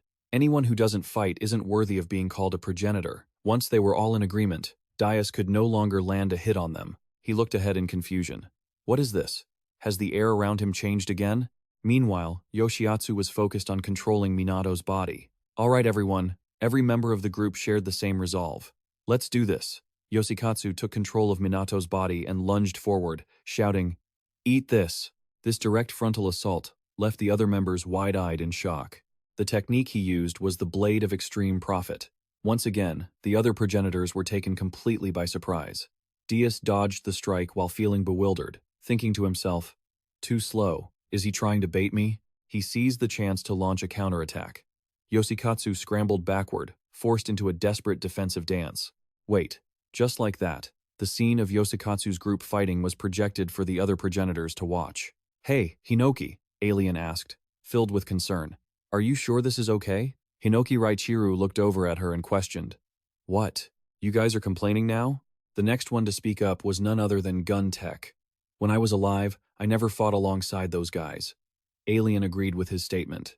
"To be honest, I've never seen him fight either," but Hinoki Raichiru insisted, "Just stay quiet and watch." The next one to vouch for him was none other than GPAR. JCK knows how to fight, too. He won't lose, no matter who he's up against. Alienon finally responded to this. "It's not that I don't trust him, but this time, Minato herself spoke up." "What are you talking about?" The expression on her face was one of absolute trust. "Of course he's strong. After all, he is a progenitor." This reaction amused Hinoki Raichiru so much that he cracked a smile. "Just watch. I'm extremely excited for the future that lies ahead." How does a hero fight, anyway? The story must go back 300 years. When the progenitors were playing together, the dancing was beautiful. "Yo, let me join in on this hip-shaking dance." They gathered around a campfire, dancing together. Meanwhile, a small group stayed separated, worrying about the battle ahead. "Captain, why don't you just surrender now?" Yoshikatsu was holding a card in his hand, but replied with a smile. "Are you all that afraid of me? I won't fall for the same trap twice. All right, let's flip the cards. 1, 2, 3. I lost again? You guys are definitely cheating." Nephronok looked at him and remarked, "Captain, you're really bad at this." KJI chimed in, agreeing, "You've lost 12 games in a row." Just then, Inari pointed in a certain direction and signaled. Captain Yoshikatsu looked in the direction she was pointing. What now? The person they were looking at was none other than Glitch Bear. "That's the girl who teleported here a few days ago," Nephronok said, continuing Yoshikatsu's thought. "If I recall correctly, her name is Luciana." The next one to speak was KJI. "She doesn't seem to get along with everyone here, does she?" Long Yun also felt extremely anxious. What should we do, Captain? The commotion on their side successfully grabbed Glitchbear's attention. Wait a minute! Yoshikatsu was pushed to the front and kept complaining. I'm bad at talking to strangers. I can't just start a conversation with a girl I just met. I'm scared. Just then, Glitchbear spoke up, questioning. Who are you? Hearing that, Yoshikatsu flailed his arms and legs wildly, trying to convey his message. We're playing cards over there. Do you want to join us? This made her feel confused, to the point where she had to ask again. It was so sudden, but immediately after, Glitchbear saw the awkward look on Yoshikatsu's face. She smiled and accepted the kind gesture. Before he could even hear her say thank you, Glitchbear didn't intend to repeat herself. You're welcome. Up until now, Yoshikatsu had been injured. Daius attacked while cautiously observing. Another progenitor? Even though the attack is weak, the movement is very fluid. He even compared him to the previous two. Even so, he still wasn't as strong as the one who used the spear or the bow. Daius's gaze changed, becoming sharper, and his tentacles struck Yoshikatsu. In the blink of an eye, Daius swapped positions and appeared right behind him. He felt absolutely certain as he launched his attack downward. Gotcha! A deafening sound rang out. At this moment, Daius had been stopped by a shield. His eyes widened, and he couldn't believe it at all. He channeled aura into the shield. The skill Yoshikatsu used was a counterattack. He didn't forget to add a remark, still too green. Before Daius could even process it, he was attacked again. The other progenitors watching this scene were all taken aback. Daius looked at the wound on his body and silently assessed the situation. I knew it. Not just the sword, but the shield too. It seems this progenitor's main skill is controlling aura. Yoshikatsu, with a mischievous smile on his face, commented, This blade is poisonous. The other members couldn't help but feel uneasy. His expression looks truly terrifying. Alien N even frowned and shouted, That's not right. What kind of hero is that? Hinoki Raichiru finally smiled and explained, That kid, before he was teleported, had never fought. He was just an ordinary student. Another truth was revealed. Upon awakening, he was even weaker than Minato. He spoke with immense pride about what had happened, saying, But he became strong because he endured my training methods. WCH and Alien were both shocked. Really? Is that what you mean? Minato, on the side, empathized deeply, as she too had almost been killed by her master. Hinoki Raichiru continued his story. That brat whined every time he opened his mouth. But when he was in the tower, he never ran away, not even once. He remarked about Yoshikatsu. He suppressed his fear and pushed forward, and that is what I call courage. Returning to the present, Hinoki Raichiru could affirm one thing. Hazama Yoshikatsu is a hero. Yoshikatsu stood tall, confronting his opponent. The members of his group also felt a sense of pride. Alien, at this moment, wore a smile. But the truth was, Yoshikatsu was struggling immensely. Damn it, the pressure is too heavy. My legs are shaking, just from fighting him. I can't hold out much longer. He gritted his teeth, constantly reminding himself. Even so, Minato gave me her body to use. While his thoughts were in chaos, a voice called out from behind. Yoshikatsu! The remaining members cheered him on. You're shining out there. You can do it. Yoshikatsu. Kill him with your poison. You've got this, Yoshikatsu. They placed their absolute faith in him. Keep going. You're our captain. Yoshikatsu was moved by their heartfelt support.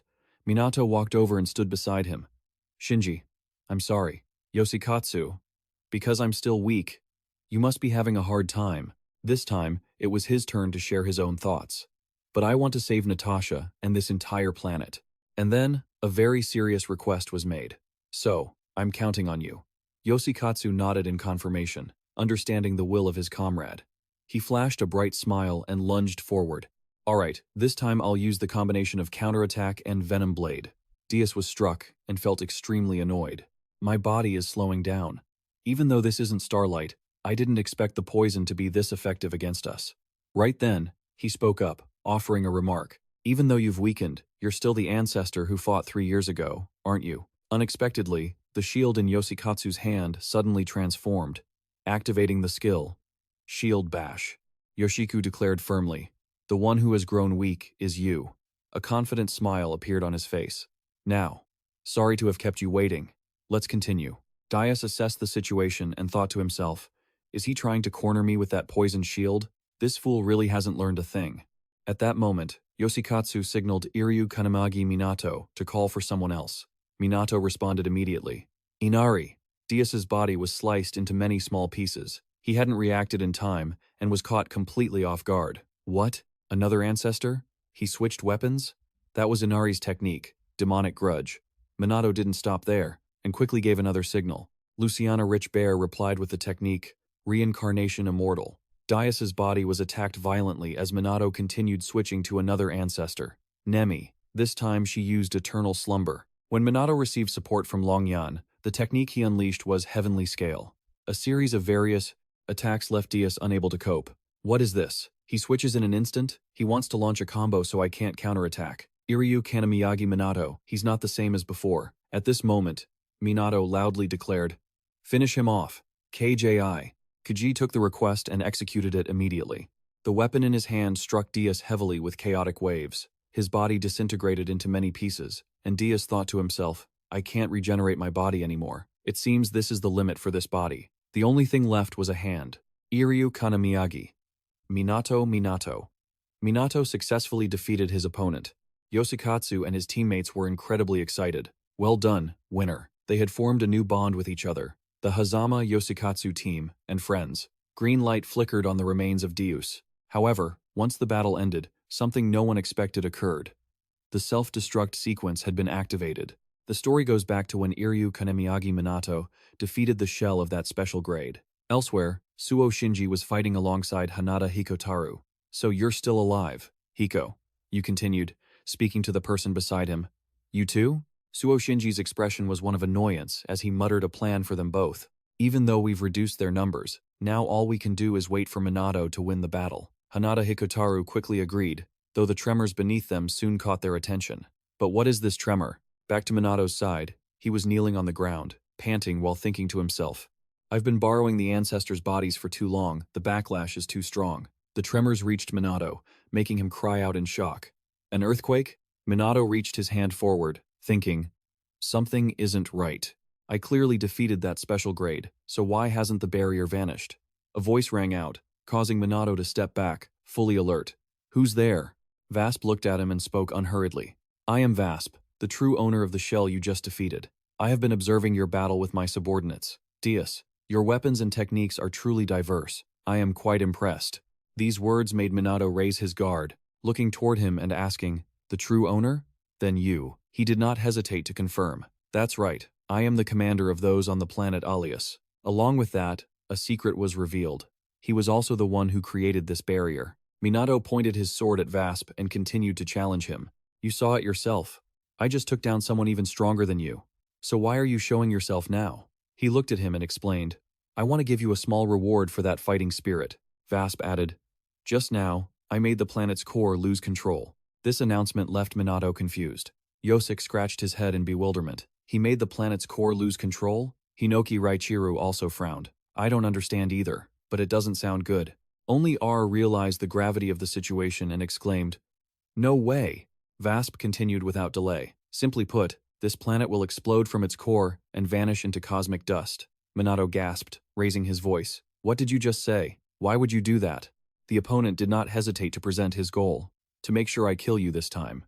To us, the energy from a conquered planet is precious nourishment, but sacrificing that much is nothing if it guarantees your death. Minato gritted his teeth, extremely annoyed by this explanation. They went this far, just for me? Vasp's body glowed as he added, be proud. We were willing to go this far, just to kill you. Meanwhile, Minato was so exhausted he had no strength left to resist. Under Vasp's influence, volcanoes began to erupt, and the ground cracked in two, leaving the victims in panic. Clow saw this and cried out in worry. What is that? Natasha quickly commanded him. Clow, protect everyone. In her heart, she was thinking, this isn't a normal natural disaster. What on earth is happening? Minato, are you okay? Over there, Minato saw a missile flying up. Even though he had little strength left, he tried to swing his sword, using the Hinoki one-sword style technique. Minato decisively slashed forward, unleashing a wave. He spun, making contact with the missile. However, that amount of force simply wasn't enough. Vasp spoke up. After fighting my subordinates, you're exhausted. That much is obvious. He bore down on Minato with a remark. But still, you look truly drained. With that, he made a declaration. I will stay here with you. Until the planet explodes. The missile continued to fly. The heat dealt damage to Minato. Vasp spoke again. Even without the stats of that shell, This is still the body that created the insects, and this is enough to hold you back." Minato's hand holding the sword began to tremble from exhaustion. He panted, his face more battered than ever. Just then, Vasp lunged forward and declared, "Of course. If I can kill you right now, all the better." Hinoki Raichiru, seeing this situation, hurriedly reminded him, "Minato, switch places with an ancestor. Anyone will do. We need to kill him as quickly as possible." However, he couldn't respond, only allowing himself to be sent flying. Minato was in so much pain that he vomited blood. "I can't switch with anyone else anymore." Rion gritted his teeth, feeling extremely uneasy as he thought. Not only did he suffer countless injuries fighting that special grade, but today he's also had to bear the burden of switching with over 10 ancestors. Minato's mind was reaching its limit. Al frowned, continuing with concern. "What can we do to help him?" Guntek replied with an equally serious expression, "We have to take that guy down, break the barrier, and then reach the teleportation point to return to Earth." Alien immediately looked over and exclaimed, "That much? But in this state, how can we?" The person who interrupted this discussion was none other than Hinoki Raichiru. Both Alien and Guntek fell silent. Minato himself spoke up right after. "No," he stated his point decisively. "It would be meaningless if we only cared about saving our own lives." Minato propped his sword against the ground and continued, "I don't care what happens to my body." His expression was one of extreme determination, but he added, "I must save this planet at any cost." His resolve worried Yoshikatsu, who was standing by, Iryu Kanemiyagi Minato. However, Minato himself hadn't figured out a way to escape this situation yet. Damn it. Even though he had joined forces with the ancestors to defeat the special grade enemy, even though he had come this far, was this where he would fall? The more he thought, the more frustrated he felt, letting out a curse. Damn it. Just then, a voice suddenly rang out, accompanied by the cracking of the barrier. "You've done well, Minato." In the very next moment, the barrier was completely shattered. Minato floated in midair, trying to process everything. The barrier broke, his gaze was blank with exhaustion. However, Minato immediately felt a pair of arms wrapping around him, healing his wounds. Akan, though also very tired, called out with concern, "I'm so glad I made it in time to break the barrier." The sight unfolding before him made VP extremely uncomfortable.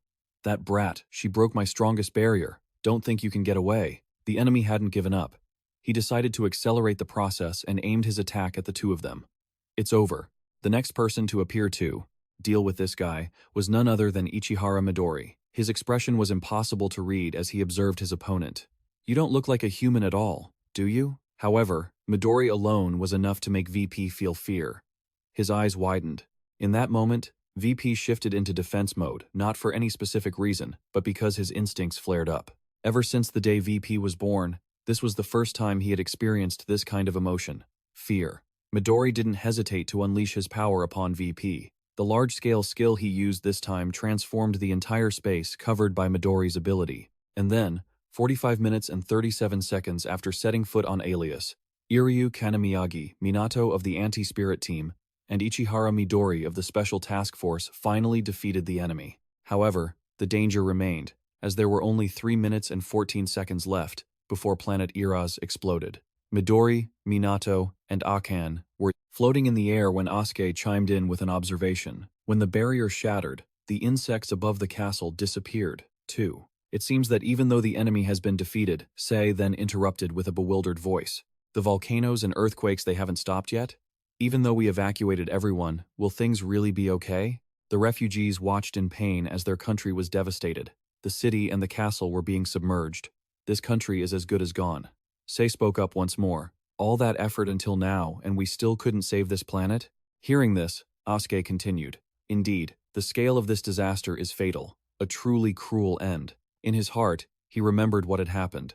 "The skills Iru and I have right now are only enough to get these refugees away. I wanted to become a captain, someone who wouldn't let anyone die, but now, am I just powerless?" From above, a voice suddenly called out, "Sakazaki! Iryu!" Iryu Kanemi immediately looked up and cheered. "That's right." He turned his gaze toward where the voice came from. Natasha spoke up without haste. "I've checked. Everyone is present. Please, everyone, stay where you are." The refugees below called out anxiously, "Keep it up, Princess. Princess." Hearing this, she wore a happy smile. "Thank you both. Thanks to you, I can still fight." As soon as she finished speaking, Natasha immediately took off. Iryu Kaname and Asuke stood there, watching with absolute trust. Very quickly, she arrived. "Minato, is everyone okay?" Minato then called out to Natasha, his voice filled with remorse. I'm sorry. The enemy has been defeated, but I couldn't stop Gasta from activating the planet's self-destruct magic. Minato spoke again. I'm truly sorry. Hearing this, Natasha just pursed her lips, her expression somber. Immediately after, she placed her hand on Minato's shoulder and declared firmly, No, we can still save this planet. Shinomiya Akan's eyes went wide. But how? Natasha began to tell a story. 300 years ago, just like how Earth gathered its strongest ancestors, every planet has its own will. And with the power inside me, the starlight, I can communicate with this planet's will. Her words successfully surprised Minato, Akan, and Midori, but Natasha added, Maybe. They replied in unison, Maybe? She slowly explained. This will be my first time. The traveler's ancestor taught me how to do it. The tower where those insects dwelt must lead to the deepest part of this planet. I just need to go there and use the starlight at Glasta's core. Only those who belong to this planet can enter that deepest part. So, I will go. After explaining everything, Natasha turned and walked away decisively. Leave the rest to me. I'm going. But then, Minato called out after Natasha, tossing a familiar cord into her hand before explaining, Sorry for giving this to you only now, but please, take it. Natasha looked down at the object in her hand in surprise. Minato continued telling her what had happened. I received this from your brother. The pendant contained 2 family photos. He added, he said, Please take care of my little sister. Natasha broke into a happy smile and clutched the pendant tightly in her hand. She moved quickly, leaving behind only one sentence. Thank you. The destination Natasha was aiming for was the center of the planet. In her mind was indignation. Glasta, you bastards. Beautiful memories flashed by things they had stolen. Along with that came Natasha's anger, everything that was mine. She put the pendant on with her own hands, then forged ahead with an incredibly determined expression. I absolutely will not let this planet be lost. Time passed. There were only 2 minutes left before the planet exploded. As she moved, Natasha calculated silently. I've used so much starlight today, but I don't have time to deal with each thing one by one anymore. I have to push forward at full speed. Suddenly, negative thoughts flooded her mind again. I'm just a useless princess. Memories of the battles keep coming back, and I couldn't protect anything. Natasha felt deeply saddened, remembering all the people who waited for her and lost their lives because of it. Even after escaping and obtaining the starlight, I still couldn't do this alone. In the end, she thought of Minato's group, and she realized she had relied on those warriors from Earth. Natasha's eyes burned with unwavering determination. The stories of the past resurfaced. Natasha had been completely stunned back then, because standing before her was Minato's group, everyone, even Ichihara. But why? It's true, I begged for help, but my planet has no connection to you all. Suo Shinji was the first to explain, talking about the bond between comrades. Hanada Hikotaru chimed in next. That's right, it's like a connection from a past life. Klaus sweated a little, thinking to himself that Earth's bonds are truly hard to understand. Akan's reason was incredibly simple. I couldn't just look the other way. I've experienced the pain of losing those I hold dear, too. Midori had his own motives as well. I'm just doing this for redemption. As for Asuke, it's more personal. This is for my own goal. Iryu Kaneme broke into a bright smile and declared, I don't really want to go to a dangerous place, but since you're so cute, Natasha, I'm sure it'll be fine. Then it was Minato's turn to speak. Honestly, I don't know either. That statement was immediately met with fierce pushback. You're the captain. How could you not know? He quickly clarified. The ancestors within me are furious. Minato continued to recount what had happened. But anyway, after seeing the memories you showed me, I wanted to become someone who could stop your tears from falling. This reason left Natasha momentarily stunned. Iryu Kaneme listened and sighed, commenting, How boring. Akan followed up. Minato, you're really bad at talking, aren't you? Hanada Hikotaru added with a smile. But it's full of passion too. Their reaction left Minato bewildered. Is that not good enough? He looked at Natasha and added, But perhaps that is my number one reason. A sincere smile played on his face. Besides, I really like it when you smile. The memories faded, and Natasha couldn't help but smile. She kept dashing forward, thinking to herself, It's strange though. We were only together for such a short time, yet whenever I think of them, I feel like I have more courage. Everyone has always helped me, so this time, I will definitely pay it all back. After going a bit further, Natasha hit a snag. The path is blocked. I need an opening. A familiar voice rang out from behind. Princess. Before Natasha could react, Cloud charged forward with his ritual skill, Bull Paso Finaler. Seeing him appear, she couldn't help but exclaim, Klaus smiled and spoke up. You're a girl, but you're so strong. You even left your guards behind, he said, with total confidence. Leave this stuff to me. Go. Princess, go save this planet. Natasha didn't have a second to waste, and immediately accelerated. In the blink of an eye, she appeared in a different space. Natasha's eyes went wide, shocked at what she saw. Found it, it's so small. So this is, she saw a bizarre, pitch-black mass. Is this the core that will destroy the planet? A plan quickly formed in Natasha's mind. If I destroy that, maybe I can stop the explosion. This will be my strongest and final starlight. I will break this curse. But before she could touch the core, she was attacked relentlessly. Natasha froze, unable to react in time. Her heart was filled with chaotic thoughts. Is it hopeless? Father, mother, brother. Natasha dropped her pendant, her head still filled with thoughts, so I really am. Just then, 3 spots of light appeared. Natasha's vision began to dim, but in that moment, she felt the support of her family behind her. They all gave Natasha such warm smiles. Bolstered, she fought through the pain and charged forward. That's right, I won't give up. Not until the very last second. Finally, Natasha broke free from the spikes. Her hand successfully touched the core. Natasha declared loudly as she activated the sparklight skill, and a blindingly bright light erupted. The moment Natasha's hand touched the sphere, the light flared up. In the blink of an eye, the wave of light spread outwards. A satisfied smile graced her face. Claw was watching from elsewhere, back on Alias's side. At the ruins of Volsla Castle, Shinomiya Akan was witnessing terrifying scenes. Are those castas heading straight for the tower's core? Just then, Midori took action, using his power with a firm declaration. I won't let them get any closer. Meanwhile, Minato still showed no signs of recovery. Then, Akan's eyes widened at what he saw. A pillar of power erupted from the tower. This light spread all the way to the edge of the planet. The people present were watching with bewildered expressions. I just thought the earthquakes had stopped. But what is that? They voiced their worries, looking toward Alias. Is that their new weapon? Following that, all the surrounding towers began to emit light. This phenomenon made everyone present even more anxious. What is it now? It's so bright. A question was raised about the phenomenon. What on earth is happening?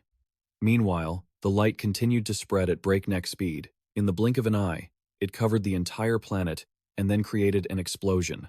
As soon as the explosion ended, the galaxy fell into silence once more. Hanada Hikotaru finally looked up and wondered. Those Cluster Suo continued. Have they all been wiped out? On this side, Akan informed Minato. Look, Minato. A proud smile appeared on his face.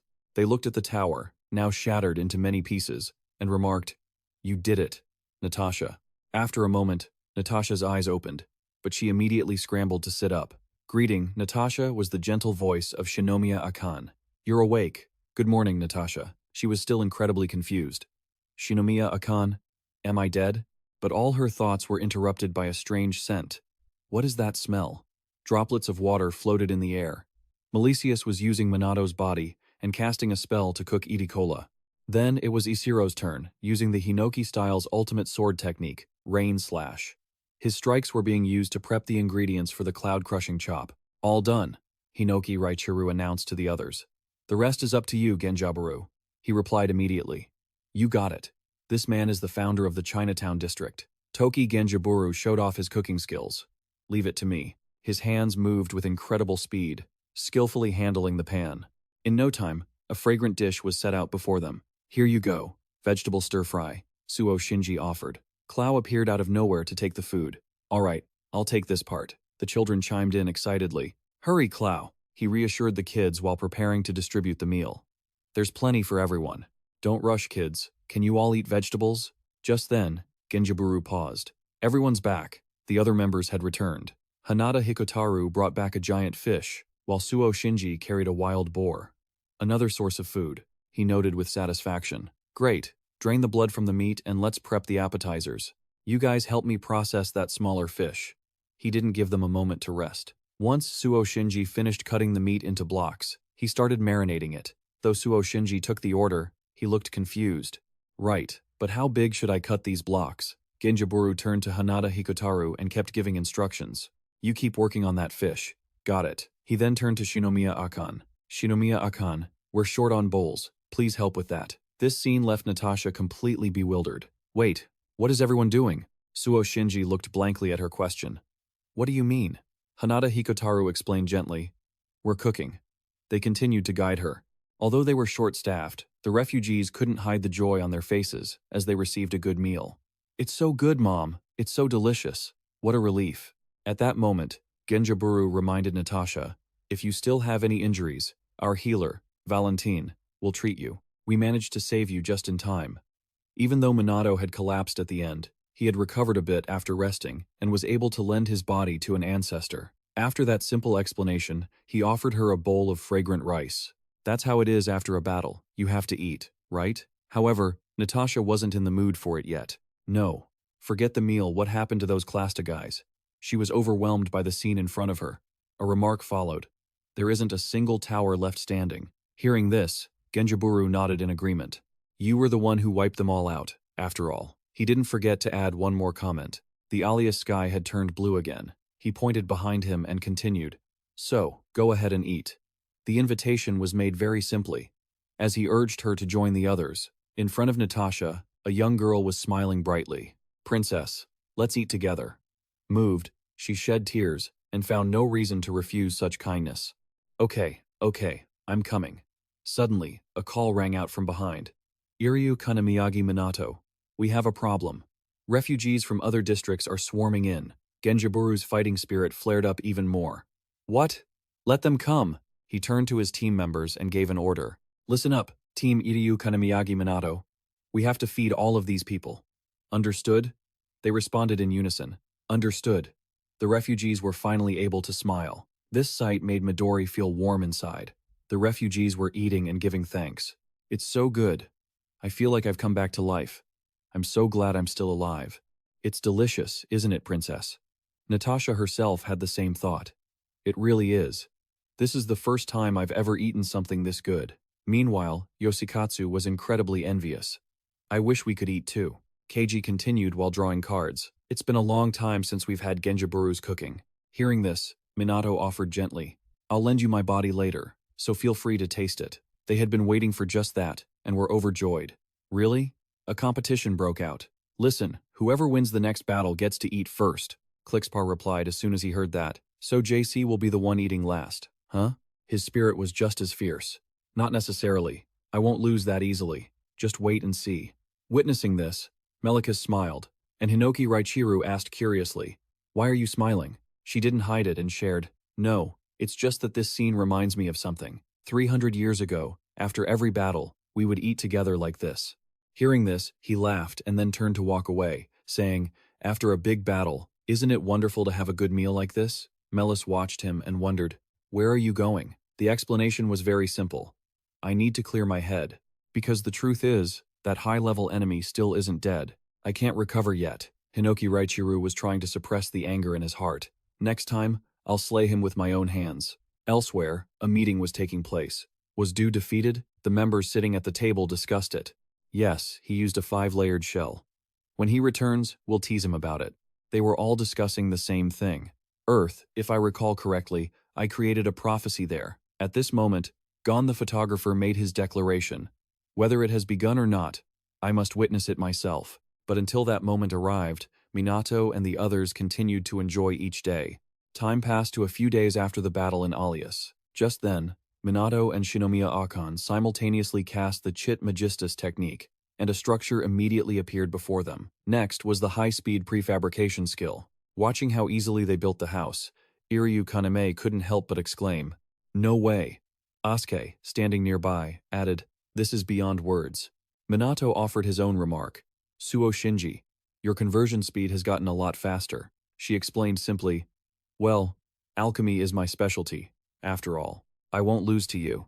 But immediately after, she was overwhelmed. Wait, why are you faster than me? Just then, Shinomiya Akon wondered, what is this crack? The one to explain was none other than Asuke. That's a crack caused by the earthquake. Who knows how far it goes? No sooner had he spoken than a beam of light appeared in the distance. Right after that, water flooded into the crack, turning it into a river.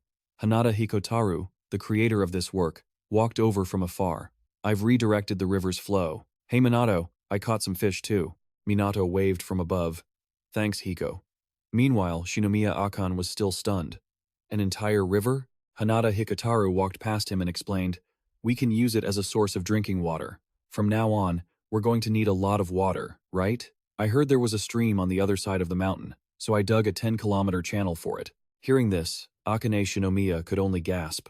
Are you a monster? Another question came from Minato. Aren't you going with Suo Shinji? Hanada Hikotaru explained briefly. He said he needed to chop and move some wood from the riverbank. Speaking of him, there he is.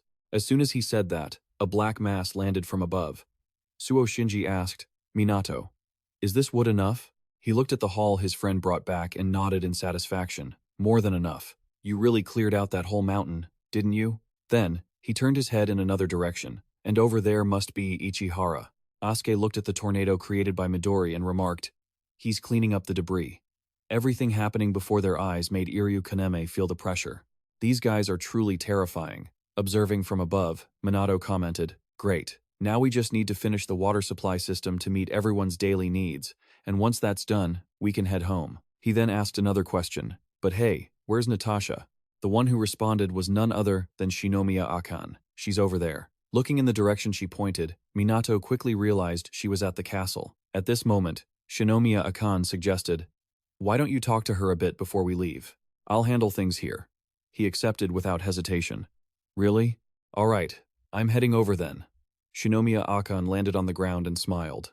Everyone, lunch is served, she gently announced, right where the castle used to stand. On this side, Natasha was lost in thought before the rubble of what used to be her home. Minato quickly appeared behind them. In Natasha's hand was a locket with a picture of her family. Sensing movement, Natasha turned around. Minato. The person who appeared was none other than Minato. She didn't let him speak, quickly apologizing. I'm sorry, you're setting up camp, aren't you? I'll be right there. He gently replied, we're almost done too. And he added in a low voice, sorry, Suo Shinji. We ended up destroying quite a bit. Natasha waved her hands quickly. It's okay. Her expression still couldn't hide her sadness. But how should she put it? The happy memories with her family, remembered from birth until now. Even the time spent discussing the future with Mi-kan. Throughout all of that, I always lived with my family. She looked at the rubble in front of her and remarked, and this was my last chance to see them. Then Natasha and Klaus slowly walked toward Minato. She bowed her head and spoke to the Anti-Prophecy Organization, Earth's Japan branch, Captain Iryu Kanamagi Minato. Right now, I want to express my gratitude from the bottom of my heart to all of you. Klaus, standing beside her, did the same. This caught Minato off guard. Why are you guys being so serious all of a sudden? Natasha then explained, you are the savior of this planet. Even though I haven't done much yet, I will definitely repay this debt. Hearing her very serious words, Minato quickly waved his hands. No need for that. Natasha suddenly proposed. First of all, we will build bronze statues for all the members of Team Iryu Kanemiyagi Minato. However, he tried his best to refuse. No, I'd be embarrassed. Please don't do that. But her mind was made up. No, I will do it. The purpose of that was so the people of this planet would never forget them. Her words were extremely sincere. No matter how many generations passed, Minato accepted Natasha's good intentions. Natasha and her friend shared a friendly handshake. Thank you. Time passed until the afternoon at the teleportation point. The children and the refugees all felt very reluctant to say goodbye. Are they really leaving already? No way. We haven't done anything for you yet. Especially the kids. A few of them even started crying. No, I still want to play with Brother Hiko and Suo Shinji. Shinomiya Akane, don't leave yet. Just then, Shinomiya Akane arrogantly proposed, Captain, can you allow me to stay here for another week? She had barely finished speaking when Asuke hit her quite hard. Shinomiya Akane was the one to explain. Sorry, Suo Shinji. We also have to protect our own world. Hanada Hikotaru left behind a promise. We will come back to visit. Along the path they walked, profound words of thanks echoed. Thank you, Team Iryu Kanamaji Minato. Remember to come back. Thank you. When they approached the teleportation gate, Klaus suddenly suggested, but hey, Iryu Kanamiyagi Minato. His shocking words made both members turn red simultaneously. Why don't you just marry our princess? Natasha couldn't believe it, quickly calling out his name, Cloud. However, the other party was still enthusiastically supporting it. After all, you two are the hero and the princess who saved this country. You really are a match made in heaven. Since the moment he said that, Iryu Kanamiyagi Minato kept thinking. The words remembered were, I want to become someone who can stop your tears from falling. Even the citizens were trying their best to support it. Prince Minato. That line was the best. Princess, please marry him. Natasha then spoke up to stop them. Stop it, she explained awkwardly. It's not like that.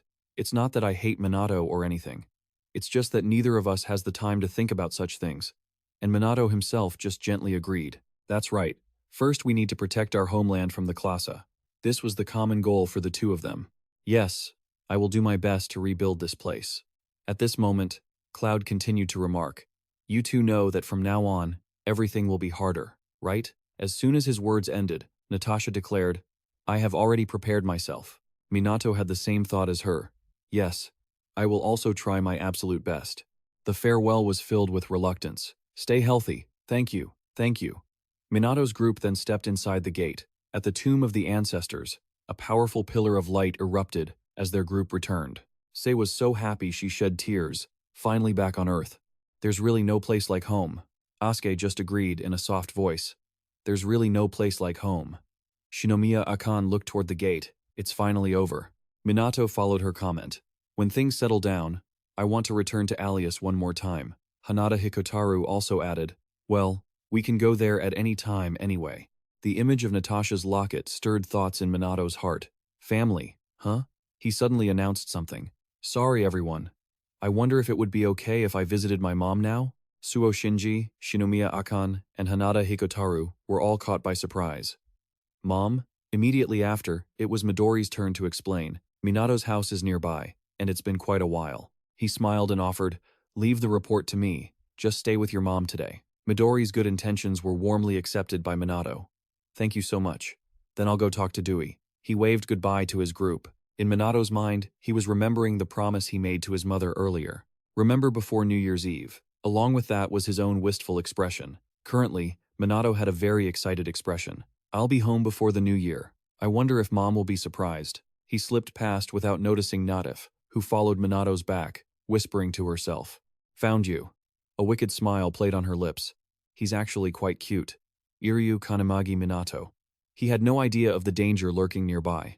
This person was Elinat Flasta, the second twin. Let's backtrack to 2 minutes after Minato's team returned to Earth. Dewey was present and quickly made a phone call.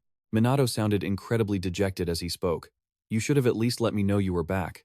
Minato just chuckled and apologized over the phone. I'm sorry, I really am. Dewey continued, lecturing him. The tomb was so bright, I went to check it out, but no one was there.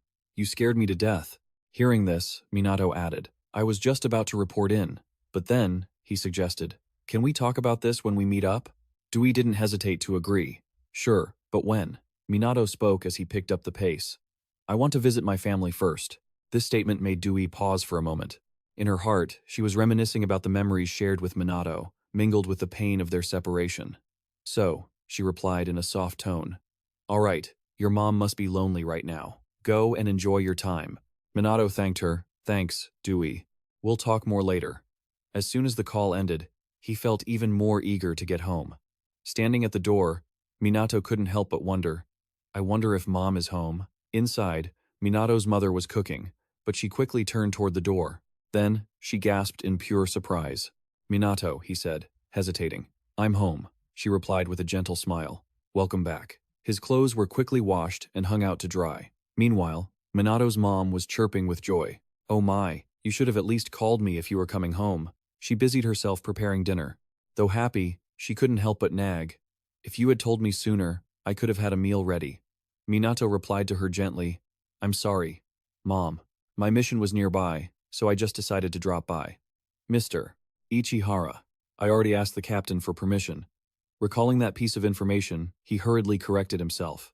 The whole world knew Mr. Ichihara had died. Genjiburu also had a message. Let us express our gratitude to your mother, Minato. Because of that, he offered, let me help you, Mom. However, Minato's mother quickly refused. It's all right, just sit down. You're learning how to cook. Minato could only obediently sit at the table as his mother instructed.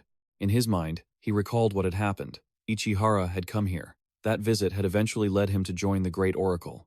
Events flashed through Minato's mind like a slow-motion film. Even though it had only been a few months, it felt so nostalgic. Soon, a plate of food and a bowl of soup were placed on the table. It's just leftovers, but your lunch is ready. Minato obediently replied, Thanks, Mom. He began the meal by tasting the soup. A look of pure contentment appeared on Minato's face. Yes, this was definitely his mother's miso soup. My mind had been filled with missions and crises, but right now, I felt so relieved. Sitting across from him at the table, Minato's mother suddenly remarked, "Minato, you've grown a bit, haven't you?" Minato chewed and explained, "I was wondering about that too, but ever since I joined the team, I haven't measured myself." She smiled and shared her thoughts. "I still get news about you, but it feels so different seeing you like this. You look happy." Hearing this, Minato asked, puzzled, "Really?" Minato's mother continued, concerned, "Is your work still going well?" He explained simply, "Yes. I can't go into details because it's top secret, but it keeps me busy." He added, "I've made quite a few friends. This path wasn't as beautiful as he had dreamed, and sometimes there were many challenges." Minato summarized it all in one sentence, "But I'm very happy that I became a hunter." His satisfied expression somewhat eased Minato's mother's mind. "I see." She skillfully changed the subject. "By the way, Minato, about the money you send me every month," Minato asked anxiously. "Is it not enough?" Minato's mother flustered, denying it. "It's too much, if anything. That amount is equal to my entire year's salary. Do you even spend anything on yourself?"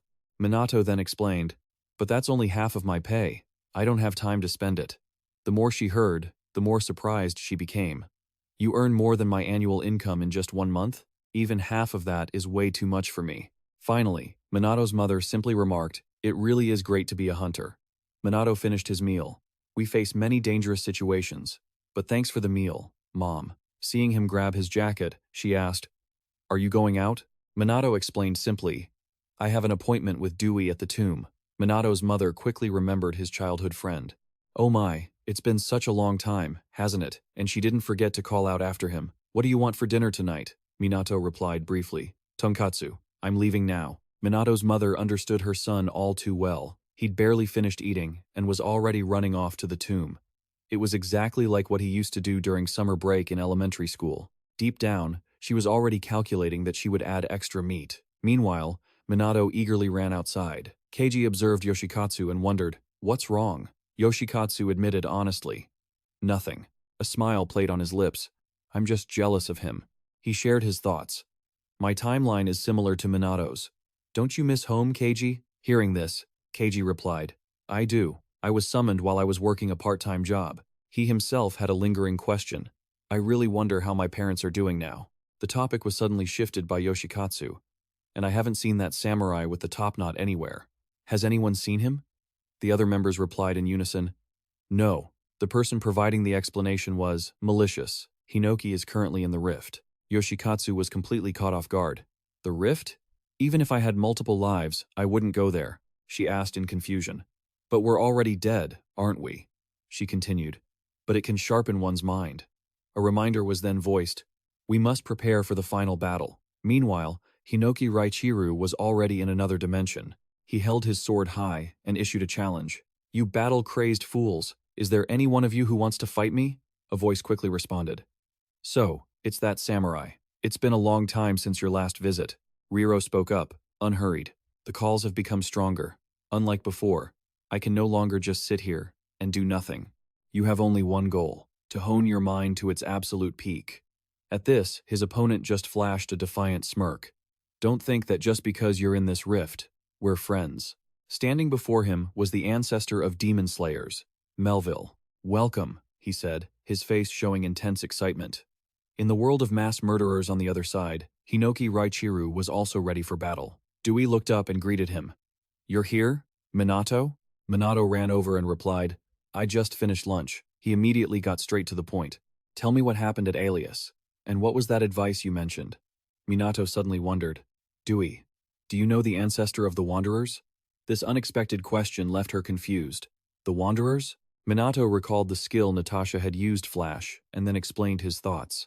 To gain the skill needed to defeat the call, we must find that person. He then made a request. "Please, lend me your strength." Dewey was completely caught off guard. Meanwhile, at the ruins of the first oracle, the frozen earth, the scene remained unchanged. This area was under the Great Oracle's surveillance, until it was deemed no longer influenced by the prophecy. The one observing was the former vice-captain of the Suo squad, Monokasi. "Is the temperature dropping again?" His subordinate, former Suo squad member Rei Kazosho, replied, "Yes, we were ordered to investigate the source as a precaution." Suddenly, Mana stopped his companion. Wait, Kajusiro. He looked ahead and issued a warning. Who are you? This place is off limits to civilians. Please leave. Nat muttered the title. Civilians? A surge of power radiating from her body? She taunted. Speak up. The other two couldn't hide the fear on their faces. Nat gathered her power into a sphere and aimed it at them. Die, trash. That power was threatening to take the lives of Mana and Jay. Terror filled both their faces. Memories of the final battle, beside Makoto, rushed back to Captain Suo. Mana was struggling desperately to hold on. The energy ripple spread through the surrounding space. Just then, Nat suddenly stopped when she saw something. Mana and Jay had managed to survive. Hovering above Nat was Midori. He looked down and coldly demanded, "Who are you?" She wore a wicked grin as she replied, "I am the second Ryonk parasite." At the library, in the Ancestor's tomb, Hana Dewey hugged a stack of books and asked, "You need documents on the ancestor of the travelers? Does such a person really exist? Even you, an expert on the ancestors, have no leads? Then I guess there aren't any books about them here either." Minato Iryu Kanamagi was still diligently flipping through books, answering hurriedly, "I believe that person exists. The one who taught me Tensei was the traveler ancestor, Kitamori Siki." He pondered, "If we know more about them, perhaps we can fight the Glasta." Minato offered his analysis. Suddenly, a voice called Minato's name, and he jumped. It was rare for Sneha to initiate contact like this. The Wind Ancestor, Sneha, appeared to warn him, "Contact your friend immediately." Minato was puzzled. Huh? He channeled his spiritual power and raised the crest on his hand. "Our crests are the same, and mine is signaling something." Hearing this, Minato Iryu Kanamiyagi panicked. "What?" He immediately made a call, asking urgently, "Hello, Shinomiya? I was just about to call you. You're at the tomb, right? We're coming right now." Outside the library, 2 cars appeared. He and Hana rushed out. He was panting. "What's with that car? Where did it come from?" Akane Shinomiya shouted from inside. "Minato Iryu Kanamiyagi, get in the car." Ichihara froze in disbelief. 5 minutes earlier, someone had slammed on the brakes. Due to the sudden turn, the car skidded and spun several times. Akane Shinomiya called out anxiously on her phone, "Sakazaki, you said Ichihara is missing? Where did he go?" Hearing this, Iryukan and Eisuke Sakazaki immediately cast their magic to search. Fukushima Prefecture, Abukuma Highlands. The scene revealed a mountain range blanketed in ice. They were at the first oracle, where the ice sphere had appeared. Akane Shinomiya and Hanada Hikotaru Hanada both gasped. Shinji Suo was also stunned, grinding his teeth. The ice sphere. He remembered the scene from before. That was the place where his brother had lost his life. Shinji Suo painfully recalled his brother, his body lying motionless and bloodied in the snowy mountains. Eisuke Sakazaki had prepared for this. "I've traveled to every oracle and placed personal items as teleportation beacons. Each place has a small marker planted just in case of an emergency." He deduced that Ichihara had likely received a distress signal from their personnel patrolling that area. Eisuke Sakazaki's expression turned grim. Back on that snowy mountain, Elon Nat was laughing maniacally. Something had happened again. She launched a relentless attack. Elon Nat's laughter echoed everywhere. Midori Ichihara, injured, gritted his teeth. "Damn it." She laughed loudly. "What's wrong? I've heard about you from Zero. You're Midori Ichihara, right?" Elon Nat continued to goad him. "Play with me. You're the strongest in the world." Below, Rei Kushiro couldn't hide his shock. "What on earth is that thing?" Manakashi, standing beside him, felt remorseful. Shinji Suo, "I'm sorry. I didn't expect the enemy to be this strong." He reassured him, "It's fine." Even though his injuries were severe, he remained determined. "I won't let anyone die." Midori Ichihara was currently being held back by 2 factors. First, the psychological trauma after committing a massacre prevented him from fighting human-shaped enemies. It was a deeply ingrained obsession.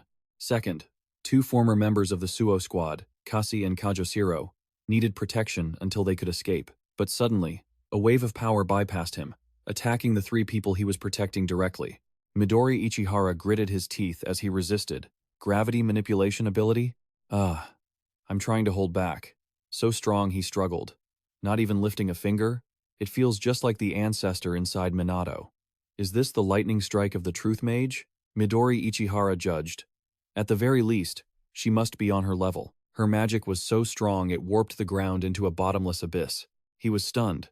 Is this the power of the second Ryonk? Elon Nat laughed dismissively. How boring. 3,000 years ago was much more interesting. Midori Ichihara clutched his chest, breathing heavily. What do you want?" She looked suspicious, then replied, The master of the Ice Sphere Oracle is me.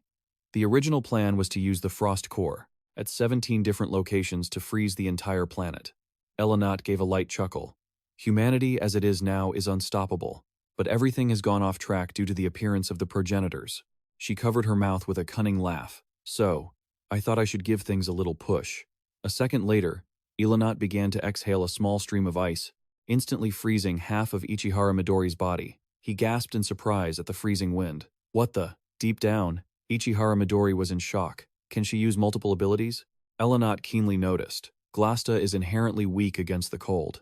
Isn't that what you're thinking? Oh, she sighed mockingly. How foolish. Even humans who are weak against fire still use fire, don't they? I have developed an ability that allows me to control low temperatures. The whole world will be frozen by my ice orb. Ichihara Midori couldn't help but grit his teeth in frustration. She's too strong. Kashimana immediately stood in front of them. Ichihara, just leave us be and get out of here, he urged with deep regret. Humanity cannot afford to lose you. But Ichihara Midori answered solemnly, No, I won't allow that. He struggled to stand up. Kashimana asked in confusion, but why was his entire body slowly freezing? Ichihara Midori thought of his loved ones. I love my friends. His gaze was filled with determination. You two are the mementos that Makoto left behind. Kashimana's whole body trembled involuntarily as she tried to hold back and called out to Ichihara. Finally, Ichihara Midori understood. They were Makoto's legacy, the proof that Makoto had stopped this prophecy. I won't abandon them. It was as if his comrades were always by his side. Suddenly, Elenat lunged forward and delivered a devastating punch straight to Ichihara Midori's face. The sudden blow sent him flying. She sneered contemptuously, Out of my way, you trash. Ichihara Midori's consciousness began to fade into darkness.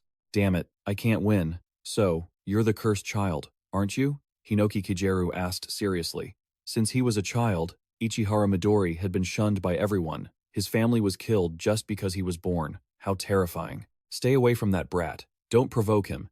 He was completely different from everyone else. He's just a cursed child, after all. Once again, Ichihara Midori sank into his own darkness. Looking at himself in his subconscious, he felt helpless. I can only destroy. I can't protect anything.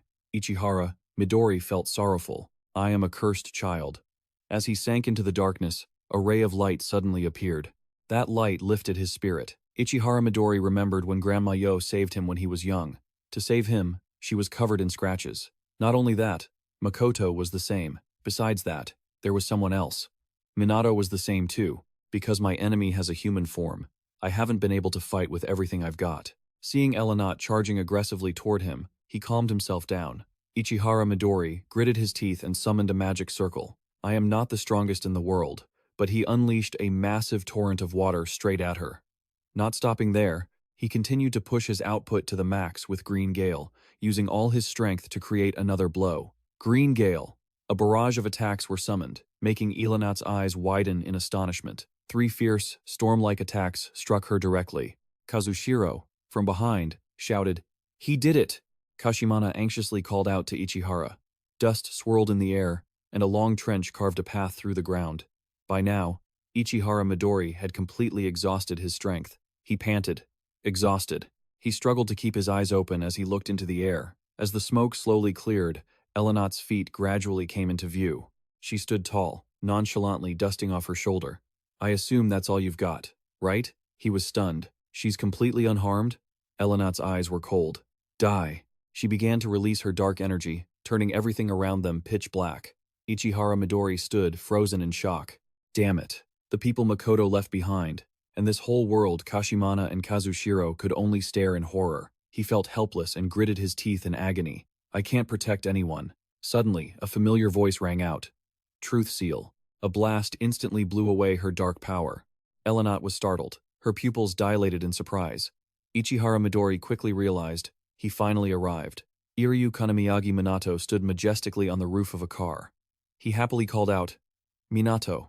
Without anyone noticing when he arrived, Melicus Meltius Silentius was also there. He waved his hand and sighed in relief. Good thing we made it in time. Minato stood tall, staring at Elenat. She looked blankly at the cars in front of her. What? Minato, you were supposed to be the main course, right? Elenat raised her hand, preparing to attack. Don't be so early. She summoned a dark orb above his head. Abyssal Submergence. Instantly, the cars vanished. Minato jumped away, annoyed.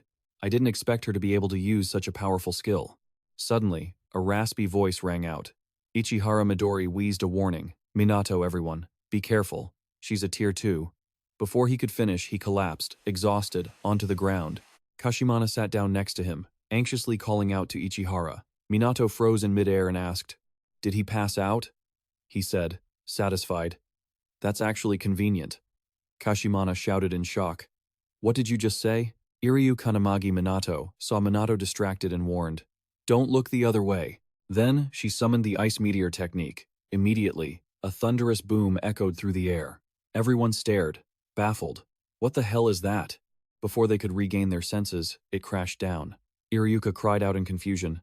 Wait, wait! It's falling faster and faster." His voice echoed. "It's a meteor." Iryuka clutched his head, sobbing. "No, we're going to die." Minato hurriedly calmed him down. "Stay calm," he reminded him seriously. "In those 2 days in Alias, we trained Minato properly." Minato summoned his crest. Iryuka was stunned, his jaw dropping in disbelief. "Is this a fire meteor this time?" A massive, flaming meteor swarm began to crash down on them. They collided, lighting up the entire sky. A second later, they exploded simultaneously, shattering everything around them. The wind from the explosion started to blow fiercely, forcing everyone to shield themselves. Elinat was quite surprised by his power. She praised him. "Not bad. Truly the caliber of a progenitor." Minato remained vigilant, thinking to himself, but it's still not enough to deal with a Tier 2 core. Milas, behind him, assessed the situation. Just as expected, the key is. She looked toward Ichihara Midori, who was lying motionless on the ground. Suddenly, his crest began to glow. In his subconscious, Ichihara Midori slowly opened his eyes, looking around in confusion. Where is this? Where am I? The suspicion in Ichihara Midori grew. Am I dead? Suddenly, a voice spoke up. Wrong. He jumped in fright. Good, good. This place is really spacious. Normally I'm stuck inside Minato, and it's so cramped. Midori Ichihara looked at them suspiciously and asked, "Who are you?" Sania began removing the helmet from her head, and as the battle resumed, Nat raised her hand to summon, exerting a gravitational pull. She rotated her wrist and smiled faintly. Nearby, Iryuka was still panicked, clutching his head and muttering, "This place is too dangerous. We need to pull out of here." Sakazaki Asuke walked over to advise him, but hiding in the vehicle wouldn't do any good. Suddenly, their vehicle sped off, causing him to lean sideways. What the? The whole group was pulled straight downward by gravity. They were bewildered. Did the gravity shift? We're falling sideways. Kashimana drove her sword into the ground and grabbed a cable, while he shouted in worry. Ichihara Midori. Ichihara's body drifted downward due to gravity, and he noticed it immediately. Nat grew impatient and snapped. "I already told you not to look away." "Oh, I saw you were distracted, so I used the crystal sword technique." Minato sneered, quickly blocking and parrying the attack. Oh god. Suddenly Nat unleashed another technique right at him. Just then, Midori Ichihara was caught by Suo Shinji. He shouted, "Don't worry about us, Minato. We'll look after Ichihara." Hazama Yoshikatsu gritted his teeth as he used his shield to block that powerful blow. Suo Shinji, I could almost feel her power cutting through this attack. She started laughing excitedly. "I was only playing with the appetizers. Alright, the main course is here. There's no avoiding it now." Nat licked her lips with pleasure. "I'm going to devour everything." She began summoning a massive meteor. Iryuka cried out in a panic. "Another meteor? Are you kidding me?" Hazama Yoshikatsu, on the verge of tears, screamed, "This is bad. Switch with me." Melicius observed the battle seriously. "Thanks, Hazama." Minato called out from above, "Sakazaki! Iryuka! Can you teleport everyone here?" They replied in unison. "We can't. It's impossible. Pinpointing everyone's exact coordinates is out of the question." He closed his eyes, accepting the reality. "Fine then." He began summoning his technique. "Enlin's burning blue electric field," he shouted in a panic. "Hot, hot, hot." Beside him, Minato inwardly praised him, but thought, he's still quite good. Ichihara has managed to hold out against an opponent like that for almost 5 minutes. He recalled previous predecessors, like Hinoki, who had the highest synchronization rate but could only hold out for about a minute. He himself could probably manage too. Melis noticed him getting distracted and reminded him, "Hurry back."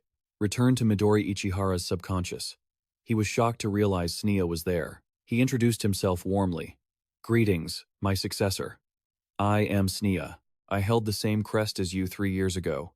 I am the progenitor of wind. The seal on his hand began to glow. He said humbly, I apologize for stirring your soul once again. Midori Ichihara was still dazed and asked, a progenitor is visiting my soul? Why are you inside me? Sneha patiently explained, we are connected through the crest. You can just think of me as your personal master. He began to dive deeper into the matter. The awakened are beings who transcend human understanding, Sneha said sternly. You are currently only at the entrance of that realm. Keep this in mind, Midori Ichihara. He revealed the truth. You possess a sleeping potential to defeat those Clasta. On this side, Suo Shinji was busy dodging falling rocks and asked, Miss Cloud, can we beat her right here? Minato's expression darkened. Obviously not. He raised his eyebrows in shock and asked, what?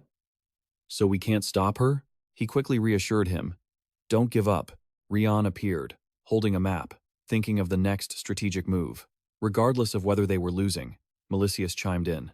As long as we're still alive, there will be a way to solve this. Hearing this, Natan chuckled and retorted, still alive, you say? That's impossible. She laughed loudly and summoned a giant dark orb.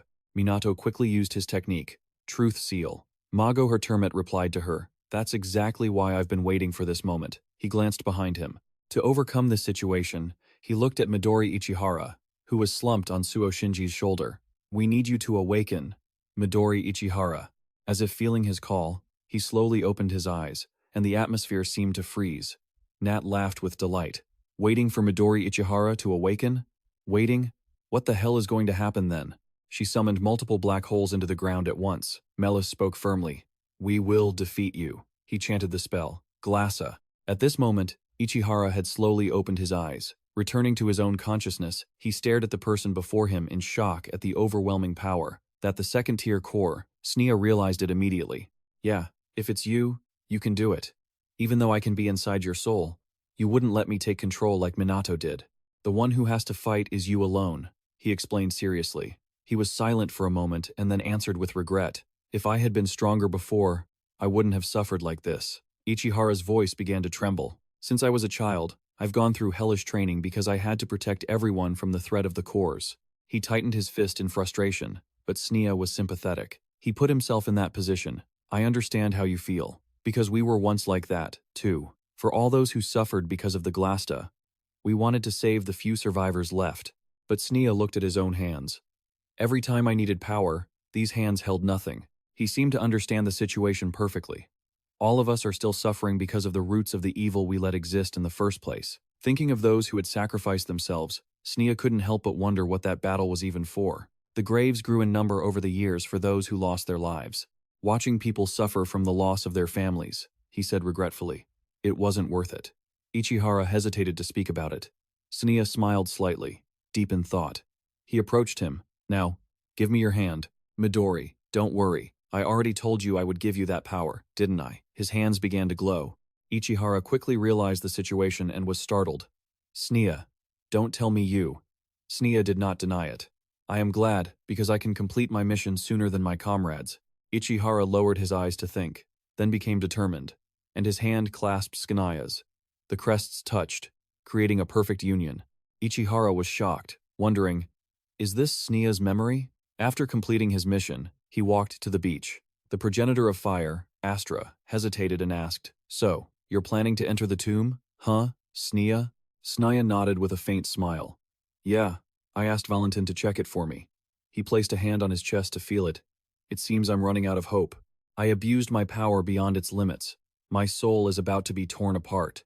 Sneha calculated for the future. I need to wait for the next awakened, who possesses the void ability, because only that can stop my soul from being destroyed.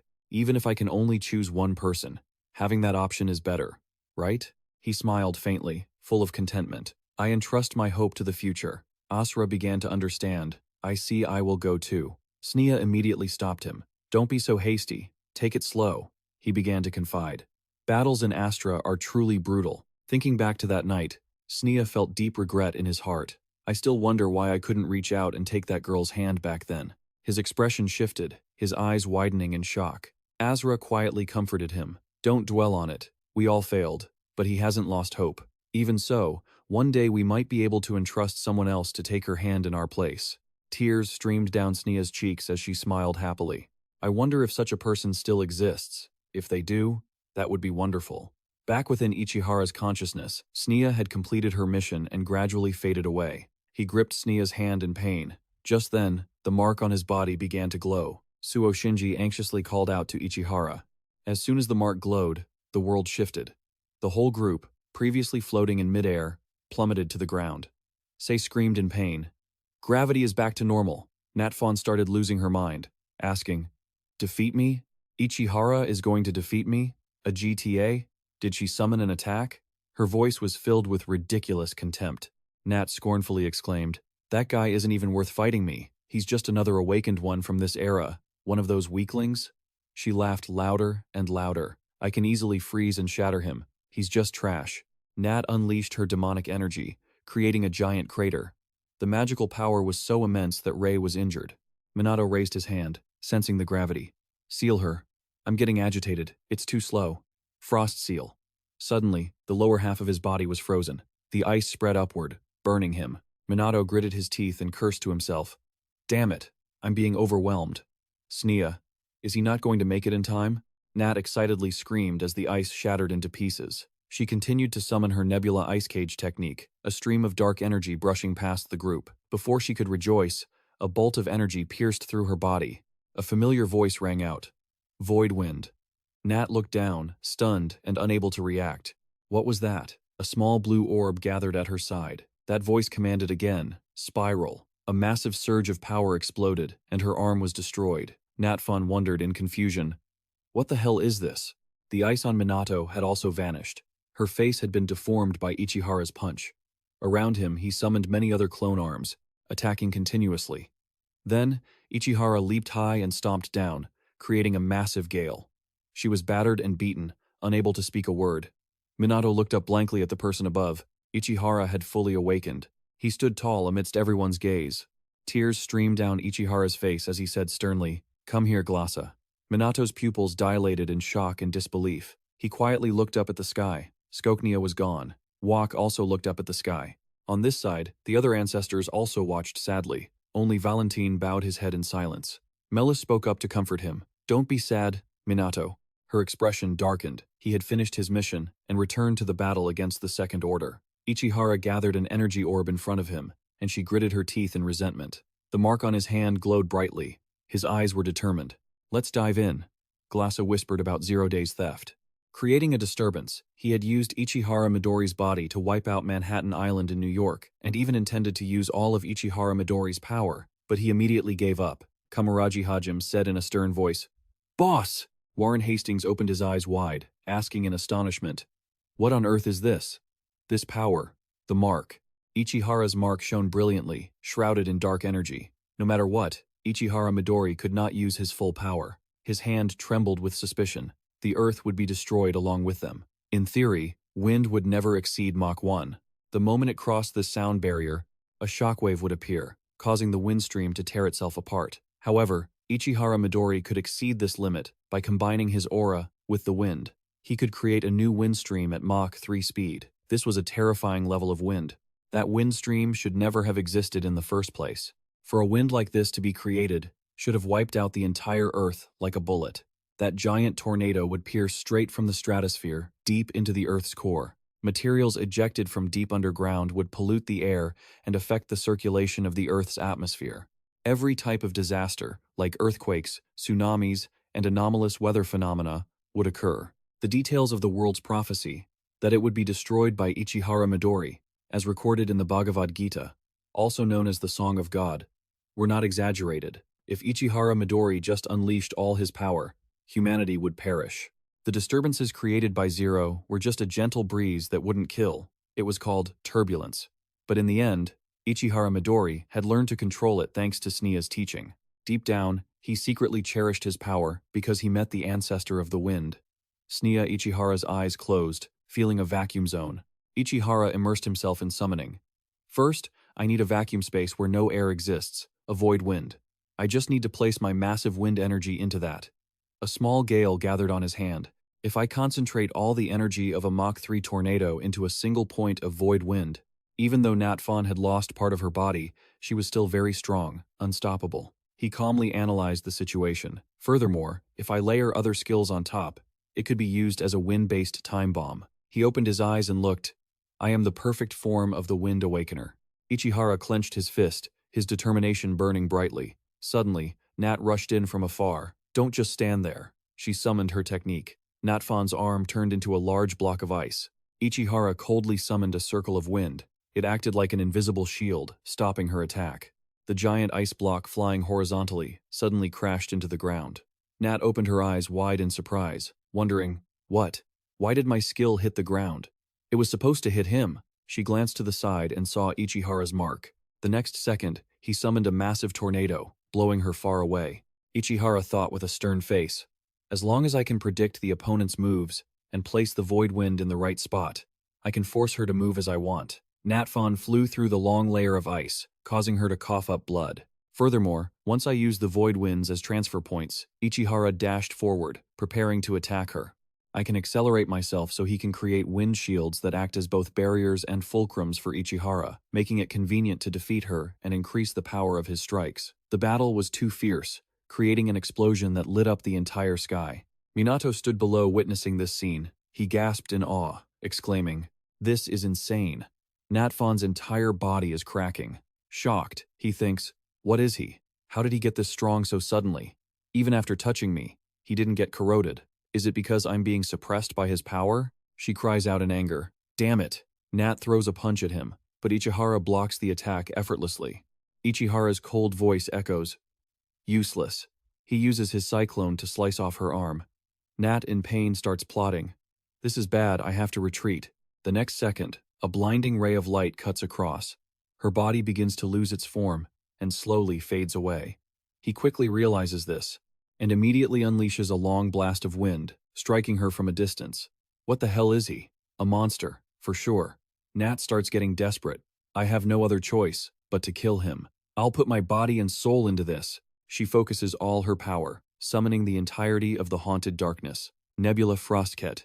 As Natfan is focusing, he waves his hand from below. My magic, it just vanished. Nat is bewildered. Ichihara says sternly, give it up. He glares at her threateningly. This airspace is under the control of my void wind. Bubbles of wind begin to manifest around her. His wind technique detonates simultaneously, creating a blinding scene. Nat lies helplessly on the ground, struggling. She grinds her teeth. No. Ichihara looks down at her with a dark expression.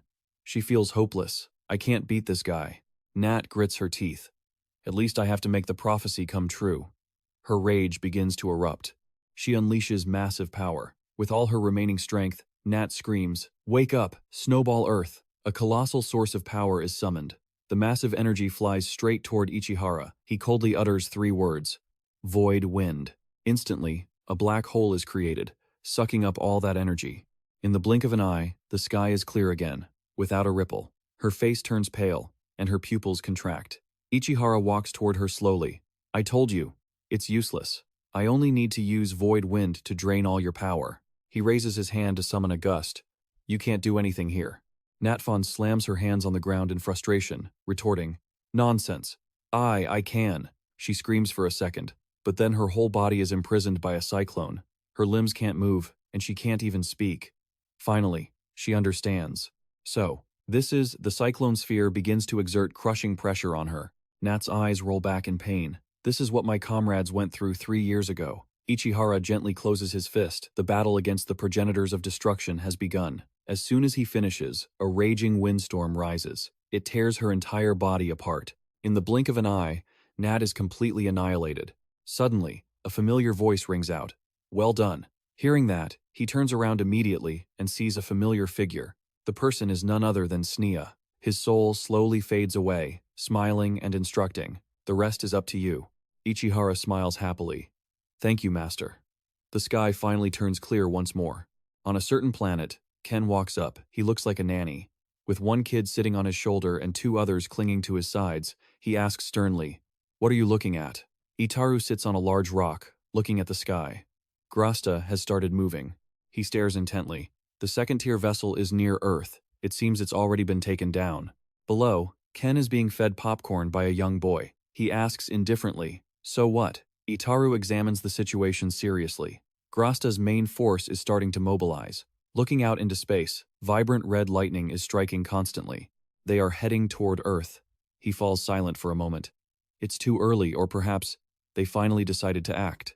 Itaru stands up and calls out, "We should go too, Ken." It seems Seeger has agreed as well. The mark on his hand glows in the darkness. He seems reluctant, ruffling the kid's hair. "I wanted to go a bit further." But Ken sighs and accepts it. "Fine. Let's head back." He tosses a piece of popcorn into his mouth and smiles faintly toward Earth. Nostalgic, isn't it? The progenitor of Wonderoken. Meanwhile, the progenitor of Okach Namotono is already waiting. The user of the Void Vokaminagi mark, Iaru Minato's predecessor, replies coldly. "Yeah." His eyes are full of determination. This will be the final battle. Back on Earth, Suo Shinji gasps in astonishment. "That's amazing. Ichihara." He stares in awe at his straight back. "You defeated that second-tier kid all by yourself?" Minato suddenly stands frozen. Ichihara looks at the hand he used to defeat her. He asks, dazed, "So this is a fraction of the progenitor's power?" Suo Shinji is startled. "Just a fraction?" Ichihara speaks up. "While I was unconscious, a progenitor taught me." He looks up at the clear blue sky. The awakened is an existence beyond human comprehension. Where I'm standing now is only the entrance. Ichihara's gaze sinks, as if remembering Sneya. And perhaps, even the concept of the awakened is far deeper than this. Suddenly, Ichihara waves his hand in the light breeze. "Yeah." After that, he reaches out as if receiving an invisible message. "So, that's it. Is this another way?" Kasimana and Rei both widen their eyes in shock. Ichihara smiles. "I want to go deeper." Minato calls out in surprise, "Ichihara." He turns back to Minato. Ichihara gives a mischievous, bright smile. "I'm so hungry." As soon as he says that, he collapses, stunning everyone. The group calls out in worry, their voices echoing through the mountains. "Ichihara." A moment later, he slowly opens his eyes. Ichihara sits up, looking around suspiciously, asking where he is. By the time he opens his eyes, it's already dusk. Crispy fried chicken is being tossed in a hot pan of oil. Iryu chews happily, praising it constantly. "So delicious. This tonkatsu is really amazing, Mom. I want to eat more." On the other side, Sakazaki Asuke's mouth is also full of food. "Iryu, you should be embarrassed, but I get how you feel." Han Iji smiles warmly beside them. "It's been a while since I've had your cooking. It's so good." Suo Shinji can't help but speak up. "The outside is crispy, and the inside is soft, moist, and juicy." Hanada Hikotaru laughs. "I'll definitely have to ask for the recipe later." "You're even feeding us all," she grumbles while bustling around in the kitchen. "Goodness, Minato. You should have told me your friends were coming earlier. I can't keep up with the cooking." Seeing her so busy, the group immediately offers to help. "We'll help you, Mom. If we're running out of ingredients, I'll go buy some right away." She smiles and refuses. "Thank you, dear, but I'm fine." Minato's mother cheerfully brings the food out. "All right then. Eat until you're full." The whole group cheers in unison. "Thank you." Suddenly, Shinomiya Akanaka looks around, asking curiously, "By the way, where is Iryu Kanamiyagi Minato?" Suo Shinji replies quickly, "He's on the second floor." At this moment, Ichihara calls out to Minato in surprise. He exclaims in astonishment, "Is this tonkatsu really that good?" He smiles and explains, "This is my mother's signature dish. I wish we could all enjoy it together." Is Ichihara stuffing her face? "No, that's enough, thank you." He felt genuinely happy inside. Even Ichihara was eating normally now. Remembering the past, Minato had witnessed a similar scene. Back when he was teasing her, they had both eaten. It was snatched away by the enemy. Ichihara wondered, "What a pity. You said snatched away?" Just then, Iryu suddenly lunged forward to grab a piece of meat. "The last piece is mine." Sakazaki Asuke, sitting opposite them, scoffed. Too slow. In the blink of an eye, Ichihara had finished everything on the plate. He recounted how Sneya had entrusted all his knowledge to him before disappearing. Ichihara sadly recalled that moment. Minato listened intently and replied softly, "Yeah." His expression darkened completely. "I want to dig deeper into this. My understanding of this power must grow so I can repay him." But Ichihara hesitated. "However, there's nowhere on Earth where I can train at full power." Minato secretly agreed. "Right." Suddenly, the door opened. Haniji walked in with food. "I heard your entire conversation," Minato exclaimed in surprise. Then, she winked and whispered, "If that's the case, I know a great place." Hearing this, Minato and Ichihara were both stunned. That night, everyone fell asleep after a long and arduous battle. In the room, Minato lay with his arms behind his head, deep in thought. He pondered, and perhaps even, the concept of the awakened was far more profound than this. Minato's gaze grew distant, his mouth murmuring, deeper still. After a while, his eyelids grew heavy, and he finally drifted off. Minato slipped into another dimension. He happily called out to Melicius, muttering, "A deeper power, you say?" She looked solemn. "Yes. Perhaps it is time for you to reach the second stage." "Minato," he asked skeptically. "The second stage?" Melicius turned her head, looking into the distance, lifting her face toward the sky, and said, "Even Hinoki has already descended. In another dimension, they are fighting fiercely." She called out coldly, "And now it is your turn. It is time for you to lend us a hand." They both looked up at the sky, where a small island was floating. The island was lush with vegetation and quite large. A voice calling out to the emperor erupted from the island. Bai cried out sadly, "Mel is angry." This person was the progenitor of the divine beasts, Bako. He turned to look at the figure sitting on the throne. That person spoke. The emperor sneered cunningly, muttering to himself, "Minato, is it?" He smiled as he looked down. It seemed the boy was ready to come up here. This was the progenitor who ruled over Valerian R. He stared directly at Minato, who was looking up at the island. "But I won't go easy on you, even while you're training." Milas looked up to observe the sky. Her indifferent voice rang out, "You too." Minato was suddenly startled to hear her say that. A strange object plummeted from above at terrifying speed, tearing through the clouds and leaving a long trail across the sky. She stood beside him and whispered, "Hinoki has already gone down there." The object descended, and he began to clearly make out the shape of an island floating in the sky. Milas watched the island and turned to say to Minato, "And now it is your turn.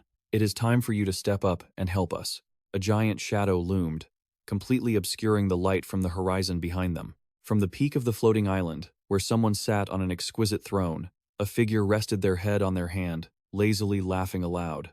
"I hope the brat has been trained properly." Minato and Melicius looked up simultaneously at the man watching his every move. His reckless, carefree voice boomed, "You humans."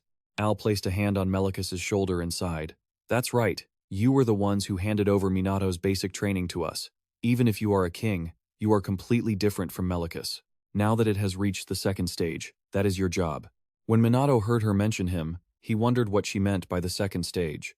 Suddenly, his body began to float in the air. Minato was startled, as a brilliant golden energy suddenly seized his body and pulled him upward.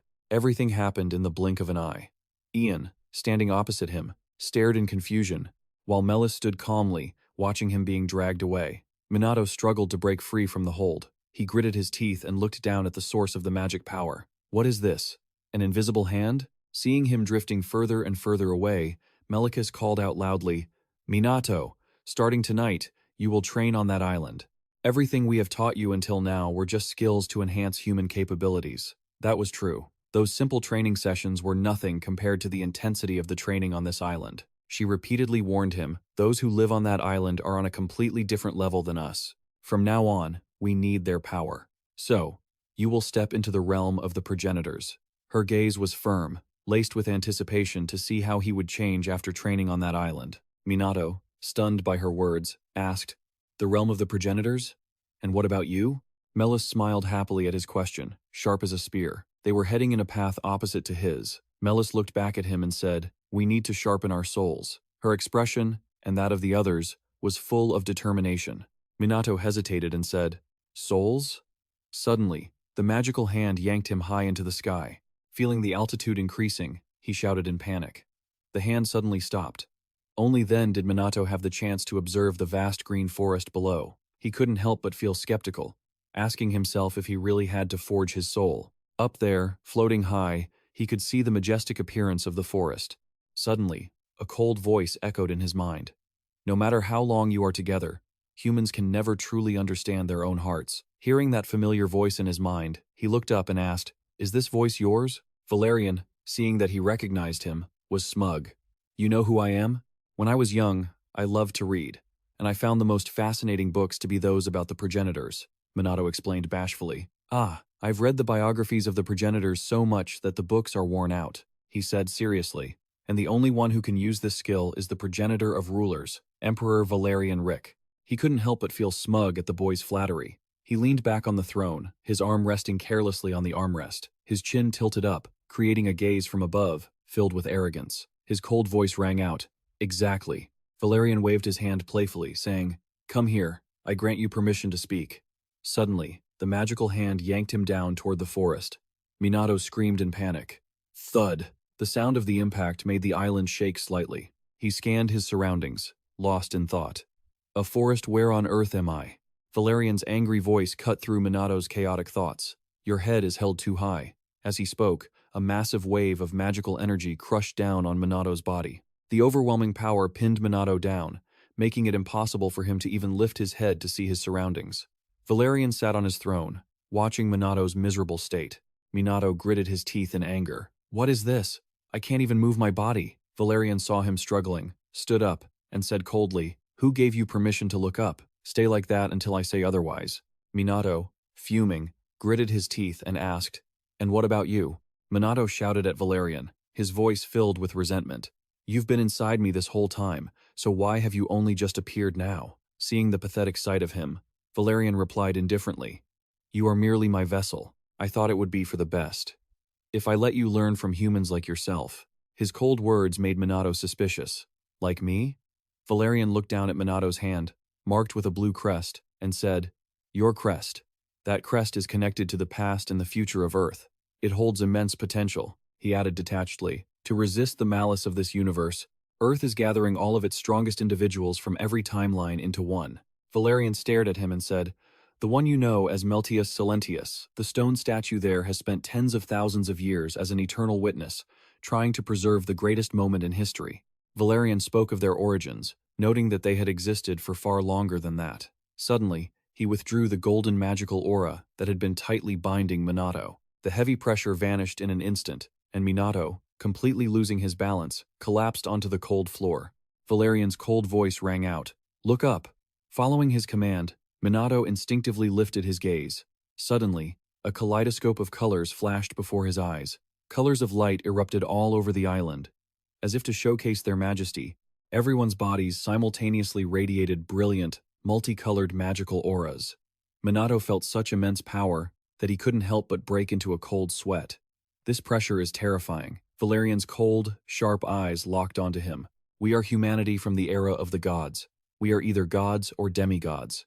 Minato was stunned, lost in thought. Gods Valerian ignored his dazed expression and continued, "Because we couldn't fully grasp the limits of a human, we have been waiting for your growth." Minato asked doubtfully, "My growth? Why?" Seeing his hesitation, Valerian replied, "You know well enough. Simply put, your body would be torn apart if it had to harbor a god."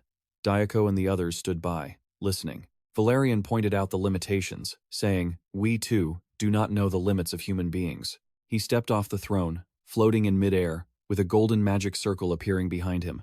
His voice remained flat. "So, let's test it." "Oh, child of humanity who bears the crest." Minato felt a crushing pressure from Valerian's overwhelming power. Valerian's purple eyes stared deep into him. "Are you truly worthy of possessing our power to subjugate those clasters?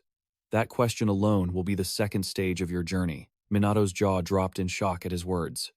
Meanwhile, down below, Melis looked up at the sky where Minato had disappeared. She sighed in relief. Finally, he's gone. Suddenly, footsteps echoed from behind her. Melis turned around. Her voice was cold. Astra, Jisui, and R stood before her in reverence. Astra spoke up. "Yes, we will fulfill our duty as well." Just as Sknia had done, he was the progenitor of the fire power, Astra. The girl with turquoise hair said coldly, "Regardless, that single variable is certainly not ordinary." "So, this is the power of destiny?" She was the progenitor of water, Jisui. The man in designer clothing with eyes devoid of pupils replied solemnly, "It seems this was destined to happen. Like that person, I am also willing to sacrifice myself for victory." He was the progenitor of Earth, R. Satisfied by their certainty, Melis said, "I'm counting on you." Under the quiet night sky, while the others were in a deep sleep, a voice suddenly echoed in the night. Suo Shinji, a man's silhouette, stood watching him sleep, trying to wake him up. Hearing the familiar voice, he furrowed his brow. Hearing him call, his brother, Makoto, immediately said, "Take this." With that, he removed his glove, revealing a deep red crest. Makoto's determined eyes locked onto Suo Shinji. "It's time for you to take this memento." Hearing his brother speak, he frowned in confusion. "A memento?" Suo Shinji asked frantically. "Wait, brother, is this a dream?" Makoto replied lightly, "Believe whatever you wish." He looked down at the glowing crest on his hand and said to Suo Shinji, But to give this to you, Isuo Shinji desperately cut him off. Wait, he asked in a panic. Brother, are you going to leave again? You're going to disappear, right? Makoto fell silent at his brother's frantic questions. Suo Shinji recalled the funeral, unable to hide his sorrow. He stammered, I have so much to tell you, and I'm sorry. After saying that, he bit his lip and began to cry. Seeing his brother's remorse, Makoto sighed. When he opened his eyes again, Suo Shinji was startled. His brother's gentle voice drifted over. So that's how it is. He looked around the room in disbelief. This is his room. Makoto was now sitting right in front of him. Suo Shinji was stunned to see him. Makoto smiled and asked, Are you living well? Suo Shinji was moved to tears seeing his brother, who had passed away, sitting right there. His voice trembled, thick with emotion. Yes, Oribe and I are doing well, and Mom and Dad are too, he called out to his brother, trembling. Seeing him like this, Makoto smiled happily. He recounted his journey. I've been taught by a master and became the deputy captain of the newly formed Iryu Kanamagi Minato squad. And about the incident where someone possessed Ichihara's body, but somehow we managed to handle it. He tearfully confessed everything to his brother. Makoto listened to his confidences with a smile. Even yesterday in Olette, you were still so emotional while telling him about your journey of growth. You bowed your head to wipe away tears, your voice choked with emotion. No, I can't put it into words, Suo Shinji said, clutching his chest. My chest, this feeling of suffocation. As Makoto gently petted the cat, Suo Shinji struggled to compose his words. Brother, even if this is just a dream, I'm happy that I can see you. He lowered his head and said firmly, I will become a strong man so that I don't have to lose to you anymore. Hearing his brother's promises, Makoto smiled gently. Suo Shinji clenched his hand tight. With tears still staining his face, he said confidently, That's why. Don't worry about me. Hearing his younger brother say that, he replied calmly, Yeah, I know. He extended his hand marked with the crest toward Suo Shinji. As his hand touched his brother's, the crest began to glow. Suo Shinji felt a change in the crest within him, followed by his brother's warm flame. He couldn't help but be amazed. It's so warm, brother, but the space in your bedroom has turned pitch black. Makoto said softly. Suo Shinji, but every word that followed seemed to be blocked by some force, preventing him from hearing it. He panicked and said, Huh, brother? What do you mean? Makoto didn't answer his question, only gently petting his head. The light in the dark room flickered slightly. He looked at him and smiled one last time, his body gradually drifting toward a blinding stream of light. Suo Shinji hurriedly stood up and shouted, Brother, don't go! Makoto's figure drifted further and further out of his reach. Suo Shinji screamed in pain, Brother! Tears streamed down his face incessantly, and he bolted upright. As he regained his senses, he froze, staring at his hand in astonishment. Sunlight streamed through the window. The tears on his face had not yet dried, and the crest on his hand now featured additional black floral patterns. He whispered, Brother, what a wonderful morning at Minato's house. Shinomiya Akan spoke up hesitantly. Don't you think the atmosphere here is a bit heavy? One was crying his eyes out, while the other was exhausted, his hands trembling as he struggled to pick up food. Minato said wearily, Suo Shinji, sorry, my new training was even harsher than I expected. Next to him, Suo Shinji let out a tired yawn. Suo Shinji, I'm fine. Saying that, he shouted toward the kitchen. Minato's mom, these rolled eggs are delicious. Akan and Hanada Hikotaru glanced at each other suspiciously. Just then, at the front gate of Minato's house, they lined up and said loudly, Thank you for taking care of us. Seeing this, Minato's mother smiled happily. It was so lively and fun today, Minato said cheerfully. Thanks, Mom. The food was great. She saw her son complimenting her and said joyfully, then all the hard work was worth it. She turned to look at her son and chatted, These are your friends, right, Minato? I'm glad they are all such kind children. Make sure to invite them over again next time. They stood outside the gate, repeatedly waving goodbye. Minato smiled happily, hearing his mother say that. I understand, Mom. She looked at her son tenderly and reminded him, At least come back by New Year's. He replied with a smile, Yes, I will definitely come back, so remember to prepare the dishes I like.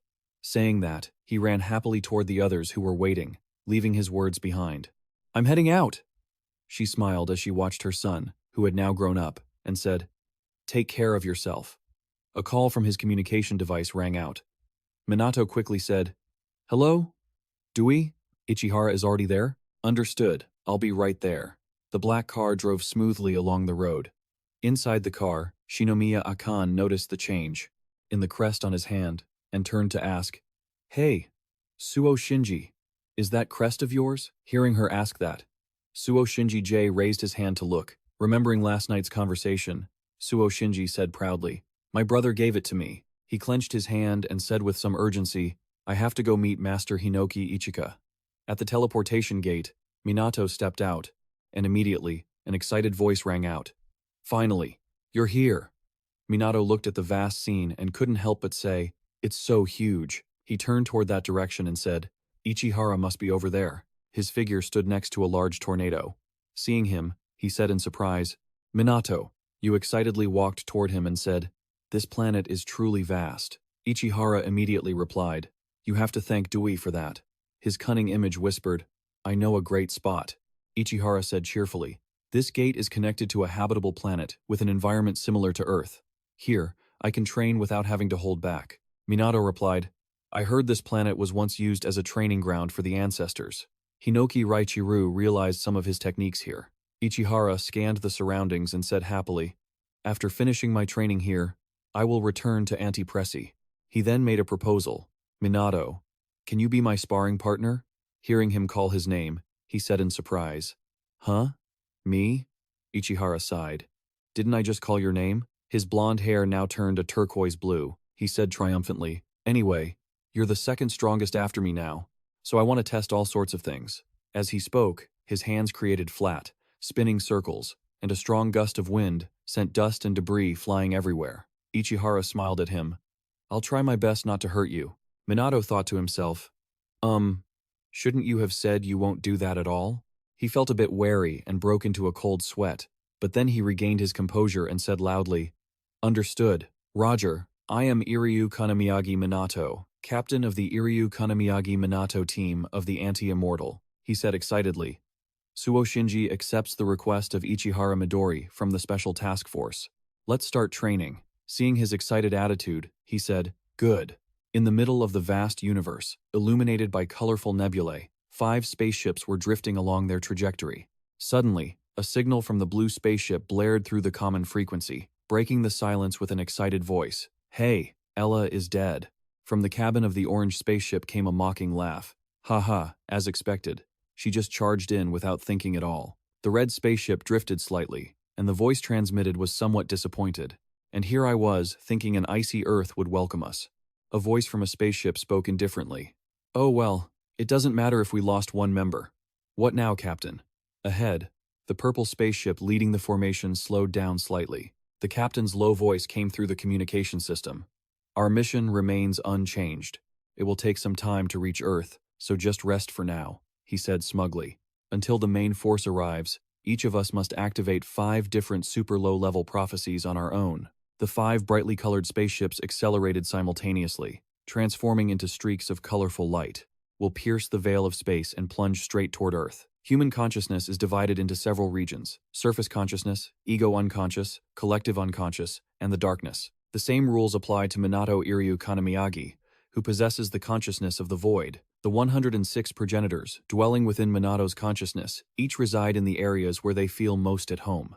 The area that shapes one's daily personality is the surface consciousness, where people chat and gather happily. The ego unconscious contains basic individual instincts, while the collective unconscious contains the behavioral patterns of all mankind. The region Minato is avoiding a corrupted area, known as the darkness, houses his evil ego. On the island, Valerian said dismissively, "Well, that's roughly what your consciousness looks like." He leaned back in his chair, bored, and asked coldly, "Understand?" Valerian looked at him, floating in midair, his body being cruelly stretched. Every muscle and joint in his body was pulled to the limit, feeling as though he were about to shatter. A pained moan escaped Minato's throat. Without a hint of mercy, Valerian shifted his grip, forcing Minato's body into a new stretching position that was even more grueling and cruel. He shouted in agony, "It's not like I can just listen to your words and relax out of this restraint." Listening to the angry, reproachful words pouring from his flushed face, Valerian remained unmoved. His cold, sharp voice rang out, "Fool, you must always use all 5 senses to grasp the information around you. You have to control them." He smiled. It was the first step to reaching divinity. Bai moved slightly and looked up, her round, cat-like eyes sparkling like 2 sapphires. Her innocent voice rang out, "Your Majesty." Minato is foaming at the mouth. Minato had been stretched to the point of fainting, foaming at the mouth. Valerian startled. Huh? What was that? Witnessing Minato's condition, his expression changed instantly. He loosened his grip, dropping the limp body to the cold ground. His scornful voice echoed, "How pathetic." Minato, breathing heavily with exhaustion, looked up at him and asked, "But wait, what about the last part you said regarding the darkness?" Valerian said calmly, "Just think of it as another version of yourself inside you." Minato trembled, using his last bit of tattered strength to prop himself up on the ground, struggling to lift his weary body. He explained dryly, "That is the darkness, the thing you have already purged from within yourself." Valerian sat proudly on his throne and said calmly, "We progenitors call the area where they dwell the Rift." Just then, inside the Rift, Isiro and Melville were engaged in a fierce battle. Deep within the dark, gloomy Rift, their life-and-death confrontation had reached its most intense stage. Hinoki Raichiru stood there, his blood-stained hands gripping the hilt of his sword, his chest heaving with exhaustion. Melv, also covered in wounds, spoke up. Hinoki Raichiru sensed familiar magic energy and turned his head. "Oh, is everyone here too?" Melis led the way and said, "Of course. We need to restore our strength to prepare for the final battle." The comrades behind her watched them vigilantly. Hazama and Luciana watched their surroundings in fear. She walked toward the one sitting arrogantly in the middle and said, "Then I should also greet his other side, shouldn't I?" Melis smiled gently. "Hello, Suo Shinji. It's a pleasure to meet you." Minato on this side acted like a different version of himself, sitting nonchalantly on the ground. He heard her call his name and looked up. A black mark appeared on his hand. Minato stood up calmly. Seeing this, they looked up, and immediately they hurriedly knelt before him in reverence. Melv also knelt respectfully. Minato stood proudly in the center of the circle, and lightning crackled behind him. Luciana said in surprise, "Huh?" Hazama, standing in front of her, was also shocked. "Really?" He watched Minato slowly approach, flanked by loyal subordinates in 2 long rows. Hazama couldn't help but ponder only the cruel and monsters from their past lives usually appeared here. Did they know? Yet, they were actually tamed by him? Hazama stammered, excited. Minato, in the darkness, Keiji stood next to him and coldly extinguished his eager thoughts. "Don't give it such a weird nickname." Minato stood before Melicus and said, "It seems my other self on the surface layer is trying very hard." She smiled at his words and replied, But sometimes, he cries too." His expression darkened, and his arrogant voice rang out. "I'm looking forward to it. The stronger he becomes, the wider the void he needs to escape into will grow." His lifeless eyes looked toward the highest level and said, "Soon, we will meet." Minato. On this side, Minato was enduring grueling training sessions. He screamed in pain. Minato, startled, opened his eyes and looked around blankly. He rubbed his head in pain. "Right. I passed out during training with Ichihara. Valerian restrained me, so I stayed conscious. A never-ending hellish loop. Minato had to endure training battles against both Ichihara and Valerian." He touched his head. "Damn it. I have to get stronger as fast as possible. Is it possible? Is it possible?" Suddenly, a turquoise light shone, and he turned to look. Surrounding Minato were energy spheres aimed directly at him. Ichihara saw this and spoke up. "Oh, Minato, you're awake? How is the training going?" He saw the scene and broke into a cold sweat. Behind Ichihara, transparent turquoise spheres were splitting on their own. He smiled and snapped his fingers. "All right then, we'll train your physical body right here." Saying that, a giant tornado swept everything up, rushing toward where he stood. Minato hesitated. "Yes." Seeing his weary appearance, Ichihara said, "If it's too much, I can stop here." Minato replied, trembling, "No need." He braced his body, stood up, and shouted, "Let's go." Seeing his determined look, he smiled. Inside the headquarters of the Anti-Immortal Corps, in the Hut of Eternal Visions, clusters. Lady Io spoke gently to Sakazaki. "It is true that there is still a possibility. They have survived," he said respectfully. "Yes, just like Natasa." Sakazaki recalled the scene of the battle with Deus. "It seems our enemy isn't just targeting AT, but the entire universe. They even intend to reactivate Snowbart. In the future, it is very likely they will increase the intensity to destroy the Earth." Lady Io mused. "But I never thought it would be 300 years later." Her gentle voice rang out. "Officer Sakazaki, thank you for reporting on behalf of the captain and the vice-captain." Io turned to look at her and said, "Suo Shinji, relay this information to all the other captains and the special task force." Hearing her name, Suo Shinji responded respectfully. "Understood. She is the personal assistant to the commander-in-chief." Upon receiving orders, she vanished. She turned to Sakazaki, her voice gentle as she spoke. But tell me, I understand the situation regarding Captain Iryu Kanamayagi, Minato, and Midori, but where is Vice Captain Suo Makoto? Hearing her mention Suo Makoto, he quickly replied, he is at the Hinoki-style Enlightenment Sanctuary, the Holy Mountain, in Nagano Prefecture, on Mount Onmich. Suo Shinji looked up at her. I came to see the master. Seeing him, she smiled and said, Hey there, Suo Shinji. What's the matter? Beneath a massive boulder, Hajime was struggling to hold it up. Watching this, he couldn't help but be amazed. He curiously asked her, Master Hinoki Ichika, why are you using a former member of the 12 Apostles as a seat? Seeing his bewildered expression, she smiled and said, It's for training. He actually enjoys it, don't you, Hajime? Hearing his master mention him, Hajime respectfully replied, Yes, master. Though cold sweat streamed down his body. The former member of the Apocalypse 12 Apostles, number 1, Hajime Kamaraji, was currently reaching his 78th hour of the continuous chair exercise. Seeing him like that, Jin couldn't help but admire in silence. It seems she has truly tamed him. He looked at her seriously and said, I came here to ask you something. Ichika heard him and asked, What do you want to ask? Suo Shinji recounted the dream he had to Ichika. Last night, my brother appeared in my dream. An image showed his brother passing his mark on to him. Suo Shinji held out his hand, showing the special mark his brother had left him. He entrusted this crest to me. Upon seeing the unique shape of the mark, Ichika couldn't hide her shock. That mark? It was the badge of the blazing flame. The red image symbolizing fire intertwined with black. Suo Shinji, seeing her intense reaction, asked with surprise, So, is it true then? He calmed down and said, My brother told me there is hidden power inside it. Before he left, Makoto told Suo Shinji that Ichika is the one who knows how to unleash that power. Hearing this, she fell into deep thought. After a long while, she finally spoke, jumped down from the boulder, and began to walk. I do have some clues about that. Follow me, Suo Shinji. The two walked away, leaving behind the struggling silhouette of Hajime. They headed toward the Onmich volcano. The lava deep within the crater was boiling, emitting intense heat. Ichika led him to the heart of the crater.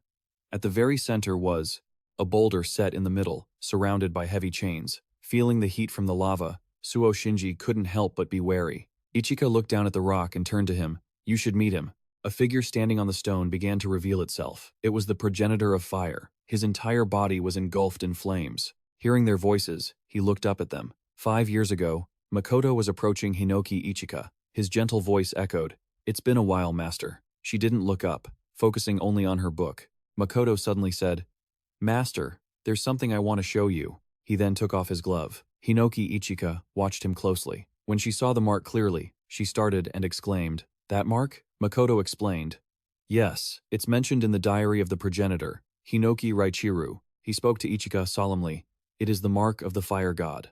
Ichika began to explain the current situation to Suo Shinji. This mountain is the land of enlightenment for the Hinoki one-sword style. A wave of heat constantly radiated through the air toward where he and Ichika were standing. She talked about the uniqueness of the mountain. Hinoki Raichiru's diary mentioned the conditions of that era and the progenitor of fire.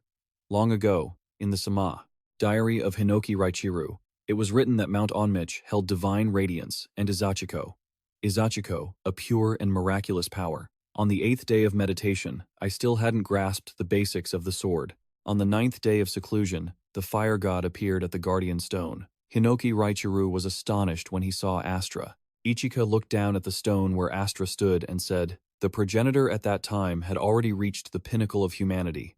You sought an even greater height and entered this mountain. Hinoki Raichiru, back then, did nothing but train, and what the progenitor sought was a sword capable of cutting even the gods. To attain that knowledge, he entered deep meditation for a chance to see the progenitor. Hinoki Raichiru's perseverance was lauded. On the 9th day of meditation, a fire god appeared. It is said that he mastered a certain technique. Hinoki Raichiru's patience paid off. Seeing the progenitor appear, he smirked and drew his sword. Both of them lunged at each other. During that battle, the progenitor created a secret sword. That became the enlightenment of the Hinoki one-sword style. In the fierce battle, Hinoki Raichiru was severely wounded. His body was covered in burns, and his sword began to deform as it could not withstand the high temperature. Secret sword. Void-cutting slash. Astra clenched his fist, pouring all his power into the blow. In total contrast to that intensity, Hinoki Raichiru stood still like a stone statue. He calmly breathed out a long sigh and tightened his grip on his hilt, though the sharp blade had been melted by the heat. Hinoki Raichiru raised the hilt high, calmly adjusting his breathing. His cold, sharp gaze was fixed on Astra. A long slash was directed at the progenitor, the indomitable soul-cutting slash. The sharp blade cut Astra in two. Because of this, Hinoki Raichiru was left unconscious at the mouth of the volcano. When he opened his eyes to look around, his body was badly burned, and a severe wound over his right eye had caused him to lose his sight. On the arm of the progenitor, the one who had used the indomitable slash for the first time, the mark of the transcendent supposedly appeared. A black circular mark emerged on his right hand. Since then, the fire god became the guardian of the Hinoki one-sword style. He carved the mark onto chosen disciples, Ichika said solemnly. The mark of the blazing flame Makoto was chosen in the past, and now, that mark is carved onto your right hand. Suo Shinji heard her mention the mark on his hand and glanced down at it. Ichika happily said, "Probably." Seeing her uncertainty, he was shocked. "Probably?" She replied indifferently, "There's no other way." Makoto was the first one I saw. Astra stood below, observing the conversation between the two above. Ichika, without looking away, spoke firmly to him. But at that moment, the fire god, standing at the pivotal stone in his rage, said nothing, merely listening to them. Suo Shinji looked at her and asked, "What did my brother do at that time?" She fell into deep thought upon hearing his question. Hinoki Ichika furrowed her brows as she recalled the event. He fought the fire god for 3 days and 3 nights. When he returned, he was on the brink of death. She remembered the image from back then, his sword enveloped in flames, his body covered in wounds, barely able to move. Suo Shinji heard her and looked down at where the progenitor stood, hesitating as he said, "Then, if I challenge the fire god, will I gain power like him?" Her voice sounded uncertain. "Maybe so, but I'm not really sure either." He looked at her, bewildered. "What do you mean?" Makoto's resolute voice echoed in her mind. "Master, I'm going. If I can defeat that fire god, I'll be stronger. I'm certain of it then." She looked at him with a cold, sharp gaze. "Right now, I don't think you and Makoto are on the same level." Suo Shinji was stunned when he heard her. "I'm not talking about your strength." Ichik explained it to him. "The reason both of you want to become stronger is completely different, that's how I feel." He fell into deep thought upon hearing that. After a long while, he finally spoke up. "The reason I want to get stronger." He remembered the scene of himself standing before his older brother's portrait, wanting to become stronger. The image of Makoto in the room, with the cat flashed in his mind. The image of his brother's empty room made him collapse, weeping and longing. He didn't want his brother to worry about him from heaven, seeing him crying while holding his photo. Suo Shinji spoke up, breaking the suffocating atmosphere. "Thank you, Master. It's true that I still have some shortcomings, but I will do it." He looked at her with a steady gaze, his eyes full of determination, his hand clutching the hilt of his sword tightly. Seeing his resolute demeanor, she sighed and smiled. "All right, I think so too." She turned and walked away, leaving behind her trust and parting words. "I'll be waiting for you by the river." Seeing her agreement, Suo Shinji's eyes were filled with determination as he looked toward where the progenitor stood. Understood. Astra saw that the boy intended to fight him, and his eyes suddenly flared with light as a barrier materialized, surrounding the volcano. Ichik watched the barrier appear and fell into deep thought. Just like when Makoto was there, only those who possess the mark can enter that barrier? She looked anxiously at the wall and said, "Don't you dare die, Suo Shinji. If you have any shortcomings, you'd better find out what they are." Inside the barrier, Astra was lunging quickly toward him. Suo Shinji concentrated, observing the opponent's movements. Hinoki style, first sword, chaotic slash, combined with the sealing technique, material annihilation. A series of sharp sword strikes rushed toward Astra. His intricate sword paths were easily avoided by Astra with effortless movements. Astra lunged rapidly toward him. Suo Shinji was shocked to see the fist appearing right before his eyes. He watched in horror as the fist closed in on his face. He had dodged it. Boom! A powerful collision echoed. Lava erupted, and debris flew into the air, followed by a blast of scorching heat. Suo Shinji scrambled to dodge, feeling the pain in his body, and couldn't help but groan. He looked down at his burning arm, gritting his teeth in agony. "I definitely slashed him, but my blade didn't even reach him?" Astra didn't let him recover his senses, and kept lunging forward. Everywhere he passed, explosions occurred. Suo Shinji desperately tried to find a new way to fight. Everything he touched exploded due to the extreme heat. "Even if my sword strikes him, the blade will just melt." "What about this then?" Suo Shinji suddenly came up with a new idea. Celestial sphere combined with tea tree. He gripped his sword tightly and slashed toward him. The crimson blade danced like illusions, Frozen snow sword, the sharp blades turned into small whirlwinds heading toward Astra. His body was shredded into pieces. But then, his body suddenly regenerated, completely whole again. Seeing his attack had no effect, he gritted his teeth in anger. I knew it. This won't work. That's the technique my brother and I used. I wonder. Astra lunged toward him. The temperature around his body made him cautious. At that moment, Suo Shinji's mind grew chaotic. How did he overcome this challenge? There must be something. Something my brother had that I don't. Suddenly, he remembered something important. No, I should have it by now. Even then, my brother hadn't fully grasped it yet. The conversation earlier with Ichikako told him something important. He had to meditate to grasp the basics of his techniques. On the 9th day, the fire god appeared and imparted knowledge. A technique that became the enlightenment of the solo sword school. A secret sword that cuts through the void. The indomitable soul slash. Suo Shinji focused his thoughts. Indomitable. That was what I used with Minato when we drove Zero out of Ichihara's body. Even though I only used it once with the enhancement from Akan Shinomiya, I had already experienced it. He stared intently at the approaching Astra. A sword that cuts through the soul. Once he found the solution to this battle, he focused on adjusting his breathing. This is my only chance to master it. His eyes, filled with will, looked at him, and his voice rang out firmly. All right. Hinoki style, first sword, indomitable soul slash. He sliced Astra's body in two. His razor-sharp blade swept through his form, causing his body to split in half, slowly separating and collapsing in two directions, much to his surprise. Seeing he had defeated him, he felt a rush of joy inside. I did it. Before he could even celebrate defeating the progenitor, he saw a horrifying sight. His body was slowly regenerating. The wound he had inflicted was now restored to its original state. Suddenly, Astra clenched his fist. Suo Shinji couldn't defend in time and was struck hard, engulfed by intense flames. As the black smoke cleared, Suo Shinji had taken a devastating blow. Now, half of his body was scorched. He couldn't help but wonder if his indomitable had no effect. Now, his sword had melted, and his left arm was burned from trying to block the attack. He felt the pain and gasped for air with difficulty. Then, what is the difference between me, the progenitor, and my brother? Because he was panicking with the thoughts racing in his mind, he didn't notice Astra's move. Now, a flaming fist appeared before him. Boom! The volcano, unable to withstand his powerful strike, erupted with lava. Ichik saw the volcano erupting and turned to look. She stared at the mountain in shock. Her voice sounded stammering. In the thick black smoke, Suo Shinji gripped his sword with his charred right arm. Now before him, there was only a mass of charred matter, shriveled like coal after enduring a destructive attack from him. Jin suddenly woke up. He was now sitting on a pile of colorful fire. He couldn't help but be amazed. Where is this place? Suddenly, a faint voice rang out. This is the world where my soul resides. Hearing the strange voice, he vigilantly looked around. When he saw the silhouette of someone sitting opposite him, Suo Shinji panicked. Fire God! He hurried to draw the sword from his back. Astra calmly watched his actions and said, to be more precise, this is the true form of the fire god. What you fought earlier was merely a fragment of my soul. He looked at him, his voice faint as he spoke.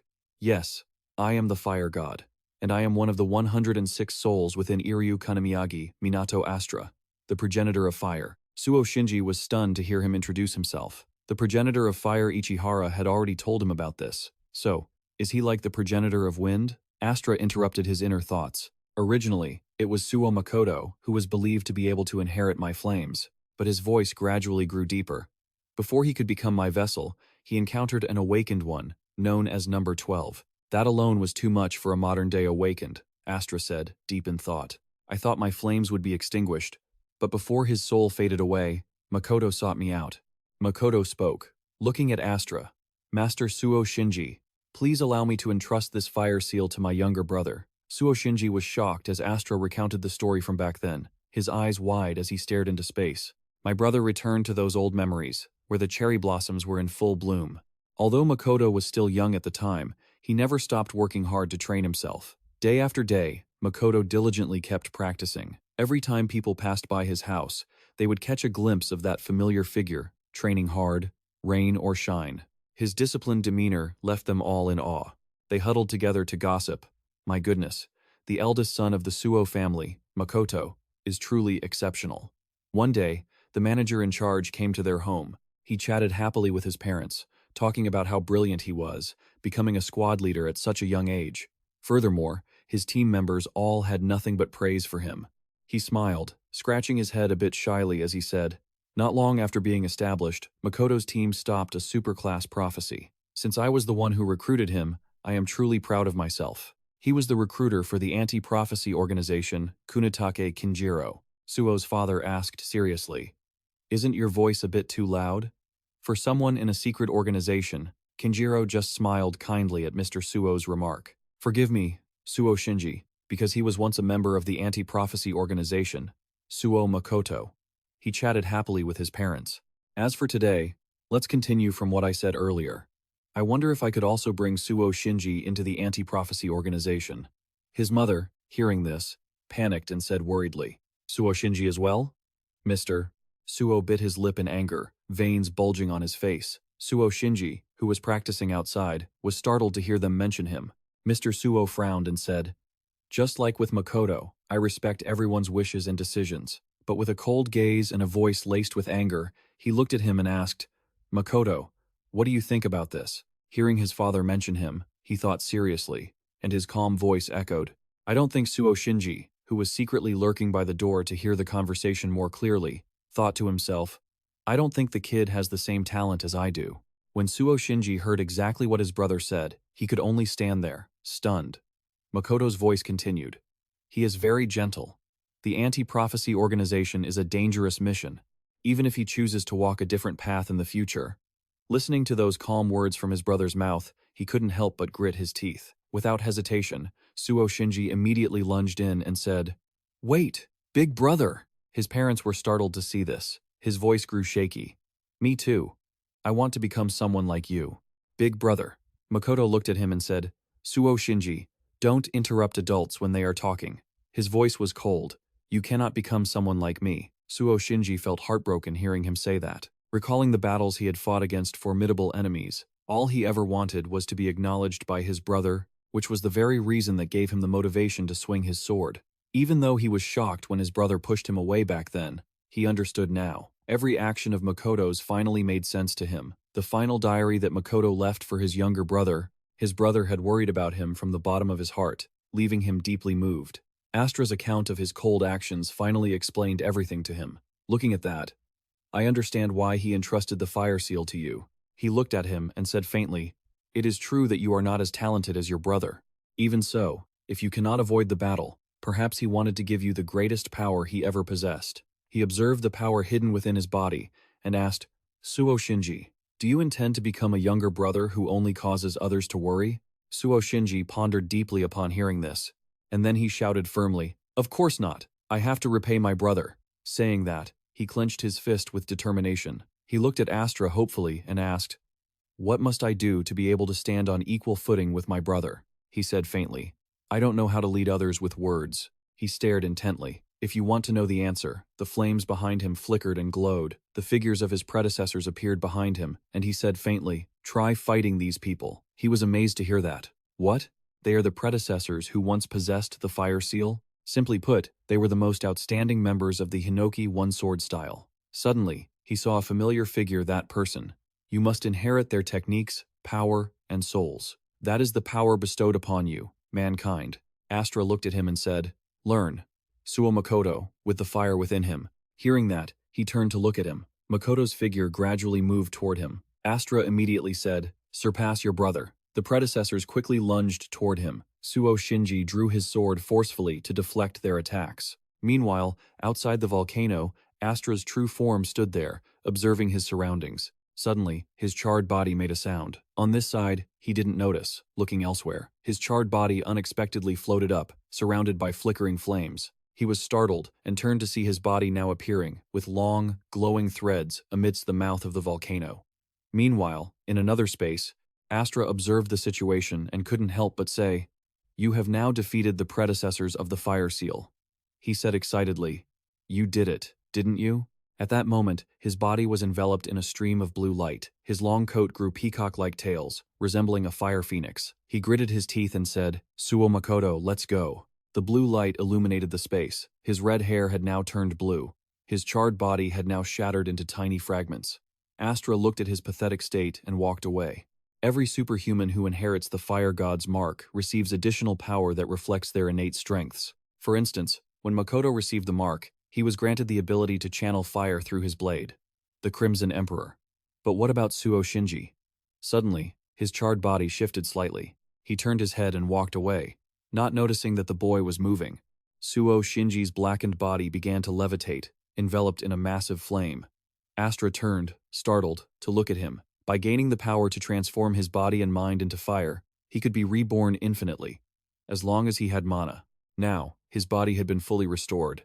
Suo Shinji had transformed into the phoenix state. And that wasn't all. By pushing his mana to the limit, he could ignite his body with a brilliant blue flame. In this blue phoenix form, his familiar crimson hue had shifted to a vibrant blue, with flickering flames illuminating the entire sky. Astra looked at his new form with surprise. The Luan is a mythical bird. Suddenly, his body grew stronger rapidly, having gathered spiritual energy through the ages. It was the final evolutionary form of the phoenix. He gritted his teeth and gripped his sword hilt tightly, remembering the clues that his brother had hinted at. Make that technique your own.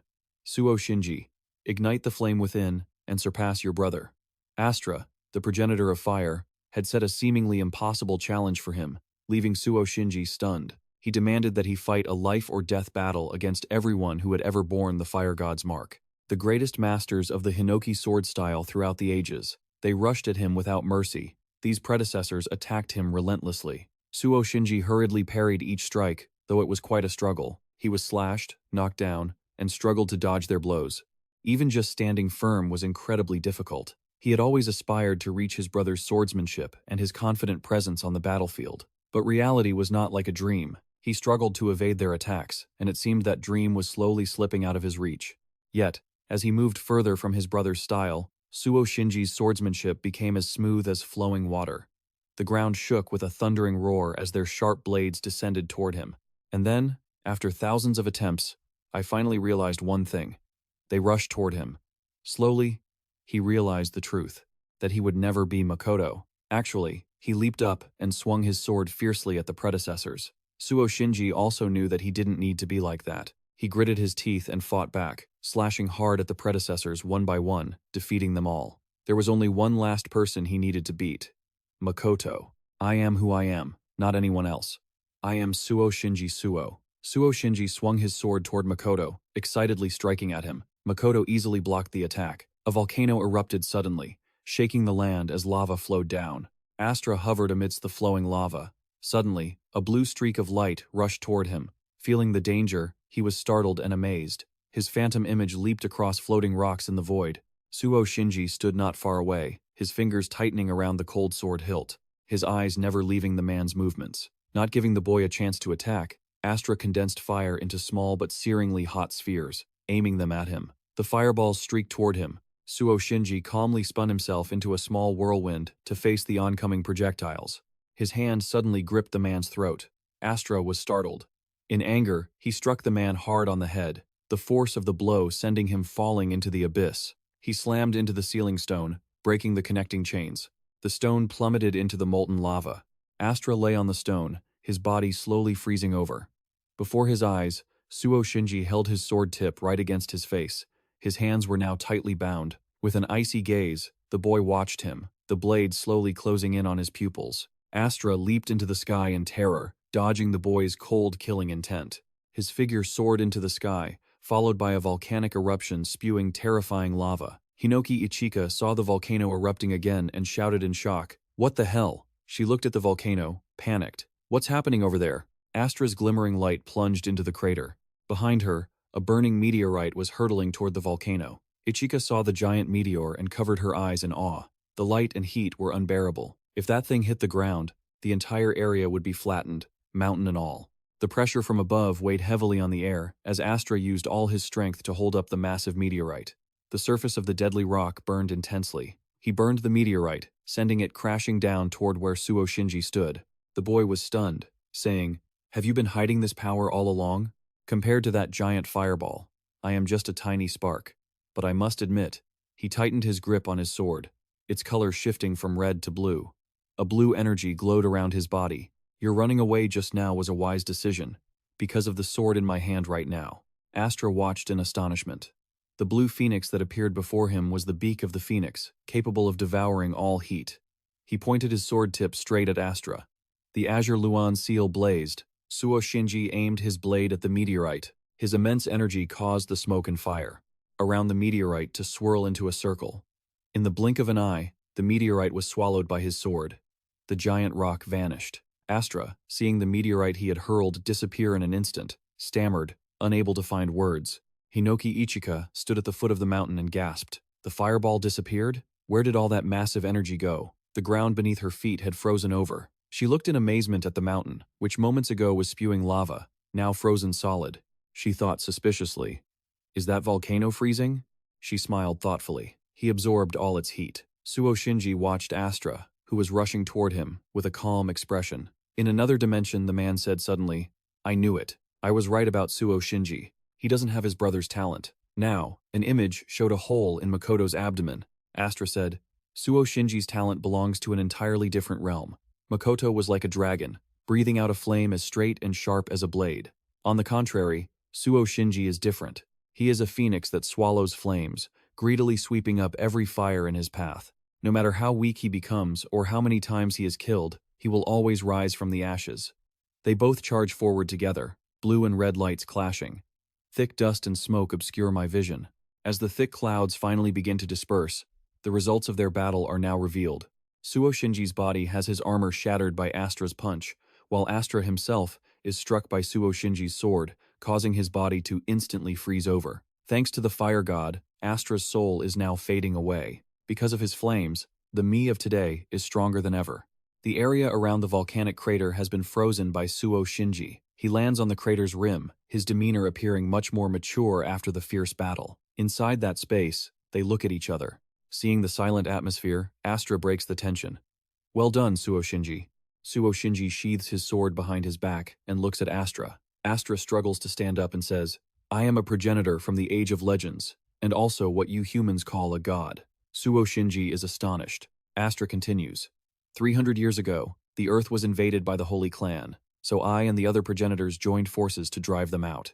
Everything today is no different. Just as parents pass knowledge to their children, and teachers pass it to their students, and in this case, a brother passing it to a younger brother. Nothing is more beautiful or powerful than the bond between two souls. That is the fire that brings light to our world. Astra smiles as he chats with Suo Shinji. "As a god, I have always envied you humans." Astra clasps his hands together tightly. From his palms, a brilliant light erupts, vividly dispelling the dark night. "Finally, I can pass on everything I have." He opens his hand, revealing a small, flickering flame.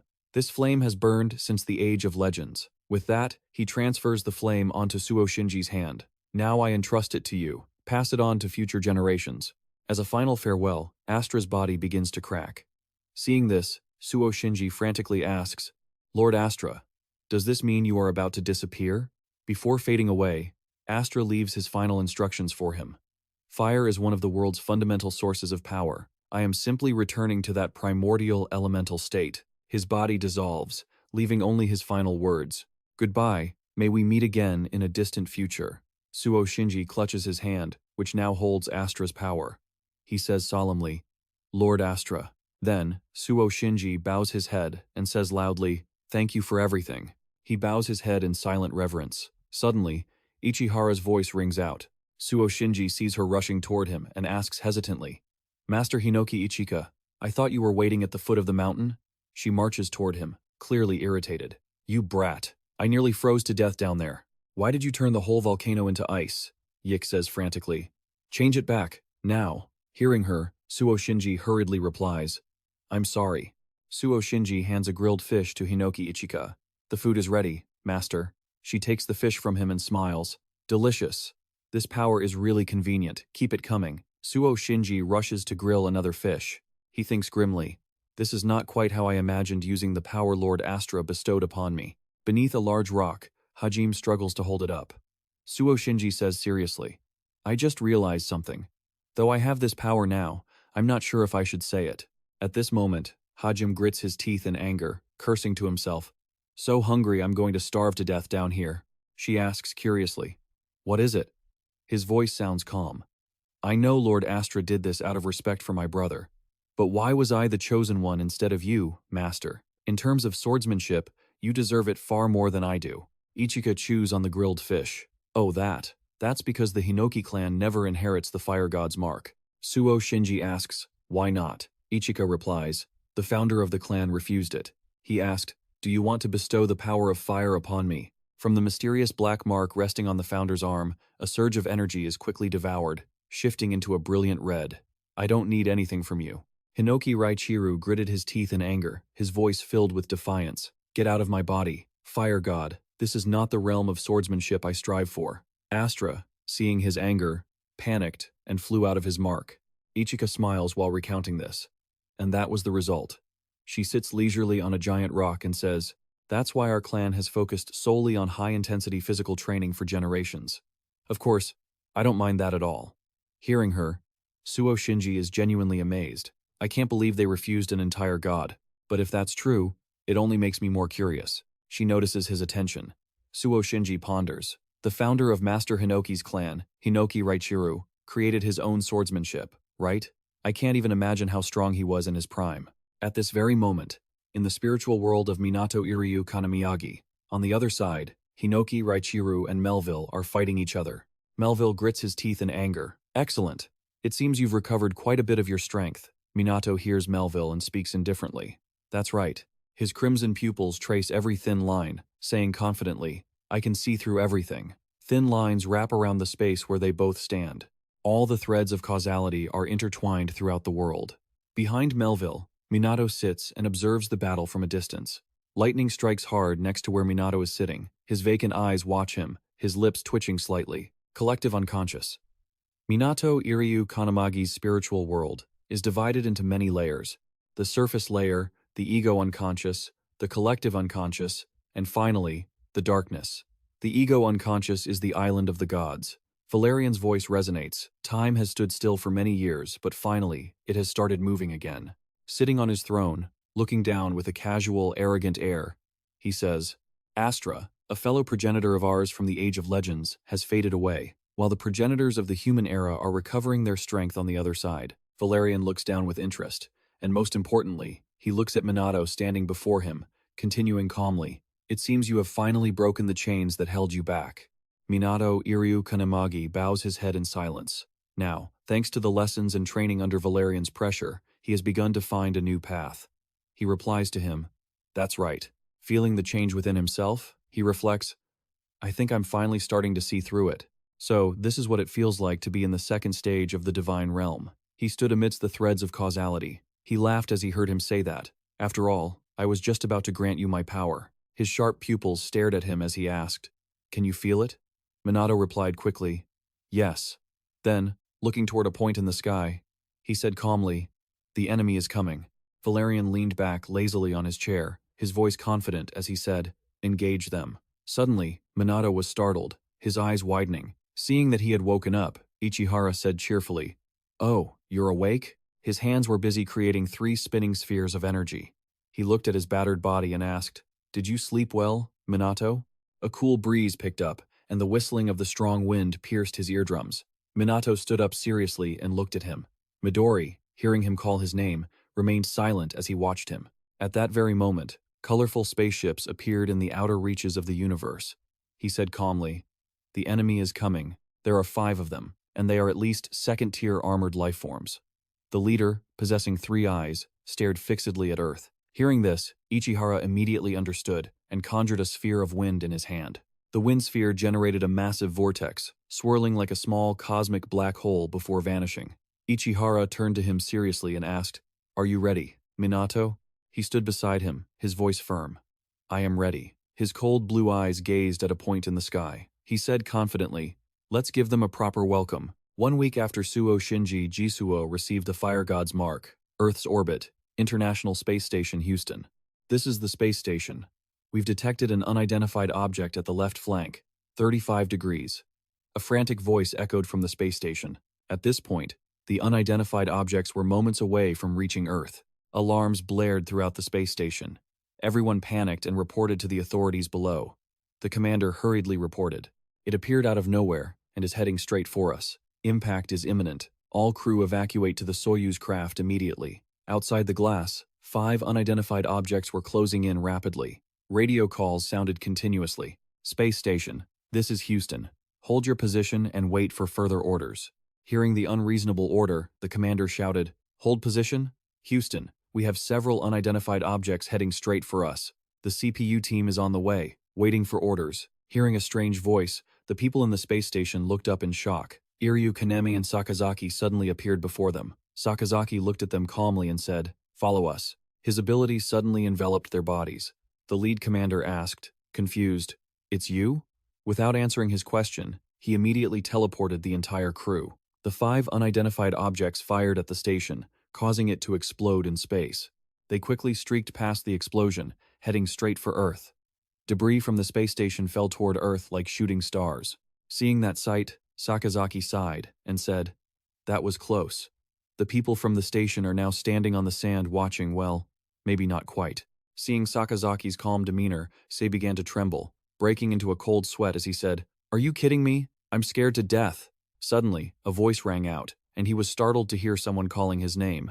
The commander hurried over, gripped his shoulder, and said loudly, You're Asuke, right? Seeing this, Sakazaki smiled and replied, Hello, sir. I think we met during the S tour last year. He looked around, bewildered. Am I in heaven? Sakazaki explained calmly. Of course not. We're on a deserted island 31 miles off the Florida coast. They had now safely escaped the explosion. I had a feeling something like this would happen. Luckily, I left my stuff on the station. Hearing this, Iryu Kaneme teased Sakazaki. You're always leaving your stuff all over the place. He explained indifferently. Just a precaution. I hide gear almost everywhere we've been on missions. I think I've covered most of this planet by now. He looked at Iryu Kaneme and said, On another note, Minato guessed it perfectly.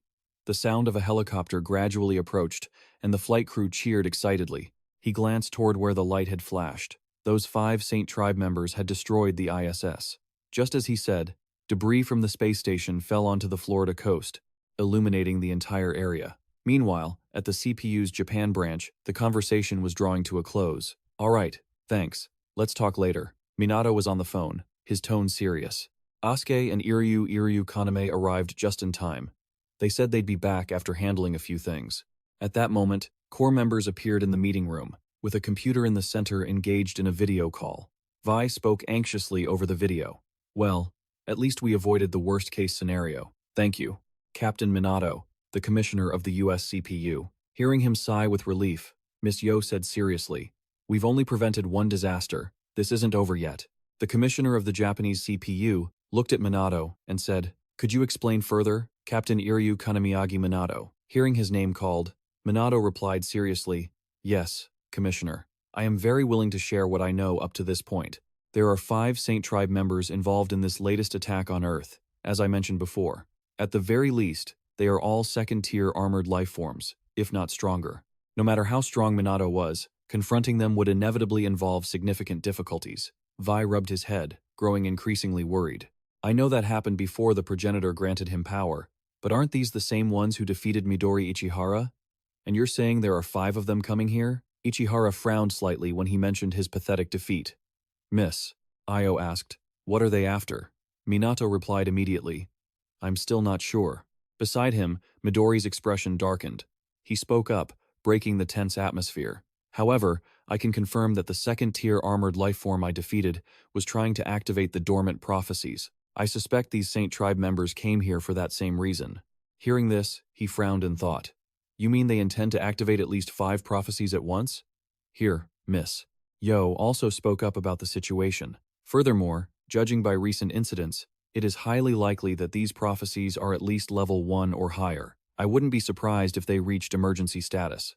Siki hurriedly opened her computer to check the enemy's trajectory. She reported that the enemies had dispersed along different flight paths. The assistant to the Japanese CPU commissioner added, If they maintain their current trajectory, they are expected to land at these 5 locations. Russia. At this moment, in the cold sky over Russia, a long trail of light shot straight toward Red Square. In Paris, France, a long trail of red fire also appeared. Mikado Saichi and Nishina Q stood under the Arc de Triomphe, observing.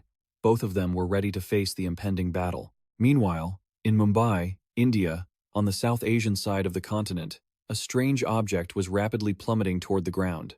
People at the Sydney Opera House in Australia could only watch in horror. The light from the strange object streaked across the blue sky, leaving a long red trail behind. A couple nearby saw the spectacle and were filled with excitement and wonder. Siki broke into a sweat, pulled up a map of Japan, and said in a hesitant voice, "And Japan, or, to be precise, Tokyo." At that moment, Minato's mother was cycling down the road when she looked up and saw the burning light streak rushing toward her, leaving her stunned. As Minato heard this, his blue eyes flickered with emotion, while V broke into a sweat and gritted her teeth in anticipation.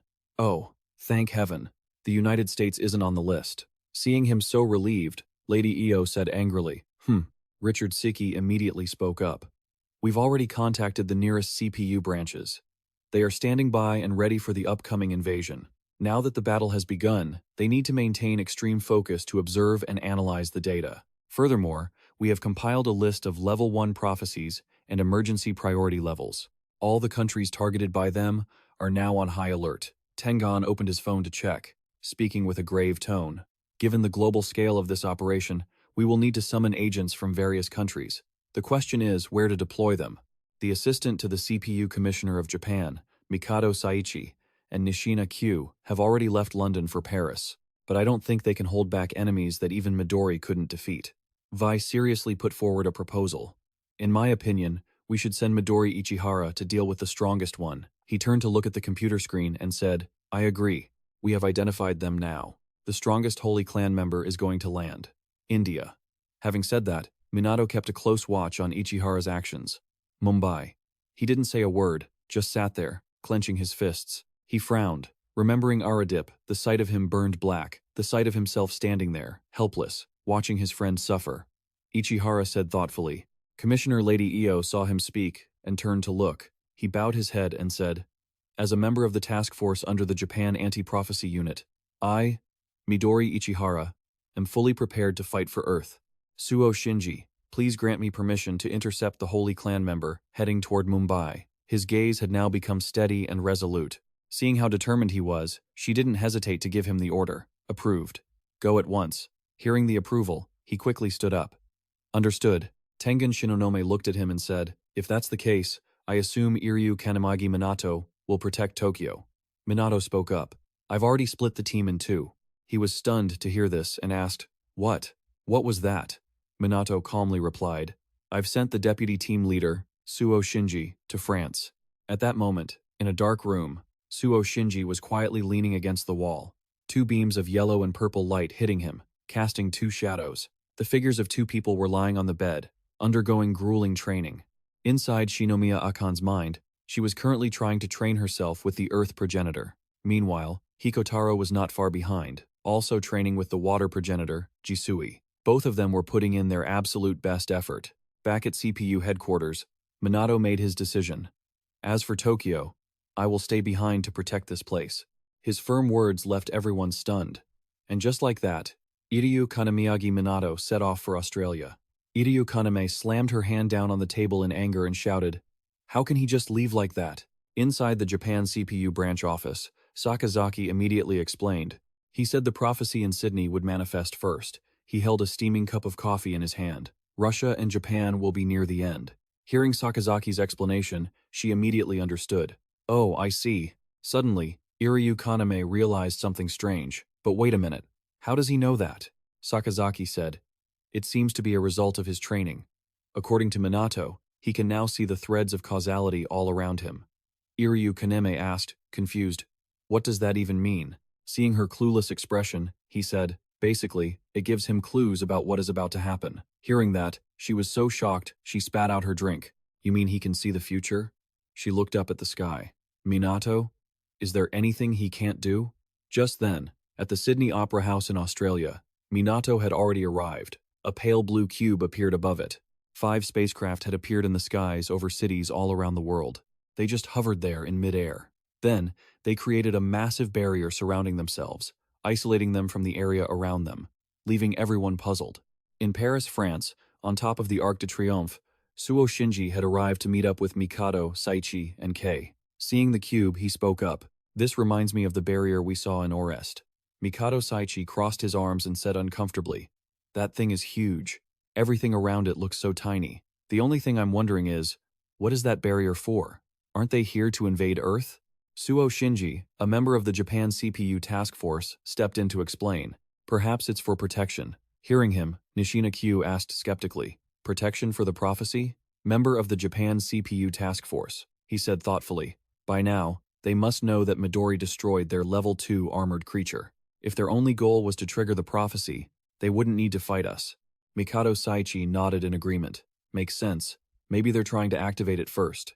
Nishina Q chimed in as well. "They must have learned from their comrade's mistakes." He turned to look at him and asked, "What does Minato think?" Suo Shinji relayed Minato's instructions. He said we need to evacuate everyone in the area. The police scrambled to evacuate the citizens to a safe location. Only when there were no civilians left would it be easy to deal with the prophecy. Suo Shinji made a suggestion. "We'll stay here." Mikado Saichi turned to look at him. His demeanor had become more mature than before, and he was gradually capable of charting new paths for others. Suo Shinji didn't notice the strange look from Saichi, as he said, "Until everyone is evacuated safely, stay alert. There's no telling what might happen."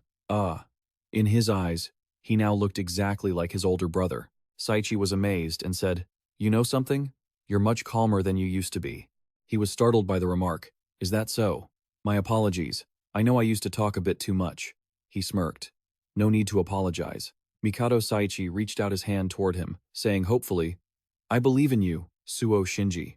He was surprised by the gesture. Standing nearby, Nishina Q smiled, seeing the two of them growing closer. Having gained Saichi's trust, Suo Shinji's face lit up as he thanked him. He then said seriously, "Anyway, let's get back to the matter at hand. This prophecy is occurring all over the world simultaneously.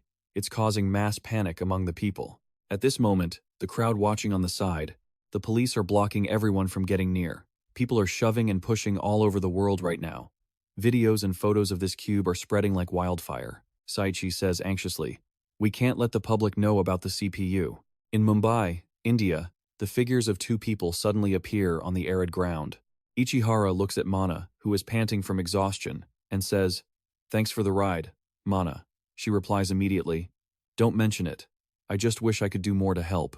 He turns to look at Ichihara and says, "By the way, I was just thinking, you might have defeated that level 2 armored creature, but is he going to be okay handling things on his own?" He looks at Ichihara with concern. He is stretching when he hears Mana say that, then turns to look at Minato. "Oh, yeah, for sure. One thing I've realized during the 10 days we've been training together is that Minato improves much faster than the average person." Ichihara smiles and says, "He grew noticeably stronger overnight." Hearing this, Mana feels a pang of bitterness inside. "What? I'm so jealous." Ichihara's expression darkens.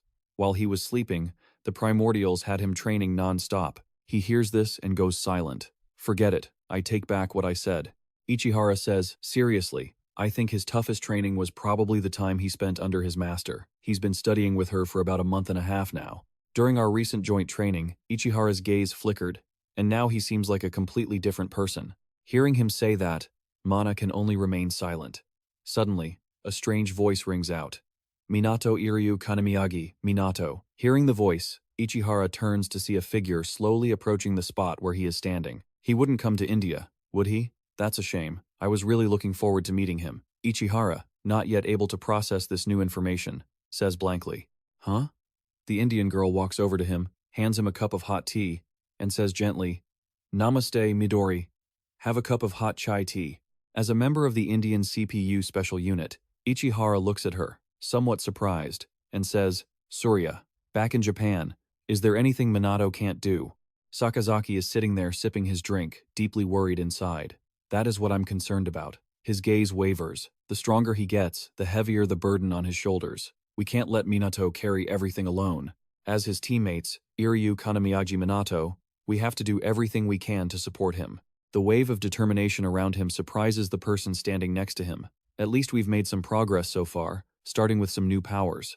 Suddenly, a powerful pressure startles him. Like Midori and Shinji, each of them has received new abilities from the primordials of wind and fire. The purple and gold aura around the two is now emitting an increasingly immense power. The primordials are doing their best to support Akan and Hikotaro, and it doesn't stop there. At the temple of the primordials, a man is diligently sweeping. Suddenly, A voice calls out. Suo Shinji? Sorry. A man asks hurriedly. Sorry for the intrusion, Suo Shinji. But is this the temple of the primordials? Haruhi sees someone coming to visit and smiles happily. Yes, that's right. Please don't mind if I ask this, but this is my job. His expression gradually grows somber. The cheerful look from before is gone as he says, You're one of the Holy Clan, aren't you? Dias, realizing he has been spotted, smiles and replies, Well, well. You know who I am? Haruhi opens his book to read, and can't help but exclaim, These prophecies are truly impressive. They're spot on about you. He hears him and smiles, asking, So, what does your little book say? He replies indifferently, a faint tactic. The book in his hand clearly shows information about him. Haruhi says cheerfully again, While the 5 level 2 armored creatures create a distraction, a level 1 will come to destroy the temple's portal. Pretty clever, right? It's exactly as the book says. Dias, seeing that he has figured it out, says in astonishment, Humans have prophecies too? He says in a low voice. Anyway, I'll leave the rest to you two. Even though his eyes are smiling radiantly, his tone makes others shudder in fear. A blue pillar of light suddenly shines down directly onto the temple of the primordials. He opens his eyes wide in shock. Could it be? Seeing a familiar figure, his excited voice rings out. Ah, there you are. Ken stands beside him and says arrogantly, Long time no see, Dudius. He sees the familiar figure and smiles, saying, So, you've come to ruin my plans again? You pathetic earth transcendents. Itaru and Ken stand tall, staring him down. At this moment, the cube suddenly cracks. The sound of snapping is clear as fragments fall onto Minato. He stands calmly, waiting. Suddenly, a patch of colorful snake scales appears on his head. The giant, colorful body of the snake slithers across the sky. It winds and crawls around the opera house. Minato Iryu Kanamagi. Minato. First mission. Stop the emergency level prophecy. The prophecy book, the volume of wind destruction. Chapter 1, 182. Drayam Serpent. The Rainbow Serpent. The creator god in Aboriginal Australian mythology, associated with water sources. They are immortal entities, dwelling in the Drayam time, an emergency-level prophecy. This Drayam serpent aims to make humanity destroy itself. It is a mythic-scale catastrophe. Minato stands tall, observing the giant snake slithering through the sky. On its head, a colorful gem glows beneath the sun. Emergency prophecy, Drayam God X versus Unit Captain Iryu Kanamiyagi Minato of the CPU. Minato Iryu Kanamiyagi Minato. His sharp sword points toward the rainbow serpent, Hinoki sword style. Cloud-piercing decapitation.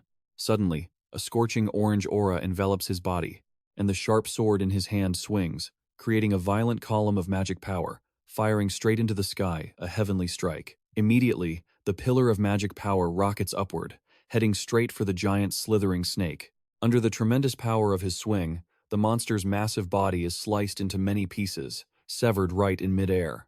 Then, the teacher standing at the podium asks his students, Why is it that only transcendents can kill monsters? The teacher rolls up his sleeves to reveal his mark, his voice lecturing evenly. The reason is that only transcendents possess an aura. They are commonly called mana, and one must have mana to be able to inflict damage on the opponent. Suo Shinji listens intently to the lecture. He takes thorough notes in his notebook. His other friends yawn tiredly, uninterested in the old man's lecture. The teacher clenches his hand. The energy from his hand suddenly glows. That means hunters must accumulate enough aura to break through the enemy's defenses. Magic power erupts from the teacher's hand throughout the classroom. He calmly explains, That is the only way for hunters to destroy them. The group of students who were just dozing off inattentively suddenly jumped up, trembling. Whoa, take it easy, sir. The whole classroom is shaking. He smiled and retracted his surging energy. Oh, it's nothing. The students shivered. He wasn't joking about being an S-rank hunter. Minato couldn't help but admire his power. Minato slashed the giant snake's body into several pieces. Surrounding the cuts were flickering bolts of lightning. A massive chunk of the snake's flesh fell straight into the water, creating a deafening splash that sent shockwaves through the water around the shell-shaped theater, spraying it high into the air. The powerful water droplets fell like rain, pattering down. As the splashing water caught the light, it created a small, vibrant rainbow. The attack worked. The snake was fading, but it had a solid physical form. It wasn't an illusion. A piece of its body had been severed. He suddenly remembered what Midori had said. Was that really an emergency prophecy? Let's see, he explained. Well, there are all kinds of them, but they all have one thing in common. They grow stronger over time. The longer you leave them, the more terrifying they become. Basically, it's best to nip them in the bud, or at least deal with them right after they appear. His gaze turned serious as he warned him, because if an emergency-level prophecy is allowed to run its course, life on Earth as we know it will end. He immediately gripped the hilt of his sword, aiming toward the rainbow snake. I have to finish it off as quickly as possible. He and the snake faced off intensely. The lightning around him gathered and surged toward the monster. It opened its massive jaws and fired a blinding, brilliant beam of light. A violent shockwave blasted out, slamming directly into him and sending him flying back. Its dazzling light shone brightly over the area surrounding the shell-shaped theater. He groaned in pain. Ugh, I didn't expect its sound alone to be this powerful. It stared straight at him. Minato clutched his ears in pain as black shadows suddenly appeared in the water beneath his feet. Seeing that sight, he couldn't help but be shocked. What the hell is this? Ghastly voices suddenly echoed. Whoa, that's amazing. He just sliced that giant snake right open. One by one, the black shadows began to whisper and gossip. But the enemy he's facing is so strong, can he even win? They gradually gathered, becoming more and more numerous. The air was filled with whispers, anticipation, excitement, fear, and worry all mingled together. What is he doing there all by himself? He looks too young to be a transcendental being. Maybe this is the end of the world for us. I'm so scared. I have to get out of here. We're all going to die. Minato was astonished to hear these strange voices. Where are these voices coming from? Wait, could these be the inner thoughts of the people? He looked down at the crowd, who were slowly panicking, black smoke radiating from them. Watching the battle, those who were live streaming saw their view counts skyrocketing. Suddenly, the streams of black mist were sucked in. Minato started and turned to look as the snake opened its massive mouth, absorbing all the mental mist from the people. He gasped in shock as he stared at the snake. Good heavens, the snake is even bigger than before. Is it absorbing human thoughts? Now, the snake had grown rapidly. Its colossal body lunged quickly toward him. Suddenly, he saw the gloomy mist rushing toward him, leaving him stunned. The fear and anxiety in everyone's hearts were gradually being exposed. Whispers echoed in the air. Look, it's getting bigger. Help, how are we supposed to kill that thing? No one can stop it. I don't want to die. I'm so scared. The world is doomed. All those negative thoughts were engulfing the space around him. He suddenly realized. So, that's it. The snake devours human thoughts and uses their fear to bloat itself, and it won't stop. Not until humanity is completely annihilated. Thinking of that scenario, he frowned in anger. His sword began to gather energy. Sparks of electricity spread all around. He clenched his fist in rage. He had to destroy that monster right now. Minato fired a powerful lightning bolt at the giant snake. Suddenly a figure appeared, screaming. He stopped his action in surprise, frowning to assess the situation. Minato's eyes widened in shock. It was a familiar silhouette. It was a devotee, looking like a second-rank armored creature. He looked at Minato excitedly and said happily, "Let's skip the pleasantries. The second-rank armored creature of the gods, Lodo." With that, he lunged quickly toward him. Minato didn't back down either and charged right at him. He tightened his grip, pointing his sword toward the approaching enemy. He shouted, "Get out of the way." Lodo felt no fear. Instead, he laughed excitedly. Not a chance. Minato suddenly closed his eyes, and when he opened them, his blue pupils glowed faintly. He glared at Lodo. Now, the space around Lodo was wrapped in threads of causality, allowing him to easily see every one of Lodo's different attacks. Minato quickly cut through the threads around him one by one. Returning to reality, his body now easily dodged Lodo's attacks. Suddenly, hell sword slashes appeared beneath Lodo's feet. Before Lodo could even see the attack, his legs were severed. Lodo looked down at his bleeding legs in shock. Huh? Minato closed in from above, his cold voice ringing out. "I don't have time to play games with you." Hearing that, Lodo looked up. Minato gritted his teeth in anger, unleashing a flurry of kicks. He struck Lodo hard, causing him to lose his balance and fall. Lodo's scream echoed loudly, and the force of Minato's kick created a long, blue pillar. He crashed face-first into the water, splashing it everywhere. Minato remained vigilant, his hand gripping his sword hilt, ready to draw it in a heartbeat, determined to finish him off if he had any strength left to show his face again. He remembered Shinomiya Akan's words. "I have a principle I never break. Whenever I encounter a strong enemy, I will unleash my most powerful attack to crush them from the start. There's no point in holding back." He pieced the events together. The first attack had confirmed the snake wasn't an illusion. Now it was time to hit it with his most lethal attack. As his hand touched the snake, feeling it react, the beast opened its mouth wide and lunged rapidly toward him. Minato poured all his strength into his hands, his eyes filled with the determination to defeat them. Enlin Aura, tenfold chaotic slash. In a flash, a section of its flesh was incinerated by his attack. Hellfire spell. Its colorful body was now being burned away. It screamed in pain, struggling to pull itself away from him. It let out a deafening roar. Down below, Lodo watched, relaxed. Huh? I don't get what Ella was saying. That kid is no amateur at all. Now, its leg and the wounds Minato had slashed were slowly regenerating. Lodo watched Minato burning the serpent with interest, saying, "He's far stronger than what I was told." The serpent's giant pupils fixed on Minato. Its body was already ablaze, with huge chunks of skin peeling away. Minato shouted, "Minato Iryu Kanamiyagi, Minato, the anomaly. Even if I have to pay the price," he roared in fury. "I will stop you from fulfilling that damn prophecy." The giant serpent screamed in agony as it burned. The people watching from afar praised him for defeating it. "Whoa, look at that. That hunter is amazing." They watched him fighting the snake with bated breath, whispering, "He just roasted that giant snake, but it's not dead yet." They knew that, but it was still incredibly impressive. They could only stand from afar, whispering weakly. But at least his attacks were working. If things kept going like this, he might actually win. The negative, anxious thoughts were starting to fade away. Minato felt relieved seeing that. It's working. The negative thoughts are dwindling.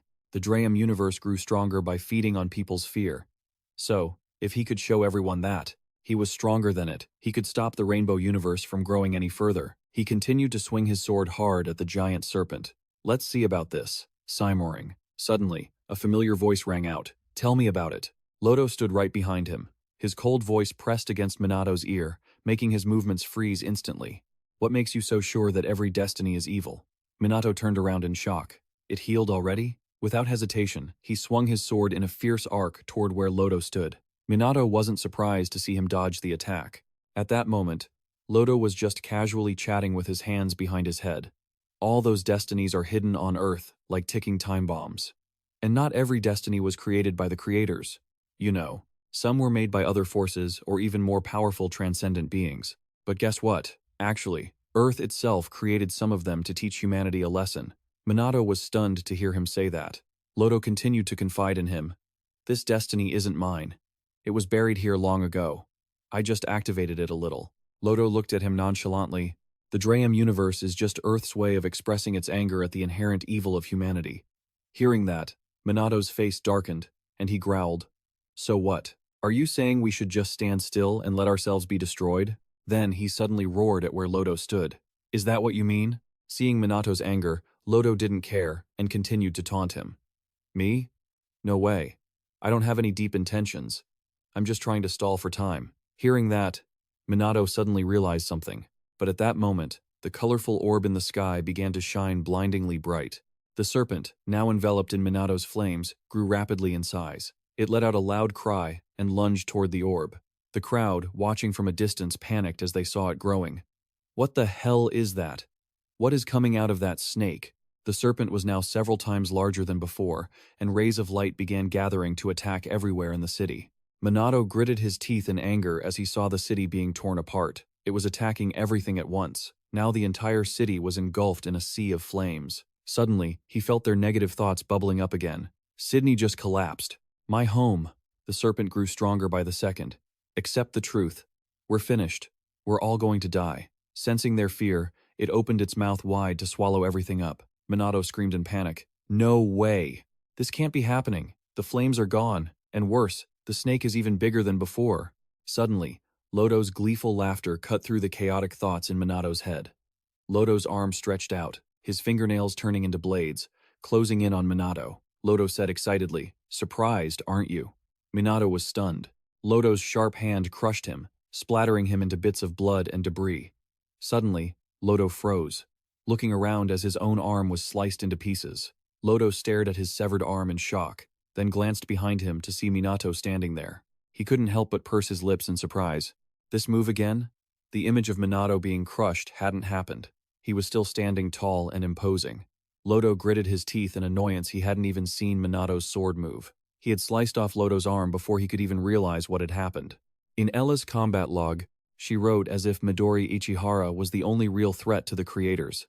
His expression darkened. From his arm, dangerous, sharp blades began to sprout.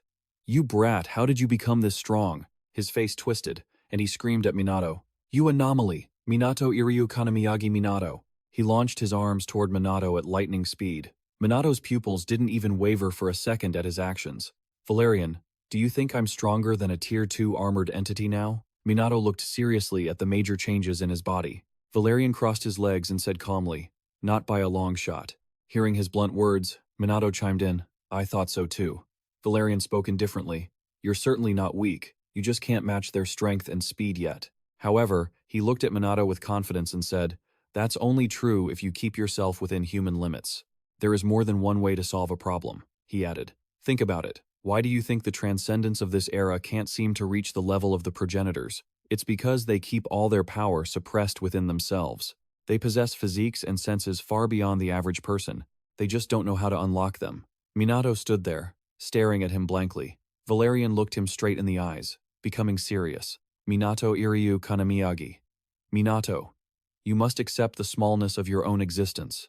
If you can open your body and mind to the world, if you can do that, you will be unstoppable. Past, present, and future, all of it will be in the palm of your hand. Those were the important instructions Valerian had given him before the battle began. Minato's eyes widened as he stared at the transcendent. Lodo. Seventh sense, omniscient sight. Right now, the giant serpent and Lodo appeared in his vision like a colorful blueprint. He looked at the threads of causality. I can see them. The vision of the future where failure means a cascade of tragedies will follow. He gritted his teeth in anger, his black hair slowly turning white. Lodo's eyes widened in shock as he saw the sudden change in his body. The Hinoki-style swordsman, he stood there, completely still, showing no intention of finishing him off. You monster. He had already sliced every one of his arms to pieces. A large chunk of the giant, colorful snake had been severed as well. The crowd gathered below, watching the livestream, couldn't help but gasp. Whoa! Iryu Kaneme, who was holding her phone to watch the battle, widened her eyes in disbelief. Now, the whole world was focused on him. By now, both his arms and legs had been severed. He couldn't help but wonder, thinking to himself, what the hell just happened? This is absurd. He stared at him with wide, shocked eyes. Both physically and mentally, I'm far superior to him. How could he overpower me so easily? He glanced suspiciously at his sword and fell into deep thought. Not to mention, it was just an ordinary blade, with no enchantments at all. Suddenly, his eyes turned black and started to bleed. He couldn't stop questioning how on earth it could have cut through him. Suddenly, his body was sliced into square pieces. The final thing that defeated Lodo was the power of a swordsman standing at the very edge of causality. A lethal rage, honed by every single strike. Once the seventh sense is awakened, Minato Iryu Kanamiyagi can infuse supreme perfection into every strike, just like how he could easily slice through him. Right before dissipating, he managed to signal his captain. Master, this brat is no ordinary person. After defeating Lodo, he turned to handle the giant snake. It screamed in rage. Minato looked at it calmly. We are the anti-fate squad. Regardless of who unleashed them, our mission is to eliminate any fate that poses a danger to humanity. Iryu, Kanameme, and the others watching the live broadcast shouted in unison, Finish him, Minato. Feeling their encouragement, he was filled with renewed strength. It's time to begin. His decisive slashes pierced the monster's skin, making it scream in agony. 30 minutes before Minato Iryu Kanamagi arrived in Sydney, the snake had been fast asleep inside its box. Lodo's arms reached out gently, and he whispered, Rainbow Universe, Supreme Judge, you are the one who has witnessed the rise and fall of humanity.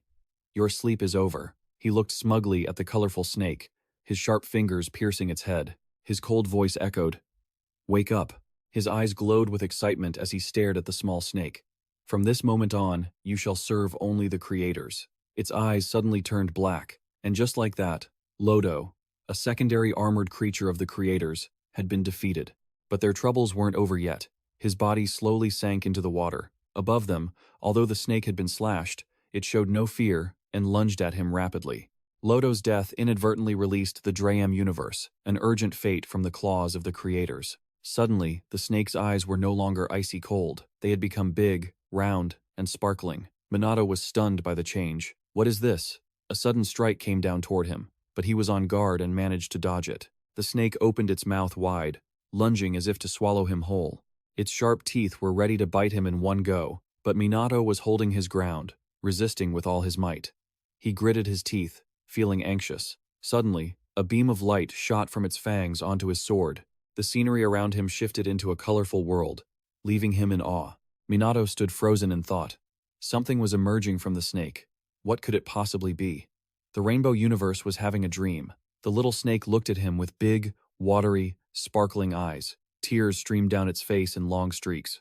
A mission born from the very earth that created it, a dream of destroying humanity for the sins they had committed. The rainbow universe was filled with profound sorrow. It couldn't hold back its tears. It had fallen in love with them, the bustling, lively streets, and the simple, warm lives of the people every day. People hugging one another, their faces radiant and filled with joy. Their laughter echoed through every corner of the street, creating a warm, happy scene that touched its little heart. But these human beings, it had watched humanity for many generations, and during all that time, it had always hoped this day would never come. After those memories, filled with warmth and regret, flashed through its mind, Minato felt a tremor in his heart. He hesitated and said, "Rainbow Universe, is this what I think it is?" Right then, Minato realized what had just flown into his body. They were the happiest memories of the snake, accumulated over 400,000 years, from the Stone Age, as it watched humanity through its dreams. The Rainbow Universe wanted nothing more than to stay in that dream world, a place filled with warmth and comfort. Until the day humanity abandons this world. He paused for a moment. All the killing intent vanished, as if he could feel the softening in the other's heart. It slowly withdrew its fangs from his sword. Minato stood there, staring blankly, and realizing his shock, it stopped attacking. The giant creature pulled back slightly, completely dropping all defenses and hostility toward him. The phone displaying the live feed was still on. Kaneem stared at the screen, worriedly asking, "What just happened? Why did the snake suddenly go quiet like that?" Just as he said, the crowd watching the live stream was just as surprised as he was. Minato looked at the snake and spoke softly. Now, his heart was filled with wonder, and he hesitated as he asked, "Are you sure this is what you want? When the rainbow universe appears, its fuel is human fear. That is why it had grown so massive. In that process, it radiated a lethal aura. Because of that, it could never live in peace with humanity." The crowd witnessed the battle between Minato and the rainbow universe. They looked up at the sky, watching their actions, completely mesmerized by the sacred scene unfolding before them. Despite the terror the snake had instilled in them, in that moment, humanity realized one thing. Light shone down upon the colorful body of the snake. They worried for it and clasped their hands in prayer. That powerful creature had once loved humanity. Even though they were foolish, she had taken pity on them and forgiven their mistakes. Minato looked at her, his heart heavy, and quietly said, "Thank you." Seeing the giant snake completely cease its attack, the tension that had gripped the city suddenly shattered. The people of Sydney felt a weight lift and tearfully embraced one another. Minato stood before her, tears streaming down his face as his voice trembled. "I'm sorry. I am so sorry." He slashed hard at her body, his sharp blows hacking the giant snake into pieces. The snake had accepted its fate and thought to herself, the true form inside the cube was now revealed. Her face was now marked only by teardrops, yet she still smiled happily. "I've fulfilled my duty. I'm so glad that I didn't have to be the one to destroy humanity." The snake's massive body gradually dissolved into the wind. Sakazaki suddenly spoke up, hesitatingly asking her, "Are you crying?" His voice trembled as he added, "Don't ask anymore. I don't even know what's wrong with me." Tears continued to stream down his face. "It's just I feel like we've just lost something incredibly precious." At the same time, those witnessing the scene couldn't help but feel a tightness in their chests. Tears of emotion rolled down their cheeks for something they would never be able to regain. Now, her figure stood there, wagging its tail, as if saying goodbye. Minato. Iryu Kanamagi Minato, captain of the Iryu Kanamagi Minato squad belonging to the Anti-Destiny team, had successfully destroyed the Drayam universe. Emergency destiny level. Tears gushed down his face. He bit his lip in anger, his eyes filled with resentment. Those damn creators at CPU Japan. The three of them were watching his battle together, Siki said anxiously. "Minato." Lady Yo smiled gently. "Captain Minato, he did it." Tengan hurriedly asked, "Are you sure about this, my lady?" Yo calmly replied, "Absolutely sure." At this moment, Vi crossed her arms, deep in thought. This decision was just passed during the plenary meeting.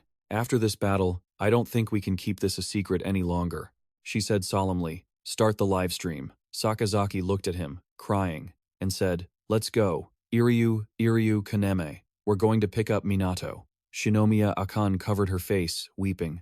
Suddenly, the sound of her phone ringing made her jump and yell. Both of their phones rang simultaneously. They were astonished. She exclaimed, "What the hell is this? What is this?" A notification appeared clearly on the screen. "Emergency alert. Transcendent beings everywhere received the same urgent red notifications. Suo Shinji. Attention citizens of the world, this is an announcement from the most highly classified organization on Earth, the Anti-Destiny Team. Right at that moment, on the building of the organization, the notice board began flashing. Our planet is being attacked by an extraterrestrial race. As a result, major disasters have landed in 5 locations across the globe. The organization's screen switched to a world map, pointing out the red dots scattered across it. The loudspeaker continued to blare. Suo Shinji, everyone, please remain calm and follow orders from the government. The citizens hurried to evacuate as instructed. Among those 5 disasters, a member of our organization has successfully suppressed one in Sydney, Australia. As for the remaining 4, they will soon be dealt with quickly. In France, Suo Shinji and the others are waiting for the enemy to appear, and I assure you, we will stop them. In India, Ichihara and his friends coldly watched the box-like debris slowly falling to the ground. The most important thing right now is to keep calm. Help each other with everything you've got. Don't hesitate to lean on one another. Standing together, we will get through this. Yo's voice rang out gently. Once the situation is under control, a full explanation of this incident will be released. Furthermore, we will reveal why it was necessary to keep this a secret until now. Her eyes were firm. For now, I only ask that you place your full trust in us. She resolutely comforted the panicked public. We will protect you all at any cost. Currently, there are 4 other destinies pending, carrying the threat of total planetary destruction. The red dots on the phone revealed the locations and the members fighting to protect innocent people. Paris, France, Mikado Saichi, Special Forces, Shinjo.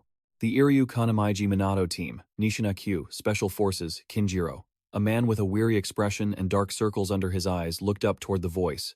He said flatly, Suo Shinji, CPU recruiter Kinjiro Kunitake, the man who recruited the Suo Shinji brothers. Suo Shinji bowed respectfully.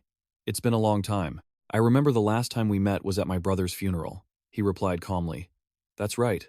I heard you just faced an emergency-level destiny. Suo Shinji answered respectfully. Yes, we just took care of it. His firm gaze met the man's. We're getting ready to head to France now. A cube appeared atop the Arc de Triomphe. He informed Kinjiro that Nishina Q and Saichi were already there waiting for them. The man asked seriously, Have you ever felt afraid? Hearing his unexpected question, he looked confused. What do you mean, sir? Kinjiro sighed and explained so he would understand. It's just, he clenched his fist. After what happened to your brother on that mission, I just wondered if you ever regretted joining the CPU. That's all. He looked at him seriously and asked back, What about you?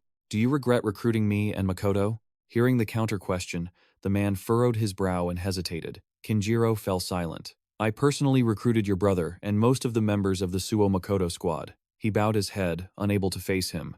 They were all incredibly talented people with such bright futures ahead of them. His voice began to tremble. None of them should have had to leave so soon. It's just not fair. As he recalled the scene of the students he had recruited falling one by one, he gritted his teeth, trembling. I always wanted them to live long and happy lives. Suo Shinji, hearing the remorse in his heart, spoke up. I found my brother's old diary. He left a thank you note for you, Kinjiro. The man was astonished to look toward where he was standing. Me? He was happy to have been recruited by him. The battles against the monsters were slowly being won by him. Kinjiro happily shared half an ice cream bar with him. You were the reason he had the chance to meet Midori and everyone else in the Suo Makoto squad. He truly cherished the time he was able to contribute, as he and his comrades united and gave their all for the organization. He felt proud of his duty to protect the world from the calamities. Suo Shinji looked at him with a happy smile. And I feel the same way, he said. Kinjiro was startled, staring at him in disbelief. Sakazaki cut in, interrupting their conversation. Suo Shinji, it's time to go. He turned his head away and said, I'm coming. Kinjiro hesitated as he heard that. Suo Shinji, wait. The boy walked away without looking back, his voice firm and resolute. Just watch. I'll prove it to you. Kinjiro tried to stop him, but stopped dead in his tracks after hearing those words. The boy looked back one last time. You made the right decision recruiting me. Those damn calamities won't stand a chance. Kinjiro bit his lip, his eyes welling up with emotion. At the CPU headquarters, the surveillance room was deathly quiet. Kinjiro watched the monitors with trembling hands, tracking the location where Suo Shinji was fighting.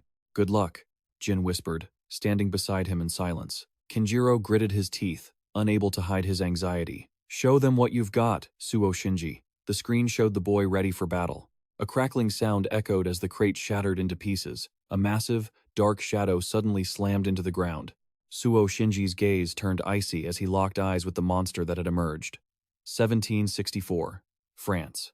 A mysterious creature had been discovered. The first witnesses reported finding the body of a young girl, torn apart by some kind of wild beast. After that, a series of similar incidents followed. Over the next 3 years, the beast claimed the lives of more than 180 people. Even when livestock were nearby, its primary target was always humans. And the way it dismembered its victims was truly brutal. The entirety of France trembled in fear. Bodies were ripped to shreds.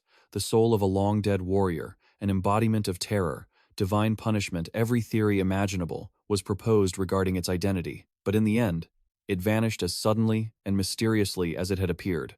The giant monster with razor-sharp legs glared at Suo Shinji and his team. The Book of Calamity. The Book of Doom. Chapter 186. The Beast of Gavoden. It had a mane of fire dancing in the wind, with a sharp head and 4 lethal paws. The gargantuan creature stared at the 3 of them. Suo Shinji looked at the massive beast and asked, "Is this truly one of the emergency-level calamities triggered by the creators?" Sai said calmly, "It's nothing compared to the snake Minato once fought." They watched it intently, guarding against any move. Kinjiro excitedly cracked his knuckles. "So, what's the plan? We never go easy on anyone." Nishina Q hesitated and said, Don't rush to judgment. It might be stronger than it looks. I'll hold it back." Her pink hair elongated. "You go in and attack."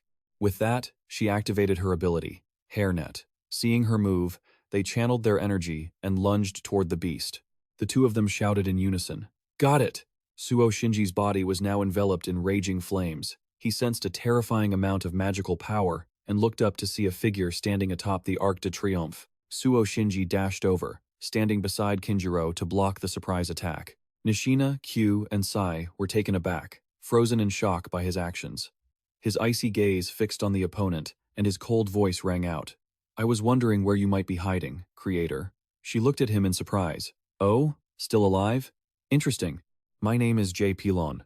Suo Shinji addressed the creature. "Greetings, you second-tier bio-armored pawn of the Creators." Pilon's hand was now being blocked by him. He stared deep into the creature's eyes, his voice clear and sharp.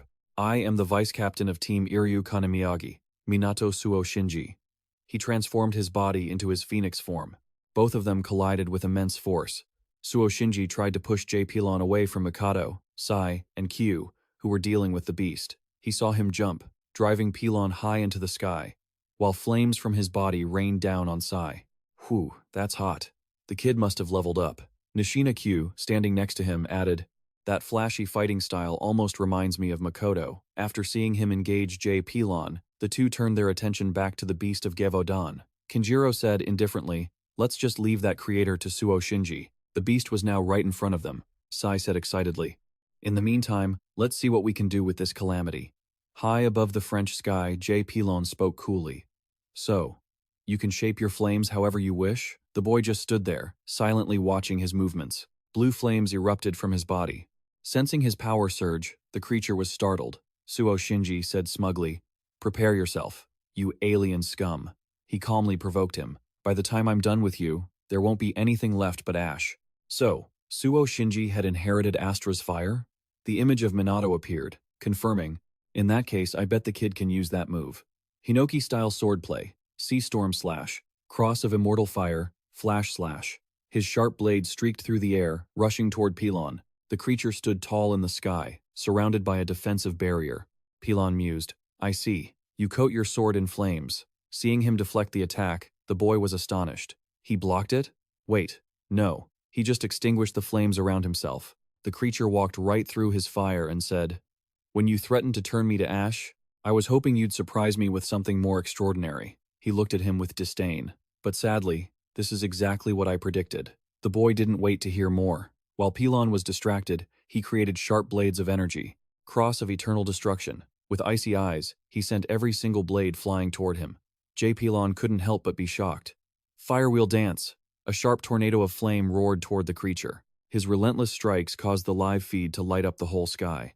The creature was terrified by his power, unable to believe his eyes, and muttered, "What is that move? A fast activation combo? Or did he just increase the number of slashes?" Suo Shinji pointed his sword at him, his voice cold and sharp. Go ahead and try to guess what my next move will be. Kinjiro watched his cool demeanor on the live screen, his jaw dropping in shock. Because no matter what you're thinking, it's going to be 100 times stronger than that. With that, he quickly lunged toward the man standing there. Z-Pylon heard him speak confidently and asked skeptically, 100 times stronger? The man's gaze grew cold. Suo Shinji Jisuo, pressure erupted from his body. With every soft step he took toward him, his voice dropped low. Tell me, have you ever seen something that exists on the other side of the sky? Suddenly, he lunged at him, a stream of blue and red light colliding with a dull thud. Suo Shinji looked at him in shock once again. His attacks kept vanishing before they could even touch him. His strike was shattered by the man, who said coldly, "They say that divine entities possess no emotions at all. Yet right now, I am enjoying this void with all my heart. A hollow place, without the slightest trace of life. A place completely devoid of air and heat. An endless abyss governed only by cold laws of physics. There is nothing more wonderful to make me feel warm and comfortable deep inside." But then, the harsh reality struck. His attacks were defended against with ease. Suddenly, the man grabbed the blade of his sword and leaned in close to say, "In this cruel universe of ours," the smell of burning flesh arose as the man's arm touched his sword. His voice sounded mournful. "Our lives, our souls, our hearts." The man's hollow eyes stared at him. In the end, none of it has any meaning at all. That is why, all things considered, I cannot feel anything but pure hatred for those who love to put on a show and try as hard as you do. Suddenly a magical orb hovered above his head. Suo Shinji jumped in surprise. The man's powerful attack slammed down where he was standing. The combined abilities of the Armored Monster Unit, Z-Pylon. 1. Space-time manipulation. 2. Atmospheric manipulation. Just like Ella, who possesses the power to control gravity and frost, Z-Pylon wields the power to dominate time and lightning. By freezing time itself, he had forced Suo Shinji's flames and attacks to dissipate. And by manipulating the natural electrical charge in the air, he can create a lightning strike anywhere he wishes. Just then, his body took the hit from the man, and a large hole appeared. The man spoke triumphantly. "So, you just challenged me to guess what your next move would be, right? Suo Shinji Jisuo. Fine. Now it's your turn to challenge your imagination. Imagine the endless vastness of this universe and the eternal flow of time. Compared to that, our lives are nothing but the blink of an eye. Can you understand the meaninglessness of it all?" By now, his body had lost its orientation and was slowly falling to the ground. The man looked at him with disdain. Or how about a dark abyss that invades and devours everything in its path? Kinjiro saw him backed into a corner and frantically pushed the others aside to look. He turned pale and shouted at the screen. Suo Shinji's body was now exhausted, falling freely toward the ground.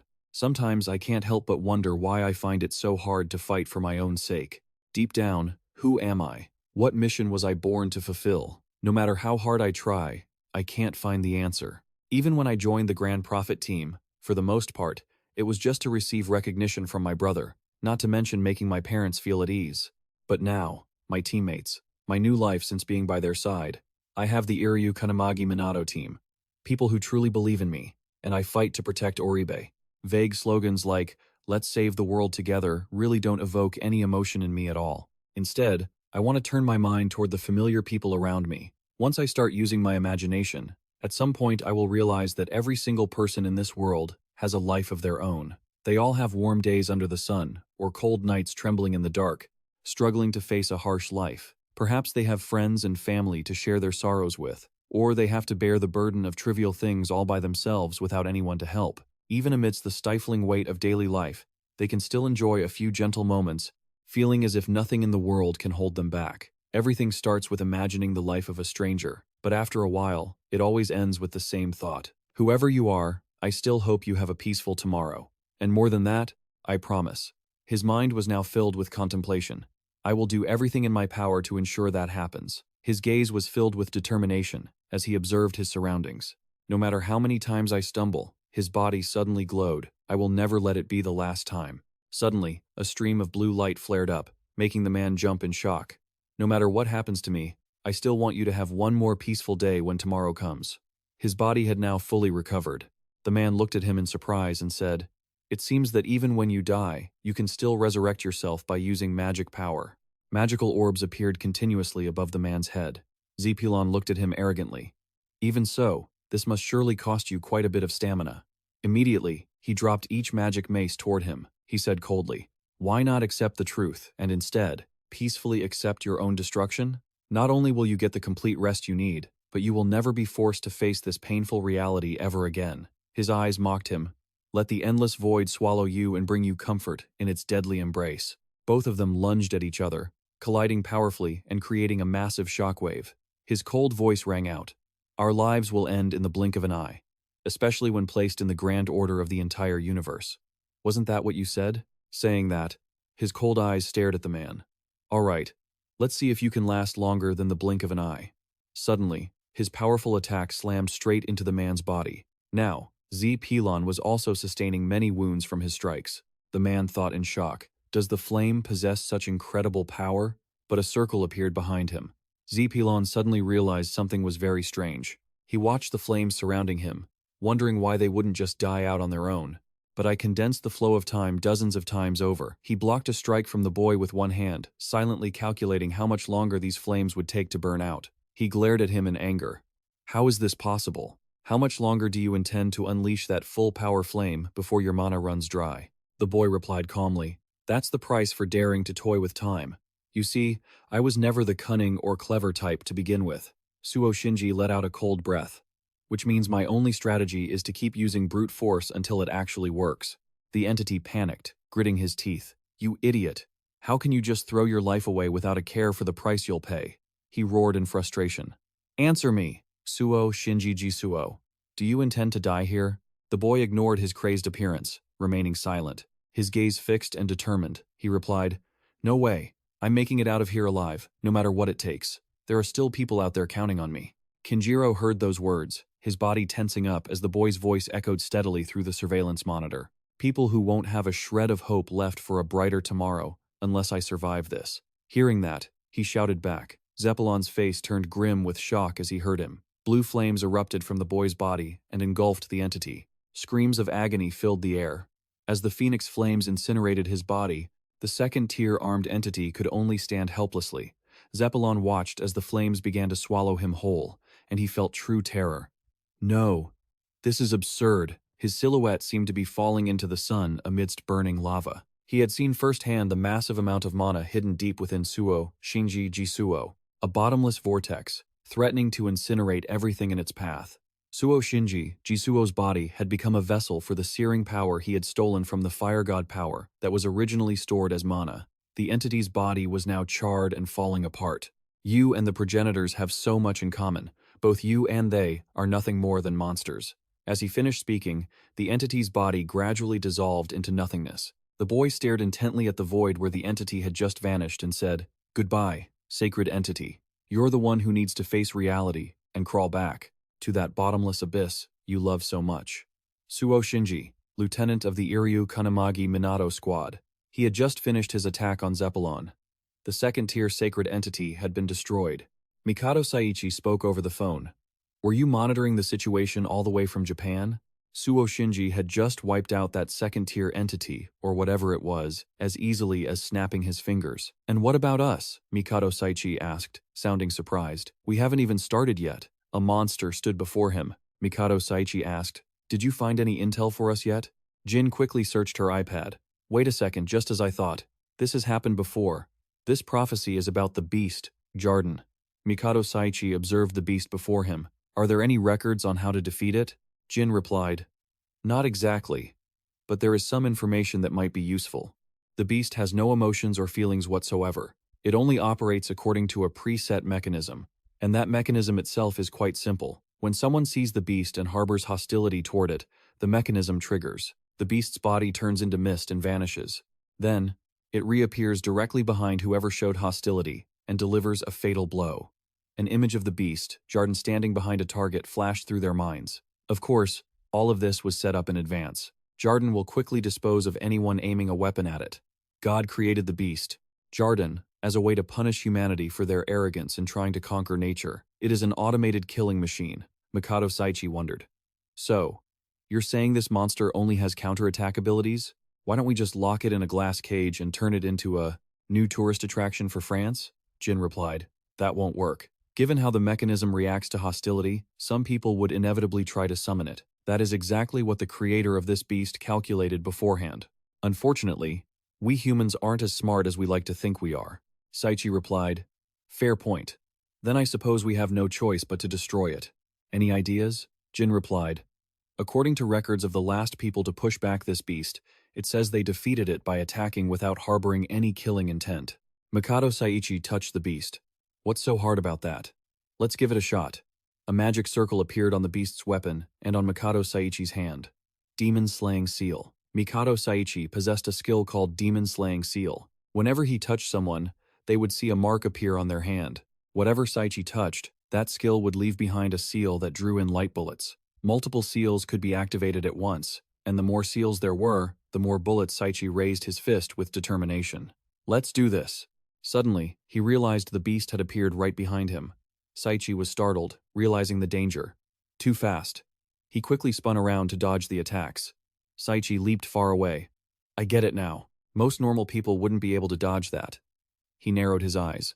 It vanishes and reappears almost instantly, and my seals disappear whenever it turns into mist. On the monster's body, where Mikado Saichi had placed the mark earlier, it was now gone. Mikado Saichi thought to himself, I have a feeling my skill could be the perfect counter for it. The problem is how to avoid harboring any killing intent? Nishina Q replied, Leave it to me. Her hair suddenly began to glow bright pink. Mikado Saichi thought, now both Sa and Kei will launch an attack. Let's see what happens if we both attack it together. Both of their attacks flew toward the beast. Instantly, two beasts appeared and attacked them from behind. Sa jumped up in a hurry to dodge the attack. Did it just split itself in two? Nishina Q also panicked, realizing the monster was attacking her. Suddenly, she felt a slash strike her back. Mikado Saichi immediately turned around in worry, calling out to her, Kei. So, if we both attack at the same time, it's going to counterattack both of us. How's your back? Nishina Q replied, I'm fine. It's just a light wound. Besides, did you notice how sharp that blade is? There's something almost unnatural about it. That leg can slice through pretty much anything. I'm afraid no shield or obstacle can stop it. Furthermore, Saichi realized with a start that the wound on Kei's body looked very strange. He muttered in astonishment. What is this? Is it some kind of poison? Nishina Q replied, Whatever it is, it's causing mild paralysis and slowing down my body's movements. I won't be able to dodge the next attack. I guess my heart will stop once this poison spreads throughout my body, Saichi said. It can turn into mist and split itself apart, and there's absolutely no way to stop it. On top of that, it uses poison? It's even stronger than I thought. Nishina Q's face gradually turned pale, and our recent test has confirmed just how dangerous this creature really is. Think about what would happen if everyone watching this beast via livestream starts to harbor hostility toward it. The beast will appear right behind them and slaughter them all. Saichi concluded. It really is a killing machine. The image of a young man flashed in his mind. If Midori were here, what would he do? Shinji stepped forward. Saichi, Nishina Q, do you mind if I try fighting it? Saichi muttered in surprise. Suo Shinji. Suo Shinji declared, I've been observing that beast from the air this whole time. I think I might know how Midori would defeat it. I want to give it a shot. Saichi felt secretly relieved. Having Suo Shinji here makes me feel more at ease. All right, go ahead. Suo Shinji immediately closed his eyes to prepare. Ready. He suddenly opened his eyes, and a blue aura enveloped his body. Suo Shinji was secretly glad to notice the monster was still standing in the same spot. However, the very next second, the beast appeared right behind him. Suo Shinji thought to himself, here's my chance. The beast swung its bladed arm through the blue aura, and then a blinding flash of blue light erupted in the space. Saichi exclaimed excitedly, You're not joking at all. That's exactly what Midori would do. That should be it. However, the beast suddenly appeared right in front of Suo Shinji. Suo Shinji widened his eyes in shock as he realized the beast's hand was about to touch him. The monster quickly launched a powerful slash, and Suo Shinji's body was immediately knocked backward. He spoke up. I'm fine. As long as I still have magic power in me, I can keep regenerating. Suddenly, Suo Shinji paused, realizing something was wrong. Suo Shinji touched the ground and saw blood dripping onto it. Poison? No way. My entire body is composed of pure flame. No poison should be able to affect me. The wound on Suo Shinji's body continued to spread, just like the one on Kei. He shouted, The thing on that blade tip isn't poison. Mikado Saichi immediately wore an expression of disbelief. What? Suo Shinji yelled. It's more like a curse, and there's absolutely no way to break it. He asked himself what he should do. The image of Saichi dodging the monster's attacks appeared in Suo Shinji's head. He realized the beast would turn into mist. The moment it sensed killing intent, making it impossible to attack or defend against it. The proof was that Kei had already been attacked. Suo Shinji continued to ponder. Even if I find a way to control it, they won't be able to get close in time because of that curse. He thought of the wound on Kei. Suo Shinji looked up at the monster. It wasn't a flashy opponent, but that was exactly what made it exponentially more terrifying. Suo Shinji shouted, "I'm sorry. I let my guard down." Mikado Saichi interrupted. "Why do you have to apologize? You've already helped us a lot." Suo Shinji couldn't believe his ears. "I helped?" Saichi said. "What do you think, Nishina Q?" She replied, "You're right," Nishina Q stated with a tired look. "We will win." Suo Shinji looked surprised. What makes her so sure? What do you mean? Saichi suddenly cut in. Suo Shinji. He flexed his muscular arm. "I have to admit you've gotten much stronger, but you still have a long way to go. From now on, leave it to us. You're about to see why people call this the Special Forces, the secret weapon of the Great Sage Team." Suo Shinji looked at him in surprise. Nishina Q looked at Suo Shinji with murderous intent.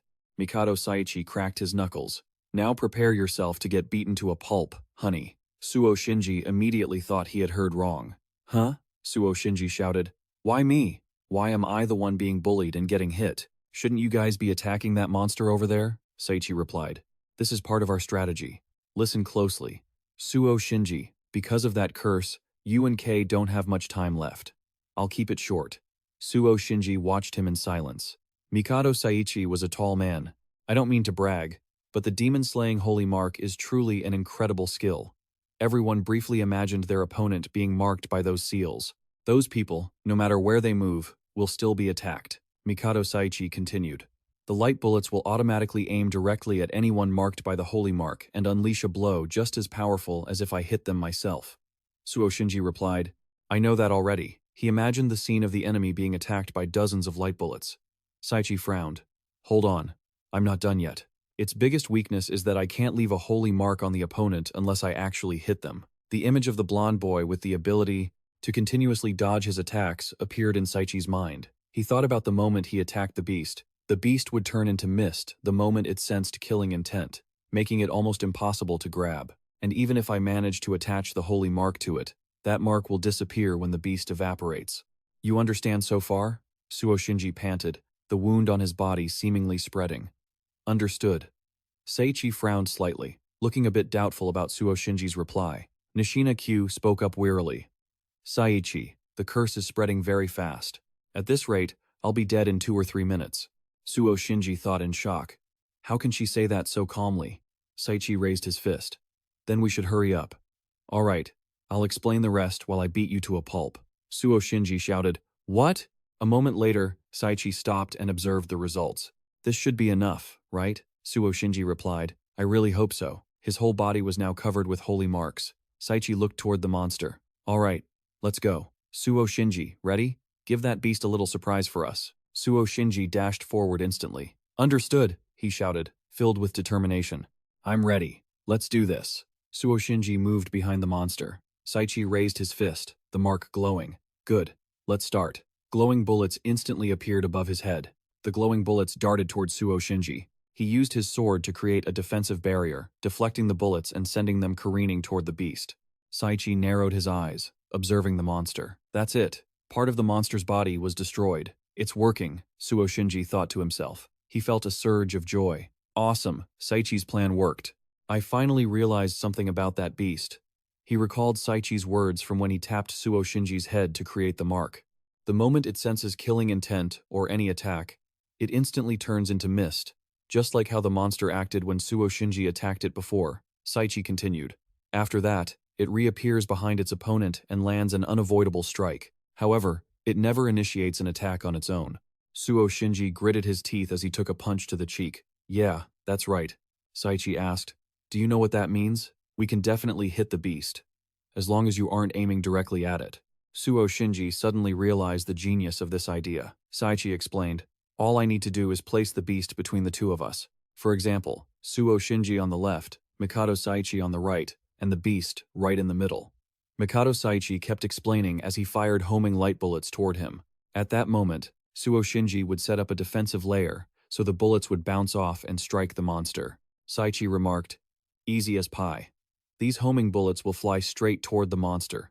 And the only reason they fly like that is because they're trying to reach your position. Suo Shinji watched silently as Mikado Saichi cheered when the monster took the hit. Suddenly, they both realized the beast's body was healing. Suo Shinji was shocked to see the monster had changed its position. Mikado Saichi muttered, realizing the truth. Oh, I see. It was designed to retreat whenever it takes damage. He raised his fist again. Whatever. It doesn't really matter. The monster continued to take blow after blow. Suo Shinji watched it, amazed, from within his barrier. It can't keep defending like this forever. He realized that every time he attacked, the monster moved. Every time the beast's body healed from an attack, it moved. Now, the monster had moved to Kei's location. Suo Shinji noticed it had shrunk a little again. He remembered Jin's report. According to records of those who finally drove the beast away, they said they defeated it by attacking without any killing intent whatsoever. Seichi spoke up. Regardless of who those people were, this is probably how they did it. You just need to place a target on the other side of the beast and aim straight for that target. He remembered the times he had aimed at distant targets. I sometimes use a similar technique when firing from long range. Back then, Saichi was observing a target on the other side of the building. Suo Shinji suddenly shouted his name. Mikado Saichi. Saichi raised his hand. Suo Shinji apologized. I'm sorry this turned into such a one-sided battle. I truly believe that you are just another cog in the machine of this planet. Next time humanity gets too arrogant, feel free to come back and teach them a real lesson. Anyway, take care. Hundreds of glowing bullets began aiming at Suo Shinji, even though the target was the beast. A wave of blue light spread all around, distorting the very space where they stood. The beast had vanished, leaving only Suo Shinji standing in the middle of the barrier. Ryu carefully inspected his wounds. Suo Shinji quickly called out, Saichi. Saichi replied, the curse has been broken, which means we've destroyed the beast. Good work. Let's grab a bite to eat and head back. Suo Shinji, vice captain of the Iryu Kanamiyagi Minato squad under the Great Sage team, quickly returned to his original form with red hair. Mikado Saichi and Nishina Q, members of the Jarden Monster Task Force. An emergency-level prophecy has been officially neutralized. Suo Shinji bowed respectfully. Saichi-ku, thank you both. I've learned so much from you both. No, it should be us thanking you, Saichi said. If we had tried to fight that divine entity on our own, we definitely wouldn't have stood a chance. He thought of the image of himself and Suo Shinji struggling to fight, while the divine entity Lina Terry continued to attack without showing any signs of fatigue. Suo Shinji quickly explained, no. I mean, it's not just about skills or anything like that. You two reminded me how important it is to use your head during a battle. Nishina Q replied, I really appreciate his honesty. Saichi laughed. If you ever want to join the task force later on, I'd be more than happy to recommend you. Suo Shinji replied, thank you, but I'm afraid I have to decline. That's how things are for now, he declared. I want to give my all to the Iryu Kanamiyagi Minato squad. I want us all to become stronger together. A task force. Huh. Mikado Saichi suddenly thought of a Happy Meal from many years ago. He suddenly thought of an acquaintance, Makoto, who had said the exact same thing. I decline. Mikado Saichi remembered the day he went to visit and offered to let Makoto join the task force. Makoto had said, I prefer being with my comrades in my own squad. As he said that, Makoto looked at the photo on the wall. He smiled at Mikado Saichi. What I want is for all of us to become stronger together. Saichi smiled slightly when he heard Suo Shinji's answer. You talk just like your older brother. He responded, surprised. What was that? Saichi replied, never mind. Let's go get something to eat. My treat. Let's go. Suo Shinji answered. Understood. In short, the threats in France and Australia had been wiped clean. The number of prophecies capable of destroying the Earth remained at 3. Scene shift to a church in Aegis, Russia. A slash was unleashed, cutting the face of Lina Terry in two. A level 2 armored creature serving the divine entities. A crack appeared in the sky over Russia. It quickly spread into 2 distinct parts of the sky. The sky suddenly turned a clear, deep blue. The cracks raced toward the distant horizon. Then, they continued toward the vast ocean. Before long, they stopped in front of a building. Scene shift to Tokyo. Ken was standing, watching the light trails above. He spoke, Are you done yet? Itaru stood before the Ancestor temple. Ken, the wandering ancestor. Itaru had just finished a slash and replied, Yeah. I just slashed through the weakest barrier I could see. Iryu Kanamiyagi, Minato, Itaru, the former owner of the Void Seal. A young man dressed in black looked annoyed. That was Dias, a clone of a level 1 armored creature serving the divine entities. A flash of light appeared in his hand. So, what did you just say, you divine entity?